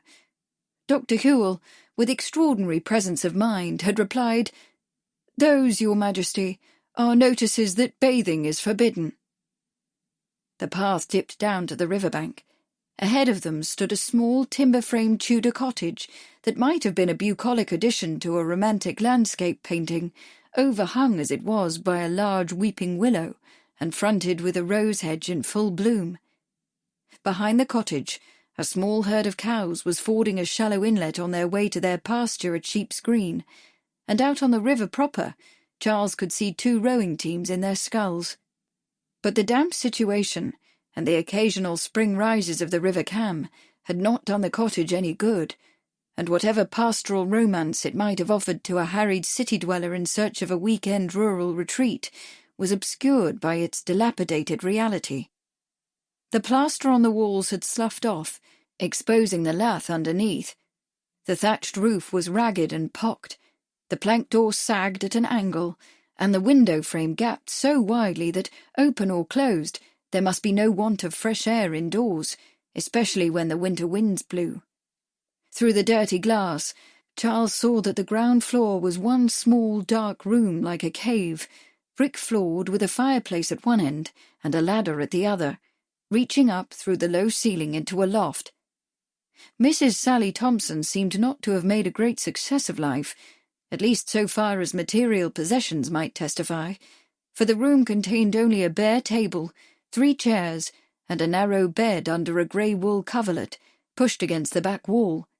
There was no china on the mantel, no pots of geraniums on the sill, no braided rug on the floor, no cosy cat warming itself by the fire, although an old black and white dog lay under the willow tree. 2 empty whiskey bottles in the dustbin outside the door suggested one possible reason for the lack of niceties and knickknacks. Mrs. Thompson was fond of her tipple. Inside the cottage, a slender man in a light blue checked suit was just descending the ladder from the loft, a blue tweed cap on his head and a portmanteau in one hand. He turned toward the door just as Charles stepped inside, followed by Jack Murray, who was followed in turn by the dog, who stood just inside the doorway scratching. They seemed to fill the small room.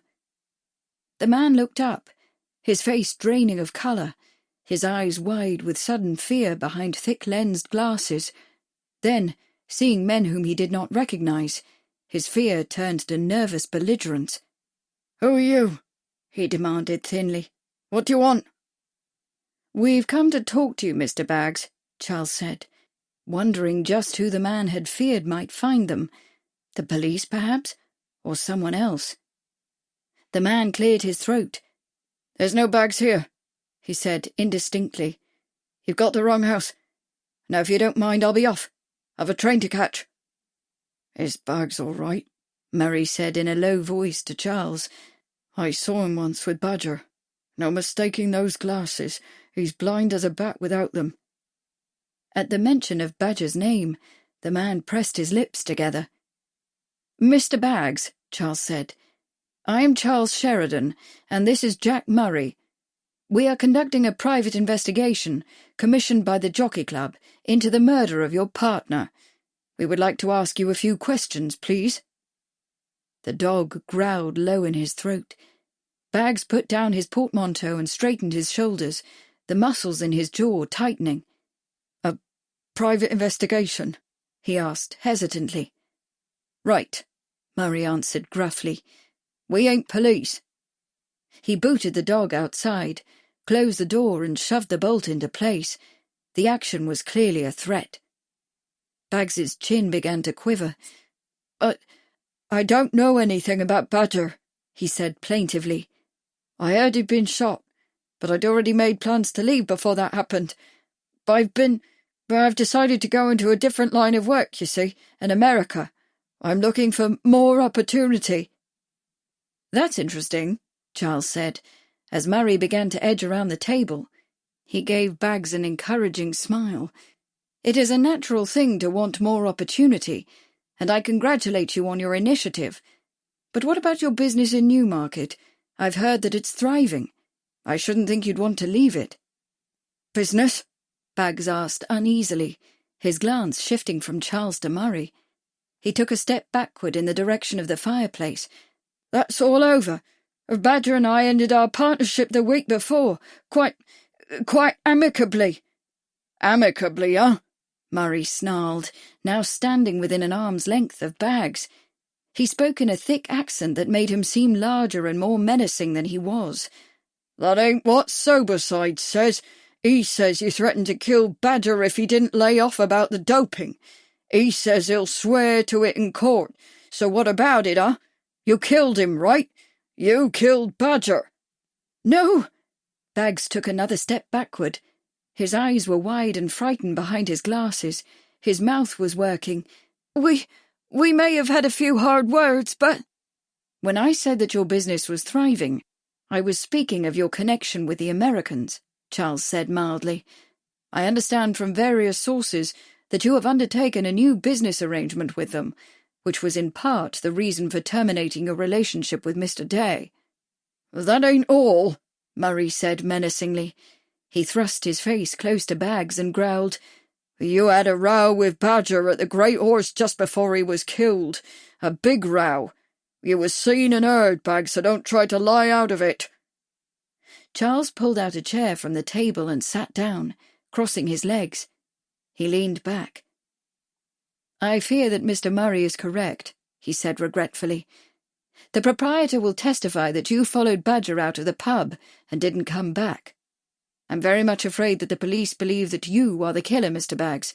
They're looking for you, you see. They will no doubt trace you, just as we did." He shook his head, the gesture seeming to say that it was a pity that such a promising career could be cut off by so dreadful a misunderstanding. Bags sagged against the fireplace mantel. I'm not the man they're looking for," he whispered. His eyes were terrified. I swear it." Murray yanked the other chair forward. "Oh, yeah?" He put a thick hand on Bags's shoulder and forced him into the chair. "You sure look like that man to me, Bags. You do for a fact. You and Badger had a row, you followed him out in the alley, you shot him." He leaned over and shouted into Bags's ear, "You did it, didn't you?" Bags shook his head wordlessly, his eyes rolling. Charles leaned forward. "Then who did?" he asked softly. "I don't know," Bags said. He blinked rapidly as if he were blinking back tears. "I didn't see." Murray reached down and snatched Bags's thick glasses. "Let me see them specs of yours. Maybe you need better lenses, huh? Maybe that way you can see." "Give me back my spectacles," Bags cried, leaping up from the chair and grabbing at the air. "I can't see without them." Roughly, Murray pushed him back onto the chair. "But you couldn't see with him now, could you, Governor? You couldn't see who killed Badger, right? So they ain't much good to you, are they?" He held up the glasses with a grating laugh. "So maybe I'll just step on 'em." "No, no!" Bags turned to Charles, begging. "Stop him, please, sir." He rubbed his eyes with the backs of both hands like a schoolboy. "Make him give 'em back, sir." "I'm afraid that Mr. Murray is deplorably single-minded," Charles said sadly. "He has his own methods for getting information, and he does not take direction well. You will have to undertake to persuade him yourself." Bags was openly weeping now. What do you want?" Murray leaned close. "The truth," he thundered. "Who killed Alfred Day?" He put the spectacles on the floor and raised one foot as if to crush them. Faced with this terrifying loss, Bags broke down completely.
Chapter 39.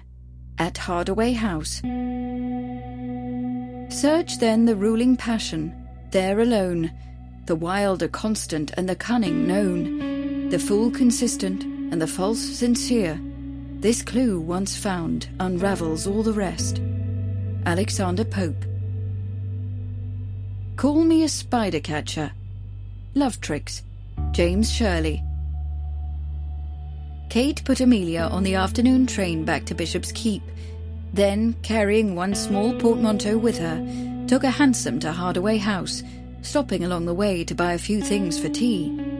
She lit the fire, put on the gas kettle, and had just sat down on the sofa to write in her journal when Charles entered the room, accompanied by a small man in a checked tweed suit, green bow tie and bowler hat, smelling strongly of cigars. "Kate!" Charles exclaimed. "What are you doing here?" "Waiting for you, my very dear," Kate replied quietly. She lifted her face for his welcoming kiss, glad to be out of the emotional storms which seemed to whirl around Lily, glad to be back in the calm haven of her husband's presence. "But why aren't you at Regal Lodge?" Charles asked. "I assumed that you would be staying another day at the least." From his expression, Kate could see that he was both excited and troubled. He turned toward the other man. "Kate, this is Mr. Jack Murray, the Jockey Club's investigator and formerly of Scotland Yard.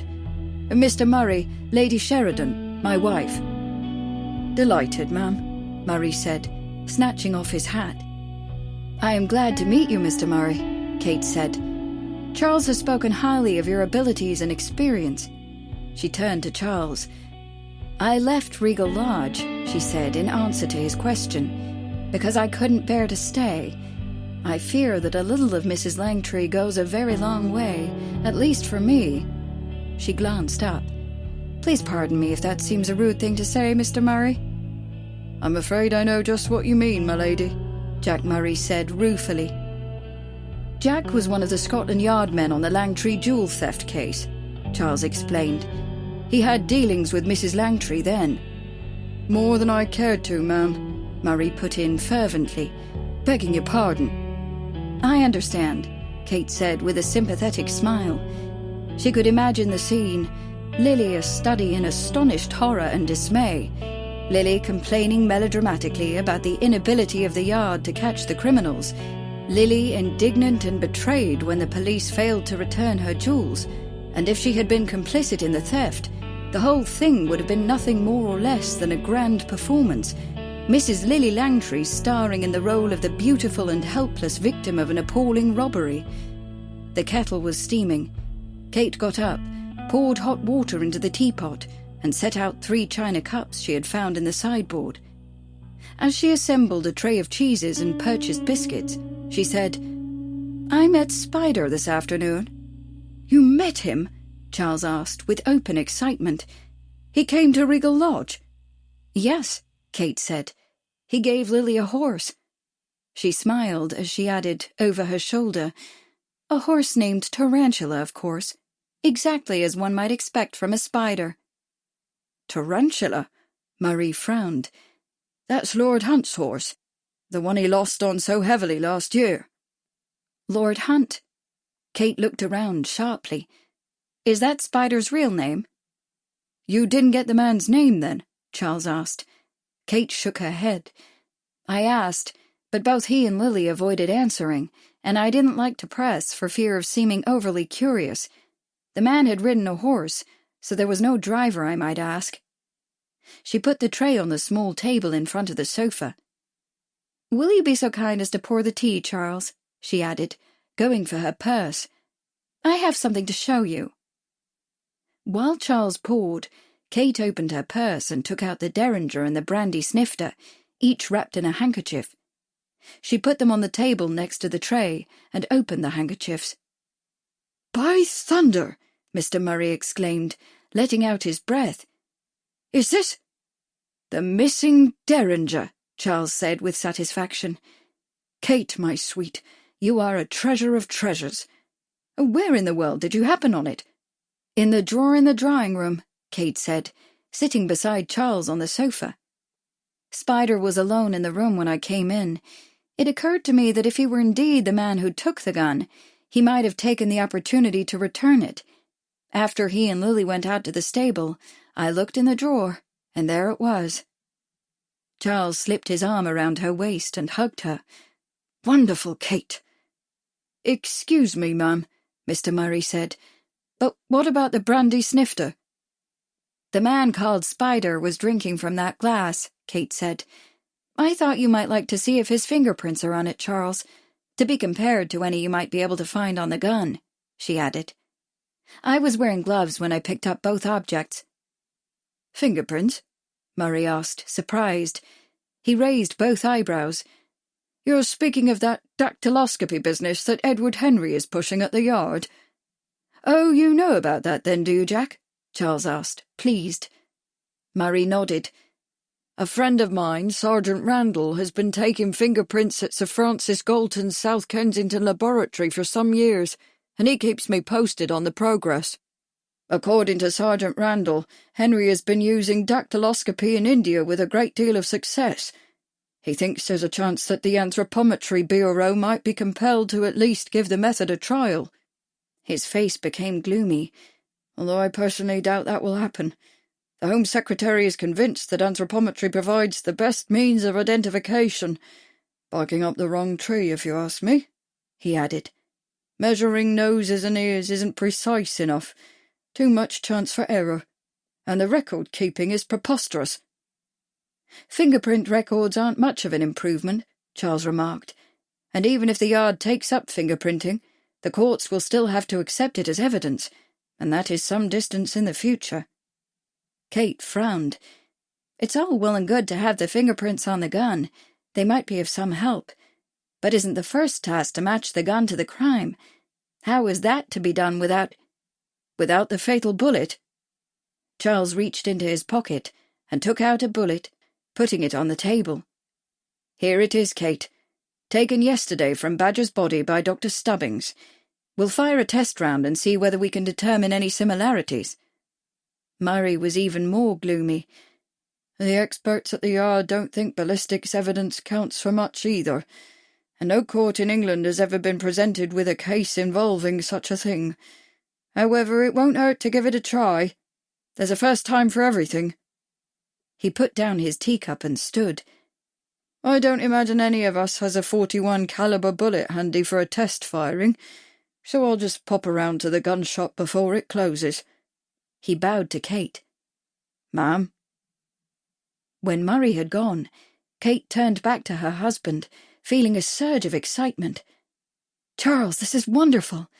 Now that you have these pieces of physical evidence, you can confront Lord Hunt and force him to confess to killing—" "Lord Hunt?" Absently, Charles got up from the sofa to get his fingerprint kit out of his satchel. "But Reggie Hunt didn't kill Alfred Day." "He didn't?" Kate frowned. "But I thought Mr. Murray said that Tarantula belonged to Lord Hunt. Charles, I am very confused." His kit in his hand, Charles sat back down on the sofa. He seemed lost in thought. "Reggie Hunt owed a great deal of money to the man Mrs. Langtry calls Spider," he said slowly.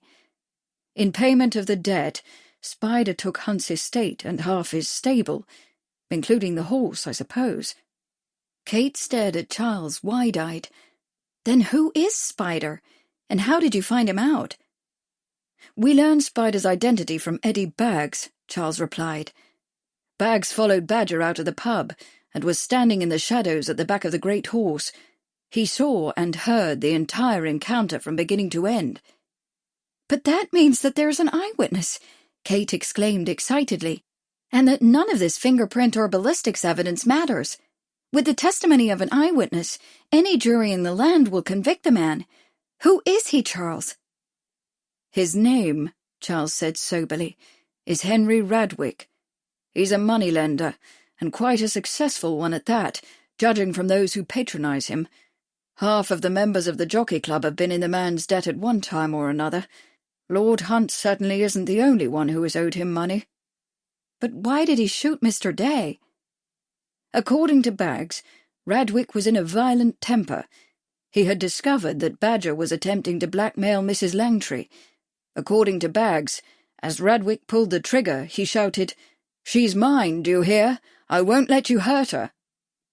So it was a crime of passion, Kate said, thinking of what she had heard through the drawing-room window. Yes, the man who had declared that he would not let Lily marry Suggy de Bath was capable of killing someone in a fit of rage. She felt sure of that. There was something wrong with that scenario, though. The crime was committed with Lily's gun, coolly and deliberately taken from the drawer in her drawing-room. Kate frowned. Radwick, stole Lily's gun. He anticipated using it. That doesn't sound like a crime of passion. It sounds quite deliberate. "You're right, Kate," Charles replied. "By Radwick's own admission, which you overheard, he was involved in the jewel theft and in Edward Langtry's death. In fact, it's entirely possible that he masterminded both, with or without Lily's prior consent. I'm conjecturing that Radwick knew something of Badger's threat, although perhaps not the entire scheme, and that he took Lily's gun, anticipating its possible use. After all, if Radwick allowed Badger to blackmail her, how long would it be before Badger began making demands on him as well?" "But why Lily's gun?" Kate persisted. "A man of Spider's resources. Surely he could have found a different weapon." Charles shrugged. Perhaps he felt some sense of dramatic irony, using Lily's gun to kill the man who threatened to betray her. "Or perhaps he felt he might use it to gain some hold over her," Kate said quietly.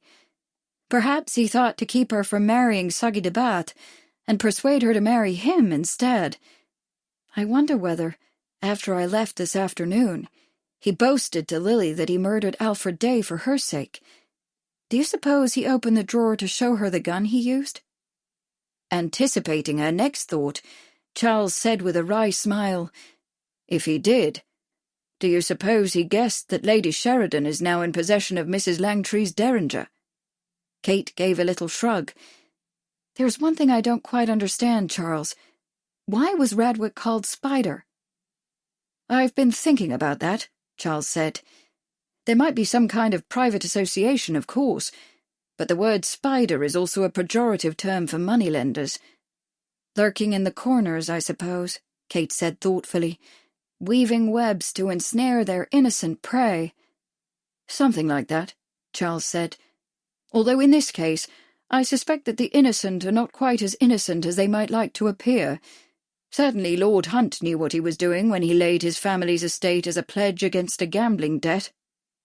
Kate pursed her lips. "When Radwick is tried, this whole ugly business is going to come out in the courts, isn't it? His motive and so on, I mean. Lily will be called as a material witness, won't she?" She paused, as the import of this idea began to sink in. "And then the whole thing will come out, won't it, Charles? The jewel theft? Edward Langtry's death?" Her eyes widened and her breath caught in her throat as she began to imagine all of the consequences of a murder trial in open court, with the press and the public looking on. "She'll be ruined, Charles. Utterly ruined. Everyone knows that she's still close to the prince. It will be a terrible scandal." With a sigh that was both regretful and ironic, Charles opened his fingerprint kit. "Somehow I doubt it will come to that, Kate. I doubt it very much."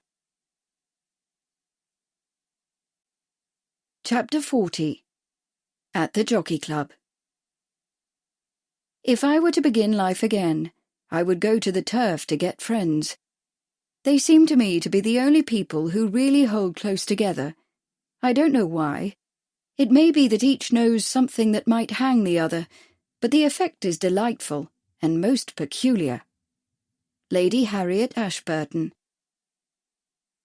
What need we fear, who knows it, when none can call our power to account? Macbeth. William Shakespeare.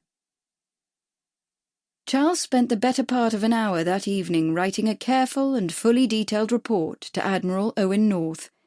When it was done, he sat for a long time thinking about the implications of what he had written, about what should happen next, and about what was likely to happen next. At last, with an ironic twist to his mouth, he sealed the envelope and sent it by Mrs. Hardaway's boy to the Jockey Club, where North was staying.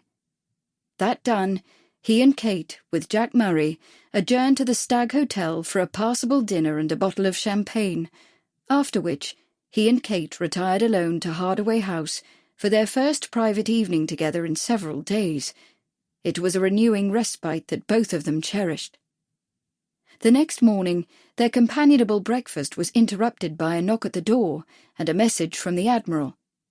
North had summoned both Charles and Kate to a meeting at the Jockey Club at 11 o'clock. Charles was not surprised, for he had expected to be called for a discussion of his report, nor was he surprised that the invitation included Kate as well. By obtaining the physical evidence, and by contributing what she had overheard of the conversation between Henry Radwick and Lily Langtry, she had played a material role in the solution of the crime, and she knew as much as he and Murray knew about what had happened. Yes, of course she would be summoned. Nor was Charles surprised when he and Kate entered North's office at the club an hour later to find there not just Admiral North and Jack Murray, but another man as well, seated in the Admiral's usual chair behind the desk, a supremely stout, grey-bearded man who graciously inclined his head as Kate made a deep curtsy, and Charles bowed. "Your Royal Highness," Charles murmured. "Please sit down," the Prince said, gesturing to a trio of chairs in front of the desk, where Murray was already seated. Charles and Kate took their seats, Charles feeling like a schoolboy called before the headmaster for a reprimand. He crossed his legs, leaned back, and waited. After a moment, the Prince of Wales took the cigar out of his mouth. "Well then," he said, in his gruff Germanic accent, "I understand that you have been playing the detective again, and very successfully, I must say. I have read your report, Sheridan. I'm quite impressed." He looked from Charles to Kate to Jack Murray. "Quite impressed, both with your logical arguments and with the evidence you have assembled to support your accusation of Mr. Henry Radwick." He flicked his cigar ash into North's ashtray. "Fingerprints, ballistics, blackmail letter. Quite a barrage of evidence." He looked at Owen North. "What do you say to that, North? Aren't you impressed?" "Oh, yes," North said hastily. "Oh, yes, indeed.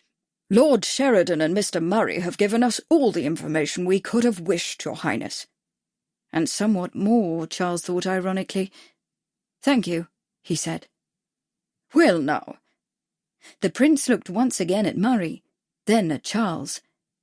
"I am told that the Newmarket Constabulary have not been involved in any way in this investigation. Is that correct, gentlemen?" "Not entirely, sir," Charles said.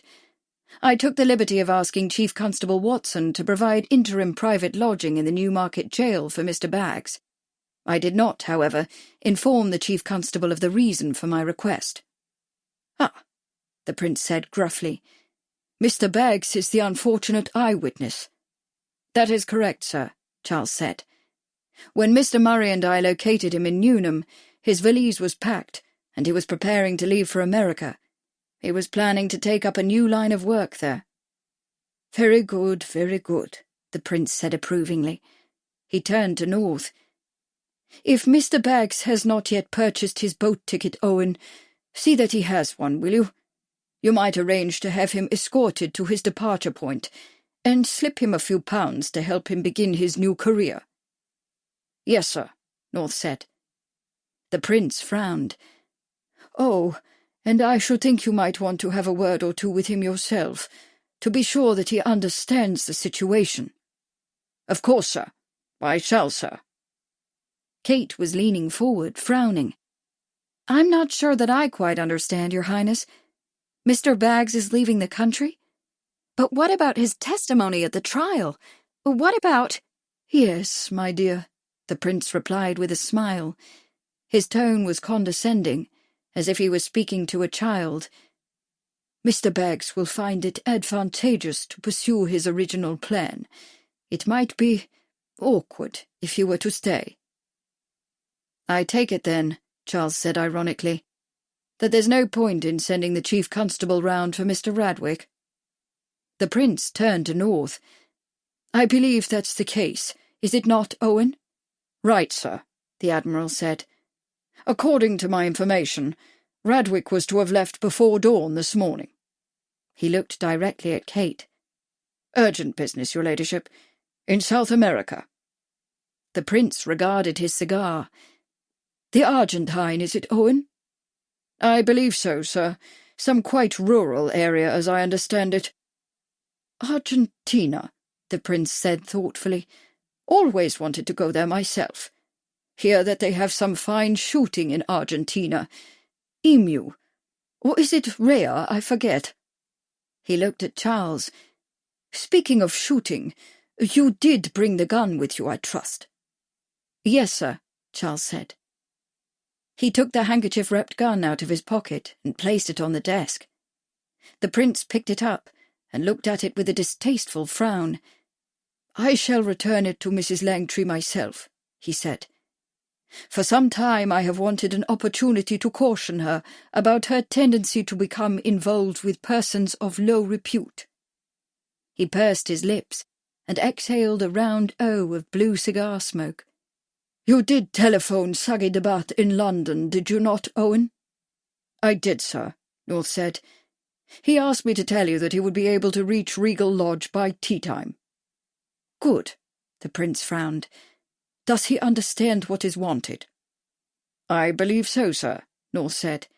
He coughed. Unfortunately, he anticipates that his father will be upset by the marriage.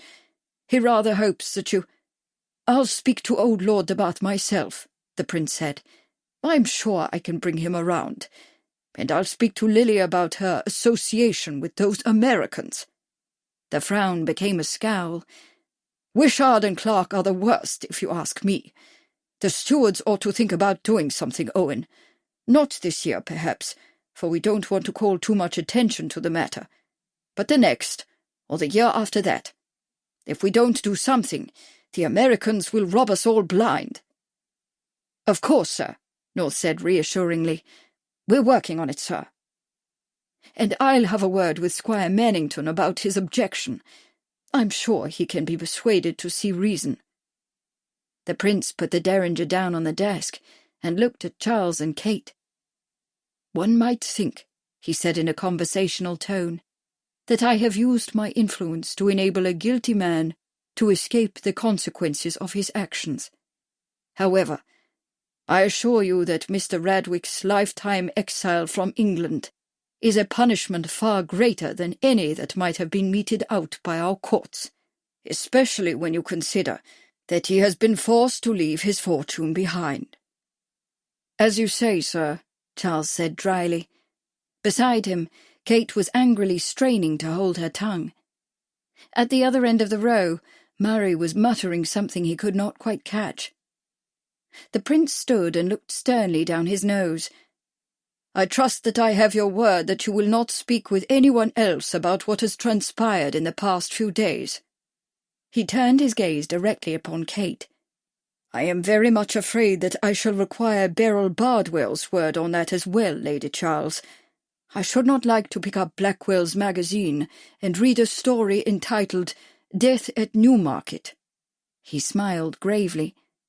I know the importance you Americans place on the freedom of your speech. However, now that you have married into one of the most aristocratic of our British families, I'm sure that you have noticed that an obligation to Her Majesty places limits on her subjects' abilities to speak and act as they might like. Indeed, I have noticed it, Your Highness, Kate said. Charles winced at her defiantly sardonic tone, but the prince did not seem to hear it.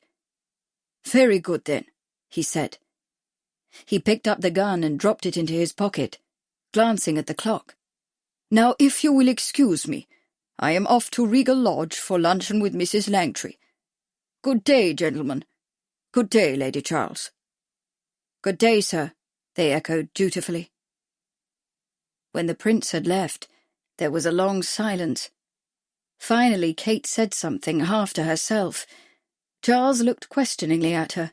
Owen North said, I'm sorry, Lady Charles, I didn't quite catch that. What did you say? Kate lifted her chin. I said, she replied distinctly, what need we fear who knows it? when none can call our power to account. Chapter 41. September 15th, 1899. Bishop's Keep. Certain of our esteemed contemporaries have applied their lack of wits arduously to the problem whether Mrs. Langtry acts better or worse than she used to. Such a discussion is both tedious and unnecessary. Mrs. Langtry never did act, and she does not act now. Review of the Degenerates. Kate put down the newspaper and turned her face up to the late morning sun, feeling a twinge of sympathy for Lily. Her most recent play, The Degenerates, which had opened at the beginning of the month, had not been received kindly by the drama critics, who thought it was ugly, immoral, and yes, degenerate. But judging from the news that had travelled from London, Kate reflected that Lily, now the wife of Hugo de Bath, probably did not care about the critics. Her new husband had left for the continent immediately after the wedding, and had been seen there in the affectionate company of a young blonde French actress, but the play had been sold out every night, and was showing a weekly profit of something like £1,200. "Hello, my love," Charles said, coming onto the terrace to join her. "Anything of interest in the Times?" "Only more criticism of the second Dreyfus court-martial," Kate replied, knowing that Charles would not be very curious about Lily's reviews. "The French seem to be taking it coolly enough, but there is worldwide unhappiness with the second guilty verdict. It is said that President Loubet will likely pardon him next week and set him free." Charles sat down, his face grave. After a long moment he spoke. "The pardon doesn't erase the unjust conviction. Captain Dreyfus should never have been tried, let alone convicted, and convicted twice. The French army was only trying to cover up its own misdeeds." "Of course," Kate said with asperity, "the British never do anything like that. They just let the guilty leave the country and start a new life somewhere else." Charles regarded her with a thoughtful look. "I received a post from Owen North a few minutes ago," he said. "He has heard from sources in Argentina that Henry Radwick is dead." Kate stared at him, dumbfounded. "Dead? How? How did he die?" "He was shot in some sort of tavern brawl," Charles replied evenly, "in the village where he had gone to live. The report North received apparently wasn't very specific as to details. It seems that the men who shot him, there were 2 or 3 of them, got away." There was a thin smile on his lips. "It's not clear whether there actually was a brawl, or whether the whole thing was staged. However it happened, there seems to have been some sort of justice at work, carving out a punishment that could not be imposed within the system of our law. I thought you ought to know about it." Kate sat back, pondering what Charles had told her. "Did you know?" she asked at last. "Did you know Radwick would be executed?" "I thought he might be," Charles replied. "The evidence we gathered, the ballistics, the fingerprints, the eyewitness testimony, was strong enough for any jury of reasonable men to have convicted him." He touched her arm. Even the prince, who certainly wished to sweep the whole matter under the rug, had to acknowledge the validity of the accusation and the strength of the evidence. I felt it likely that His Royal Highness would arrange for the cause of justice to be served, somehow or another, and if there had been enough evidence against Lily Langtry, evidence of her complicity in her husband's death, for instance, I believe he would have imposed some sort of sentence upon her as well." "Perhaps he has," Kate said quietly. "He has given her a husband to replace Mr. Langtry. He has made her respectable." "Respectable," Charles repeated wryly. A smile lit his eyes. "Yes, indeed. Well, I rather think that she and Hugo deserve one another." He stretched out his legs. "Speaking of the newly married, did I understand correctly that Bradford and Edith are coming for dinner tonight?" Kate nodded. "I'm looking forward to seeing both of them. Edith will no doubt have word from Mr. Rhodes, and his version of the latest news from the Transvaal." She frowned, thinking of the report from South Africa that filled the front page of the Times. "Do you think it will come to war?" I think certain British interests believe that war would serve their purposes, Charles said dryly. But they may well underestimate their enemy. The Boers are well trained. If there's war, they'll be well armed by their supporters in Germany, and they are fighting on their own territory for their homes and for their way of life. Defeating them won't be as easy as Whitehall thinks. He looked grave. I hope the conflict is resolved before Patrick is of an age to serve. Oh, but surely it could never drag on that long, Kate exclaimed. I don't want to think about his going to war. At that moment, Patrick, on Gladiator, trotted past the terrace. His red hair glinted in the sunlight, and Kate saw that he was wearing his new silks, white with red and blue stripes. He threw them a happy wave. I have to rub him down before I come to lunch, he called. Don't wait for me. Of course we'll wait, Kate called back. Take as long as you like. To Charles, she said, with an almost inexpressible feeling of quiet joy, I'm so glad you bought the horse for him, Charles, and I'm so very happy that he's here. After he dared to disappoint Pinky and Lord Hunt by riding Gladiator to win that 10-furlong handicap at Newmarket, it was clear that the boy had no future at the Grange House stables, Charles said. But George Lambton is delighted to take him on as an apprentice next year, and to have Gladiator in training as well. I do wish we could come to some conclusion about school, though, Kate replied. Patrick needs an education if he is to be happy in the world. Well, no decision need be made just yet. In another week or two, I'll suggest that Paddy start doing maths and science with me, and reading and writing with you, and we shall see how he gets along. With a sigh of pleasure, Kate reached for Charles's hand. I'm in no hurry to send him off anywhere. I'm content just to have him here with us, for now. She looked off into the distance, thinking how much her life had changed in the last few years. She was married to the man she loved. They had a child to love and care for together, and she had good work to do, work she loved as much as she loved Charles and Patrick. For a moment she thought of Lily Langtry, whose daughter had rejected her, and who had married a man for his title. But it was not a thought on which she wanted to linger, nor did she have to, since she had promised the prince that Beryl would not write a story called Death at Newmarket, and had informed the editor of the Strand that she would not, after all, be submitting an article about Mrs. Langtry. She would need to think of a new writing project, but that would not be at all difficult. And in the meantime, Mrs. Grieve would be there that afternoon to meet the students and begin the course on herbs. Kate put aside the newspaper and stood up. I'll be in the garden, she said. You can call me there when you and Patrick are ready for lunch. This recording of Death at Epsom Downs was presented by Dreamscape Media LLC, narrated by Helen Johns, produced by Eric Black. Text copyright 2001 by Robin Paige.